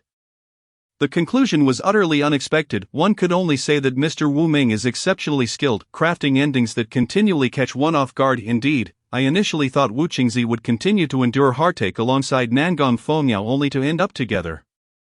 But unexpectedly, Wuqingzi suddenly awakened and diligently prepared for her examinations, ultimately becoming a female official. Such an ending is quite satisfactory. Wuqingzi achieves her aspiration of becoming a female official, while Nangong Fengmiao regains his memories, overcoming countless obstacles to be with his beloved, and in the end, all four young masters of the imperial city find their own destinies. Marriage has never been a shackle for Wuqingzi. How wonderful to encounter such a noble partner, yet alas, such narratives exist solely within the realm of stories. TSK, to claim that women can hold official positions is merely a figment of the imagination. What a ridiculous tale. It is a waste of my time to listen to this. Such sentiments are not unique. Even the Xingyanyu is currently all the rage in Bianjing, achieving a level of notoriety a vast majority of men still find it laughable and utterly incomprehensible. Yeu does not require their understanding. How could these men, who benefit from the status quo, possibly grasp the difficulties faced by women in this era? With the release of the album, the protagonist's images became even more vivid. Who understands the profound significance of the four young masters of the imperial city marrying but one, I ask, among the noble families in Bianjing? Who could possibly accomplish such a feat? Enough said. The four young masters of the imperial city are splendid, and I shall seek a suitor who meets their standards, if that is truly the case. I fear you may find it exceedingly difficult to locate a suitable partner in this lifetime. The standards for selecting a husband in Bianjing are quietly evolving. If one were to pinpoint the change, it would undoubtedly be the rising expectations. These shifts have gradually led to a buildup of dissatisfaction, which will one day erupt due to some catalyst, yet Yi Yuwu remains unaffected, after more than a month. Wan Yang's health gradually improved. Ye Wu seized an opportunity to inquire about her future plans. I do not know. She had not returned home for over a month. Xia Changshi had not come to seek her out. Though her children had visited her, however, they urged her to return home and apologize to their father, suggesting that the matter could be put behind them. Otherwise, what else could be done? Wan Yang, have you considered a divorce? After careful deliberation, Ye Wu voiced her suggestion, divorce. Wan Yang was taken aback. Every time Xia Changshi drinks, he strikes you, and you must endure it. Not long ago, he nearly killed you. This time, by sheer luck, you survived with Wang Xian. But what about next time? Who could rescue you? The only one who can truly save you is yourself. You possess talent and literacy. You can earn your own silver. Why endure the tyranny of a man? Moreover, your children are growing up. Ye Wu refrained from elaborating further. To be honest, she harbored a deep disdain for Wan Yang's children, who, while witnessing their mother being beaten, remained cold and indifferent, even supporting their father and urging their mother to return home and apologize. Akin to raising two ungrateful wretches devoid of compassion. However, if I divorce, what will happen to Wang Xian? At that moment, the young Wang Xian, who had been hiding behind a screen, rushed out and embraced his mother. It is all right, wherever you go, I will go too. Wang Xian. Wan Yang held her child's small frame, unable to suppress her trembling, as both mother and son wept together. After a considerable time, Wan Yang finally regained her composure and said to Ye Wu, Manager Yi, you are right, I must seek a divorce, or one day I may perish at this man's hands without even realizing it. Wan Yang resolved to pursue a divorce and penned a letter of separation. Returning to the Xia residence to confront Xia Changshi. Ye Wu anticipated that the divorce would not proceed smoothly, yet she remained unaware that Wan Yang would change her mind after leaving the Xia residence. How infuriating! Wan Yang's sudden reversal of decision made it appear as though we were mere pawns in a foolish game. Zhang Ruyan, concerned that Wan Yang might suffer losses and struggle with the divorce from Xia Changshi, took the initiative to offer her support. However, upon returning, she had not even sipped her tea before venting her frustrations. The others learned of the situation through her words. Manager Yi, are you not angry? Upon hearing Zhang Ruyan's statement, she drained an entire pot of tea in one go, leaving not a drop, her eyes blazing with indignation. Yet, when she turned to look, Manager Yi displayed no signs of anger. Zhang Ruyan initially thought Manager Yi was enraged, which explained her lack of expression. Though it would be disingenuous to claim she was not angered, she soon realized there was little to be gained from such emotions. After all, this was ultimately Wan Yang's decision, was it not? I once reached out, hoping to assist her, but that does not mean others would be willing. I do not wish to force anyone against their will. Ye Wu sighed, coming to terms with the situation. Chapter 68. Damn it, this wretched sense of familiarity. As Ye Wu uttered these words, she noticed Qi Jingyue leaning against the door, arms crossed over his chest. Originally lost in thought, but upon hearing her, he subtly tilted his head to glance at her, though the movement was so slight that no one else noticed. Zhang Ruyan, indifferent, absorbed Ye Wu's words and felt somewhat less angry. Merely commenting, I also feel for the little Wang Xian by her side, such a sensible child. Initially, he offended his father due to his mother's situation, supporting her desire for a divorce. Now, if they reconcile, will Wang Xian be in an awkward position? The room fell silent, no one spoke, and after a while, they dispersed to attend to their own matters. By the afternoon, a woman dressed in a blue gown, her hairstyle elegantly walked in. As soon as she entered, all eyes were drawn to her. Manager Yi. She called out to Ye Wu, who was calculating at the front desk the moment she uttered her first word.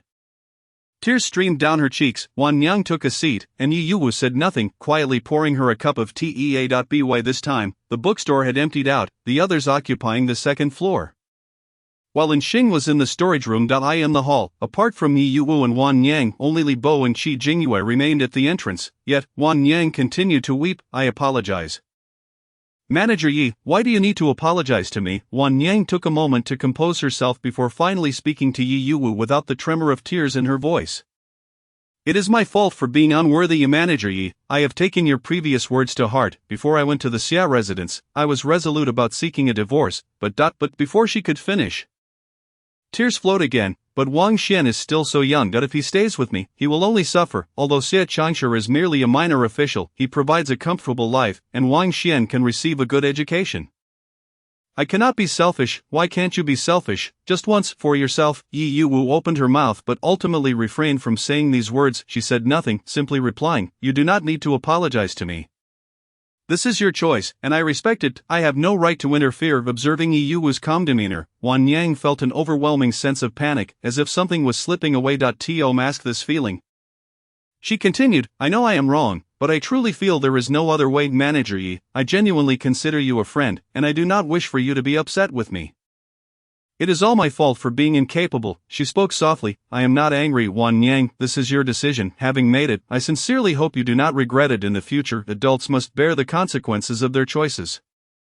Be they good or bad, that is all there is to it in this era. For a woman to seek a divorce requires immense courage. It is not that her actions are wrong, but rather one must lament the constraints of this oppressive feudal society.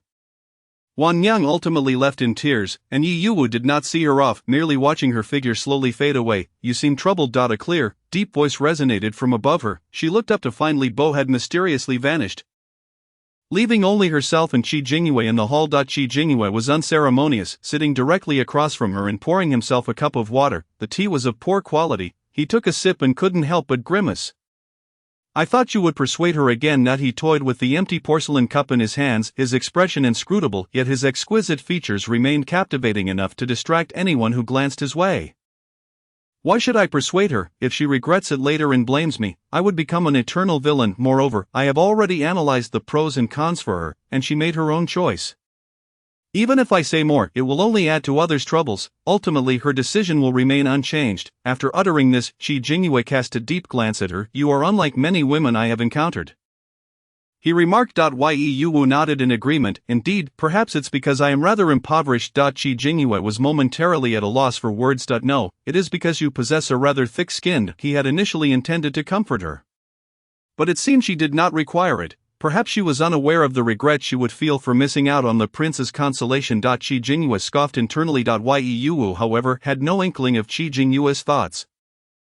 She had noticed his recent absence from the bookstore, sensing he was engaged in some undisclosed activities. Qingming, when we are out, do not indulge in petty thievery. It invites retribution, Yi Yuwu admonished, sounding like a concerned matron. The prince, who was perpetually engrossed in state affairs, found it rather displeasing to be labeled as a petty thief. How can one feel content with such an accusation? He mused internally. Rest assured, my thievery is solely for your benefit. Qi Jingyue replied with a teasing smile, your heart is both vicious and cunning. You wish for me to become your accomplice. I shall not engage in such collusion, Yi Yuwu exclaimed, startled, increasingly convinced that he had already done so. She promptly threatened to expel him if he did not confess. Just recently, the prince had assured the grand princess that he had found a perfectly safe and secluded place, and now he was on the verge of being proven a liar. He hastily concocted an excuse. I merely went to the chess academy to play. Upon realizing the incongruity of his statement, he noticed her narrowing her eyes suspiciously. You went to play chess during work hours? Unexcused absence warrants a deduction of half your wages, Yi Yuwu declared, hands on her hips, attempting to intimidate him. Then go ahead and deduct. Qi Jingyue replied nonchalantly, how direct. After all, I do not receive wages. It was rare for Qi Jingyue to reveal a genuine smile, and in that moment, his beauty resembled that of a celestial being. Alas, I had forgotten that I only promised to provide for his meals and lodging without remuneration. This wretched capitalist endeavor is futile, Yi Yuwu thought, feeling a tinge of disappointment. Then the commission I promised you is no more, she stated, leaving with a sense of satisfaction. The earlier melancholy dissipated by their banter. Since that encounter, Wan Yang had not been seen again. The writing department was down one person, but they managed to cope. But what of Qingming? Where has he gone? As she opened the door, the bookstore appeared ransacked, and their frontman was again nowhere to be found. Yi Yuwu suspected he had gone back to the chess academy, her anger flaring, yet, it soon faded as the day's tasks were overwhelming, particularly in the morning. A group of women, having heard the news of the new shipment of illustrated books, surged into the bookstore, startling passers-by just as they had finally sold out their stock and were about to take a moment's respite. More people rushed in, though unseen. The voice of Zhang Ruoyan could be heard calling, Yi manager. Yi Yuwu, having just settled down, raised an eyebrow, her instincts tingling. Alas, this cursed familiarity. Unbeknownst to her, there seemed to be an unwritten law that whenever someone called her name from outside, it heralded misfortune. Sure enough, as soon as Zhang Ruoyan opened her mouth, this ironclad rule was confirmed. Chapter 69. An incurable malady. Early in the morning, the prince arrived at the Tianxia tea house to handle urgent state matters. Unable to suppress a sneeze, I asked someone speaking ill of me behind my back, Qi Jingyue pondered as he dealt with affairs in a private room, just as he was about to leave. Manager Ma requested an audience. Initially reluctant to let too many people know he was present at the tea house, he reconsidered and agreed to meet with Manager Ma. However, he did not reveal himself. Remaining behind a thick screen as he observed Manager Ma kneeling on the floor frightened, Manager Ma prostrated himself, pleading for another chance. Before entering, he had meticulously organized today's accounts to present to Qi Jingyue. Upon receiving the ledger from the hands of his shadow guards, Qi Jingyue could not help but smile after flipping through a few pages. This Yi Yuwu possesses remarkable skill. She has managed to seize the business of Tianxia Tea House. No wonder she walks with such confidence lately. Having spent considerable time at the bookstore, he recognized her talents, wondering how a woman could harbor such a plethora of unique ideas. It was no surprise that Manager Ma found it difficult to compete with her. He closed the ledger, deciding to grant him another opportunity. Qi Jingyue was indifferent to the profitability of the tea house. Losing clientele was inconsequential. The Tianxia Tea House merely served as a covert location for gathering intelligence from Bianjing. Much like the Mingyue Tavern, those of their standing naturally required a place for such activities. Manager Ma expressed his gratitude profusely, bowing repeatedly, while Qi Jingyue did not even glance at him as he turned to leave. Once Qi Jingyue had departed, Manager Ma rose from the floor, and a waiter entered the room. "How is it, manager? Oddly enough, that Mr. Woming appears to have materialized out of thin air. I cannot find him anywhere." The waiter reported, bowing to Manager Ma. Manager Ma furrowed his brow, questioning with skepticism, "Are you certain you put in the effort? This is my only opportunity. It must not go awry." The waiter, intimidated by Manager Ma's imposing demeanor, broke into a nervous sweat. "I assure you, I searched diligently, but I could not locate him." Manager Ma squinted, his small eyes giving him a shifty appearance. "This is peculiar. If he cannot be found, then we shall cease the search." "What shall we do then?" the manager, determined, stated. "If she won't yield to kindness, we shall employ force." Meanwhile, Zhang Ruyan had just recounted the events to It. Turned out that in recent days, a young girl from the writing department, Shui Ting, had fallen ill. Zhang Ruyan had not given it much thought initially, but as she happened to be moving into the same alley as Shui Ting, she had overheard some rumors. Zhang Ruyan hesitated to divulge further details, citing the lack of privacy, and suggested they retreat to a more secluded room. "What has happened to Shui Ting? She has contracted an incurable disease." "What?" Yi Yuwu was taken aback. "Is it truly that serious?" "What kind of incurable disease?" "It is a malady that only women can suffer from," Zhang Ruyan replied, her voice lowered, clearly uncomfortable discussing the matter. Yet Yi Yuwu was too preoccupied with the phrase incurable disease to notice her discomfort. Feeling a sense of concern, Shui Ting had always struck her as a gentle girl, albeit timid. She was young but meticulous in her work. How could she suddenly fall prey to such a disease? Just a while ago, she had seemed full of life. It served as a reminder of the unpredictable nature of life. "Ruyan, we must go see her. We ought to extend our kindness," Yi Yuwu insisted. "However, the manager may not permit it at this time." "Why not?"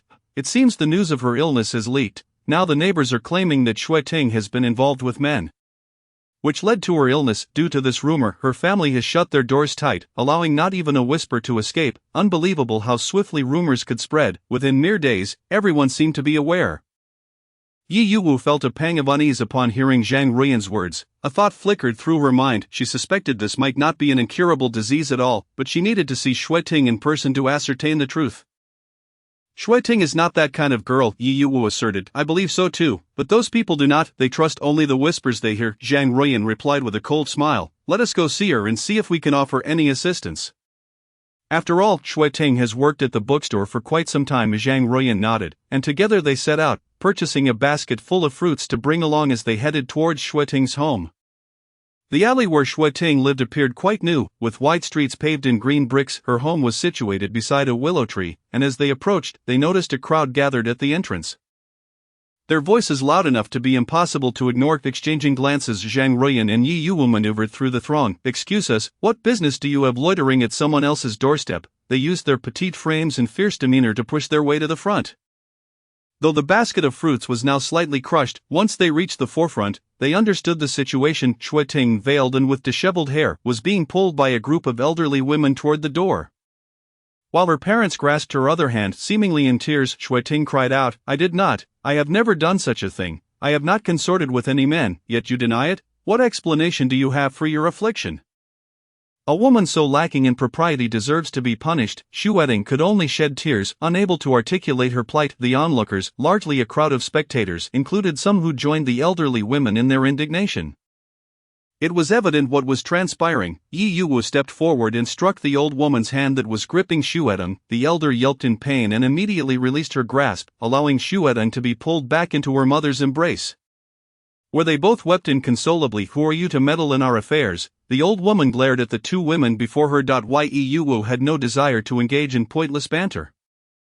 Do you have permission from the authorities to act in such a manner? She countered, deftly cutting off the old woman's retort with a casual glance. We have already reported to the authorities? Accusing you of brazenly abducting a maiden in broad daylight. We did not abduct any maiden. We are all of the same clan. Their family has committed disgraceful acts, and we are merely striving to uphold the dignity of our lineage. What business do you, an outsider, have here? What disgraceful acts has their family committed? Have you witnessed any of it? At your age, you cannot even manage your own household, yet you delight in meddling in the affairs of others. The old woman glared with her wrinkled, piercing eyes. You little there is less than a stick of incense left before the authorities arrive. Yi Yuwu interjected lightly. The old woman had intended to further insult them but was pulled back by a bystander, who reminded her that a wise person does not suffer immediate losses. Before the authorities arrive, we should leave. Consequently, the previously bustling crowd dispersed in an instant, and even those who wished to linger were persuaded to depart by Zhang Ruyan and Yi Yuwu's swift words. Oh, my child, what shall we do? Upon entering the house, Shuedeng's mother embraced her, weeping uncontrollably. Shuedeng's father, having regained some composure, suppressed his sorrow and expressed gratitude to the two young women, though they graciously declined any hospitality. Observing the tear-streaked faces of the duo, Yi Yuwu could not help but intervene, requesting a private word with Shuedeng, which prompted her father to step outside. Once the door was closed, Shuedeng's mother snapped back to reality. Drying her tears and thanking the two young women, just as she was about to leave to grant them some privacy, she was halted by Yi Yuwu. Auntie, please stay. Shuedeng's mother was puzzled by Yi Yuwu's intent in wanting her to remain. I wish for you to stay in order to clarify a few matters. Sensing the unease and confusion radiating from Shuedeng's mother, Yi Yuwu spoke patiently. Although this may seem somewhat abrupt, it concerns Shuedeng's reputation. So I kindly request that you do not withhold any information. Both Shuedeng and her mother were taken aback, unable to grasp what Yi Yuwu sought to inquire about. After a brief moment, Yi Yuwu began to ask Shuedeng some rather private questions, aimed at better understanding her condition. Initially, Shuedeng felt bashful about answering, being an unmarried woman, but her mother interjected on her behalf. Yi Yuwu reassured her that this was not an embarrassing matter, especially since they were all women, which allowed Shuedeng to relax a bit and eventually share her situation. Furthermore, Shuedeng had always admired Yi Yuwu, which made her more willing to disclose her health issues. In my opinion, this is not an incurable ailment. As for those rumors, they are utterly baseless. Not an incurable ailment? Then what affliction does my daughter suffer from? It is in such a sensitive area. And previously some women afflicted with this illness have succumbed to it. Shuedeng's mother lamented, on the verge of tears once more. Please do not panic. My preliminary assessment indicates it is merely a gynecological issue. Shuedeng likely has some inflammation. With proper hygiene and some herbal medicine, she should recover. What is a gynecological issue? Yi Yuwu was at a loss for how to explain to someone from a different era, so she could only vaguely state that it was a common ailment among women. It is quite prevalent, and with attention to hygiene, it is not something to be ashamed of. After speaking, Yi Yuwu sighed, lamenting how some women, unaware that they only had inflammation, suffer in silence, allowing minor ailments to escalate into serious conditions. She felt fortunate that Shuedeng was born into such a loving family, as her parents were not overly traditional and believed in her. Otherwise today she might have been seized by the clansmen. Moreover, the outside world spreads rumors that lead women to feel as though they are afflicted by plagues whenever they contract this illness, and they become tainted by stigma. Zhang Ruyan, who had been listening quietly, grew increasingly silent and irate, finally unable to restrain herself. And what of these rumors? Shuedeng's mother felt her anxiety ease slightly. Rest assured, once Shuedeng's health improves and she ventures outside, those rumors will dissolve on their own. Additionally, I will publish a special advisory to promote awareness on this matter. Indeed, at that time, many women will no longer be ensnared by such fears that prevent them from seeking treatment. Zhang Ruyan's eyes sparkled with hope. It is just a pity that there are so few female physicians in Bianjing. Yi Yuwu sighed. Newspapers. In the bookstore, several individuals gathered around a long table as all the workers had assembled. Yi Yuwu had transformed a room into a makeshift meeting space, using two wooden tables joined together to form a long table, with attendees seated on benches. Women occupied one side, men the other. and Yi Yuwu presided at the head of the table. Qi Jingyue sat awkwardly among the women, too afraid to move, lest he disturb them, and the overwhelming scent of cosmetics was nearly suffocating. He regarded Yi Yuwu with eyes that resembled those of a corpse. Unaware of his discomfort, Yi Yuwu continued undeterred. Even if she had known, she would have felt powerless, as he had been enthusiastically placed in the center by the very women he sought to avoid. Previously, Yi Yuwu had considered it inappropriate for him to remain in disguise as a woman and had intended to clarify the truth with everyone. However, he was resistant, insisting on maintaining this identity. When asked why, he stammered that he enjoyed wearing women's clothing, feeling more like himself in it. He asserted that he would not engage in any improper conduct while disguised as a woman, which led Yi Yuwu to reluctantly agree to keep his true identity under wraps for the time being. However, as he spoke those words, his teeth were clenched in frustration, but he endured for the sake of concealment. At that moment, Yi Yuwu shared her thoughts with the group, crediting Xu Etting for inspiring her idea, although it remained in its nascent stages and required input from everyone. I have no objections, neither do I. I trust Manager Yi, since Manager Ye's decisions had always proven sound and profitable. There were no dissenting voices. Moreover, this newspaper seemed unprecedented and beneficial to the public, leaving little room for opposition. Yet, there was concern over the lack of candidates. Yi Yuwu fretted in newspaper editors. They must possess writing skills, be familiar with local gossip, and have perseverance and dedication. Aren't I the very embodiment of that? Bai Zuanqing held the latest edition of Fang Kunzi in her hands. Its front page featuring recruitment notices from the bookstore. Isn't the pay a bit too low? Only 2 taels, hardly enough to buy a hairpin. But I, miss, do not concern myself with such trifles. Bai Zuanqing swung her legs playfully from the swing, her cherubic face alight with joy. Miss, you must not. How could you possibly work at such a place doing dirty work? The Lord would never allow it, Jingqiu exclaimed, her face paling at the thought. It would be scandalous for a young lady from a prominent family to be seen working. If other noble families were to learn of this, they would undoubtedly mock her, and it would severely jeopardize your future marriage prospects. Jingqiu, you do not understand. I am nearly suffocating from being cooped up in this house day after day, with nothing to do but play the piano, paint, or read. The days stretch endlessly before me, devoid of interest. Were it not for Fang Kunzi, I would remain oblivious to the wonders of the outside world, which are merely the commonplace experiences of men.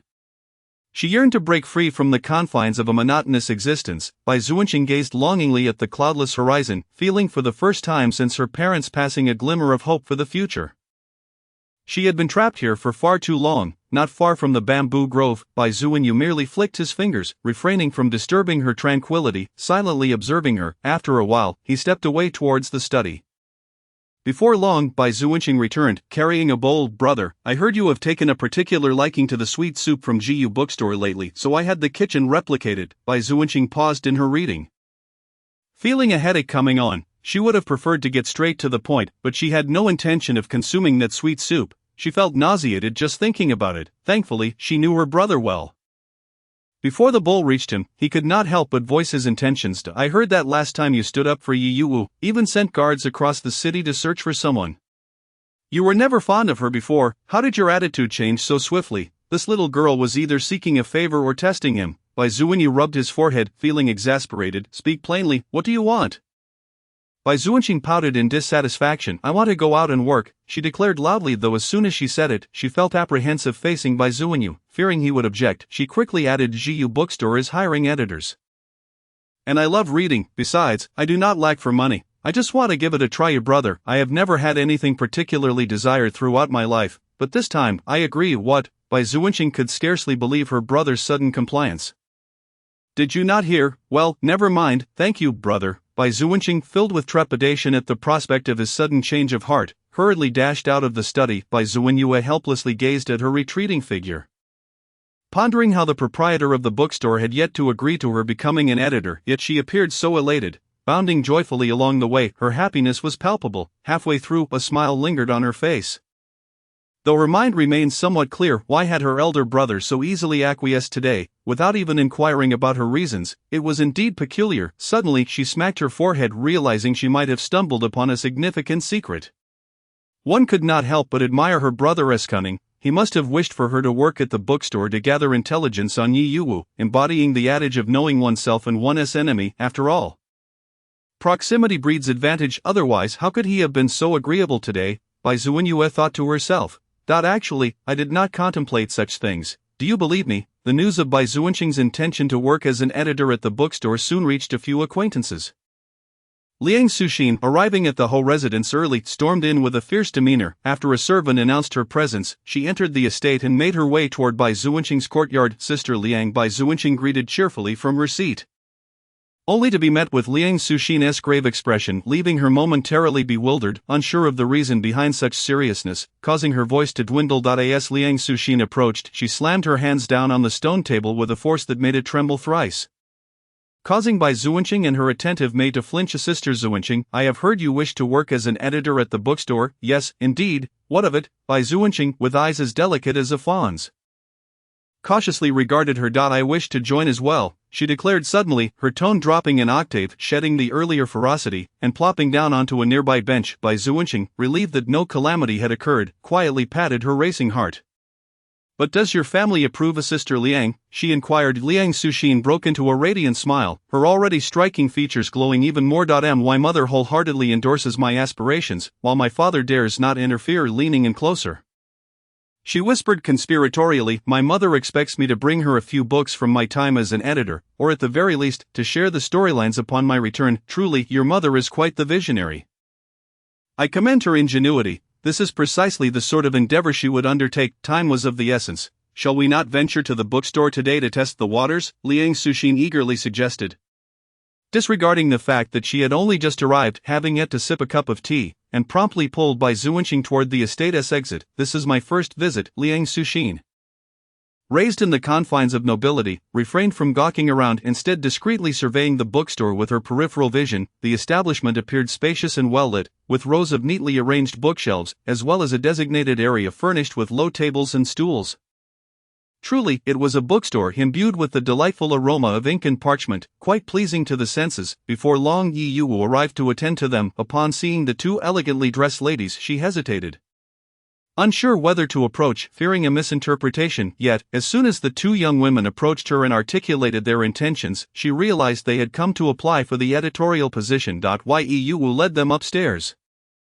Their attendants attempted to follow, but Bai Zuanqing and Liang Suxin instructed them to wait outside while they ascended to the meeting room on the second floor. It was evident that the two ladies were of notable lineage. Typically, such families would not seek to endure the hardships of a position at a humble bookstore. After some contemplation, Yi Yuwu inquired, given your esteemed backgrounds, why would you wish to undertake such arduous work? Bai Zuanqing responded, I am unafraid of hardship. I have lived as a pampered young lady, with my elder brother making all decisions regarding family matters, meticulously arranging everything and shielding me from the realities of life. While there are advantages to this, I have always felt a void within me. Upon reading the works from your esteemed bookstore, I realized that the world requires something different. I yearn to engage in meaningful endeavors.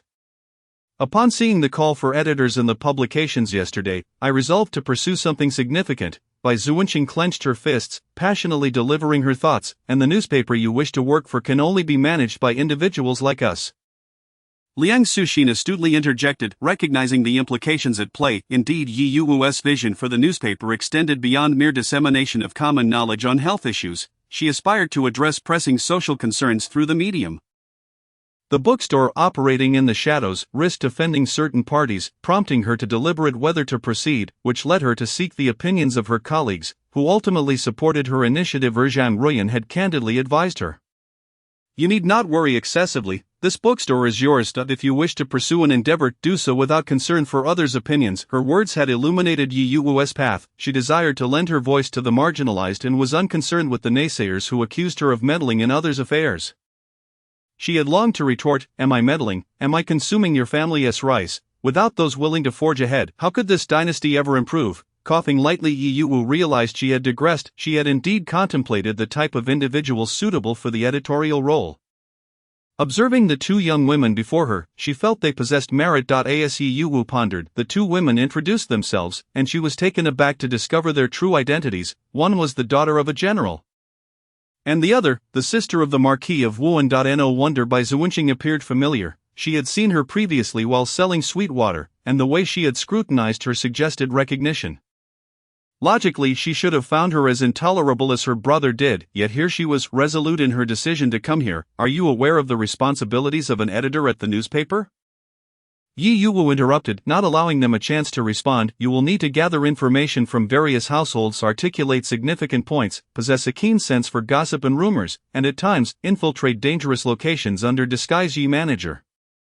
While we cannot guarantee our capabilities, we must at least be given a chance to prove ourselves, Bai Zuanqing exclaimed. Indeed, Liang Suxin echoed. I merely wish to make you aware of these challenges, for I fear you might act impulsively and later regret your decision.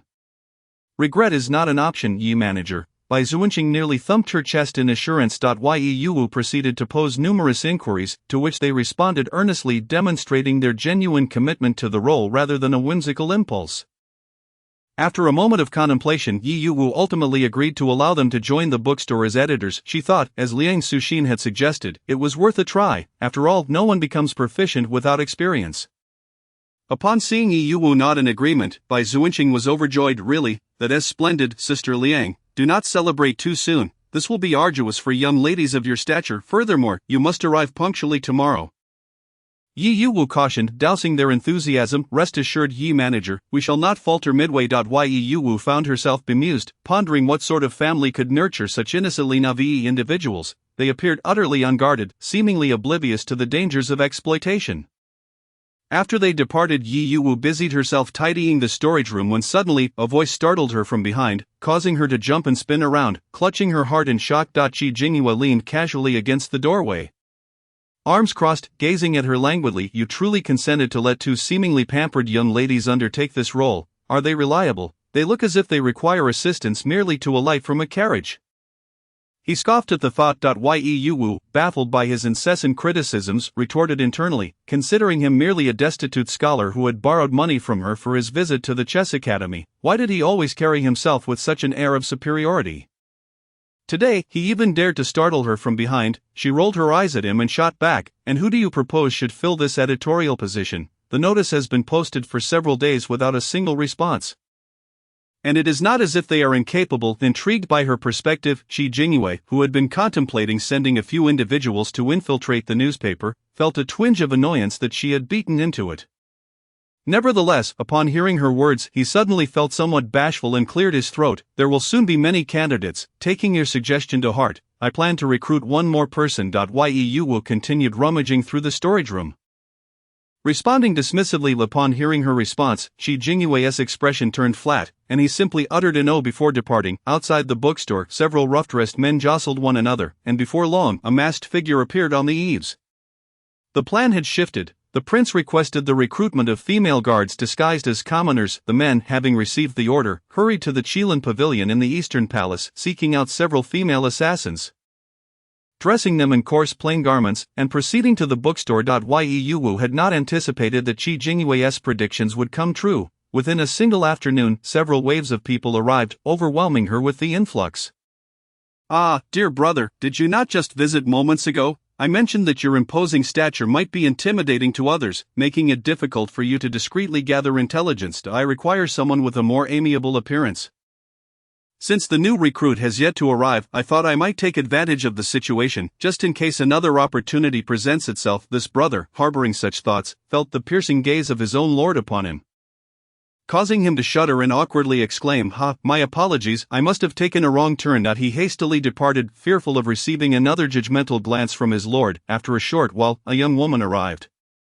Possessing a delicate beauty and speaking with clarity, she had some education, having learned to write, and crucially, she seemed to be well versed in all matters of gossip. She claimed her family was in the pig slaughtering business, and while she appeared gentle, she hardly resembled a butcher. This was not a matter of her being discriminatory, mind you. At the alley's entrance, Widow Lu had become involved with a scholar, secretly engaging in illicit activities to save enough money for his tuition. After 2 months of discretion, just when she was about to reach her goal, the scholar unexpectedly returned from his studies and caught Widow Lu red-handed. And then, what transpired next? Yi Yuwu was so enraptured by the gossip that she completely forgot about her recruitment efforts. Not only was she captivated, but the men nearby were equally engrossed. Qi Jinghua nudged the men standing beside him, casting an inquiring glance. Where did you find these individuals? The men, feeling the weight of their lord's stare, nodded but dared not meet his gaze, fearing that a lingering look at their lord's female attire might seal their fate. It seemed these fellows had failed to grasp the meaning behind his expression. Shi Jingyue sighed, exasperated by their foolishness. Chapter 73, an ancient version of a newspaper. Once the woman finished her tale, she demonstrated her strength to Yi Yuwu, before Yi Yuwu could express her amazement at being effortlessly lifted and tossed into the air. She was caught securely. How do you fare, Manager Yi? The woman awaited praise with an eager expression. Quite impressive, Yi Yuwu replied, though my fear of heights is acting up, and I feel a bit dizzy. Shi Jingyue's expression darkened further. He questioned where on earth he had found such talent. However, it was surprising that among all the recruits he had gathered, only this female covert agent successfully infiltrated their ranks. Shi Jingyue was speechless. It seemed she had a penchant for this sort of thing. This is Chu Lu, and she shall henceforth work alongside you. Yi Yuwu led them to the second floor. The rooms upstairs were nearly full, so she repurposed the meeting room into a newsroom. The three exchanged greetings, marking the beginning of their acquaintance. Liang Suxin and Bai Zuanqing had opted for a modest carriage this time. Their attire less extravagant than during their previous recruitment visit, and their hairstyles were simpler, adorned with only a single hairpin. Upon arriving at the bookshop, they sent their maid away and did not bring her inside. I have already explained the specific procedures to you. Beyond the hygiene tips I mentioned earlier, the rest of the tasks will require you to venture out and gather information. Once Yi Yuwu finished speaking, Chu Lu produced a stack of papers from her pocket. Manager Yi, is this sufficient? Yi Yuwu, momentarily taken aback, accepted the papers with a dazed expression. Upon glancing at them, she nearly fainted. Bai Zuanqing and Liang Suxin noticed the change in Yi Yuwu's demeanor and curiously leaned in to inspect the stack.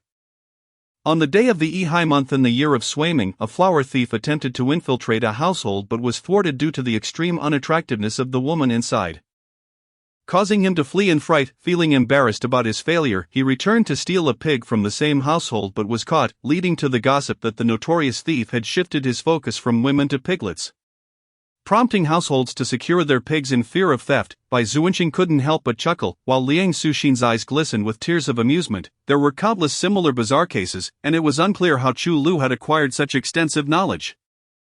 Is this not enough? If it is insufficient, I can write more. This was something Chu Lu had hurriedly penned while engaged in an assassination mission the previous night. Enough, quite enough, Yi Yuwu exclaimed, feeling quite flustered. Uncertain of the caliber of individual she had managed to recruit, as they were anything but conventional. Today, you are to gather information, particularly concerning issues affecting the populace. Yi Yuwu assigned them their tasks. As they prepared to leave, Chu Lu expressed her desire to accompany them, but Yi Yuwu gently held her back, whispering, "You need not go just yet." Chu Lu tilted her head in confusion, as if seeking clarification. "Do not look at me like that. It is merely that you are too capable. We must provide others with the opportunity to gain experience." She cleared her throat. "I have other matters for you to attend to." Chu Lu glanced at her lord, Shi Jingyue, who nodded slightly. Bai Zuanqing and Liang Suxin were unprepared for the fatigue of gathering information during their 2-day journey back home in the jolting carriage. They managed to sleep soundly, hardly disturbed by the bumps, adapting well after a somewhat chaotic first day. When their circle of noble women learned of the newspaper they were producing, they eagerly purchased numerous copies to show their support. However, upon seeing the content, they suddenly realized its significance. The newspaper provided detailed information about women's gynecological health and hygiene practices, as well as recent occurrences in Bianjing, such as the discovery of a corpse in the southern outskirts, which preliminary investigations suggested belonged to a woman, yet the case went unresolved, hinting at hidden complexities. The headlines alone were captivating, and the newspaper also exposed various sanitation issues within inns. The newspaper's investigative reporters delved into numerous establishments, compiling a list of the cleanest and most sanitary, with Mingyuan standing out as a model. Due to the newspaper's relevance to the common people, it was an instant success, with many eager to purchase it. Priced affordably at 4 per copy, it was said to have been set by Manager Yi to make it accessible for everyone, with little profit to be made. Those who read the newspaper found themselves well informed, fearing for Manager Yi's business, with some even wanting to offer her money directly. Yi Yuwu found the situation both amusing and exasperating but ultimately declined their offers. This newspaper truly was captivating. One could hardly go a day without reading it. After all, who could resist the chance to learn about the happenings in Bianjing from the comfort of their home? The Shiyu bookstore is truly remarkable. How did they come up with such an idea? You may not be aware, but both Fang Ciyuan Jijian and the immensely popular Xingyan Yu originated from Jiyu bookstore. Oh wow, that is impressive. My lady goes to listen to the stories daily. But it is actually my lady who instructs the servants to purchase the newspaper, which comes out every day for just for the price of a bowl of noodles. One can stay informed about the happenings in Beijing. It's simply too good to pass up. I fear the GU bookstore might close its doors. A few officials, during their morning commute to court, discussed the newspaper they had read that day.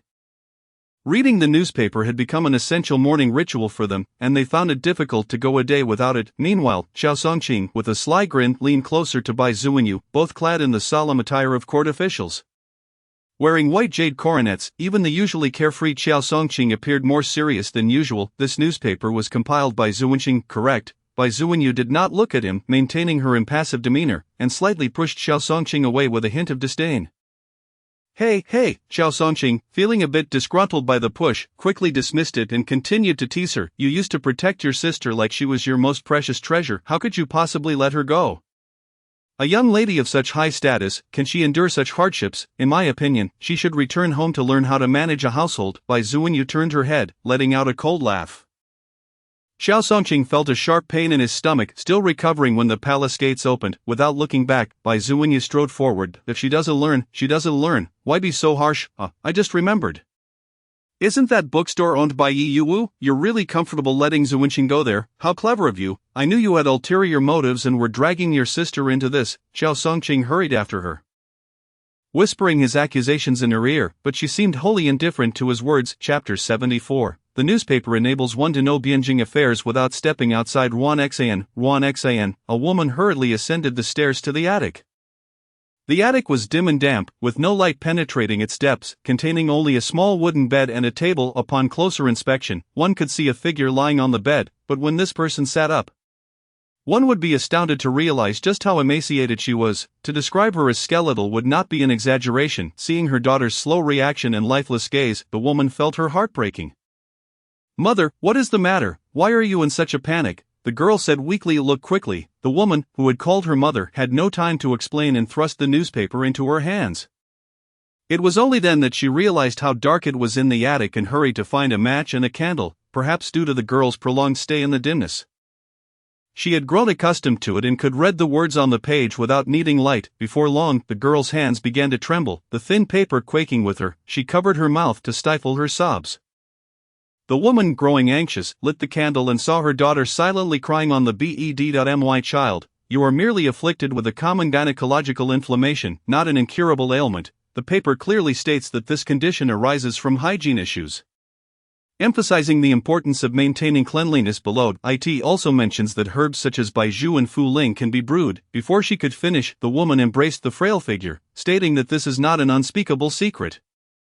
Prompt treatment will lead to swift recovery. Many people now understand that this illness does not stem from infidelity with other men. My daughter, you have finally dispelled the rumors. Oh, how liberating. At last, the woman wept, recalling how she had been misunderstood by her husband and cast out from her home, only to return to her family, where her father scorned her as a disgrace and wished to expel her as well.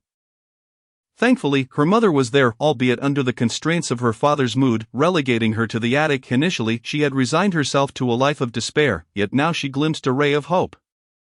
This tragedy stemmed from a lack of information, but with the widespread dissemination of newspapers, many women will no longer dread discussing such matters and can accept them with equanimity. On the day Xueting emerged from her illness, the rumors began to crumble. Outside her home, beneath the willow tree, a group of women gathered, engrossed in discussions about the trivialities of their neighbors' households, completely oblivious to the toll the rumors had taken on the individual whose name they had previously sullied.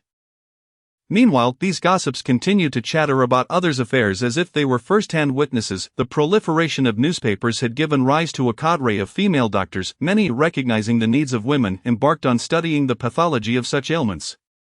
And based on the herbal prescriptions published by Yi Yuwu, they developed more specific remedies, able to treat symptoms effectively. Thus began a movement advocating for hygiene. Ye Zhangui, you are truly remarkable. Yi Yuwu was sipping tea when Bai Zuinqing approached her, gazing at her with bright, sparkling eyes, as if she had intentionally come over to speak to her. Yi Yuwu almost spat out her tea in surprise and anxiously inquired, Zuinqing, what is the matter?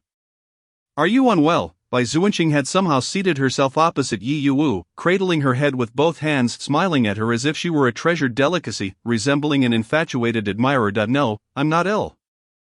I simply realized that I have developed quite the fondness for you. No, I'm not ready for that yet. Guess what for yourself? In any case, Yi Yu clutched herself in fear. Yi Zhangui. You are the second person I admire, after Mr. Wu Ming. Yi Yu exhaled in relief, grateful that she had been overthinking, yet a pang of anxiety struck her. This young lady was still unaware that Mr.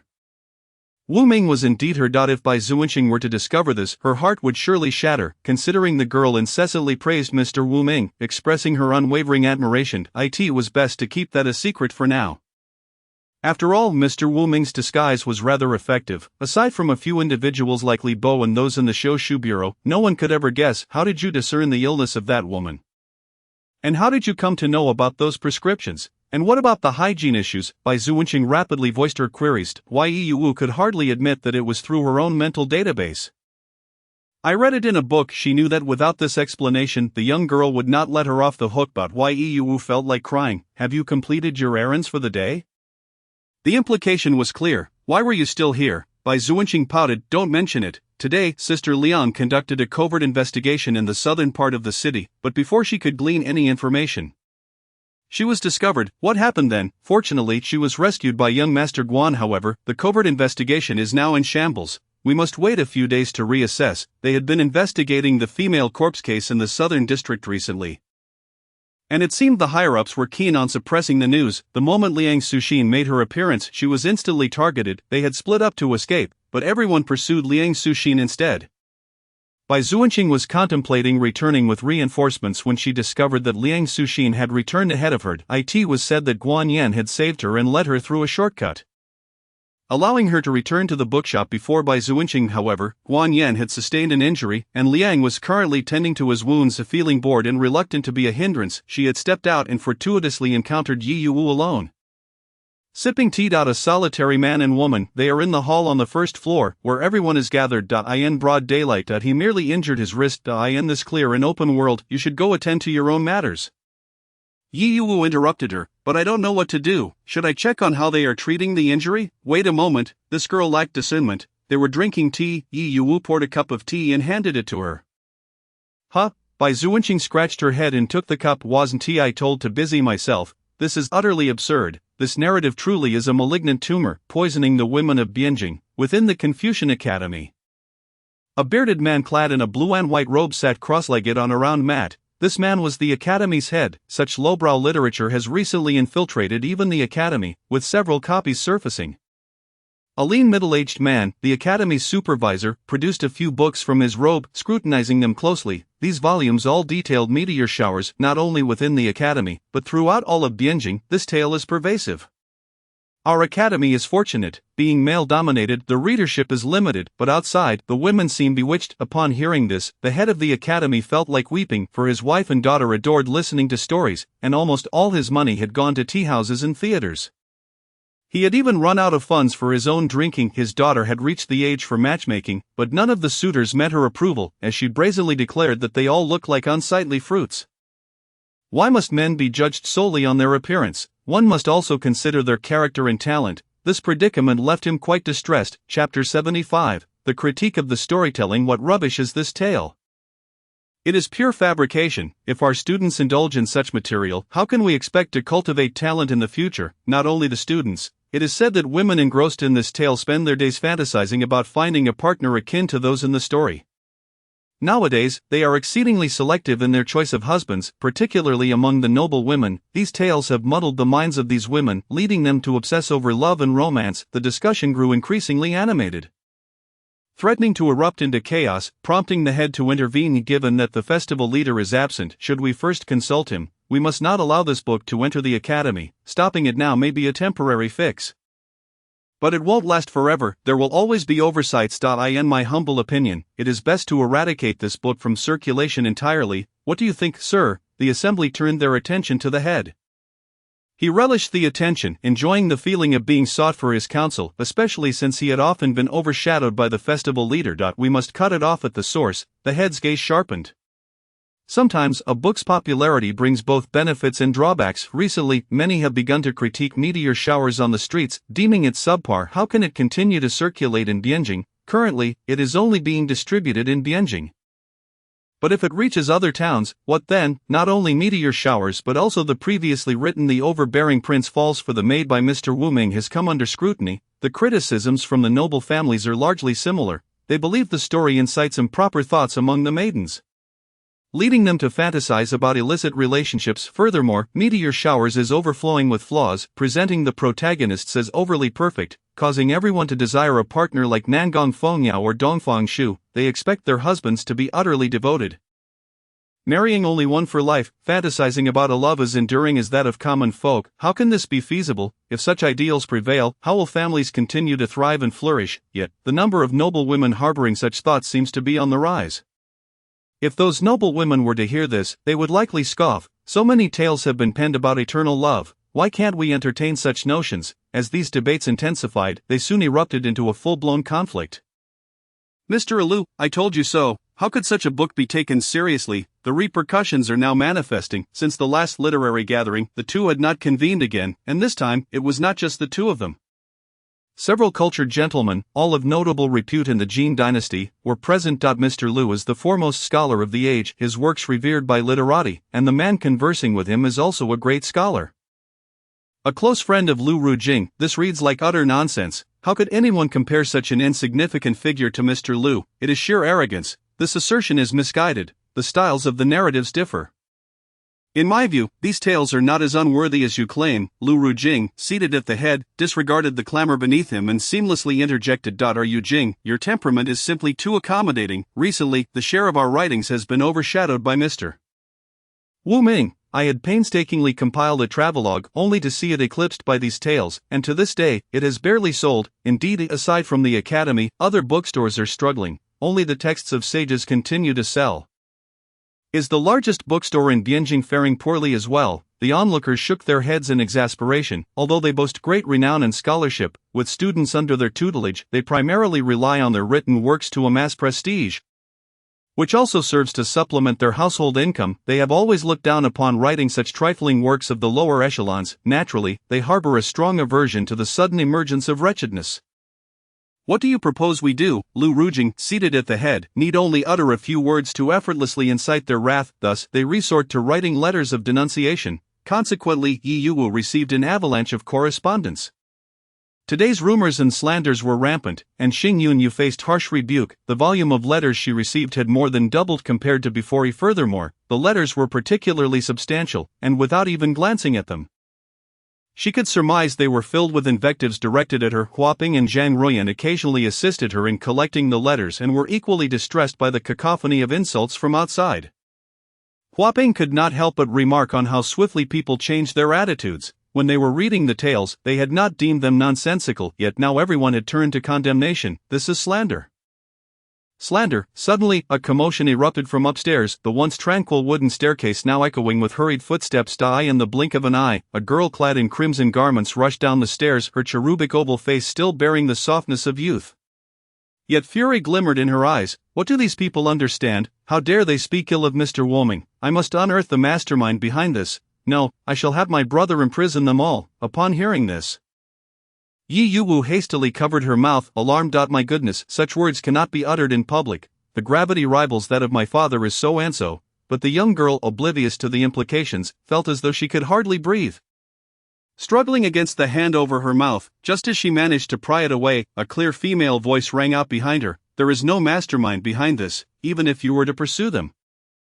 You could not capture them all. Liang Suxin hurriedly followed her, finally catching up to say this. What shall we do then? Shall we allow the situation to spiral out of control? Mr. Woming must be heartbroken by this. No, I must write to Mr. Woming to comfort him. The girl's temper flared but dissipated just as quickly. Now she was consumed with worry that Mr. Woming was suffering in silence amidst this neglect, resolute in her thoughts.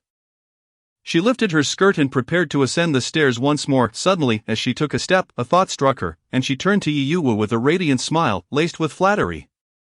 Yi Yuwu understood the meaning behind her gaze, exasperately rubbing her forehead. Very well, go ahead and write, but today's matters must be concluded. Thank you, shopkeeper. With that, the girl departed in satisfaction. I apologize, shopkeeper. Zuinching's straightforwardness can be somewhat naive. Although her recent experiences have instilled in her a measure of composure, her admiration for Mr. Woming inevitably stirs her impatience and lack of discretion. Thankfully, the shopkeeper intervened in time. No harm done, however, she must be more cautious in the future. Yes, I shall speak to her shortly. Liang Suxin nodded in agreement. After this, Liang Suxin too ascended the stairs. Chapter 76. The situation becomes unmanageable. To say that Yi Yuwu was indifferent to the letters would not be entirely accurate. In truth, she was deeply affected. No one can be unconcerned about their own written works, for they are akin to one's offspring. When her children were insulted, she could not allow such slander to go unchallenged. Thus she engaged in a nocturnal battle, retaliating against each critic one by one. The following day, prominent dark circles adorned her face. Her fair complexion rendered the blemishes all the more conspicuous. Anyone who passed by her in the bookshop would inquire about her well-being. Yi Yuwu stubbornly maintained her silence, of course, unwilling to admit that she had spent the night combating the insults directed at her. Ultimately, fearing discovery, she secretly entrusted someone to send out her replies. Anxious that her residence might be uncovered, what if someone sent her a blade, or worse, a person to collect payment, a knife and blood out? Yi Yuwu sighed deeply, seated in a corner of the bookshop.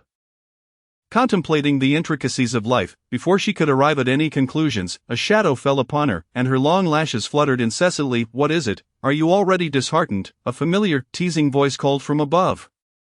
Just as she expected Qi Jingyue to offer her some words of comfort, as is customary in novels, she had yet to prepare herself for an emotional response when a dagger suddenly appeared before her. Startled, she jumped from her seat, the thought of a blade being sent to her now vividly replaying in her mind. What are you doing? Surely not. Has this brother been swayed by the outside influences and decided to eliminate her? Qi Jingyue did not anticipate such a vigorous reaction from her, his hand clutching the dagger now somewhat awkward. Realizing this, he looked at the woman standing 3 meters away in exasperation. What are you thinking? This dagger is for your protection. Yi Yuwu noticed that the blade was pointed towards his palm, while the hilt was directed at her. My apologies, brother, I misunderstood you. Who could blame me for reacting this way when you brandished a dagger while I was lost in thought? Yi Yuwu mused privately. Rahem, what do you want with the dagger? I doubt I will need it. Qi Jingyue chuckled. Who says you won't? Have you seen how many people have come to the bookshop lately? Had he not stationed guards outside, those unruly individuals would have stormed in and caused havoc long ago. Even now, they had increased their numbers, yet the vitriol directed at the bookshop remained unyielding. This was also the reason behind Yi Yuwu's current despondency. The staff at the bookshop observed her plight and, recognizing her desire for solitude, refrained from disturbing her. It was only Qi Jingyue who could no longer bear to watch, prompting him to approach her for conversation. Meanwhile, a group of individuals huddled in the depths of the second-floor corridor, secretly peering through the wooden railing. What is amiss? I can't shake the feeling that something is off.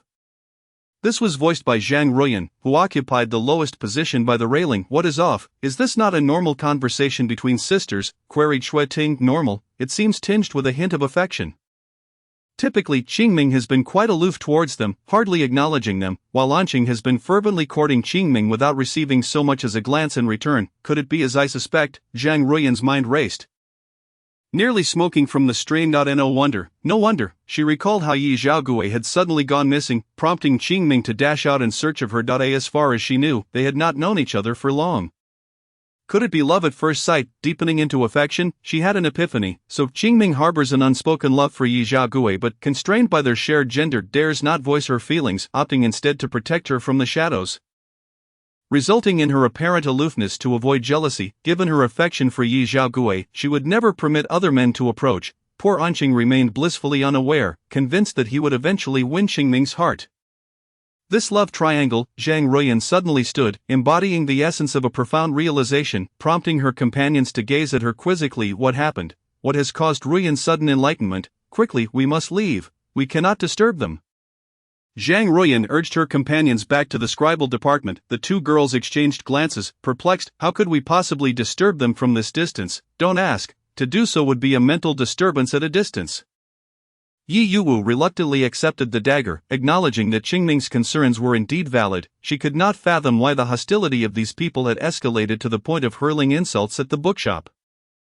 They uttered every kind of abhorrent statement imaginable, fearing that someone might eventually lead a charge to enter and vandalize the place. Thus Yi Yuwu decided to employ additional help. Meanwhile, at the Tianxia tea house, Manager Ma leisurely sipped his tea. A waiter entered and closed the door behind him. Manager, it has been accomplished. those individuals, indeed, harbor great resentment towards the bookshop under our guidance. The performances have ceased, and I have heard that T. Rhymes can no longer endure the daily deluge of slander and has temporarily closed its doors.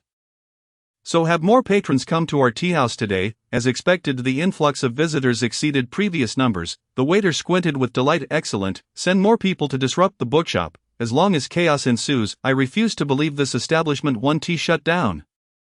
Let us see how that little girl holds up. The manager's brilliance shines. By evening, Gao Zhuangping from T. Rhymes arrived, accompanied by the equally troubled Wu Huaying. I apologize for the burden I have placed upon you.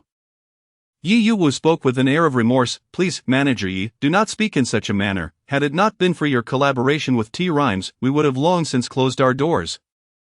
We owe our current good fortune to you, Gao Zhuangping reassured her. Gao Zhuangping discerned the fatigue etched upon Yi Yuwu's features. After some contemplation, Yi Yuwu decided to voice her thoughts. This is the result of our collective efforts.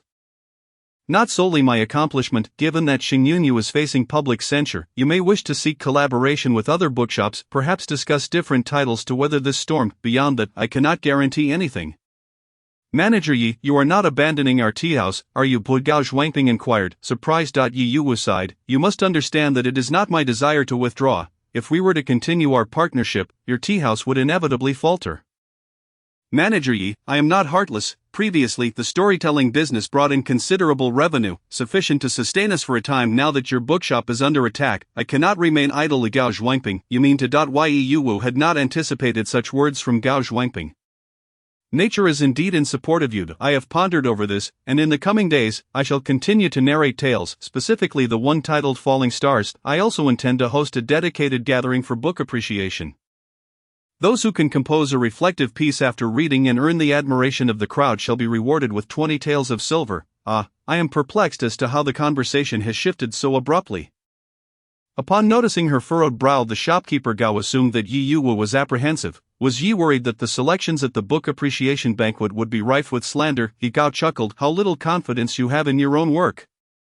You are unaware of the multitude that stands behind you, supporting your endeavors. In due time, you shall comprehend that my words are not without substance. Chapter 77. The court condemns the tales. Yet the fervor surrounding these tales has escalated, and this phenomenon has permeated the court. As the officials queued at the woman, the palace gates swung open, and the ministers entered in succession. Upon reaching the grand hall, the civil and military officials paid their respects to the sovereigns seated above and began to deliver their reports. Shortly after morning court commenced, the ministers first presented their work reports. When the deputy censor presented his petition, he remarked on the recent surge of interest in tales within Bianjing. Typically, such matters would not warrant discussion at court. However, the uproar had grown too substantial to ignore. Many men expressed their discontent, urging that the bookstores be shuttered and those responsible for the tales, as well as their authors, be apprehended and imprisoned. Why must this be brought before the court? Shouldn't you lower officials handle this yourselves rather than wasting the court's time with such trivialities? The voice that interjected belonged to a group of Hanlon scholars standing opposite the deputy censor. If this were merely a minor issue, it could be left to the lower officials, yet it appeared that the Grand Princess was intent on intervening, which left the officials momentarily indecisive. The Grand Princess had always been willful, acting according to her whims, so such a course of action was not unexpected. The man seated upon the dragon throne above expressed a hint of curiosity regarding the situation. He had not anticipated that a mere tale could stir such tempestuous winds throughout Bianjing. However, it reminded him that the inner palace had also recently taken to reading tales and operas, reportedly led by the Grand Princess herself. The court's condemnation of the tales continued unabated. These tales and their authors were deemed a blight. If permitted to persist, they would surely disrupt the peace of Bianjing. A mere tale cannot incite such turmoil. Deputy censor, you are exaggerating. Xiao Yulan, standing at the forefront, cast a disinterested glance at the deputy censor. Surprisingly, it was Xiao Yulan who first spoke out, while Chao Songqing beside him frowned discreetly. How can this not be a concern? The tales depict women entering the court as officials, and the audience comprises primarily women. If such notions proliferate, the court will descend into chaos. How could women possibly hold official positions? At this point, several officials from the ranks stepped forward to voice their dissent. This remark ignited a fervent debate within the once quiet court, as voices clamored in opposition. Indeed, with such widespread dissemination, it was only natural that some would be tempted by such thoughts, which would be detrimental to the stability of the realm. the court was resoundingly opposed to the notion. Meanwhile, Bai Xuanyue remained silent, her usually serene demeanor betraying a flicker of concern. It seemed this matter had escalated significantly.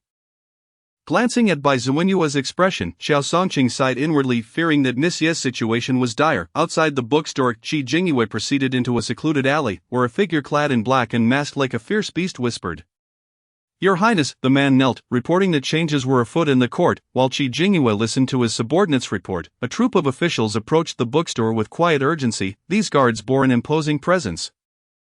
Distinctly different from ordinary officials, their fierce countenance striking fear even in the absence of anger, particularly due to their armor. "Who is the shopkeeper Yi at this bookstore?" Upon Qi Jingyue's return to the establishment, he had barely reached the entrance when he heard someone calling for the shopkeeper Yi. Pausing momentarily, he noticed the hidden guards outside shaking their heads. Instantly, he understood that trouble was brewing. Indeed, upon entering the bookstore, he found the patron standing dejectedly in the main hall, while Huaping was silently shedding tears. She had intended to rush outside but was restrained by Zhang Rui and Huaping. "Do not be hasty. Li Bo and Anqin have already gone out to gather information.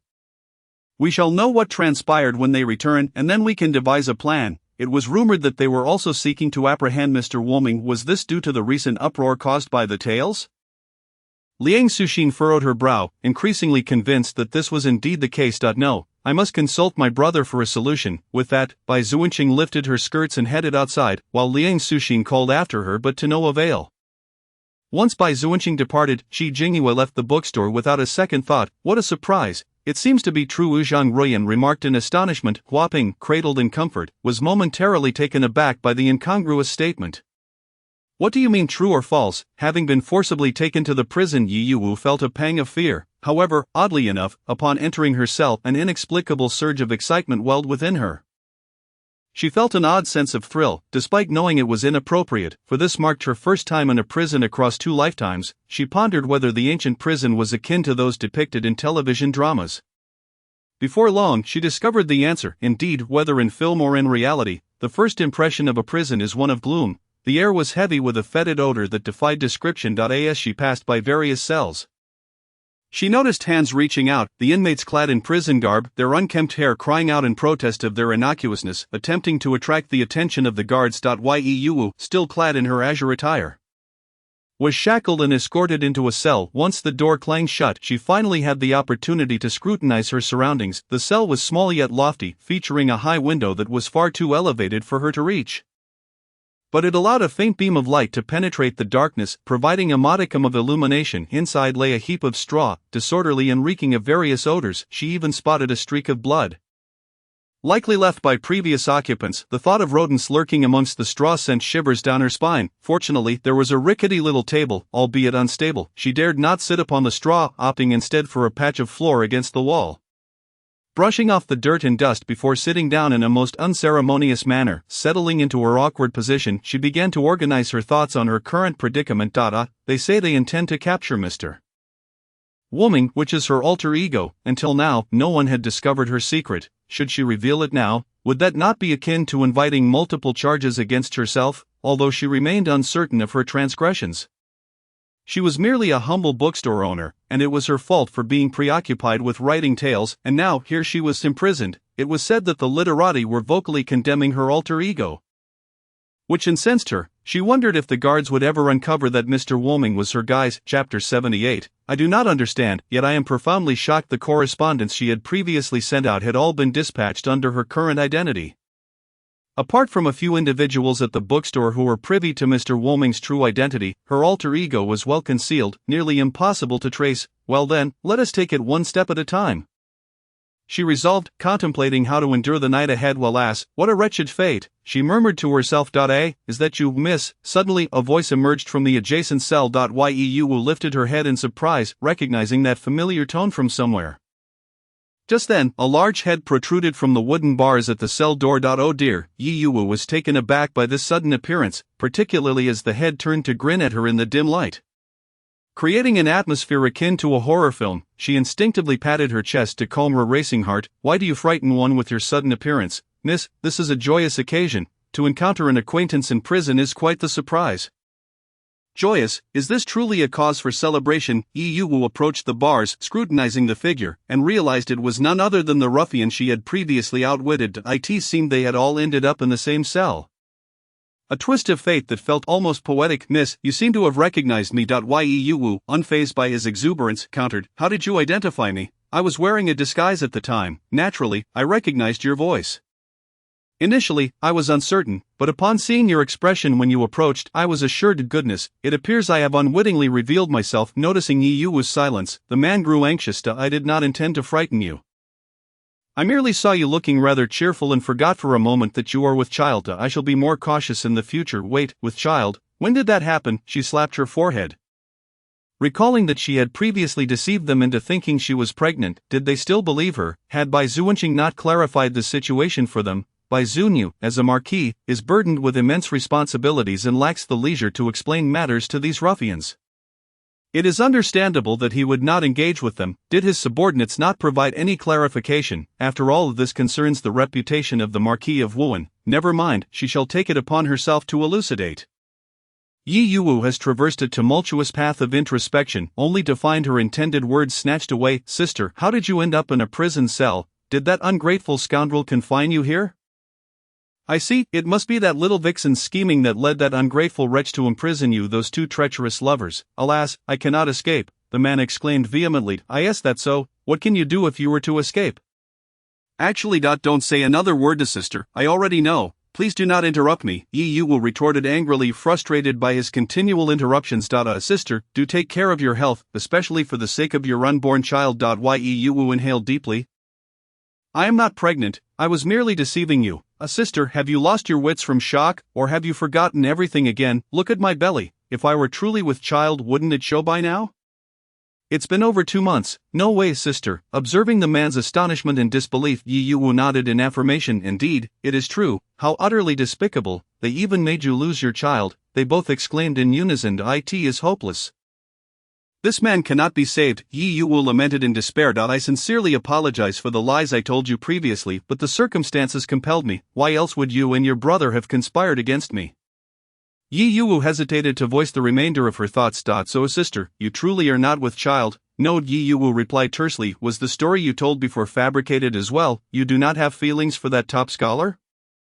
There was no wealthy young lady who tried to tear you apart. You have not lost your memory, you are not a discarded wife, and there was no man you were collecting. His eyes widened, tears streaming down his cheeks. He could not comprehend why that man had come to apprehend her. Yu Wu, are you certain that was an abduction? Even if it was, whom exactly were they attempting to capture?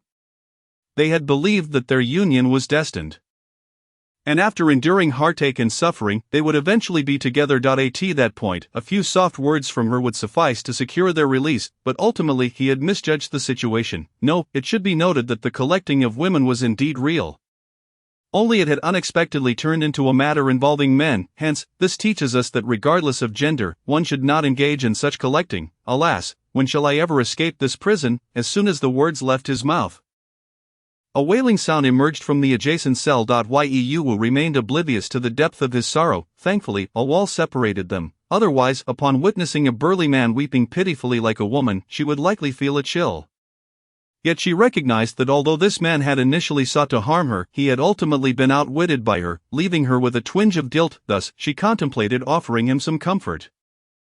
Before she could formulate her words of consolation, the jailer approached to reprimand him. Hey, why are you crying, such a big man, sobbing like a young bride? What do you know? I am mourning a lost love, and the impending darkness of my imprisonment. Ugh, how melodramatic. One might think you have lost your wife. The jailer, unable to tolerate him any longer, ignored him and approached Yu Wu's cell, stating, Clean yourself up, someone is here to see you. With that, the jailer strode away, leaving Yu Wu in a state of confusion. Clean up? What is there to tidy in this prison? Yet, upon hearing that someone had come to visit her, she felt a flicker of joy.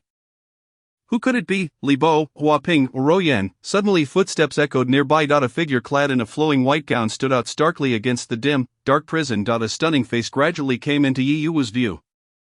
Xing Ming, why are you here? What, are you disappointed? Not at all, Yu Wu chuckled nervously, unaware that the cries from the adjacent cell had ceased. Xing Ming appraised her with a detached gaze, seeing her lively demeanor. He felt a wave of relief and spoke words of comfort. Do not worry, nothing will happen to you, I assure you. Although she was uncertain what a mere scholar could guarantee, she nonetheless responded positively. The visitor had departed as quickly as he had arrived, leaving Yi Yuwu perplexed. Did he come merely to exchange a few meaningless words? His remarks were utterly nonsensical. As Chi Jingyue departed, a voice echoed from the next cell. So, you did not fall for the top scholar, but rather for a woman? Did I not mention there was no top scholar? Yi Yuwu exclaimed in frustration, exasperated that he could not grasp her words. So, you did indeed have feelings for that woman from the very beginning, the man exclaimed, utterly shocked. Chapter 79, The Heartthrob. The man, confident in his judgment, declared, I can assure you, I am not mistaken from my years of experience observing people. I can see the affection in her eyes when she looks at you, and her words are filled with concern for your well-being. To hell with your experience. Why did you not recognize that her true identity is male? Furthermore, what affection? Do you think this is a novel? The development of feelings is completely arbitrary. Do you truly believe in love at first sight? Before Yi Yuwu could retort in anger, the jailer returned, his expression reflecting curiosity mixed with complexity. Clean yourself up. Another visitor has come to see you. Upon hearing this, Yi Yuwu's anger dissipated. It must be Li Bo and the others. There would be no mistake this time. Moments later, a man clad in a dark robe, seamlessly blending with the dim surroundings, approached her. Marquis, what could he possibly want? The man who had been eavesdropping thought, what, the Marquis? Astonishing, the top scholar has transformed into a Marquis. No wonder this sister wanted to flee. It turns out she is in love with a woman, a love forbidden by ethics, yet the Marquis is infatuated, resorting to coercion, ultimately casting her into the prison. Yi Yuwu remained oblivious to the vivid imagination of the man next door. She had no time to concern herself with him, for she heard familiar words that struck her as eerily reminiscent of something she had only recently heard. Do not worry, nothing will happen to you, I assure you. After uttering those words, he left before Yi Yuwu could respond. What? Why do two different people come to see me just to say this one or two lines? Are they so stingy with their words? Sister, you truly are impressive. The man next door was astonished, wishing he could cram all the gossip into his mouth. Yi Yuwu exhaled a breath of frustration. Determined to ignore the incessant chatter from the adjacent cell, and attempted to meditate. However, before she could settle into her practice, the jailer returned once more. Clean yourself up. All right, I understand. Please, go ahead. Yi Yuwu sighed, gesturing for him to proceed. This time, it must be Li Bo and the others, right? Surely no one else would come to speak such bizarre words. Ignoring the jailer's mumbled complaints about the number of visitors, she forced herself to regain her composure. Even giving her face a gentle pat, donning her signature smile. Just then, a man adorned in splendid attire, with a white jade ornament at his waist, sauntered in. Yi Yuwu searched her memory but could not recall who he was. I know. Do not worry, nothing will happen to you, I assure you. The man next door chimed in. Xiao Songqing cast a glance, perplexed. What does that mean? It means nothing at all. Oh, this time, are you not going to say anything? The man next door, who believed he was speaking softly, was overheard by Yi Yuwu, causing her to feel a headache as she rubbed her temples. Regaining her composure, she turned to the handsome man before her and inquired. Who are you? Well, Yi Yuwu, how could you forget me after such a brief time apart? I came to check on how you are faring. Xiao Songqing narrowed his charming eyes, now filled with irritation. Then I thank you, Yi Yuwu replied dryly. Brother, I truly have no recollection of you. Perhaps the original owner of this body remembers you. Xiao Songqing's temper dissipated quickly as he scrutinized her amidst the disordered confines of the prison. Despite the chaotic and dim surroundings, her beauty remained unblemished. Tsk, I wonder what charm you possess that has piqued his interest in you. Nothing seems to have changed. How peculiar, what on earth are you talking about? She asked, bewildered. Who was this he? You have prattled on for so long without revealing your identity. Did the original owner know him? Her confusion was evident, and yet he seemed oblivious to her transformation. Before she could voice her questions, he turned and walked away, fanning himself. Yi Yuwu, feeling as if she had been struck by a crow, exclaimed, what an eccentric. Not wishing to dwell on it any longer, she returned to her position, but before she could settle in, yet another visitor arrived. The familiar routine, the same words, the same jailer, only this time the jailer's face bore a look of consternation. The fourth man to enter the cell was another handsome gentleman, clearly of noble birth, yet Yi Yuwu remained unaware of his identity. Fortunately, this time she was perceptive enough to glean his identity. He was Xianping Marquis Xiao Yulan. He too spoke to her in a peculiar manner. Yet the only constant was his parting words, do not worry, nothing will happen to you, I assure you. Yi Yuwu began to suspect that they had all rehearsed these lines to say to her. Wait, she could not help but call after him, "Do we know each other?" He smiled gently, as if basking in the warmth of spring. "You may not remember me well, but that is quite all right." He departed, leaving Yu in a state of disarray amidst the wind. What could be the matter? Could it be someone acquainted with the original owner, or perhaps a matter of unrequited love? It certainly did not appear so. Her distress was unmistakable. If these individuals truly recognized the original owner, they should have noticed her discomposure, shouldn't they? It was perplexing. I too find it baffling, as Yu was lost in her thoughts. She inadvertently voiced her musings, prompting the burly man next door to chime in as sister. "Throughout my life, I have never held anyone in such high esteem, yet today I am thoroughly impressed by you. These people are evidently of high caliber, and yet you have managed to gather them under your pomegranate skirt." Sister. "No, esteemed lady, from now on, I Fongtang shall align myself with you, and my brothers shall be in your care." With a thud, the sound of a knee striking the ground echoed. "Huh? What is happening?" Yu finally comprehended the state of being at a loss for words. "Who needs your assistance for those little brothers?" In just one afternoon, she had encountered the four men, along with the Grand Princess Manager Gao, Bai Zuanqing, Liang Suxin, and Li Bo, among others. The once solemn and even somewhat terrifying prison cell had transformed into a bustling marketplace. The guards dared not express their frustrations, bewildered by the presence of so many prominent figures visiting this woman. Their feet grew weary as they paced back and forth. Fongtang was already in a state of utter admiration. The Grand Princess had come solely to convey one piece of information: Yu's alternate identity. Do not worry, I shall find a way to conceal your other identity, ensuring that it does not come to light. At that moment, the court had yet to issue her charges. If her alternate identity were to be discovered, she would likely find herself in even graver peril. Yu was astounded that the Grand Princess would assist her. Given that they had not previously interacted, the Grand Princess not only knew of her other identity but was also willing to help her hide it, which left her in shock. "Why do you wish to aid me?" Chapter 80. Summoned to the court, the Grand Princess smiled alluringly, her exquisite features enhanced by the smile, which was nothing short of captivating. "You need not concern yourself with that. Everyone knows I, Yanran, act solely according to my whims. It is not unrelated to a certain individual. However, there is another significant reason. I did not expect woman to be a woman, hence, it was no wonder that the Crown Prince regarded her with such favor. Moreover, her words had provided her with newfound clarity, altering her perspective. There was yet another crucial matter. The Grand Princess suddenly adopted a serious demeanor. "Pray tell, what do you intend to write next, Yu?" She had not anticipated that after waiting for so long, this would be the inquiry. After meeting several individuals in succession, Yu found herself somewhat fatigued, just as she had sent one visitor away. Another guard arrived, and she was ready to respond immediately. "Speak, who seeks me this time?" The guard hesitated before saying, "You are to be relocated."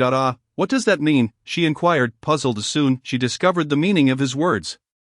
She was escorted into a spacious and well-lit room, furnished with a bed, cabinets, tables, and chairs, all in abundance. The bedding was of exquisite silk, remarkably soft. Is this a dream? This shall be your new cell. There will be guards outside. Do not entertain thoughts of escape or escape. In this environment, it was far superior to her previous prison cell. However, the subsequent days would demonstrate that her new quarters exceeded mere luxury. When dinner time arrived, a lavish feast was laid out before her. She swore that during her time in the Grand Palace, she had never dined so extravagantly. For 2 days, she enjoyed a veritable banquet of delicacies, complete with afternoon tea and pastries. The only thing missing was a smartphone. What was the difference between this and a life of idleness? If she stayed much longer, she would surely gain weight.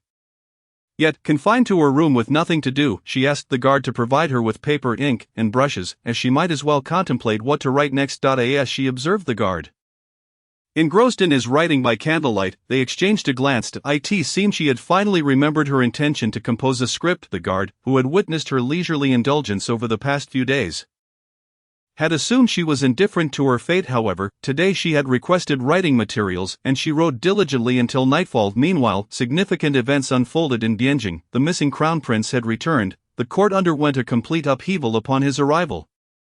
With a tempest of intrigue and trepidation sweeping through the imperial city, a storm of discord was brewing within the royal palace. Yet, before Yu could enjoy her stay in this gilded cage for much longer, she was escorted to the court by imposing royal guards clad in black armor. As she entered, she kept her eyes downcast, not daring to glance around until she knelt on the cold stone floor.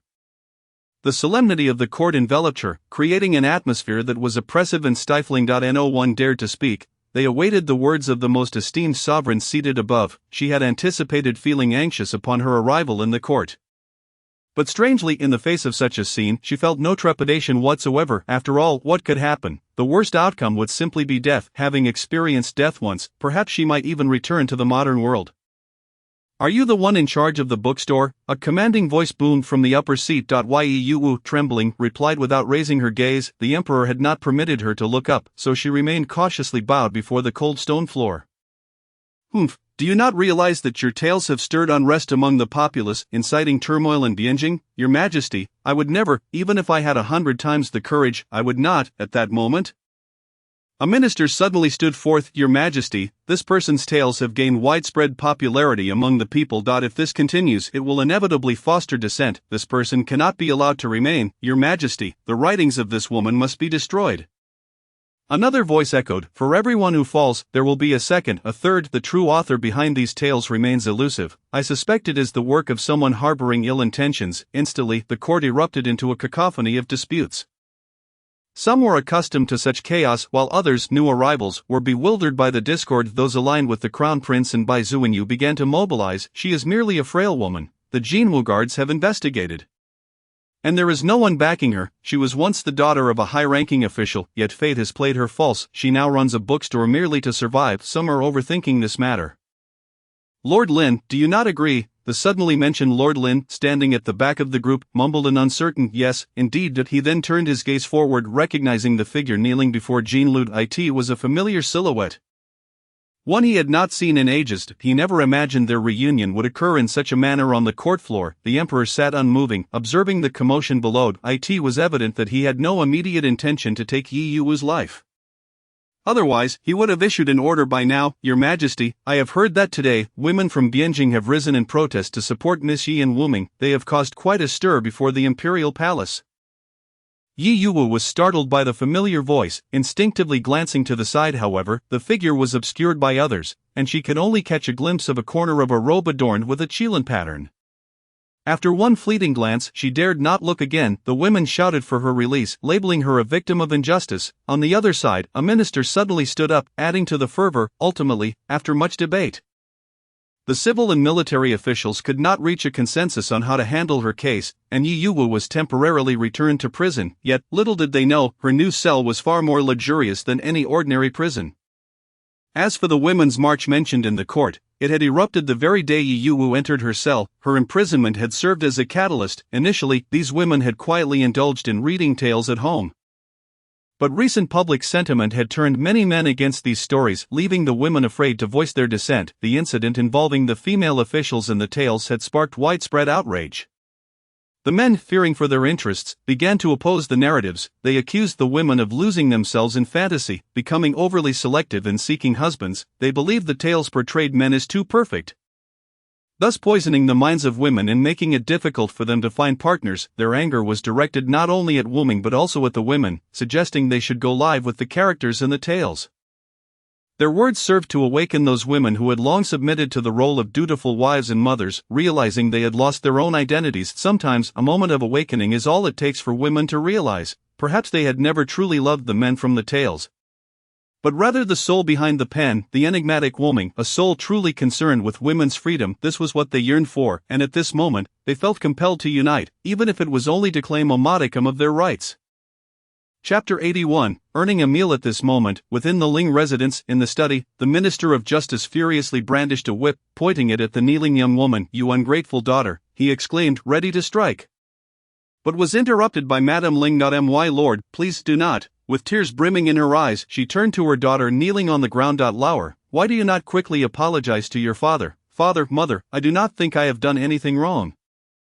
Ling Lao maintained her posture, unwavering and resolute. Lord Ling was infuriated by her defiant demeanor, his beard bristling as he struck her with a whip, while Lady Ling could only stand by, powerless to intervene.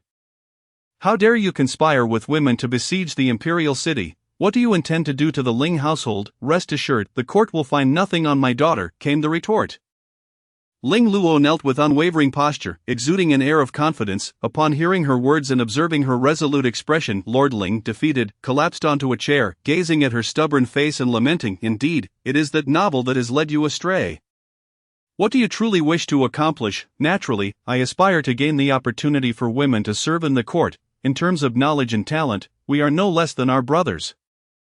Yet, why must I resign myself to marriage as soon as I come of age? I refuse to accept this injustice. I shall carve my own path. Before her words could settle, the whip struck her again. Yet she felt no pain. How could women serve in the court? If the world were to learn of a woman in power, they would scorn her. Ling Luo merely chuckled at this. Father, I suspect that your world consists solely of men. You not have I failed as a teacher? Father, allow me this moment of selfishness. I do not wish to live like mother, relying on the charity of men day in and day out. You fear I might tarnish our family's name. But from this day forth, I sever all ties with the Ling household. With that, Ling Luo met Lord Ling's gaze. You wretched daughter, do you wish to drive me to my grave? Luo, cease your foolishness. How can a girl survive after severing ties with the Ling household? As Lady Ling's words faded, Lord Ling bellowed for the family law to be invoked. The moment she heard this, Lady Ling could no longer contain her tears. Ling Luo was punished with several strokes of the rod and made to kneel in the ancestral hall, where several servants stood watch over her. In the Taiha Hall, the emperor had changed out of his ceremonial robes. The recent turmoil outside the palace had become untenable, and he could no longer suppress it by force. It was rumored that many women had emerged from their homes seeking power. The emperor had previously entertained the notion of allowing women to hold office. Yet he feared the staunch opposition from the conservatives within the court. This matter was fraught with challenges, and he intended to find a suitable pretext to broach the subject in the court. To his surprise, before he could identify the right moment, the novel Xingyin Yu burst onto the scene. Originally an inconsequential work, it had gone unnoticed until it unexpectedly skyrocketed to fame in less than half a month. The emperor had not read the novel but was aware that it depicted women entering the court as officials, emboldening countless women to pursue similar ambitions, with this book paving the way. The emperor decided to let it ride the tide, hoping it would serve as a precautionary measure for his policies and mitigate resistance. Thus, when Yi Yuwu was brought before the court, he remained silent, merely observing the ministers below as they quarreled. He had no intention of swiftly punishing Yi Yuwu, as she still held significant utility. Meanwhile, within the Xianfu palace, the favored concubine was nearly beside herself with rage.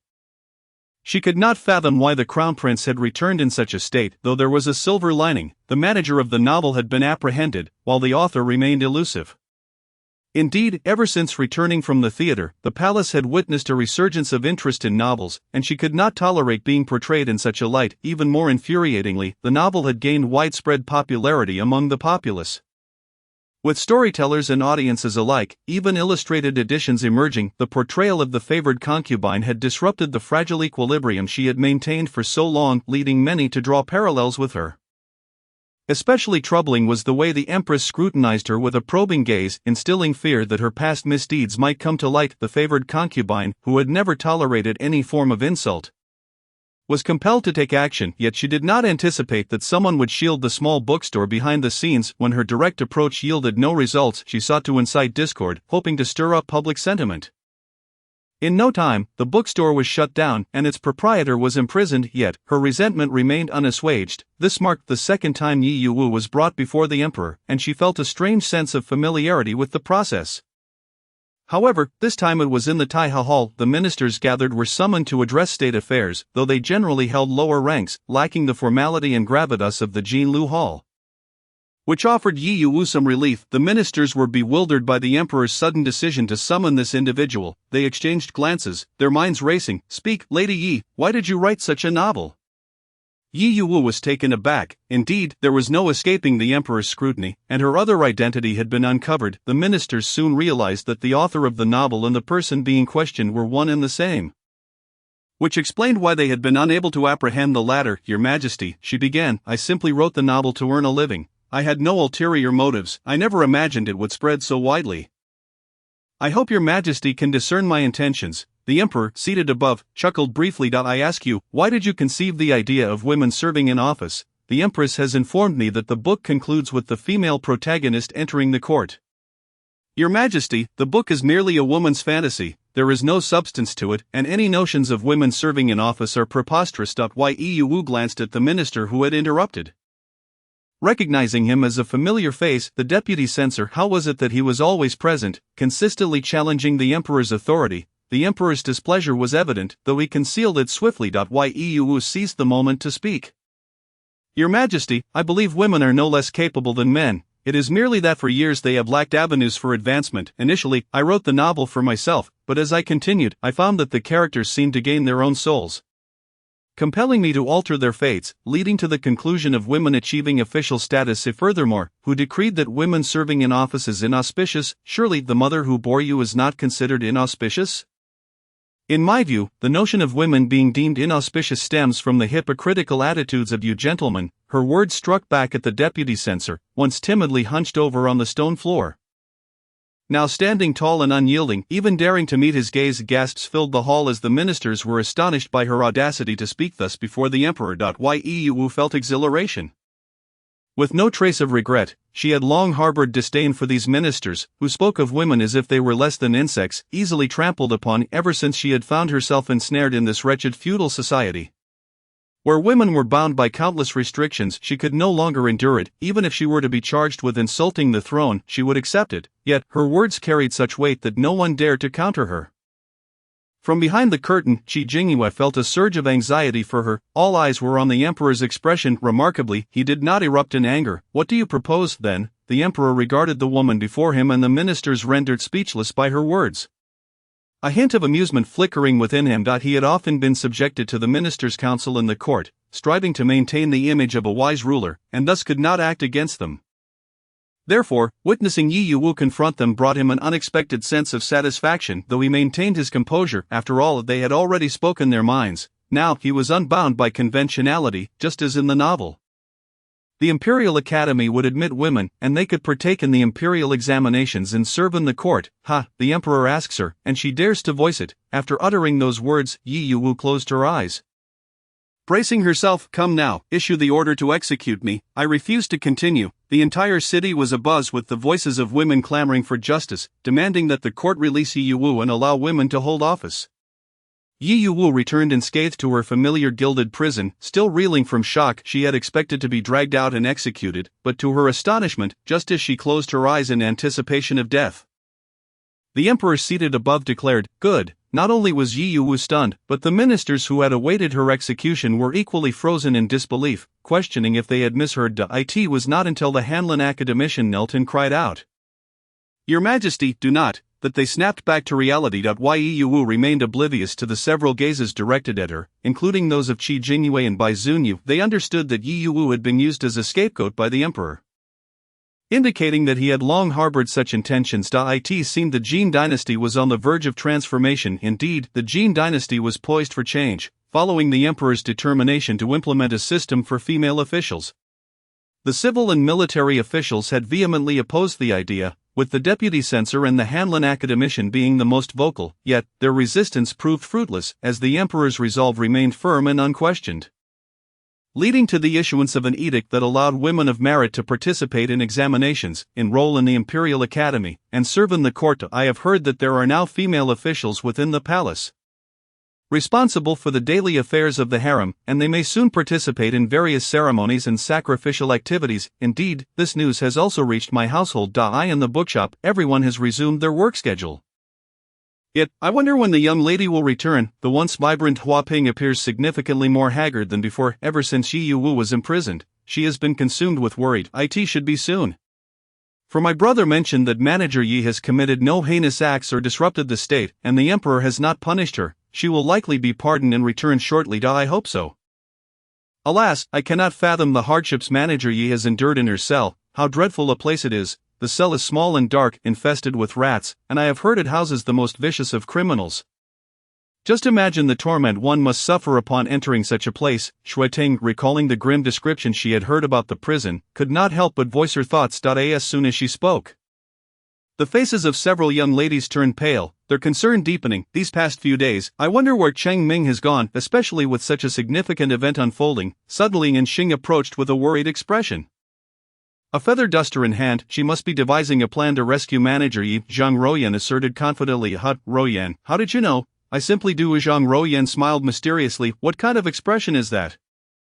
You had the same look last time. Ruoyan, do share with us. Shuiting tugged at her wrist, pouting and shaking her. Zhang Ruoyan, unable to bear the incessant shaking, finally relented. Fine, I'll tell you. But not now. Upon hearing this, Shui Ting halted her actions. Just as Zhang Ruoyan lifted her gaze, she found herself surrounded by curious faces, all wearing expressions of intrigue. Feeling a bit shy, Zhang Ruoyan cleared her throat and lowered her voice.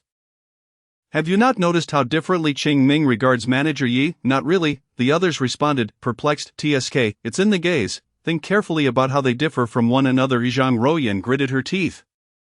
Wishing fervently that they would ponder it thoroughly. Seeing her earnestness, the others indeed began to reflect. Typically, Qing Ming hardly pays us any mind, and we have had little opportunity to observe her, but Manager Yi. Suddenly, as if a revelation had struck them, their eyes widened. No way, this is impossible. They are both women. Zhang Ruoyan shook her head repeatedly. No, precisely because they are both women, this makes their connection all the more concealed. Bai Zunxing interjected, completing her thought, and the group fell silent. It's merely a psychological effect. Let us not jump to conclusions. This remark came from Anxing, attempting to comfort herself. Indeed, it's all mere speculation. Hua Peng added, seeing that no one was inclined to believe her. Zhang Ruoyan waved her hand dismissively just as the crowd was preparing to disperse to attend to their various tasks.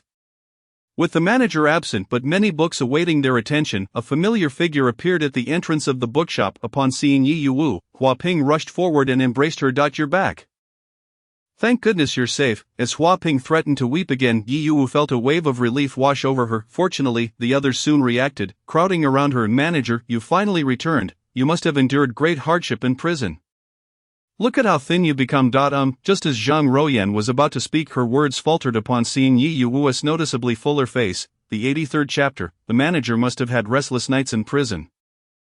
Shui Ting chimed in, completely oblivious to Zhang Ruoyan's earlier awkwardness, genuinely delighted that Manager Yi had returned. Hearing their concern, Yi Yuwu felt an unusual sense of guilt. She dared not reveal that her time in the cell had been quite tolerable, even enjoyable. Upon her return, the group surrounded her, and only then did they notice Qing Ming standing nearby. Let me help you with your belongings, Shi Jingyu offered, knowing that everyone had much to discuss with Yi Yuwu.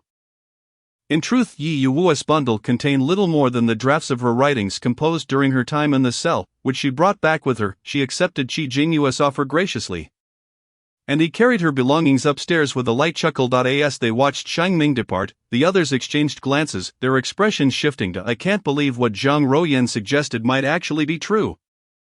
And Xing, who had been comforting herself with denial, nearly broke down upon witnessing their reaction. Why, what could possibly be the reason? And Xing lamented, clutching her wounded heart, observing Xing sulking in the corner. Yi Yuwu inquired, what's wrong with him? It's nothing. He is likely just feeling down. I'll be fine in a bit. Zhang Ruoyan chuckled, and Yi Yuwu chose not to press further. Manager, why didn't you notify us in advance of your return so we could come to fetch you? I hadn't anticipated it. I was still in my cell when a guard suddenly informed me that I was to be released. The process was so hurried that I didn't have the chance to alert you. Finally, Yi Yuwu sipped the tea from the bookshop, feeling a sense of relief wash over her. So, manager, how is it that you returned with Qing Ming? Zhang Ruoyan asked tentatively, with the others leaning in with curiosity. Even Xing, who had been sulking in the corner, perked up his ears. I am not quite sure. Upon my release, I saw him waiting outside the cell for me. I assumed you had sent him to fetch me, so I didn't question him. Oh, so that's how it is. The others exchanged knowing glances, their expressions hinting at realization. What's with those looks? Yi Yuwu looked up to find them gazing at her with an understanding that felt somewhat unnerving. Just as she began to wonder if there was something amiss with her appearance, they pushed her away, urging her to return to the courtyard to freshen up and cleanse herself of any misfortune. Given that she had just emerged from prison, to avoid any contamination, she suggested that she could return alone, but Hua Peng was about to accompany her when Liang Suxian and the others pulled her back. Manager Yi has had a long day, she'll need to prepare water, and since Qing Ming has nothing to attend to daily, it would be best for him to accompany Manager Yi home. We are all quite busy. Just as they descended the staircase, Shi Jingyu suddenly heard his name. Yes, it's settled then. Qing Ming, take good care of our Manager Yi. Snowting winked at Qing Ming. Confused by Snowting's gesture, Shi Jingyu asked, do you have a twitch in your eye? Snowting was left speechless. No one. Xing tried to interject, but before he could voice his desire to escort Manager Yi home, Zhang Ruoyan swiftly stepped on his foot. He could only watch helplessly as the two were ushered out of the bookshop. Once they left, Bai Zunxing slumped into a chair, exclaiming, I wondered why Manager Yi suddenly ceased to pay attention to my brother. It turns out she has already found new affection. Although I feel sorry for my brother, I believe they make a splendid pair. the others in the bookshop were well aware of manager Ye's past. But they chose not to respond to Bai Zun Xing's musings. Their happiness shall be safeguarded by us. With this declaration, the group united, raising their fists in encouragement, their resolve shining brightly in their eyes. And Xing murmured to himself, "These women are terrifying. I must escape." Upon Yi Yuwu's return to the bookshop, normal operations resumed, and due to this incident, the bookshop's reputation soared, attracting even more customers than before. Albeit predominantly women. Mr. Wu Ming received letters of concern instead of insults, and some women even confided their personal stories to her. For instance, one lady named Chan Buji Shui wrote that, following this incident, her family permitted her to continue her studies and participate in the imperial examination alongside her brothers. Yi Wu cherished these small revelations, meticulously organizing them and storing them in a box. What she was most grateful for was manager Gao. Without the literary banquet he organized, which empowered many women to speak up for their rights, she would not have been rescued. It was also this banquet that ignited the determination of women to rally for their rights. Recently, storytelling and Nancher performances have gradually resumed, yet Yi Yuwu sensed that matters were not as simple as they appeared. The sudden surge of discontent among the populace seemed orchestrated, as some individuals appeared to be leading others before discreetly retreating. Despite their caution, Yi Yuwu noticed their scheming. However, at that moment, she had been too preoccupied to pursue the masterminds behind it. This matter required further investigation, and now that she had just emerged from prison, the bookshop was far from chaotic, thanks to Li Bo and others. Yi Yuwu dispatched individuals to unravel the threads of this conspiracy, and soon she discovered the key figures involved, particularly the deputy censor and the Hanlon scholar. They were the initial instigators of public disdain towards her writings, and subsequently they had orchestrated her capture and the bookshop's closure. Considering Yi Yuwu's recent experiences and the information she had gathered, it appeared that these two were intent on eliminating her. At that time, the situation had not escalated to such proportions. A seemingly ordinary group of officials had approached, persistently inquiring about Wu Ming's whereabouts. During her journey to the prison, they had attempted to lead her into a secluded alley, but she had resisted, insisting on taking the main road instead. Eventually, they had forcibly attempted to drag her into the alley. Such blatant actions left Yi Yuwu with no choice but to harbor suspicions. However, being but a fragile woman, she found herself unable to resist. She intended to call for help, yet her mouth was swiftly covered. Just as she felt herself being dragged into an alley, a group of masked guards appeared, taking over her situation. The onlookers were filled with indignation but dared not voice their anger, only to see her exchanged for yet another group who escorted her to the prison. Once inside her cell, she could not even catch her breath, but fortunately, the Grand Princess came to visit her. It was due to the Grand Princess's intervention that her true identity, Wu Ming, remained undiscovered. Later, for reasons unknown, they refrained from eliminating her while she was still confined. She speculated it might be due to Bai Zunyu and the Grand Princess, which could also explain her sudden transfer to a different cell. Chapter 84. The short stories were too provocative. Fearing that the ancients could not accept them. As for her presence before the emperor, she wondered if it was due to the emperor's covert support. Because the emperor was backing her, they could find no opportunity to act against her. The most perplexing aspect for Yi Yuwu was that she had not provoked the Vice Minister of Justice at all. Why then did they make such a concerted effort to eliminate her? Was she a hindrance to their plans? Yi Yuwu exhaled deeply, realizing that for the time being these were merely her conjectures. Aside from these two individuals, the one she was most familiar with was Manager Ma, who would discreetly seek individuals to spread rumors. Yi Yuwu had not anticipated this. Additionally, there were some scholars stirring the waters from behind the scenes. They had previously written letters condemning her. As for the various other individuals, she hardly recognized them and suspected there were still others she could not trace. Perhaps they viewed her as a soft target, easy to manipulate, but that did not imply she would not retaliate. She gazed at the papers she had procured through monetary means, her mind already concocting plans. One by one, she would address them. With this thought, she sat at the wooden table, originally intending to continue writing the unfinished stories from her prison cell. However, upon observing the neatly arranged papers before her, she reconsidered and took out new sheets. Recalling her recent experiences in the court, inspiration struck her, and she decided to write 2 short stories. She had already formulated the idea. Wasn't the relationship between the Vice Minister of Justice and the Hanlon scholar rather questionable? If that was the case, she could not be blamed. Moreover, these men opposed women in official positions, so it was high time to break down their defenses. Yi Yuwu harbored a surge of indignation. Channeling it through her pen, in just 2 days, she completed the first short story and could not resist having the scribes proofread it, as Zhang Ruoyan was the first to receive the manuscript.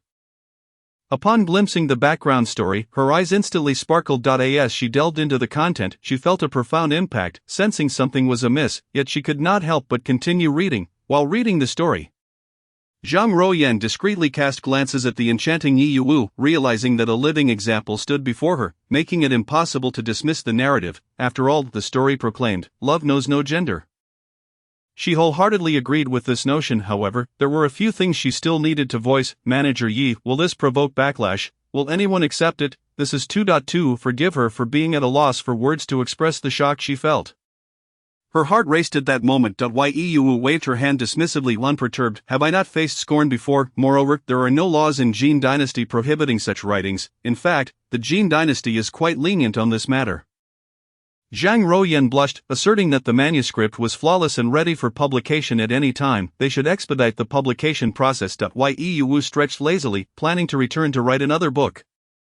As she departed, 2 young girls gathered around her. Sister Ruoyan, what kind of story is it? Why were you stuttering when speaking with Manager Yi? Your face is so red now. Could it be? Zhang Ruoyan, speechless, covered the young girl's mouth, unable to suppress an eye roll. Don't be ridiculous. I was merely excited. Before she could finish her sentence, the 2 girls snatched the manuscript from her hands.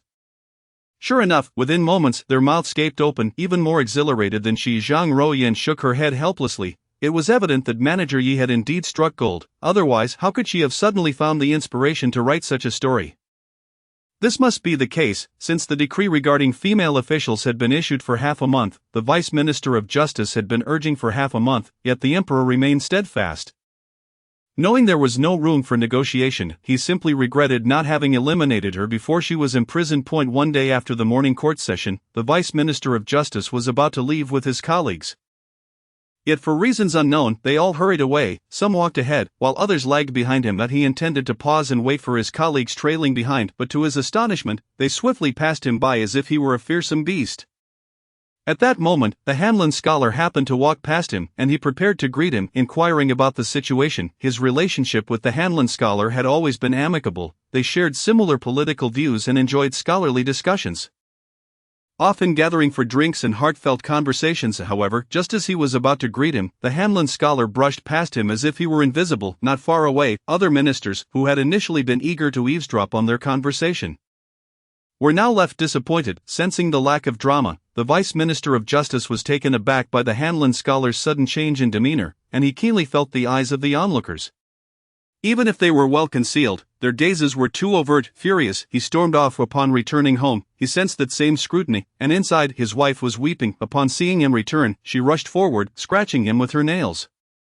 Caught off guard by his wife's sudden onslaught, the Vice Minister of Justice initially failed to react, receiving several scratches before he finally yelled, "What madness is this?" The woman was forcefully pushed to the ground, helplessly lying there, crying while pointing at the Vice Minister of Justice, lamenting her misfortune. What on earth had transpired? The Vice Minister of Justice could not endure the sight of a weeping woman. And with the memories of being marginalized and scrutinized during the morning court still fresh in his mind, his temper flared uncontrollably. "You dare ask what happened? The rumors outside are rampant. You and the Hanlon scholar." Before he could finish, she covered her face and cried out, "I said you were out every day, claiming to handle state affairs, yet returning reeking of alcohol. Sometimes you even stay out overnight. Why is that? You actually deceived me into thinking you were drunk at the Hanlon scholar's residence. What have you done that you fear being discovered one day?" The Vice Minister of Justice was taken aback, believing his secret had been uncovered, and suddenly found himself at a loss for anger. How could they know? How could they not know? Your relationship with the Hanlon scholar is so blatant. How could it go unnoticed? The Hanlon scholar, he was startled, sensing something amiss, yet he had not fully grasped the implications of his wife's words. Irked, he impatiently explained, "When I discuss state affairs with the Hanlon scholar, it is inevitable to engage in socializing. Having a woman accompany us is not unusual. I merely indulge in the company of courtesans and would never bring them home, nor would I jeopardize your position as my rightful wife." To his dismay, the facade of the virtuous gentleman he had maintained for so long was now shattered, and he felt a pang of regret, completely disregarding his wife's feelings. "What do you mean?" Upon hearing the Vice Minister of Justice's words, the woman reacted faster than he did, quickly understanding the situation. "I wondered why you have been so distant. you no longer visit the inner quarters. I thought you were truly sharing a romantic bond with the Hanlon scholar, but I never expected you were merely indulging in courtesans outside. Chapter 85, Sharing Romantic Bonds. What did you say? Sharing romantic bonds. Who was spreading such rumors? The Vice Minister of Justice finally recognized the anomaly of the woman half-crouched on the floor, was startled by his furious demeanor. The Vice Minister of Justice listened as the woman recounted the entire sequence of events. He quickly grasped the crux of the matter. A storybook. A dangerous glint flickered in his eyes. What is the title of this storybook? The woman admitted she did not know. The Vice Minister of Justice hurriedly summoned a servant to investigate. Reporting, my lord, the storybook seems to be titled Rebirth. I will reclaim everything. The servant wiped his sweat, panting. What does rebirth mean? Hearing the title, there seemed to be nothing amiss. The servant, trembling, relayed the information he had gathered from the streets to the Vice Minister of Justice. It is said that this storybook originated from GU Bookstore, and the protagonists are none other than the Vice Minister of Justice and the Hanlon scholar. Moreover, the servant hesitated to continue, cautiously glancing at the Vice Minister of Justice's expression before proceeding. Originally, this wouldn't be an issue, but those with ulterior motives would naturally draw parallels with the real-life you and the Hanlon scholar. Furthermore, it is known that you and the Hanlon scholar share a close relationship, often gathering for drinks and discussing state affairs, which has led to such gossip circulating in the streets. As soon as the servant finished speaking, the Vice Minister of Justice could no longer remain composed. He was infuriated to the point of smoke billowing from his ears, stamping his feet in exasperation as he exclaimed, "This is utter nonsense! Who allowed them to spread such slander? Immediately send people to capture all of them." "Yes, my lord." However, merely capturing these individuals will not suffice. Long before the Hanlon scholar discovered this matter, he had already dispatched people to apprehend these individuals. Yet, these were merely common folk, lacking education, and fond of listening to stories. When GU Bookstore initially announced the publication of this storybook, the tea house was packed, surpassing the previous popularity of both T. Rhyme and Falling Stars. Most individuals were primarily lured by the intriguing title of this book. The title alone is captivating enough to instantly pique one's interest. Once the concept of reincarnation was grasped, many assumed it to be a light-hearted narrative. Indeed, this new tale could be regarded as such, albeit cloaked in the guise of a dual male protagonist story. Initially, readers expected the protagonist to return from reincarnation to pursue their career and avoid the mistakes of their past life, ultimately ascending to the pinnacle of success. However, they soon discovered the unexpected inclusion of romantic elements, particularly involving another male character, which left them utterly astounded. The initial audience, predominantly male, found it challenging to accept this twist. Yet they quickly succumbed to the allure of the narrative. The tale itself is exceptionally engaging, a delightful read, especially as the protagonist navigates the treacherous waters of political affairs with remarkable prowess. Gradually, this group of readers began to embrace the romantic relationship between the two male characters, enchanted by their undeniably sweet interactions. One is a chief censor, and the other a Hanlon scholar, entangled in a love-hate relationship. The theme of reincarnation was novel to them, fostering a dedicated readership. How captivating it is! Truly, Mr. Woolming deserves the accolades. Why is it that every time you mention Mr. Woolming's new book, your first remark is always the same? Could you possibly vary your phrasing? I find it rather tiresome. Liang Suxin, though somewhat speechless, refrained from further comment upon witnessing by Zuwenqing's unbridled joy.as. She now serves as an editor at the newspaper. She has quicker access to new publications than before. Primarily, she is at a loss for words to express her admiration, yet Mr. Woolming is undeniably remarkable. I wonder when I might have the opportunity to behold his visage? The young girl's eyes brimmed with adoration as she spoke of Mr. Woolming, her eyes sparkling and her ears flushed. Isn't it splendid as it is? What if Mr. Woolming turns out to be unremarkable in appearance? Shattering your idolization? Not at all. Mr. Woolming is so talented that even if he were not conventionally handsome, it would merely be a minor flaw, insignificant compared to his brilliance. No one is without imperfections. TSK, how unexpectedly eloquent you have become. Such reasoned words emerging from your lips is indeed a rarity. Liang Suxin wore an expression of newfound understanding, causing Bai Zuwenqing's cheeks to redden further.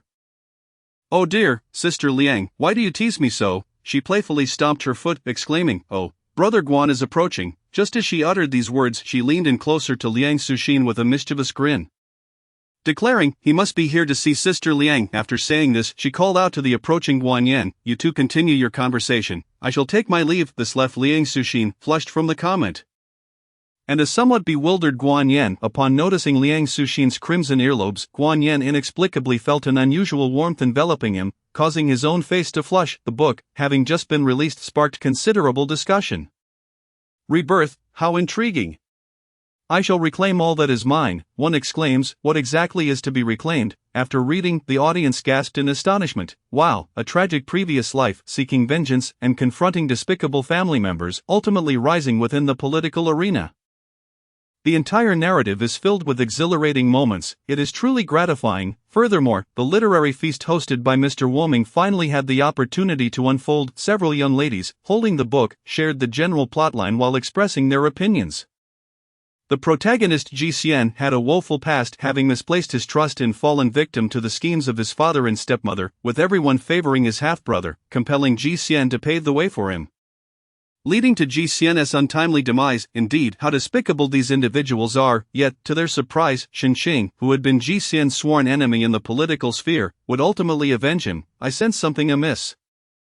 Perhaps this is what they call a mutual understanding between adversaries. Ji Xian, unwilling to succumb to fate, was granted a second chance at life. This time, he would undoubtedly take revenge on his foes, reclaim what rightfully belongs to him, and ascend the ranks. Who comprehends the potency of this statement? It is my favorite line. My heavens, I knew something felt off. My instincts could not be wrong. Shen Qing indeed harbors feelings for Ji Xian. A certain young lady expressed considerable resistance, experiencing an undeniable emotional awakening for the first time, her ingrained feudal values admonishing her that two men should not be together. No, it cannot be. How can two men be in love? How could Mr. Woming write such a narrative? What is the intention behind this? It is more distasteful than swallowing a fly. However, heaven punishes those who refuse to relent. Eventually, the women began to relent, admitting their errors, pleading for the two to be together. Now that they have been reborn, why can't they express their love openly? Speak up, for heaven's sake. What do societal norms matter? Nonsense. We pay no heed to such trivialities. The happiness of the two is of utmost importance. Truly, chapter 86, Societal Norms is splendidly written. True love transcends gender. They have genuinely surpassed societal constraints. Oh, how fortunate they are to end up together, thriving in the political world with a blissful conclusion. Yet, my heart feels a lingering emptiness. I too must read it once more. I had initially underestimated the acceptance of ancient readers. It seems I underestimated them gravely. In the days prior, many had purchased the book in secret, perplexing some newcomers at the bookshop. Upon seeing the title, they wondered, what is the need for secrecy? Later, those who had read the book raised their voices in lament, questioning why they should view it through the lens of societal expectations. They deserve to be understood. The denizens of Bianjing, who shared a similar sentiment, wept tears of relief, for finally someone comprehended their plight. This book captivated not only noble ladies but also highborn wives who discreetly collected it for their own enjoyment. At this juncture, Yi Wu realized that ancient times had their fair share of admirers.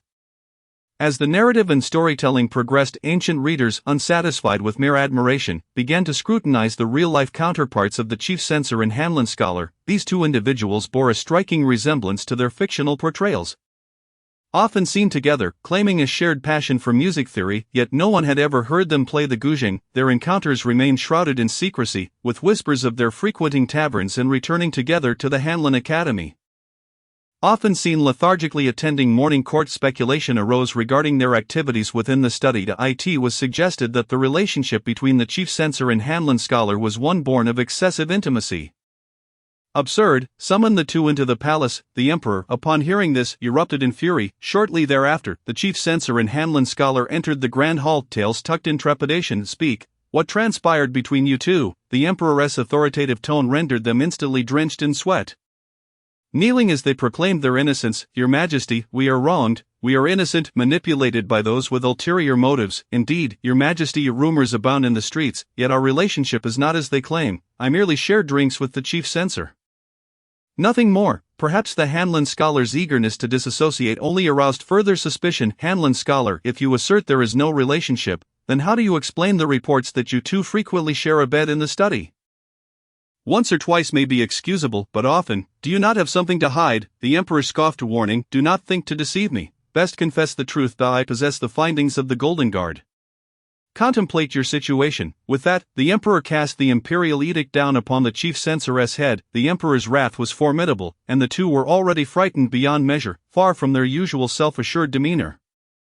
The chief censor realized that unless he revealed the truth today, he would meet his end here, so he resolved to divulge the reality. It turned out that their public pretense of discussing music theory was merely a cover. They were indeed confidants who indulged in revelry within the courtyard. Their frequent drinking at taverns was also to pursue entertainment with courtesans. Most despicably, they had even resorted to abducting common women, cleverly concealing their actions by bringing the victims into the study. How could you stoop to such depths? Do you not feel shame wearing those official robes? What a pity, you wield such influence yet manage to evade the Golden Guard's scrutiny. The chief censor and Hanlon scholar exchanged wide-eyed glances, realizing they had been ensnared by the emperor's cunning. Your Majesty, please spare us. Guards, throw these two into the dungeons. The case will be handled by the Court of Judicial Review. The emperor commanded, his eyes radiating cold fury. A few imperial guards entered, dragging them away. As they were led off, the chief censor's gaze turned vacant, contemplating their grim fate. The emperor, seated upon the dragon throne, massaged his temples, while a watchful eunuch stepped forward to offer relief for the throbbing headache. Unexpectedly, it was this young lady who had inadvertently revealed their transgressions. Of the young lady Yi appeared to act without intent. It seems there is more to their story. Otherwise, why target such a young girl without cause? Your Majesty, your wisdom is unparalleled. Even the most nefarious of entities reveal their true selves before you. The eunuch flattered. The imperial edict had nearly been processed, and the emperor prepared to head to the Kuan-Ning palace. Rising, he departed. Upon learning of this matter, the favored consort in her Xianfu palace flew into a rage, shattering everything in sight. Within the confines of the palace, the maids knelt in trepidation, too fearful to utter a sound, as the only noise reverberating through the halls was the crash of objects hurled by the imperial concubine in a fit of rage.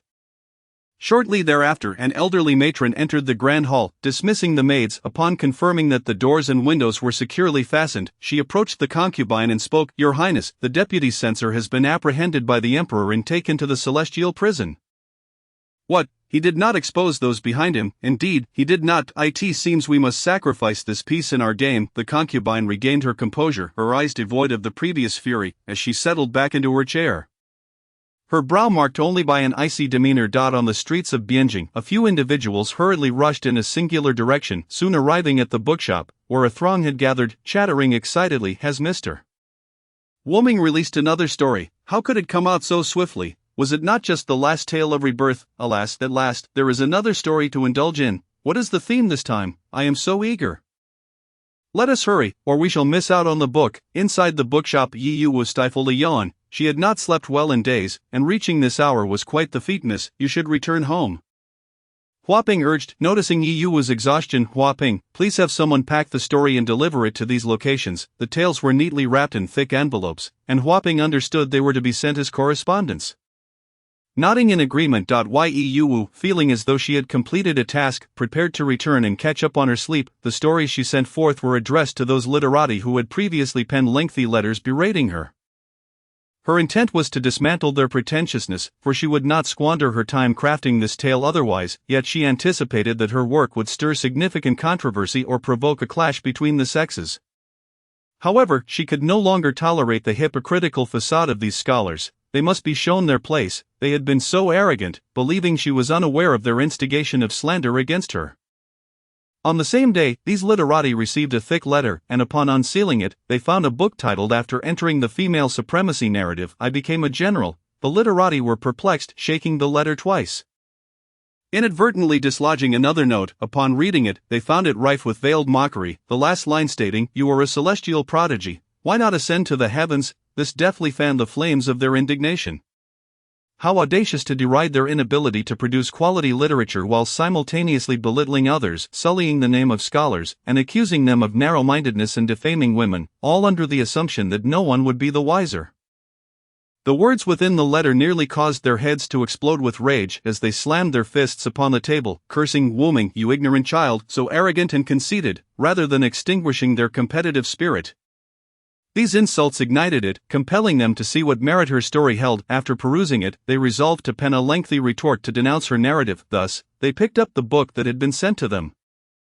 They had only ever heard of male supremacy, and were curious if the female supremacy narrative was a mere reversal of that. To their astonishment, they discovered that the backdrop of this tale indeed presented a world where women held the reins of power. while men were relegated to domestic roles, educating their daughters, with men astonishingly capable of bearing children themselves. Upon this revelation, the literati erupted in disbelief, exclaiming, "Absurd, outrageous, what nonsense is this?" Their exclamations were punctuated by 3 exclamation marks. Expressing the shock that resonated within them, this woman truly relished in mischief. They silently made a note to include this in their forthcoming correspondence, and despite their internal resistance, they were resolved to finish reading before crafting their rebuttal. As they delved deeper, they found themselves increasingly vexed, but were relieved to find the distasteful descriptions of the world had passed, and the perspective shifted to the protagonist, Yuni Yen. Upon her arrival in this astonishing realm, one she had never dared to envision, she learned that it was a world ruled by women.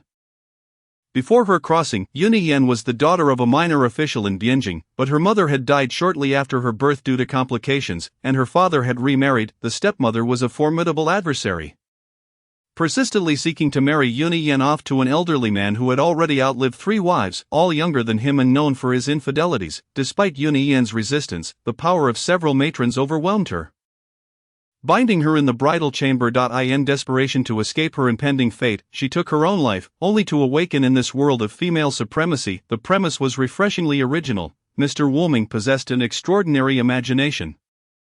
While the literati were engrossed in the book, outside, the avid supporters of Mr. Woolming's works were purchasing their own copies. Among them was a lieutenant who had previously sneaked glances at the book while covertly recommending it to his colleagues. He could no longer feign ignorance. As soon as Mr. Woolming's story was released, he promptly dispatched a servant to procure it, even before his own wife had the chance to read it. In addition to the tales, he made it a routine to have the servant fetch newspapers every morning, which had become a staple for every official's early risings. "Father, when will you finish? I wish to read it too," inquired his eldest daughter, El Huaron. As they sat at the dining table, the lieutenant held the book in one hand, eating with the other, causing envy among the others at the table, who craned their necks to catch a glimpse.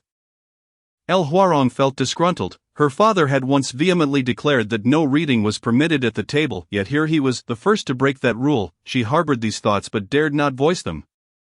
Aware of her father's authority, however, the lieutenant's wife was less forgiving. Snatching the book from his hands, the lieutenant, unable to express his frustration, finished his meal and, after bathing, sought to reclaim the book, only to find his wife already nestled in bed. Engrossed in the narrative, he approached the bed, quietly taking a comfortable position beside her, both reading the tale together. The lieutenant was not one to discriminate against genres. The last reincarnation tale had ensnared many of his colleagues, only to discover that the plot took a rather unexpected turn, with the protagonist balancing both career and romance, a notion he recalled Mr. Woolming had referred to as romance. The lieutenant reminisced idly, knowing that his colleagues had been particularly scandalized by the fact that the romance was with another man, leaving them aghast. Yet the story was so compelling, especially as the character Ji Xian exacted revenge, settling scores with those who had wronged him in his past life, providing catharsis for the readers. Exhausted after a long day of court, many sought solace in the intricate narratives. Unlike his colleagues, the lieutenant found himself drawn to the equal footing of love depicted in the tales. Today's newly acquired story intrigued him. Its backdrop was unlike those of the literati, and he felt compelled to understand the nature of this dynasty. Yuni Yen's aspiration to join the military to carve out her own destiny was commendable. After all, she was merely an ordinary farmer's daughter in the story, devoid of power and influence. After a while, he grimaced at the portrayal of a certain household, appalled by the wife who indulged in alcohol and abused her husband and son, disgracing the stature of a woman of her caliber. "Yuni Yen has taught her well," he exclaimed. However, he failed to notice his wife's sidelong glance as he uttered the phrase "a woman of stature." The lieutenant, being a military man accustomed to rigorous training, was tall and robust, and at that moment, he found himself unconsciously inching closer to her side. A mere glance from her seemed to convey, "You, a man of stature, dare to comment," yet she refrained from interrupting his tirade. The plight of men in this world was indeed dire. Unmarried men could not roam freely, and married men had to don veils when venturing out. Those forced to earn a living had to endure the scornful gazes of others while selling vegetables. While some women languished in idleness, leaving all household responsibilities to the men, the situation was even more dire for men nearing fatherhood, as they faced the perilous task of childbirth, all while women frolicked outside. Alas, men were nearly driven to despair in their quest for a daughter, as the authorities nearly crushed them to permit women to take concubines. Can women truly become generals and lead armies into battle? Each of the lieutenant's comments only served to tighten his wife's frown. "Is this intolerable to you?" if the men in the story endured such circumstances, would you not empathize with their plight? My dear, I am not. The lieutenant was taken aback, having not anticipated his wife's irritation. With a resounding thud, the book was flung onto him. No more, sleep now, by the time the lieutenant turned to respond. She had already closed her eyes, leaving him in a state of vexation. Although he was somewhat dim-witted, he realized that this was not the time to pursue the narrative further, despite being thoroughly engrossed in it. He extinguished the candle with utmost care, fearing that he might provoke the lady's displeasure once more. In the enveloping darkness, he embraced her gently, uttering softly, "My dear lady, you have toiled so much. I speak from the depths of my heart. Giving birth and managing the affairs of our household, you have sacrificed so much for me. Henceforth, I shall never again bring you sorrow." In truth, the commander had surpassed most men in Bianjing, being inherently patriarchal and lacking flexibility. Often believing that a mere beating could resolve matters concerning their children, yet he held his wife in high regard and had no dalliance with other women, for otherwise his peers would not have labeled him as henpecked. Little did he know that upon finishing his statement, the silent lady wept in the shadows. This narrative resonated most deeply with women. The book discussion, the young ladies had already engaged in fervent debate. How delightful! It brings me such comfort to see the male characters suffer as well. I can't help but feel a sense of vindication. Oh, is my heart truly tainted? A woman clad in blue laughed even as she lamented. Don't think you're alone in this, hee. I share that sentiment too. How envious I am of the setting in this tale. Why had I never considered it could unfold this way? If only we could reverse the roles. How would these men react if they faced the situations we women endure? Last time, they vehemently opposed our entry into the National Academy for the Imperial Examinations. They would likely find themselves at a loss. This world is truly exquisite. Yun Yan, having encountered such tribulations in her past life, was fortunate to have traversed into this world that is kind to women, allowing her to achieve grand aspirations. Yet, she feared this world might merely be a figment of her imagination after death. Before even reaching the next chapter, some had begun to fret over the outcome, for with their understanding of Mr. Woming, the conclusion was bound to be unexpected. Of course, there were fervent fans of the narrative who worried that those men might insult Mr. Woming after viewing it. Regardless, I am determined to protect Mr. Woming. Should anyone dare to slander Mr. Woming, I shall surely curse their ancestors for 13 generations. Discussions aside, the tale must continue. Beyond the book gatherings of Bianjing's young ladies, the ladies of Bianjing also hosted a banquet. Reserving a refined parlor at Cheyenne, these ladies sat within the parlor, sipping tea while listening to the storyteller below. As soon as the tale emerged, Cheyenne's storyteller immediately followed suit. At this moment, the sun had just dipped below the horizon, and many who had dined ventured out for a stroll, some finding their way to the tea house seeking evening entertainment, for entertainment was scarce in ancient times. Those without much wealth often chose to listen to stories at tea houses. Thus, the first floor of Cheyenne was brimming with patrons, some even standing outside the windows to listen. At this juncture, the storyteller had reached the part where Yun Yan, having overcome numerous obstacles, successfully ascended from a peasant soldier to a general. The heroine led troops into battle, valiantly defending her homeland, and was now heading to the imperial city to receive her commendations. Could a woman truly become a general, in this world where women reign supreme? It is indeed possible, brother. You must be new to this. What world where women reign? Such notions belong only in fiction. It's merely for entertainment. After all, in reality, how many women could ever become generals? Surely, this tale must have been penned by a woman. Daring to dream so boldly, after speaking, he spat, prompting a nearby man to furrow his brow. Some men wore an unpleasant demeanor, yet others attempted to redeem themselves, for not all men lack decorum. Brother, do not be so bitter.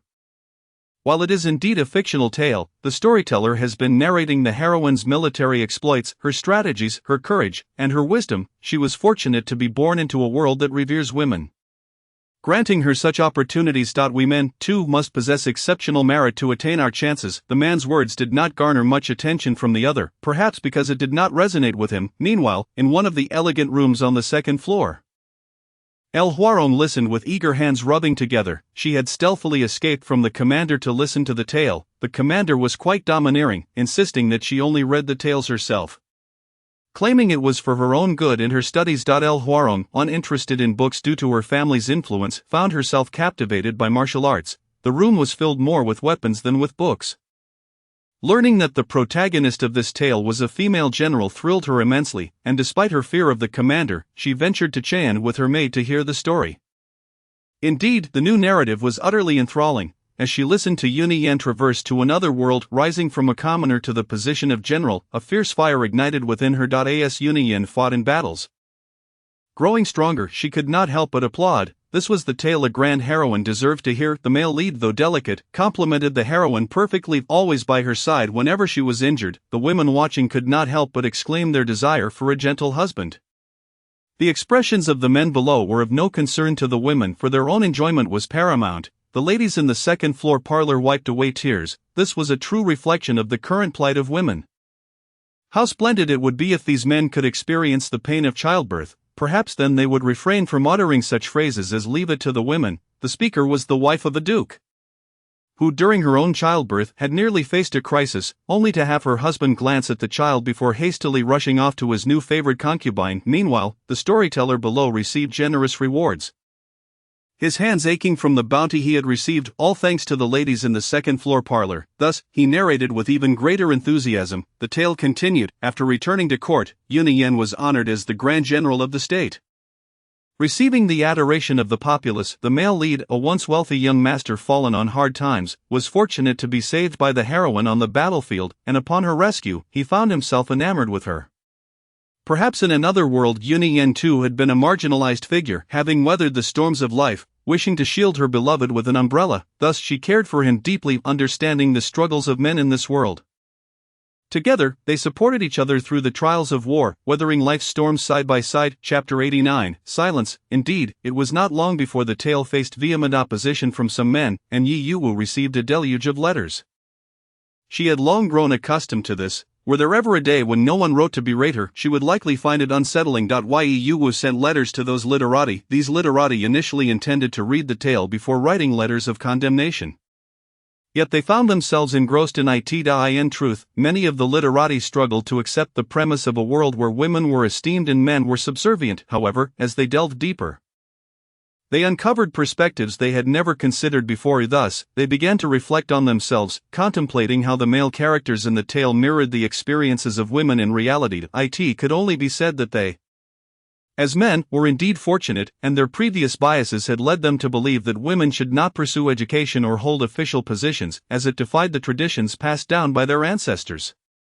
Yet this book boldly cast the issues into the light. This woman was indeed audacious, confronting society single-handedly, even as it failed to comprehend or even insult him. The further they read, the more pronounced this realization became, and they felt a sense of inadequacy. And now they understood why the emperor sought to implement a system of female officials. The awakening of women signified the progress of the dynasty. Alas, many remained unable to grasp this concept. As for this woman, I must admit, I am in awe. In the study hall, under the open eaves, white curtains fluttered gently, and wind chimes tinkled in the breeze. Several men sat cross-legged on the smooth green wooden floor, each before a low table adorned with books and writing materials, holding the tale in their hands. Previously, they had written letters in anger over woman's tale, claiming it disrupted societal norms. The elder, seated at the head of the table, stroked his graying beard, his robe hanging loosely, yet his countenance remained stern, with deep wrinkles betraying a man of few words and many frowns. Master, who exactly is this woman? It feels as though he appeared out of thin air, bringing societal upheaval and delivering a tremendous shock to Bianjing's literary circles. Despite merely being a storyteller at first, the elder, addressed as master, did not respond to his disciple's inquiry, his murky gaze unusually clear as he stared at the azure sky outside. A bright future ahead. Meanwhile, at a gathering of literati, these moderately renowned scholars, who had initially been incensed, speaking of woman's arrogance and vowing to write letters to temper his pride, now seemed transformed. They yearned to know the true nature of woman. Gone was their earlier indignation towards the female supremacy narrative. Instead, they began to appreciate the tale's deeper meanings. To craft such a satirical narrative was no small feat. How laughable that this tale was dismissed as trivial literature. Alas, how I wish to meet this woman. Once one uttered this sentiment, the room fell silent, no one daring to speak as they each recalled their previously narrow-minded thoughts. Feeling a wave of embarrassment wash over them, they had vehemently opposed woman in his tale. And now they felt as if they had been slapped, a mix of shame and discomfort enveloping them. However, it must be said that literati possess a certain pride. Those who are rich in knowledge and wisdom are inherently different. Some individuals, though obstinate, can swiftly alter their perspectives, embodying the principle of being both yielding and resolute, distinguishing right from wrong. This notion applies equally here. Yi Yuwu remains unaware of their emotional journeys, yet she soon receives their lengthy correspondence. which this time lacks the vitriol of past letters. Within their missive lies not only expressions of regret but also their unique insights regarding her narrative. They convey a desire to engage in discussions about the story with Woming. Upon reading their letter, Yi Wu perceives their understanding of the tale and thus picks up her pen to respond, marking a reconciliation with these literati. Nevertheless, not everyone shares this sentiment. Lu Rujing, returning from a friend's banquet, finds his expression distorted with anger, though he maintains a facade of genteel composure. He isolates himself within his study, stewing in his rage. Initially, Lu Rujing had attended the banquet in high spirits, as the attendees were vocally condemning Woming's narrative. Like all the other literati, he too received a substantial envelope, having pretended to sing praises for Woming's work during the gathering, while secretly penning scathing critiques. He had anticipated a chorus of denunciation at the banquet, only to be taken aback by the sudden adulation for the narrative, prompting him to feign agreement with the praise to uphold his image as a gentleman. Yet, having never perused Woming's work, he remained oblivious to the subject of their discussions, privately deeming such trivial literature unworthy of his attention. He could not fathom how these individuals could so rapidly shift their opinions. Recently, he had completed a new book, having secured a publication date with the largest bookstore in Bianjing, only for the bookstore to prematurely release a volume titled Rebirth, I Will Reclaim Everything, which drew a substantial readership but where he could not compete. He concocted an excuse to delay his own release. He calculated that once the hype surrounding Woming's narrative subsided, his book would finally debut, yet to his dismay, the bookstore announced another new tale on the same day. The moment this narrative emerged, it exploded in popularity, overshadowing his own work and stealing the limelight. Who could possibly know that the illustrious Lu Rujing had published a book? Was he truly to allow this Woming to usurp his esteemed title? Clenching his fists in frustration, he considered this Woming merely an insignificant character, hardly a threat. It was laughable how they lauded him. With the simultaneous release of two narratives, these works quickly became all the rage within the Guozijian. How many times had this happened now? The monitor vented his frustrations to the Minister of Sacrifices. As he pushed open the door to the minister's office, he was taken aback to find the minister in a fluster. Attempting to conceal something, however, the monitor paid little heed to his reaction, placing a book upon the minister's desk. Minister, the narratives are once again rampant within the Guozijian. If we do not impose some consequences on these students, how can we prevent their academic pursuits from deteriorating? The last time they collectively petitioned you, no one dared bring books to the Guozijian, yet it has hardly been long before the issue has resurfaced. Chapter 90. Unscrupulous acts. All of this is the fault of that Woming. If it were not for his narrative, the situation would not have escalated. So, the minister understood the monitor's true implications. Not long after, he agreed to prohibit the students from bringing such works. The bookstore owner was apprehended, and the decree allowing women to hold office was issued, yet the woman remained unharmed and was released. Shortly thereafter, the previously silent Woming resurfaced, producing two new narratives in quick succession. The students of the Guozijian could hardly contain themselves, once again purchasing and secretly reading the books. The monitor, dissatisfied with the emperor's decree, deemed the admission of women into the Guozijian absurd. For centuries, there had been no precedent for such a thing. Though discontent simmered within him, he lacked the courage to voice it, instead attributing all blame to Woming. Alas, how could one blame Woming, if blame were to be assigned? It should rest upon the student's lack of discipline. The minister quickly corrected the monitor, acknowledging the validity of his point, yet the monitor felt an underlying disturbance. The minister, however, was unconcerned with his inner thoughts, instructing him to increase surveillance within the Guozijian, ensuring that any student found in violation would face appropriate and even doubled penalties. In due course, they would need to recruit a new batch of female instructors, preparing for the anticipated admission of female students the following year. This is a positive development. Do not think I am unaware of your idle gossip behind closed doors. Mind your own business. The emperor is watching over us at the Guozijian, and our discontent must be masked with satisfaction. The minister's demeanor shifted from gentle to severe. Hearing this, the monitor felt a jolt in his heart. Wiping non-existent sweat from his brow in compliance, once he departed, the atmosphere returned to a more amiable tone as he cautiously opened the Tao Te Ching, discovering a narrative nestled within its pages. He sighed in relief. He had escaped detection. He muttered to himself, these old fogies simply cannot appreciate such literature. A glance revealed the prohibited book the monitor had carelessly left behind, a fortunate oversight for him. He picked up one of the volumes, exclaiming, how infuriating, this is precisely the book I had yet to acquire. After leaving the minister's office, the monitor felt a nagging sensation that he had forgotten something. After a few paces, he smacked his forehead, remembering the narrative he had neglected to take. However, he dared not return, reasoning that leaving several volumes with the minister posed no threat, as the minister never read such trivial works.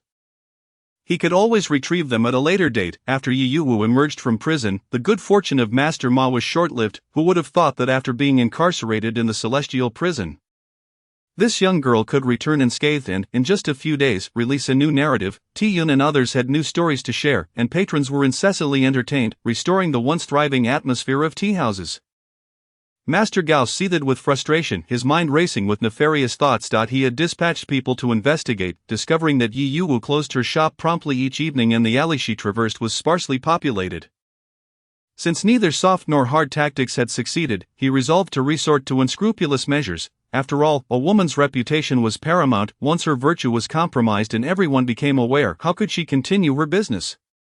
With a meticulously crafted plan in mind, he sent his servant to recruit some ruffians. Just then, a commotion erupted outside his study. Before he could rise to investigate, the door was violently kicked open. In truth, it was the servant, who had just exited, being forcefully propelled against the door, which crashed to the ground, leaving the servant sprawled on the floor. This shocking scene left Master Ma utterly astonished, his eyes nearly bulging from their sockets as he trembled, pointing at a figure clad in black and wearing a mask, exclaiming, "Who are you? How dare you cause a disturbance in my tea house? Are you not afraid of the authorities?" Mention of the authorities alleviated some of Master Ma's panic. After all, they had apprehended the criminal. The tea house had trained some enforcers precisely for such scenarios. Yet despite his prolonged shouting, no one came to his aid. At that moment, he sensed something was amiss. If this individual were indeed a thief, someone should have subdued him before he could even shout. The silence among the servants was unnerving. The man in black stepped aside, revealing another figure who strode confidently into the study. Upon recognizing this individual, Master Gao immediately fell to his knees, exclaiming, "Your Highness." No wonder the tea house remained silent. It turned out the prince had arrived. At that moment, Qi Jingyue had changed out of women's attire, donning a crescent white brocade robe and a jade crown, casually bypassing Master Gao to approach the redwood table behind the screen. Not sparing a glance in his direction, "What orders did you give, Your Highness?" "I merely instructed the servant to purchase some sour plums." "You need such a substantial sum of silver for plums?" Qi Jingyue tossed a heavy pouch onto the ground. The impact resonated in Master Gao's chest, causing his heart to momentarily halt. He could not recall how he attempted to fabricate an excuse. All he heard was the man's derisive laughter. "I offered you a chance, yet you squandered it. It is one thing to fail at running a tea house, but to resort to unscrupulous tactics?" Master Gao's breath quickened. It turned out the servant had revealed everything. Upon hearing the plan for underhanded methods, Qi Jingyue was nearly driven to madness. He instantly regretted his casual agreement, realizing Master Gao had consistently attempted to sabotage Yi Yuwu while plotting such schemes to hinder her from establishing a bookstore. Master Gao, still kneeling, crawled closer to Qi Jingyue, his demeanor abject. He crawled through the screen, reaching for Qi Jingyue's leg, pleading for mercy while attempting to explain, but was met with a swift kick, sending him sprawling. The man regarded the two on the floor impassively. "If you cannot manage, others will take your place. Wu Ying, dispose of them." Wu Ying complied, seizing the two and unceremoniously tossing them out of the tea house. The bustling crowd outside turned to watch the spectacle as Master Gao and the servant fled, their faces obscured. "It has come to my attention that the manager of the Tianxia tea house has returned. Upon inspecting the establishment, it is evident that it has been poorly managed, plagued by a multitude of bad debts. It appears that Manager Ma had been pilfering a considerable amount of money from the tea house, and after being ousted, he found himself in prison once again. I had suspected that Manager Ma was not a person of good character." Hua Ping leaned closer to Yi Yuwu, sharing this intriguing gossip. Meanwhile, Yi Yuwu was diligently practicing calligraphy at a desk on the first floor of the bookstore. "It is commendable that the manager has taken action." She had contemplated discreetly administering a small punishment to Manager Ma for his constant underhanded tactics against her, but her prior engagements had prevented her from doing so. Yi Yuwu's praise was overheard by Qi Jingyue, who sat at a nearby table, though he betrayed no outward reaction. Just then, Zhang Ruyan, passing by, noticed him and casually remarked, "Qingming, why are your ears so red?" At her words, both Hua Ping and Yi Yuwu turned their gazes towards him. Qi Jingyue, whose ears had turned even redder, could only stammer in response. Chapter 91, A Change of Personnel. "Manager Yi, there is someone outside seeking you." He claims to be the manager of the Tianxia tea house.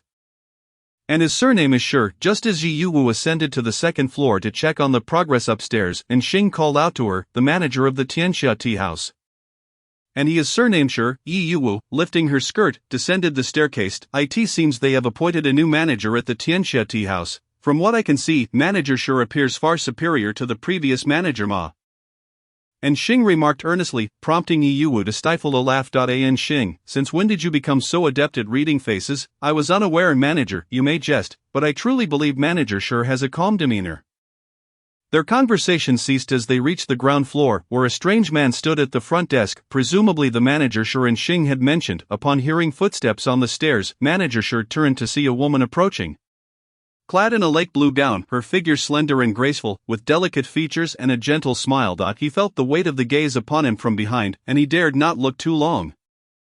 Had he possessed a handkerchief, he would have surely been mopping the sweat from his brow. At this moment, while manager Sure was assessing her, Yi Yuwu was equally scrutinizing him. This manager Sure possessed a demeanor markedly more gentle than the previous manager Ma. Lacking the shrewdness often associated with his predecessor. He stood tall and straight, not condescendingly looking down his nose at others, which explained in Xing's earlier assertion that manager Sure was far more agreeable than manager Ma. Manager Sure took the initiative to approach Yi Yuwu, engaging her in pleasantries, with his own superior watching closely. It was commendable that he managed to keep his legs from trembling. However, he was indeed curious about what made manager Yi so remarkable that even the prince held her in high regard. Recalling the prince's prior admonitions to him, once they entered the tea room before even settling into his seat, manager Sure candidly shared his intentions for this visit. You wish to collaborate with us? The previous manager Ma had also sought to discuss collaboration, but despite his seemingly humble approach, he had failed to regard her with the respect she deserved. In contrast, manager Sure appeared sincere, seemingly negotiating from a merchant's perspective. I only learned of the previous manager's antics later. I heard that manager Yi had intended to collaborate with the Tianxia tea house, but regrettably the former manager missed that opportunity, which is indeed a pity. While manager Sure feigned a look of sympathy, he thought to himself, fortunately the previous manager Ma was overambitious, otherwise this opportunity would not have come to him. Yi Yuwu did not harbor such a negative perception of the Tianxia tea house. However, given that the bookshop had already partnered with Chan, she feared manager Sure seemed to be aware of this beforehand. Expressing no concern, he then continued, I have heard that Chan currently has only one storyteller and is still training others. However, if you require someone to perform on stage, it may take some time. To be frank, our business at the Tianxia tea house is not what it once was, and we do not lack storytellers. Moreover, while Chan is not large, it attracts a considerable number of patrons, nearly packed to capacity at every performance. At this juncture, manager Sure paused, recognizing that Yi Yuwu was thoughtfully considering his words. He did not rush her but instead continued to seduce her with his proposition. I believe our three establishments could collaborate quite well. Rest assured, the profits will be divided according to each establishment's contributions. Manager Sure, allow me some time to contemplate this matter. It is not solely within my purview to decide. Of course, this matter is of great significance. It is only fitting that manager Yi takes her time to deliberate. I shall take my leave for now. Should you reach a decision, please send someone to the Tianxia tea house. After manager Sure departed, Yi Yuwu found herself restless and hastened to Chan to seek out manager Gao. Upon arriving outside Chan, she discovered that it was indeed as manager Sure had described. The establishment was bustling with patrons. Nearly overflowing, she had no choice but to enter through the back door, which fortunately was unobstructed. Once inside, it seemed the crowd was too immense for the waitstaff to notice her arrival. She seized one young attendant, who was busy delivering snacks. Upon realizing it was manager Yi, he exclaimed, "Oh, manager Yi, I was just running errands." Yi Yuwu inquired directly about manager Gao's whereabouts. Coincidentally, manager Gao is in the study reviewing accounts. I can take you up. No need, it appears quite crowded today. You may return to your duties. I shall find manager Gao myself. It's no trouble, it will only take a moment. Besides, the tea house is always this busy. Manager Gao specifically instructed us to treat you well. Unable to resist the young attendant's insistence, she followed him upstairs. You may not know, ever since those 2 stories were released, the tea house has been flooded with visitors. Some have even tried to force their way in, but to no avail. Poor Mr. Wu has had little rest these past few days, tirelessly telling stories until his eyes are red. We have arrived. As the attendant led her, he regaled her with tales of the tea house's recent happenings until they reached the door to the study. The attendant tentatively knocked. Manager Yi has arrived. Before long, the door swung open and Manager Gao welcomed Ji Yuwu inside. After she entered, he glanced around to ensure they were alone, then closed the door behind them. Once the door was secured, Manager Gao hesitantly inquired. "Manager Yi, is it just you?" His inquiry was not without cause. Given that they were alone in the room, it would not reflect well if anyone were to see them together. Yi Yuwu understood his concern and offered him a reassuring glance.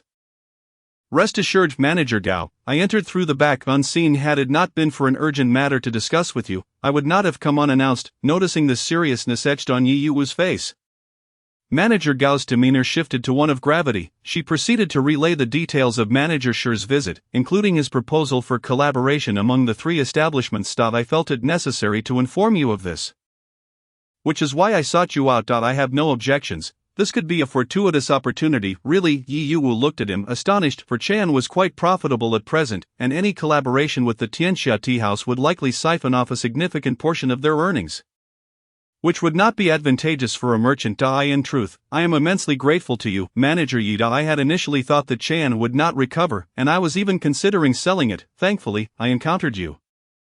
"Please do not say such things, Manager Gao. You risk inciting my ire. This success is the result of our combined efforts." Yi Yuwu had heard Manager Gao express such sentiments on multiple occasions. He smiled, regarding her with the tenderness one would afford a child. Of "Manager Yi, you may decide this matter. To be frank." Chapter 92. Trust. Suddenly, Manager Gao's tone shifted, and he appeared resolute to divulge something significant. "What is it, Manager Gao?" Yi Yuwu's intuition heightened, sensing the importance of his forthcoming words. He sighed. "I intend to return to my hometown. My mother is aging and in poor health. I fear she may not have many years left. As her child, it is my duty to care for her." He hesitated. "Initially, I was uncertain. The business had been struggling, and I considered selling Chan to return home, but now that it is thriving, life is often a series of choices." For Manager Gao, his mother's well-being outweighed all else. The ancient values of filial piety resonate deeply, thus his decision is entirely understandable. "I have deliberated for quite some time, yet I cannot find the words." "Manager Yi, I trust you implicitly. Then are you planning to sell Chan? Have you someone in mind for the sale?" Yi Yuwu felt a twinge of sadness at the thought of Manager Gao leaving Dianjing. However, she recognized that his decision was ultimately for his own good. With Chan seeing such a flow of customers, Manager Gao could secure a better price and return home with ample funds for his living expenses.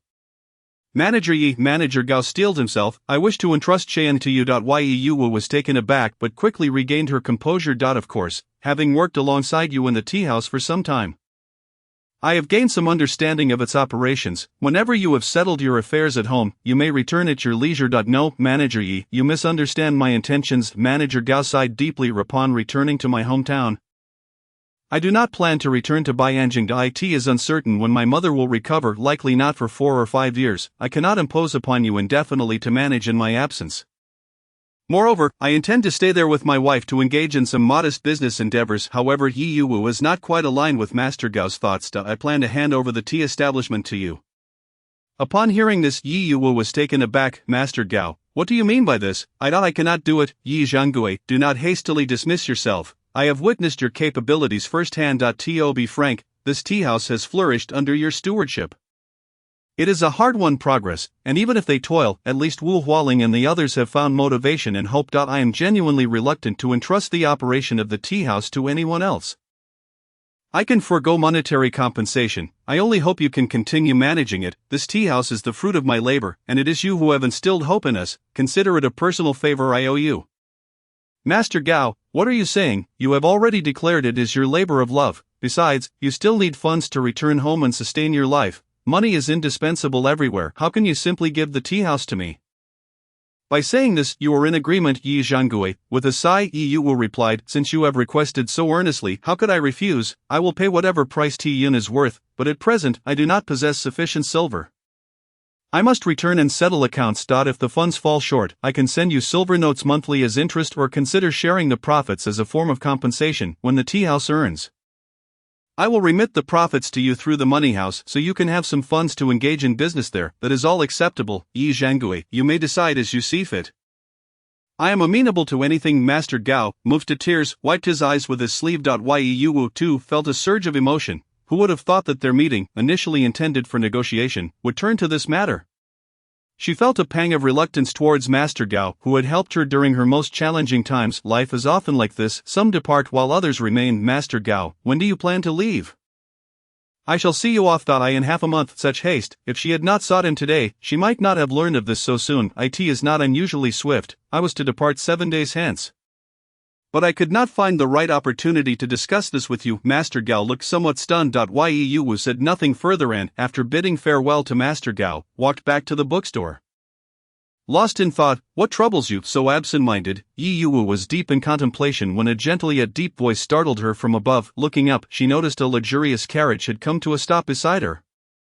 Unmistakably belonging to a family of distinction, the man who spoke pulled back the curtain of the carriage, revealing a handsome, slender face that gradually broke into a charming smile. Yu Wu felt a sense of familiarity, and suddenly recalled who he was, the man who had inexplicably claimed he would rescue her. The jailer had mentioned that this individual was Xianping Ho Xiao Yulan, yet, the issue was, she did not know him. This gentleman had previously indicated that Yu Wu might not remember him, and considering the original owner of her body may not recall either, how could she be aware of their relationship? It was a case of unwarranted flattery, potentially deceitful. Realizing this, Yu Wu regarded him warily. Just then, she glimpsed two other familiar faces behind him. Great, the other two eccentrics from the prison had also gathered. Had they conspired to toy with her? What could they possibly want? It was truly perplexing to grasp the motivations of those in power. Perhaps it was best to avoid provoking them. Your Grace. Yu Wu performed a commoner's bow, keeping her gaze lowered. Upon witnessing her respectful demeanor, Xiao Yulan's warm smile abruptly faltered. You need not bow to me. In the future, you may forego such formalities. The common folk tremble.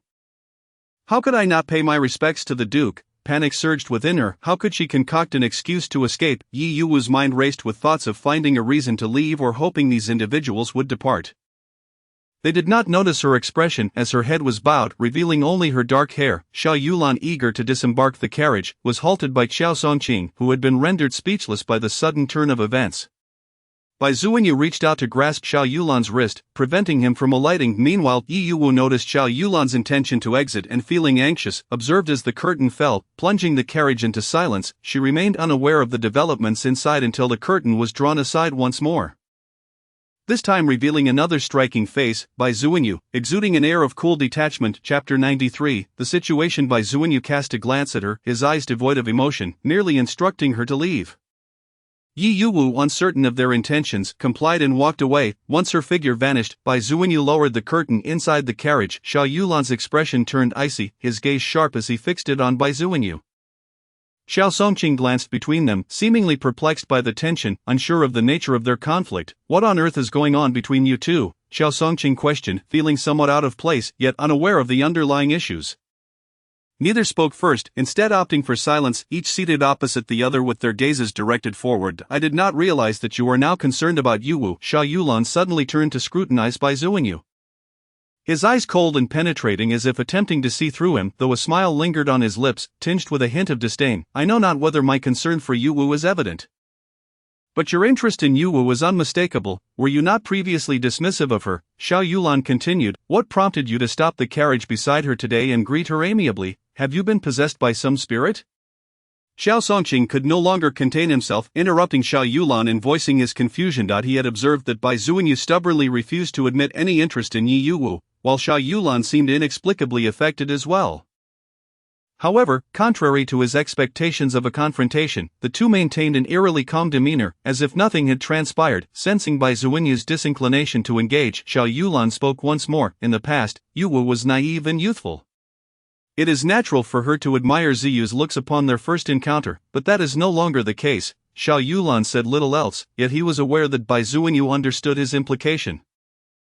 Bai Zuinyu remained expressionless, unwilling to comment, but his hands clenched tightly within his sleeves. Meanwhile, Qiao Songqing continued to jest, attempting to lighten the atmosphere. Before long, the two resumed their previous friendly banter, even laughing as they discussed recent political affairs. Leaving Qiao Songqing quite startled, these two possessed remarkable composure and acting skills. He felt inferior in comparison. In mere moments, they returned to a state of casualness, as if the previous tension had dissipated entirely. The political landscape was ever-changing. Previously, Yi Yuwu's remarks had stirred a considerable uproar, with many eyes fixated upon her, including those with ulterior motives. However, they had not anticipated that the elusive crown prince was actually within Bianjing. Furthermore, he had unexpectedly reappeared, reportedly recovering from serious injuries sustained in an assassination attempt, which had forced him to seek refuge among the common folk. He had attended court only twice since his return, and it was said that his condition had worsened recently, prompting the emperor to excuse him from court duties for the time being. Nevertheless, to this day, the assailants had divulged nothing about their backers, all choosing to take their own lives, an ominous sign that the matter was far from simple. Xiao Songqing's expression turned grave. Could it be the work of outsiders? Are you suggesting other nations?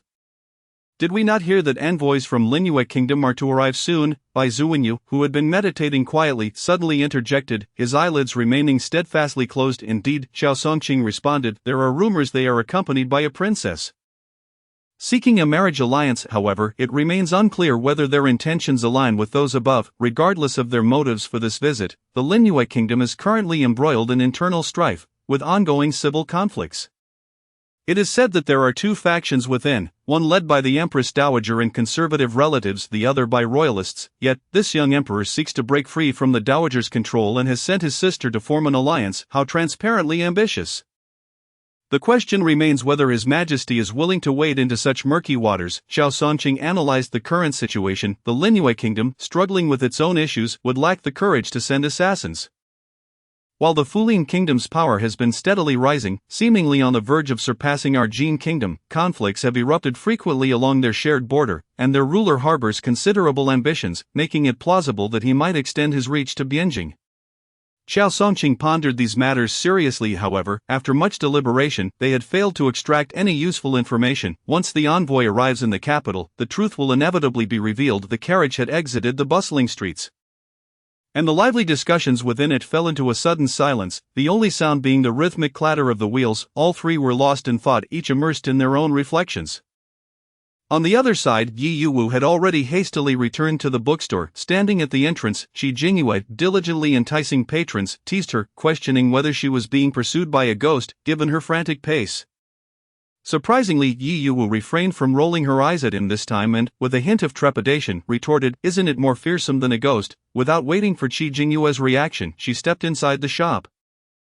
Upon hearing her words, Qi Jingyue took them to heart. His prior smile faded as he noticed that the gazes of those inside the bookstore were not on him. He waved towards a distant vacant spot, and shortly after a shadow appeared silently at his side. Wu Zong whispered to him, revealing that she had encountered Bai Zuinyu and others on her way back, exchanging a few words, albeit they had not dared to approach closely, lest they be discovered by the hidden figures accompanying the trio. After returning, Yi Yuwu had transformed in this manner. Upon hearing this, Qi Jingyue's eyes darkened, resembling the boundless depths of night, and he gestured for Wu Zong to retreat into the shadows. Meanwhile, he pondered deeply. Wu Zong mentioned that it was not Bai Zuinyu who greeted Yi Yuwu, but rather Xiao Yulan, who was also in the carriage. Bai Zuinyu had merely uttered a single phrase before bidding Yi Yuwu farewell. He could not fathom what Xiao Yulan had to do with this. Xiao Yulan had returned to the capital this year, having been granted permission by the emperor to remain in Bianjing due to his contributions in repelling foreign foes. As for his return to his fief, it would likely depend on when he accomplished significant milestones in the capital. Logically, Xiao Yulan should not have met Yi Yuwu before, but from Wu Zong's description, it seemed he was already acquainted with her. When had this occurred? He had only just returned to the capital and should have merely heard of Yi Yuwu and Bai Zuinyu through others. Since he and Bai Zuinyu were friends, he should harbor the same disdain for Yi Yuwu as Bai Zuinyu did. However, after Yi Yuwu left the Tai residence, Bai Zuinyu suddenly altered his demeanor.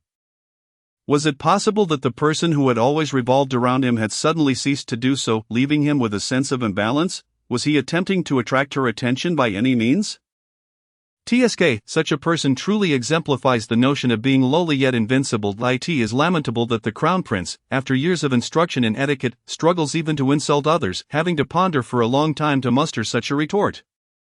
Yi Yuwu, on the other hand, was indifferent to the thoughts of these men. Her sole desire was to accumulate wealth, allowing her to retire early and live a life of leisure. She had considered leveraging the search system to embark on a grand venture. Yet reality had proven to be a harsh teacher. Initially, in ancient times, she faced numerous constraints, lacking the intelligence of protagonists found in novels, and most critically, she was devoid of funds in her early days. She could only sustain herself through writing stories, yet to her astonishment, within a mere 6 months, she had amassed a considerable fortune. As she scrutinized the silver notes she had meticulously organized, she counted them carefully. Realizing she could amass around 200 taels according to market standards, a tea house performing so well would require at least 250 taels, if she were to estimate 300 taels. She would still fall short of the necessary funds. She needed to consult with manager Gao to see if he would be amenable to the arrangement. If he agreed, the remainder would depend on whether he preferred to repay the outstanding amount monthly with interest or to have it counted as a share of dividends. After organizing her thoughts, Yi Yuwu conveyed her available funds and the aforementioned proposals to manager Gao, but he had never intended to demand a specific amount, and upon witnessing Yi Yuwu's genuine concern for him, a warm current flowed through his heart. No matter, the remaining funds can be considered as an investment. Manager Gao pondered for a long time but could not recall the term investment. Indeed, Manager Yi, your way of speaking is always so peculiar, I can hardly keep up. Manager Gao chuckled. Is that so? I had never noticed before. It seems I should refrain from using modern terminology in the future to avoid raising suspicions. Manager Yi, since the tea house has been entrusted to you, I feel relieved. Here are the accounts compiled by the accountant over the past few days. Please review them for any discrepancies. Yi Yuwu accepted the account book and carefully examined the first page. While Manager Gao placed an abacus beside her for her convenience. Yi Yuwu focused on the accounts. Manager Gao suddenly spoke. Yesterday, my mother had someone deliver a letter to me. I fear I must depart in a few days. Such haste. Wasn't it agreed that you would stay for another half-month? Yi Yuwu lifted her head from the account book to gaze at Manager Gao, both of them revealing a sense of reluctance. It is better to return early. My mother fell and broke her leg a few days ago, but fortunately there are maidservants at home to tend to her. Upon finishing his sentence, tears glistened in the eyes of the big man. Yi Yuwu found herself at a loss for words. Before you leave, let us all gather at my residence. After parting ways, Yi Yuwu returned, cradling the account book. Time, it seemed, moved neither swiftly nor slowly. The day after the farewell feast at Manager Gao's home, he set off with the grand carriage was laden with luggage. Yi Yuwu and others accompanied him to bid farewell. Manager Gao smiled, clasped his fists, and slightly bowed. Everyone, we shall meet again in the mountains and rivers. One day we will reunite. With Manager Gao departing with his wife and children, Yi Yuwu found herself bereft of sorrow, for she had acquired another tea house, which was even more challenging to manage than the bookstore. As a newcomer to this endeavor, she could only rely on diligence to compensate for her lack of experience. Thus, she spent her days wandering through the tea house with a folding screen, hoping to expedite her understanding of its operations. Meanwhile, Manager Shi also learned that Cha Yun-he was now under Yi Yuwu's management and specifically sought her out. Without hesitation, Yi Yuwu agreed this time, as her recent observations had clarified just how tremendous the crowd was at Cha Yun-he, which could not accommodate such a large influx of patrons. She insisted on not raising prices, hoping that more common folk could enjoy her stories, even if it meant earning slightly less. However, a larger crowd did not always guarantee substantial profits. This ultimately led to an overflow of patrons on the first floor, and with increased foot traffic, many would inevitably be lost. Over time, hidden drawbacks would inevitably surface. Cha Yun-he had only 3 floors, with the second and third floors designated as private rooms. The second floor, being the most desirable, allowed patrons to hear the storyteller clearly while also offering a view of the first floor's scene. Thus, the second-floor private rooms were relatively more expensive, favored by many noble women and young ladies. The third floor, being slightly less favorable, was chosen by wealthy young women who wished to conceal their privacy.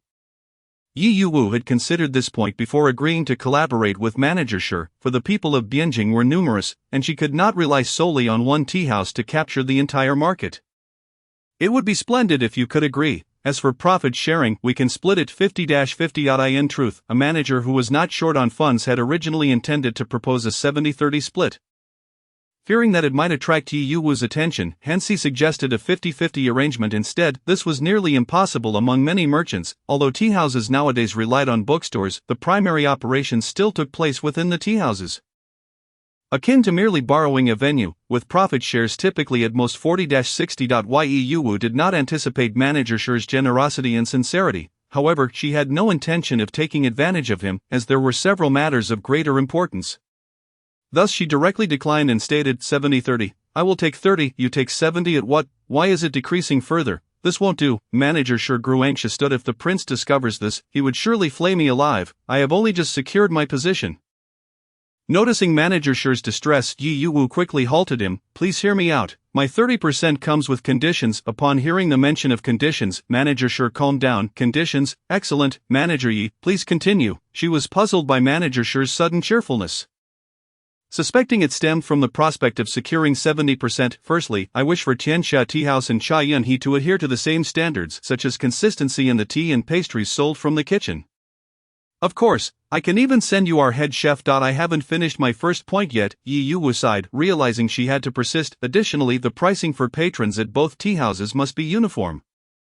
This is also necessary. The prices at Tianxia Tea House are well known for being steep among the general populace. If we are to cooperate, the pricing must be standardized. After all, it is a collaboration that should not be in vain.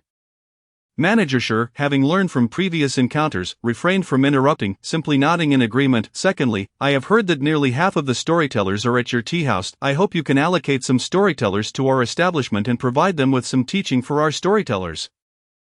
Of course, we will cover their wages. Indeed, Wu Hualing is not yet proficient enough. I have heard that storytellers possess many vocal skills and can imitate sounds remarkably well. Learning from them would certainly enhance our capabilities. Manager Shi did not contest this point. As for the third point, I have yet to formulate it. We can discuss it further later. Naturally, that is acceptable. In truth, aside from the works of Wu Ming, the other books published by your bookstore are quite commendable. Yi Yuwu smiled, realizing that Manager Shi had come prepared. One must indeed show some sincerity, and the books from Jiyushu are all excellent. My wife and I are both reading them. However, in business, one must also be cognizant of these matters. So, what are you hoping for? Beyond just those few books, we also wish for other titles to be made available for our tea house's storytellers.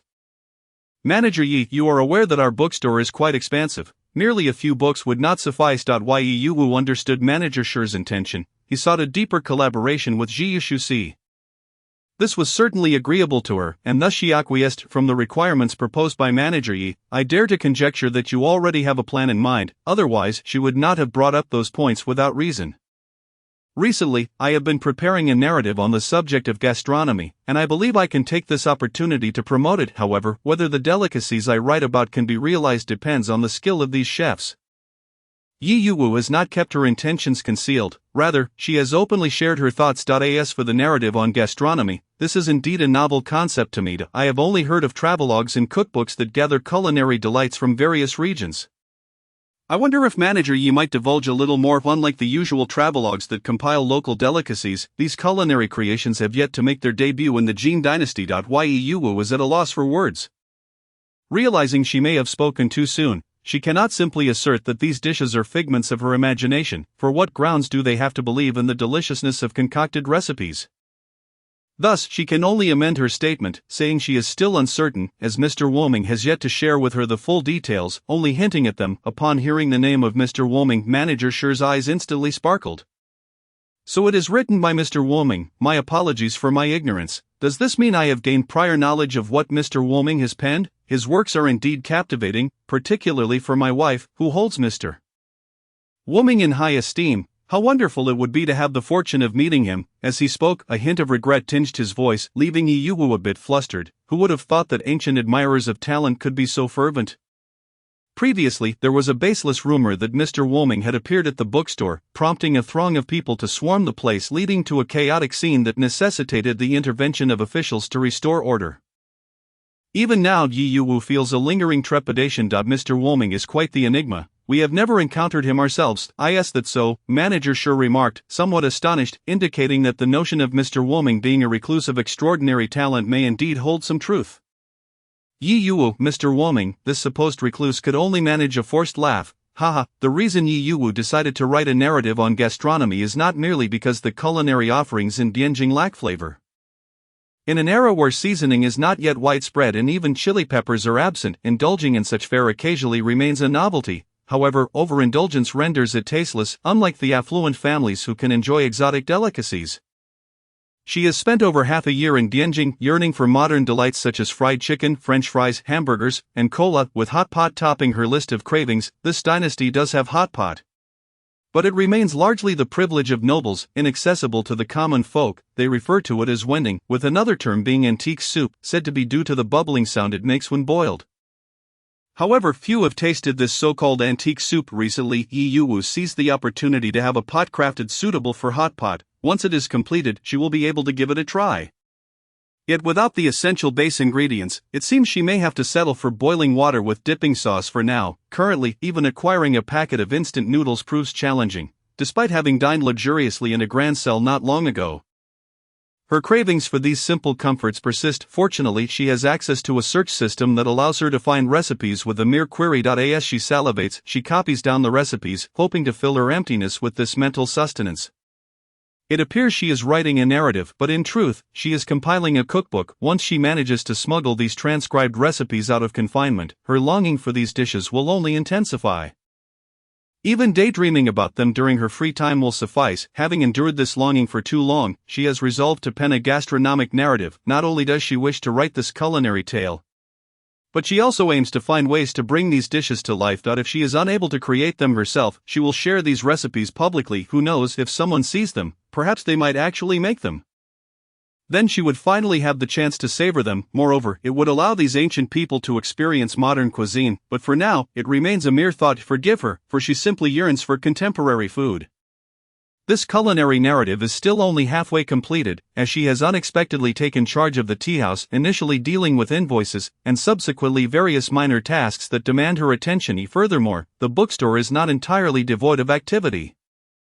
The accumulation of these various matters has hindered her writing progress. Therefore, she intends to adopt the serialization method as before, starting with the publication in Fangsuan Jijian, and once completed, she will release it as a book.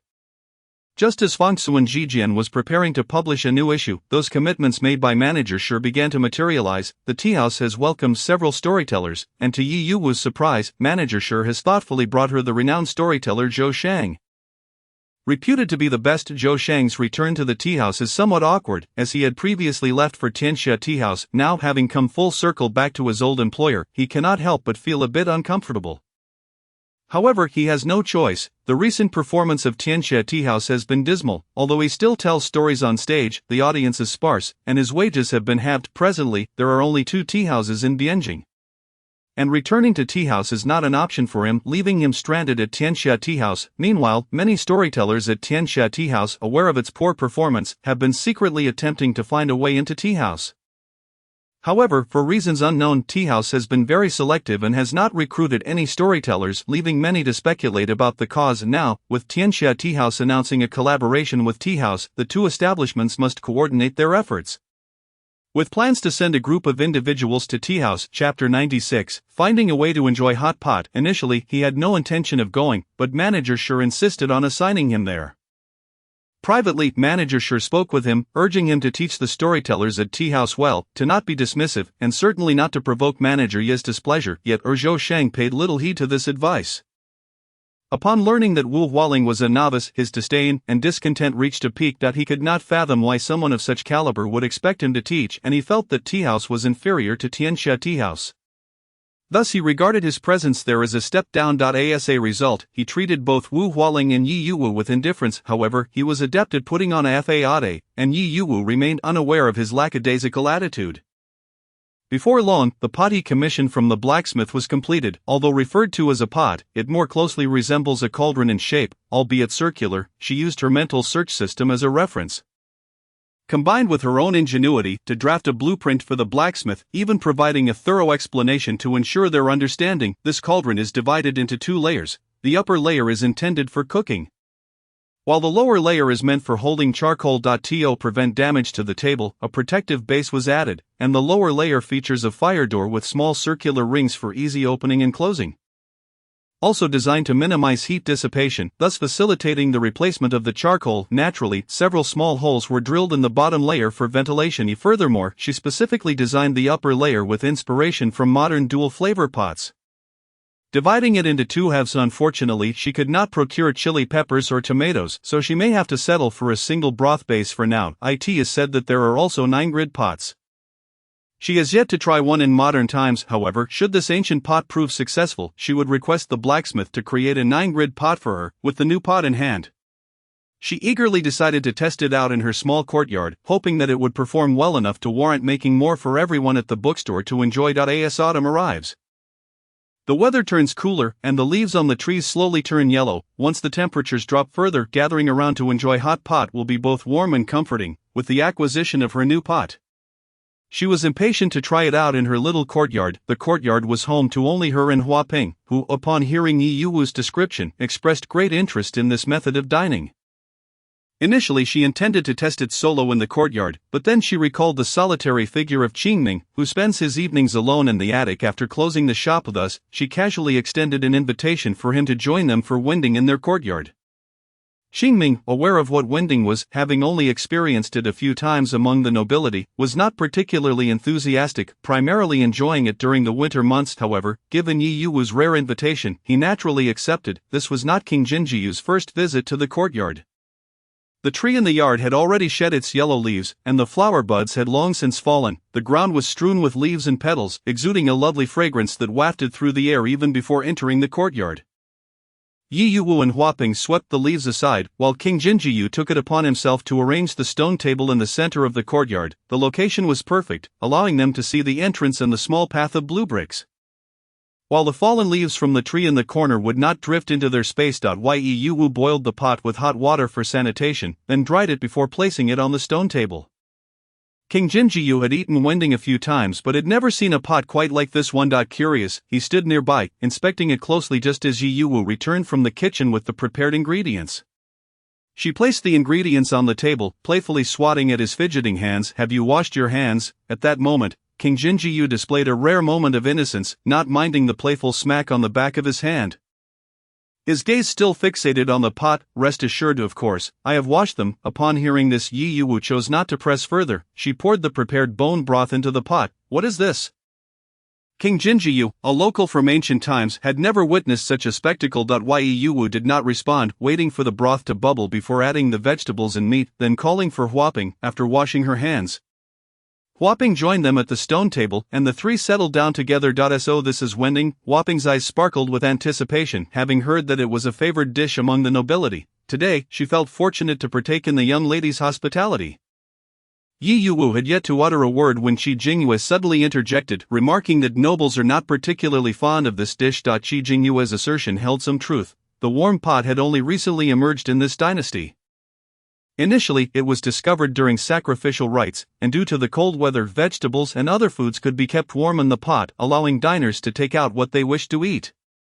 However, most dishes were still boiled, often lacking flavor, merely enhanced with a sprinkle of salt or a dip in vinegar and soy sauce, leading to a sense of monotony after a few meals. Yet Qi Jingyue found the preparations of Yi Yuwu rather intriguing, having heard that the bone broth had been simmered for a couple of hours. "How did you come to know that nobles do not enjoy the warm pot?" "A secret, I simply know," he replied with a teasing grin, engaging in playful banter with Yi Yuwu. As they conversed, Yi Yuwu was the first to notice that the vegetables should be ready. She promptly picked up a piece, declaring, "I shall be the first to test it. You all hold off for now. If I am still alive after a cup of tea, it will prove that this pot is safe to eat." Before anyone could react, she consumed the vegetable. "Miss, wait, let me taste it first," Hua Ping exclaimed, but her protests fell on deaf ears. Qi Jingyue soon realized Yi Yuwu's intention and remarked, "I wondered why you suddenly took it upon yourself to invite me to dine.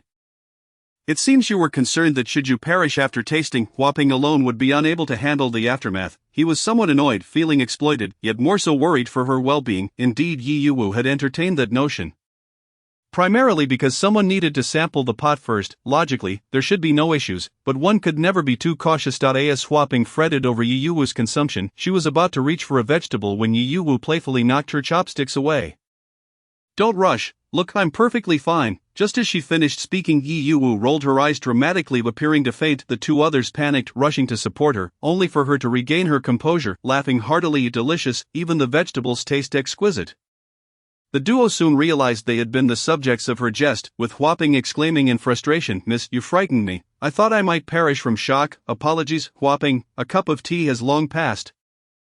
And seeing your serious expressions, I couldn't resist teasing you," Yi Yuwu replied, quickly serving Hua Ping another helping. "Truly, it was delectable. You must hurry and eat. If it boils too long, it will lose its appeal."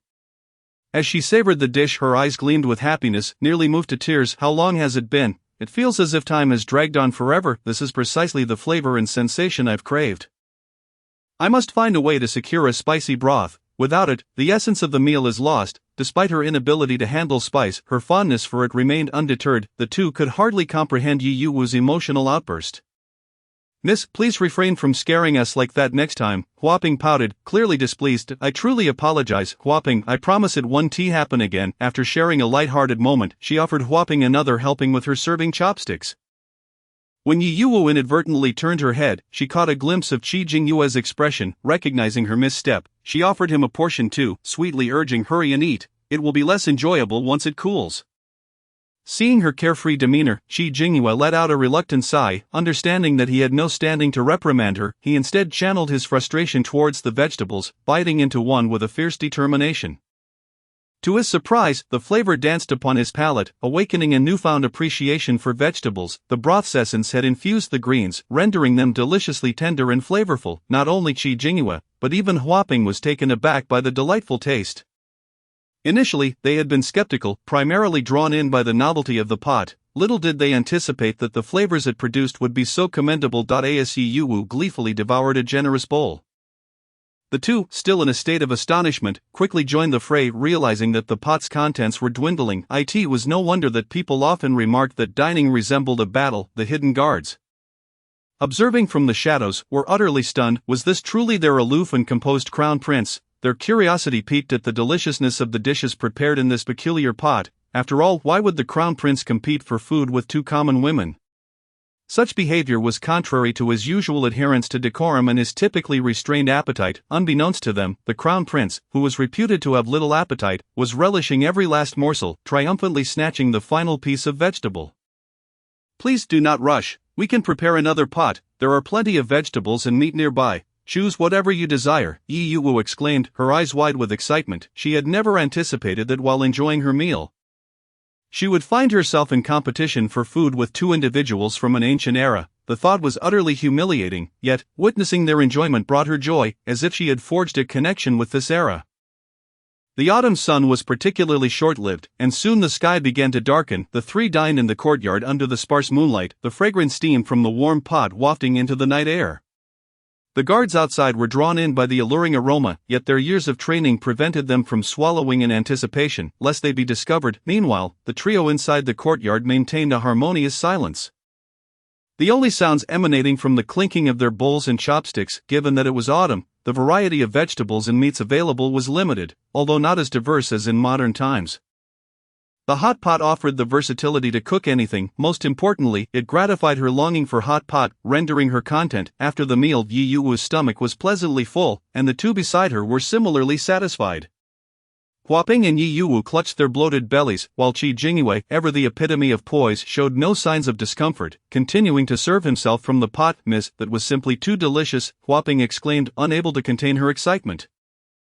Though her nearly bursting belly insisted she could eat no more. "If you wish to indulge again, be sure to invite everyone along next time. The essence of hot pot lies in the shared atmosphere, in the camaraderie of dining together." In truth, the broth itself could not compare to modern standards, but for one who had long been deprived of such delights, and for those who had never experienced it, the meal was a revelation. "Huaping, what do you think about selling this warm pot at the tea house?" "Absolutely, such a delectable dish is bound to be adored by the citizens of Bianjing," Huaping expressed her confidence.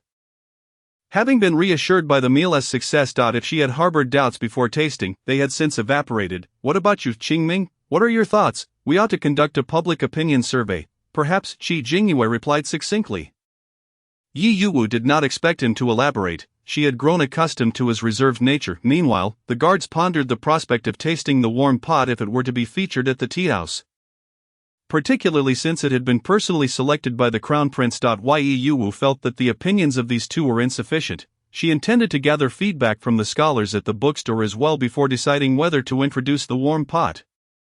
The colder the weather grew, the more popular it would become, yet she continued to yearn for a spicy broth, otherwise her specially crafted dual flavor pot would go to waste. The crown prince departed from Yi Yuwu's courtyard, seemingly returning to the bookstore, yet in truth, he was headed back to the East Palace to attend to state affairs. As he stepped outside, Qi Jingyue suppressed the smile tugging at his lips. Reverting to his usual cold and aloof demeanor, suddenly, a guard emerged from the shadows, kneeling before him. "Your Highness, the Deputy Minister of Justice has committed suicide in prison." Taken aback by the sudden news, Shi Jingyue's brows furrowed. How did he take his own life? He concealed poison in his sleeve. Shi Jingyue scoffed disdainfully, realizing that someone wished for his demise. Otherwise, how could a poison-laden sleeve go unnoticed? The Golden Guards are not to be trifled with. Ensure her safety. With that, Shi Jingyue departed gracefully. The kneeling guard understood precisely whom the Crown Prince referred to as her, yet he could not fathom what remarkable qualities this woman possessed to earn the Crown Prince's favor. However, moments later, an answer presented itself. This woman's identity was no ordinary one. The Crown Prince's interest in her might not stem from affection, but rather a desire to befriend her, to discern her true intentions. Otherwise, his attitude would not have shifted so abruptly. He was not a ruler easily deciphered. Indeed, when did you return? The guard turned upon recognizing a familiar figure emerging from the sea of indistinguishable masks. The following day, Yi Yuwu hurried back to the tea house upon receiving news. Anqing rushed to explain, there have been disturbances. Many patrons are too afraid to enter, since Anqing had been entrusted with the tea house's management by Yi Yuwu. He had never encountered such chaos. Yi Yuwu followed his gaze to the center of the hall, where several men were violently vandalizing the establishment. The hired thugs Yi Yuwu had employed were no match for them. Have you notified the authorities? She inquired, turning to Anqing. I've sent someone to report it, but they won't arrive promptly. Yi Yuwu nodded, understanding yet perplexed. Was it truly possible for such unruliness to thrive under the emperor's very nose? Surely there must be a reason behind the attack on the tea house. Excuse me, gentlemen, we have no grievances with you. Why must you wreak havoc in our establishment? She boldly called out. A few individuals spotted the young lady standing not far away, and rather than feeling any trepidation, they scoffed at Yi Yuwu, mocking her audacity to engage in commerce as a woman. Had she forgotten to pay homage to the mountain's peak? How foolish to attempt to establish a business without such rights. Yi Yuwu furrowed her brow, perplexed by their insinuations. She had never heard of such a mountain peak homage before and found herself encountering this peculiar situation for the very first time. The group exuded an air of arrogance, perhaps accustomed to such behavior. As the time approached, they recognized that their associates would soon alert the authorities, prompting them to hastily depart with their clubs in hand. No one dared to intervene. Indeed, it was more accurate to say no one had the courage to do so, as they wielded weapons that allowed them to escape unchallenged. The officials arrived belatedly, only to find a scene of chaos on the ground. They informed Yi Yuwu that the perpetrators could not be located, for those ruffians were quite cunning. It was infuriating to have endured such destruction without recourse.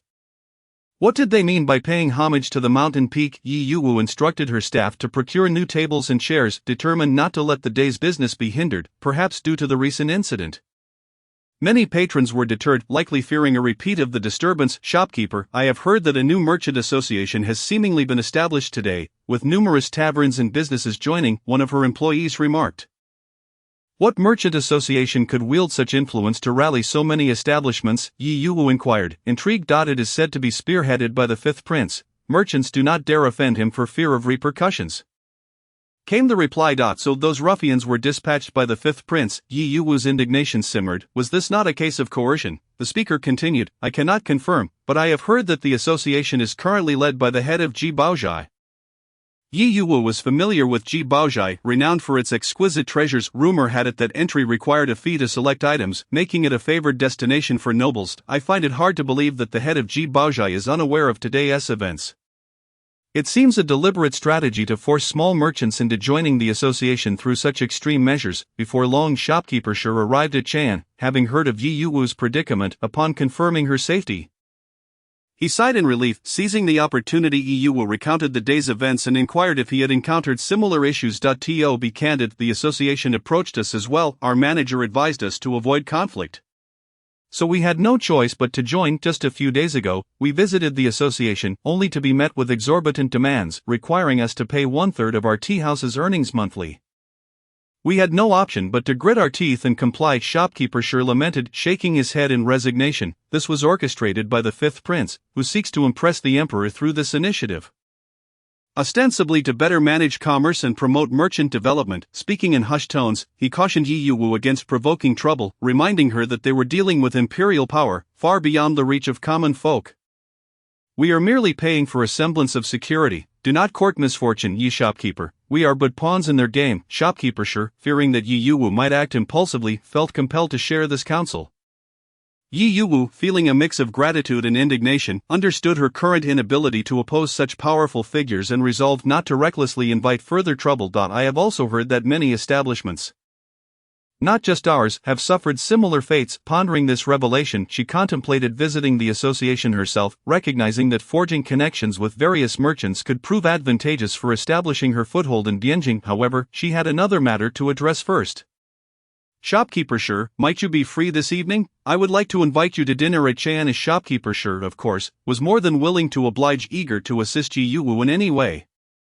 As the sun dipped below the horizon and a delicate moon hung in the branches, he finally concluded his business at the tea house. Though his arrival was somewhat tardy, it was not overly so.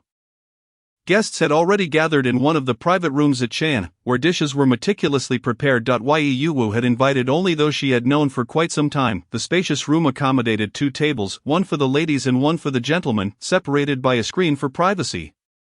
In the center of each table stood a peculiar cauldron, capturing the attention of all who entered. Surrounding the cauldrons were an array of dishes and meats. As the guests awaited the arrival of others, the cauldrons remained unlit, covered with specially designed lids that concealed their contents. Huaping and Shi Jingyue had also arrived, and unlike the others, they did not fixate on the cauldrons, having previously savored the delicacies they produced.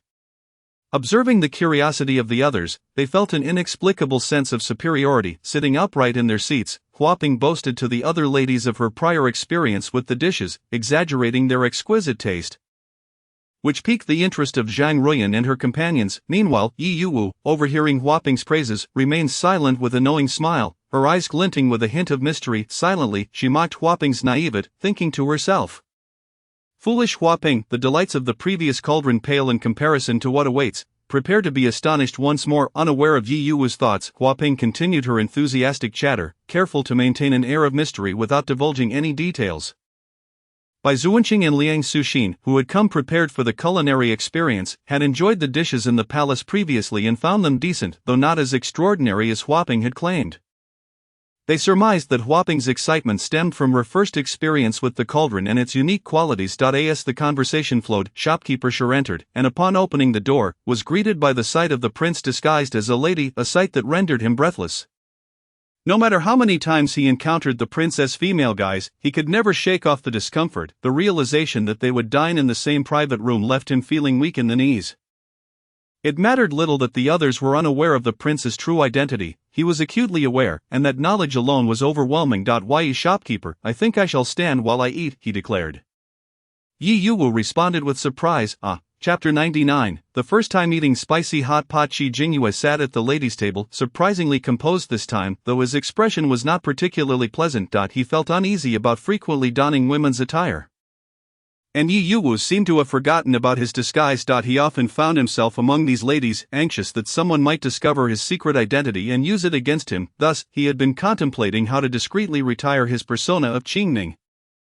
Though he was troubled about how to return under a new guise. For now, however, he had no time for such thoughts as Shopkeeper Sure reluctantly took his seat. At that moment, the heating element beneath the cauldron began to ignite, producing bubbling sounds as the lid was lifted, releasing a wave of steam and enticing aromas. The scent was overpowering, captivating everyone present. Someone could not help but exclaim, "How fragrant!" Huaping and Shi Jingyue exchanged glances, their eyes widening in astonishment at the intensified aroma compared to their previous experience. Peering into the cauldron, they noticed it was divided into 2 halves, one white and the other vibrantly red.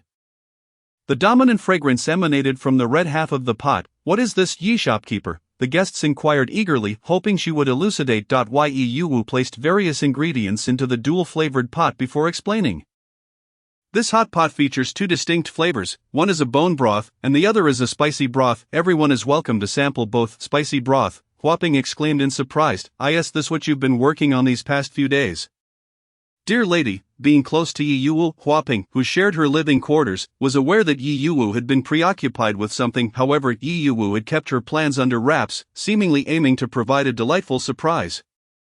Could it be that the fruit from the plant in our courtyard is the key ingredient? Huaping recalled with clarity, remembering Yi Yuwu's earlier excitement about the endeavor. Yet, Huaping could not recall the name of the plant. "I remember you said it was called. What was it?" Xiangjiao, Yi Yuwu interjected, smiling at Huaping's embarrassment. Yi Yuwu had invested considerable effort in sourcing this chili pepper, discovering through her research that it was known in ancient times as Xiangjiao. This plant was native to the Americas, a region she had yet to explore, as her knowledge of this world remained limited to Bianjing. Fortunately, her bookshop provided ample resources, allowing her to peruse numerous texts. Coupled with her mental search system, she eventually learned that there might be this plant across the vast ocean. Thus, she sought out merchants at the Bianjing post station, eventually finding one willing to set sail and procure the chili plants for her.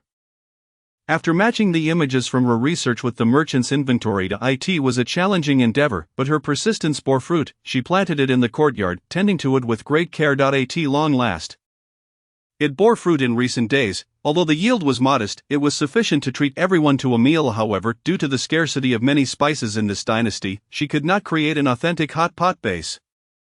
But a simplified version turned out to be quite successful. She contemplated the necessity of procuring more chili plants. Her ambition was to rent a farm and cultivate an abundance of chilies, which would allow her to profit from selling them, provided that the citizens of Bianjing had a penchant for spicy food. Yet, it seemed improbable that there would be anyone who did not enjoy spice. As for how to encourage them to dare to try chilies, that remained a puzzle. For now, there was no urgency. Yu was devising plans for the latter half of the year while the two pots simmered on the stove.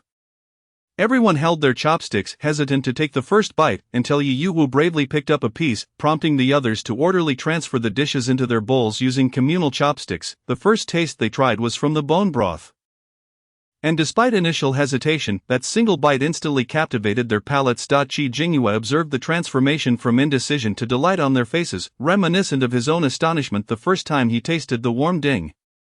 Before long, the meat and vegetables freshly cooked in the bone broth were devoured, and new ingredients were added as everyone awaited their readiness. Meanwhile, the spicy pot remained untouched, allowing Yu to enjoy it all to herself.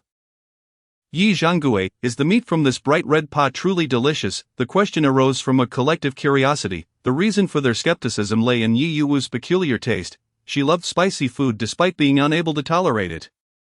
As she savored the spicy pot, tears welled up from the heat, her lips flushed a vibrant red, more so than if adorned with rouge, and beads of sweat formed on her forehead, creating a delightful yet painful sensation.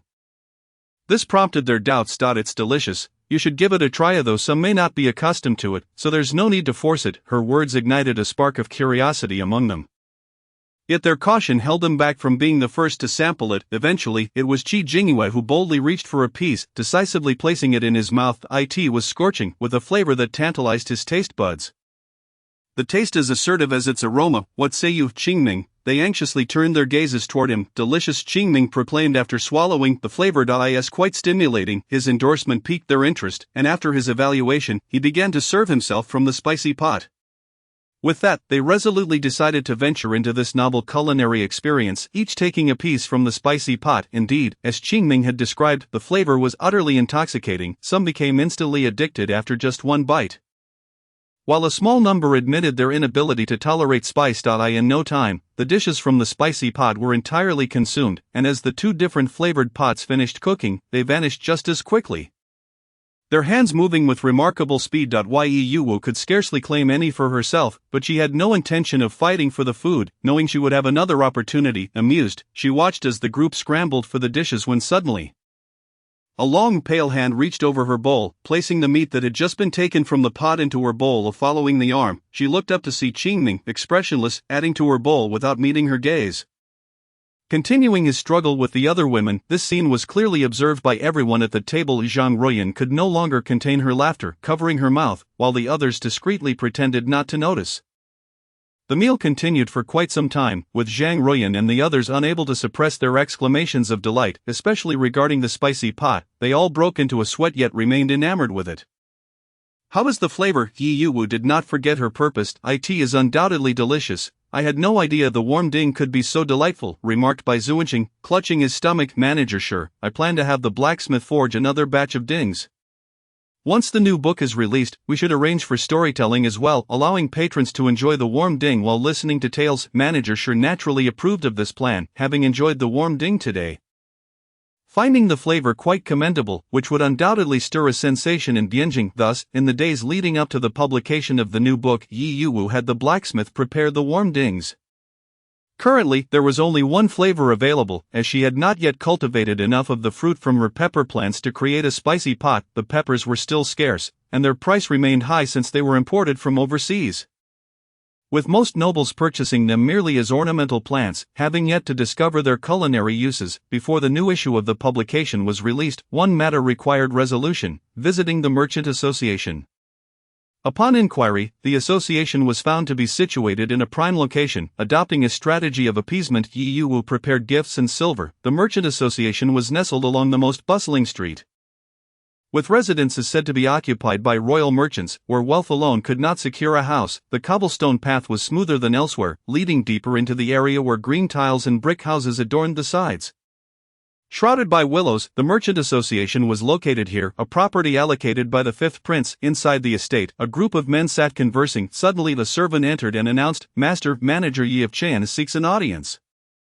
After a considerable wait without anyone calling for her to enter, Yi Yu realized this was a deliberate attempt to intimidate her. With autumn in full swing, the weather outside was chilly, and she and Zhang Ruyan had been waiting for quite some time. "Are they doing this on purpose?" Zhang Ruyan grumbled, rubbing her arms. They had already been waiting for an hour, and Yi Yu felt uncomfortably cold, sensing that they might have to wait even longer.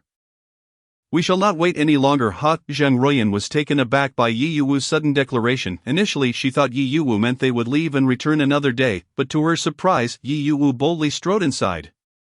"What do you think is the most feared person?" Yi Yu asked Zhang Ruyan just before entering. Zhang Ruyan appeared bewildered, unsure how to respond to such a sudden shift in topic. Yi Yu did not expect an answer.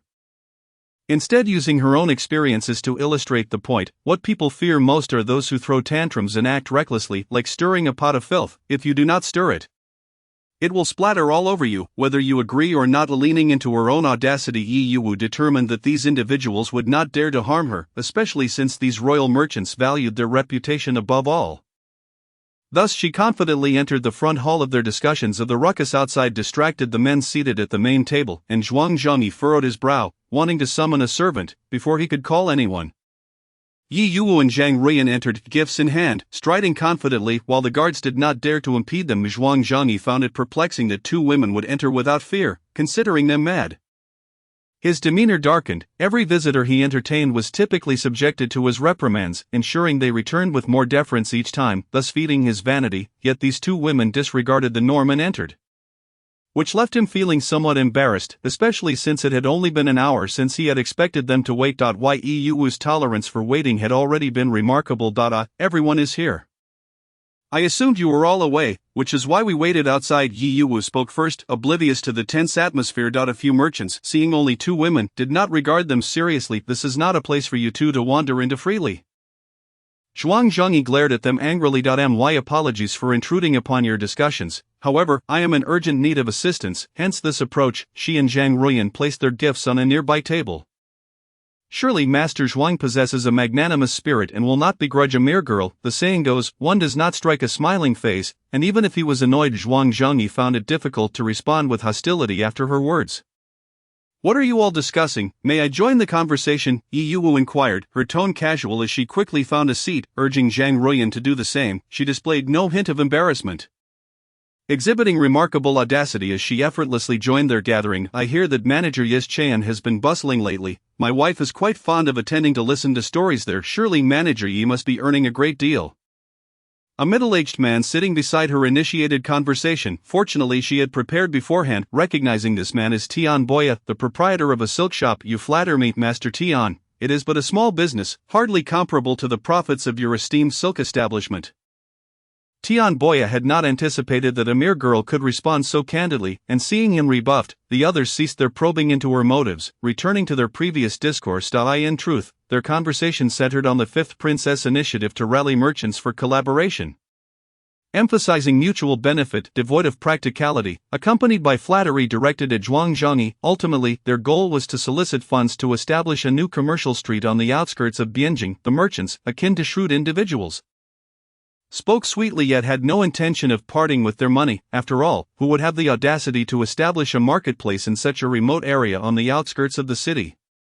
Surrounded entirely by villages, the difficulty of creating a commercial street here is immense and exceedingly costly. Yi Yu was nearly worn out from listening, but fortunately, the group dispersed after a short while.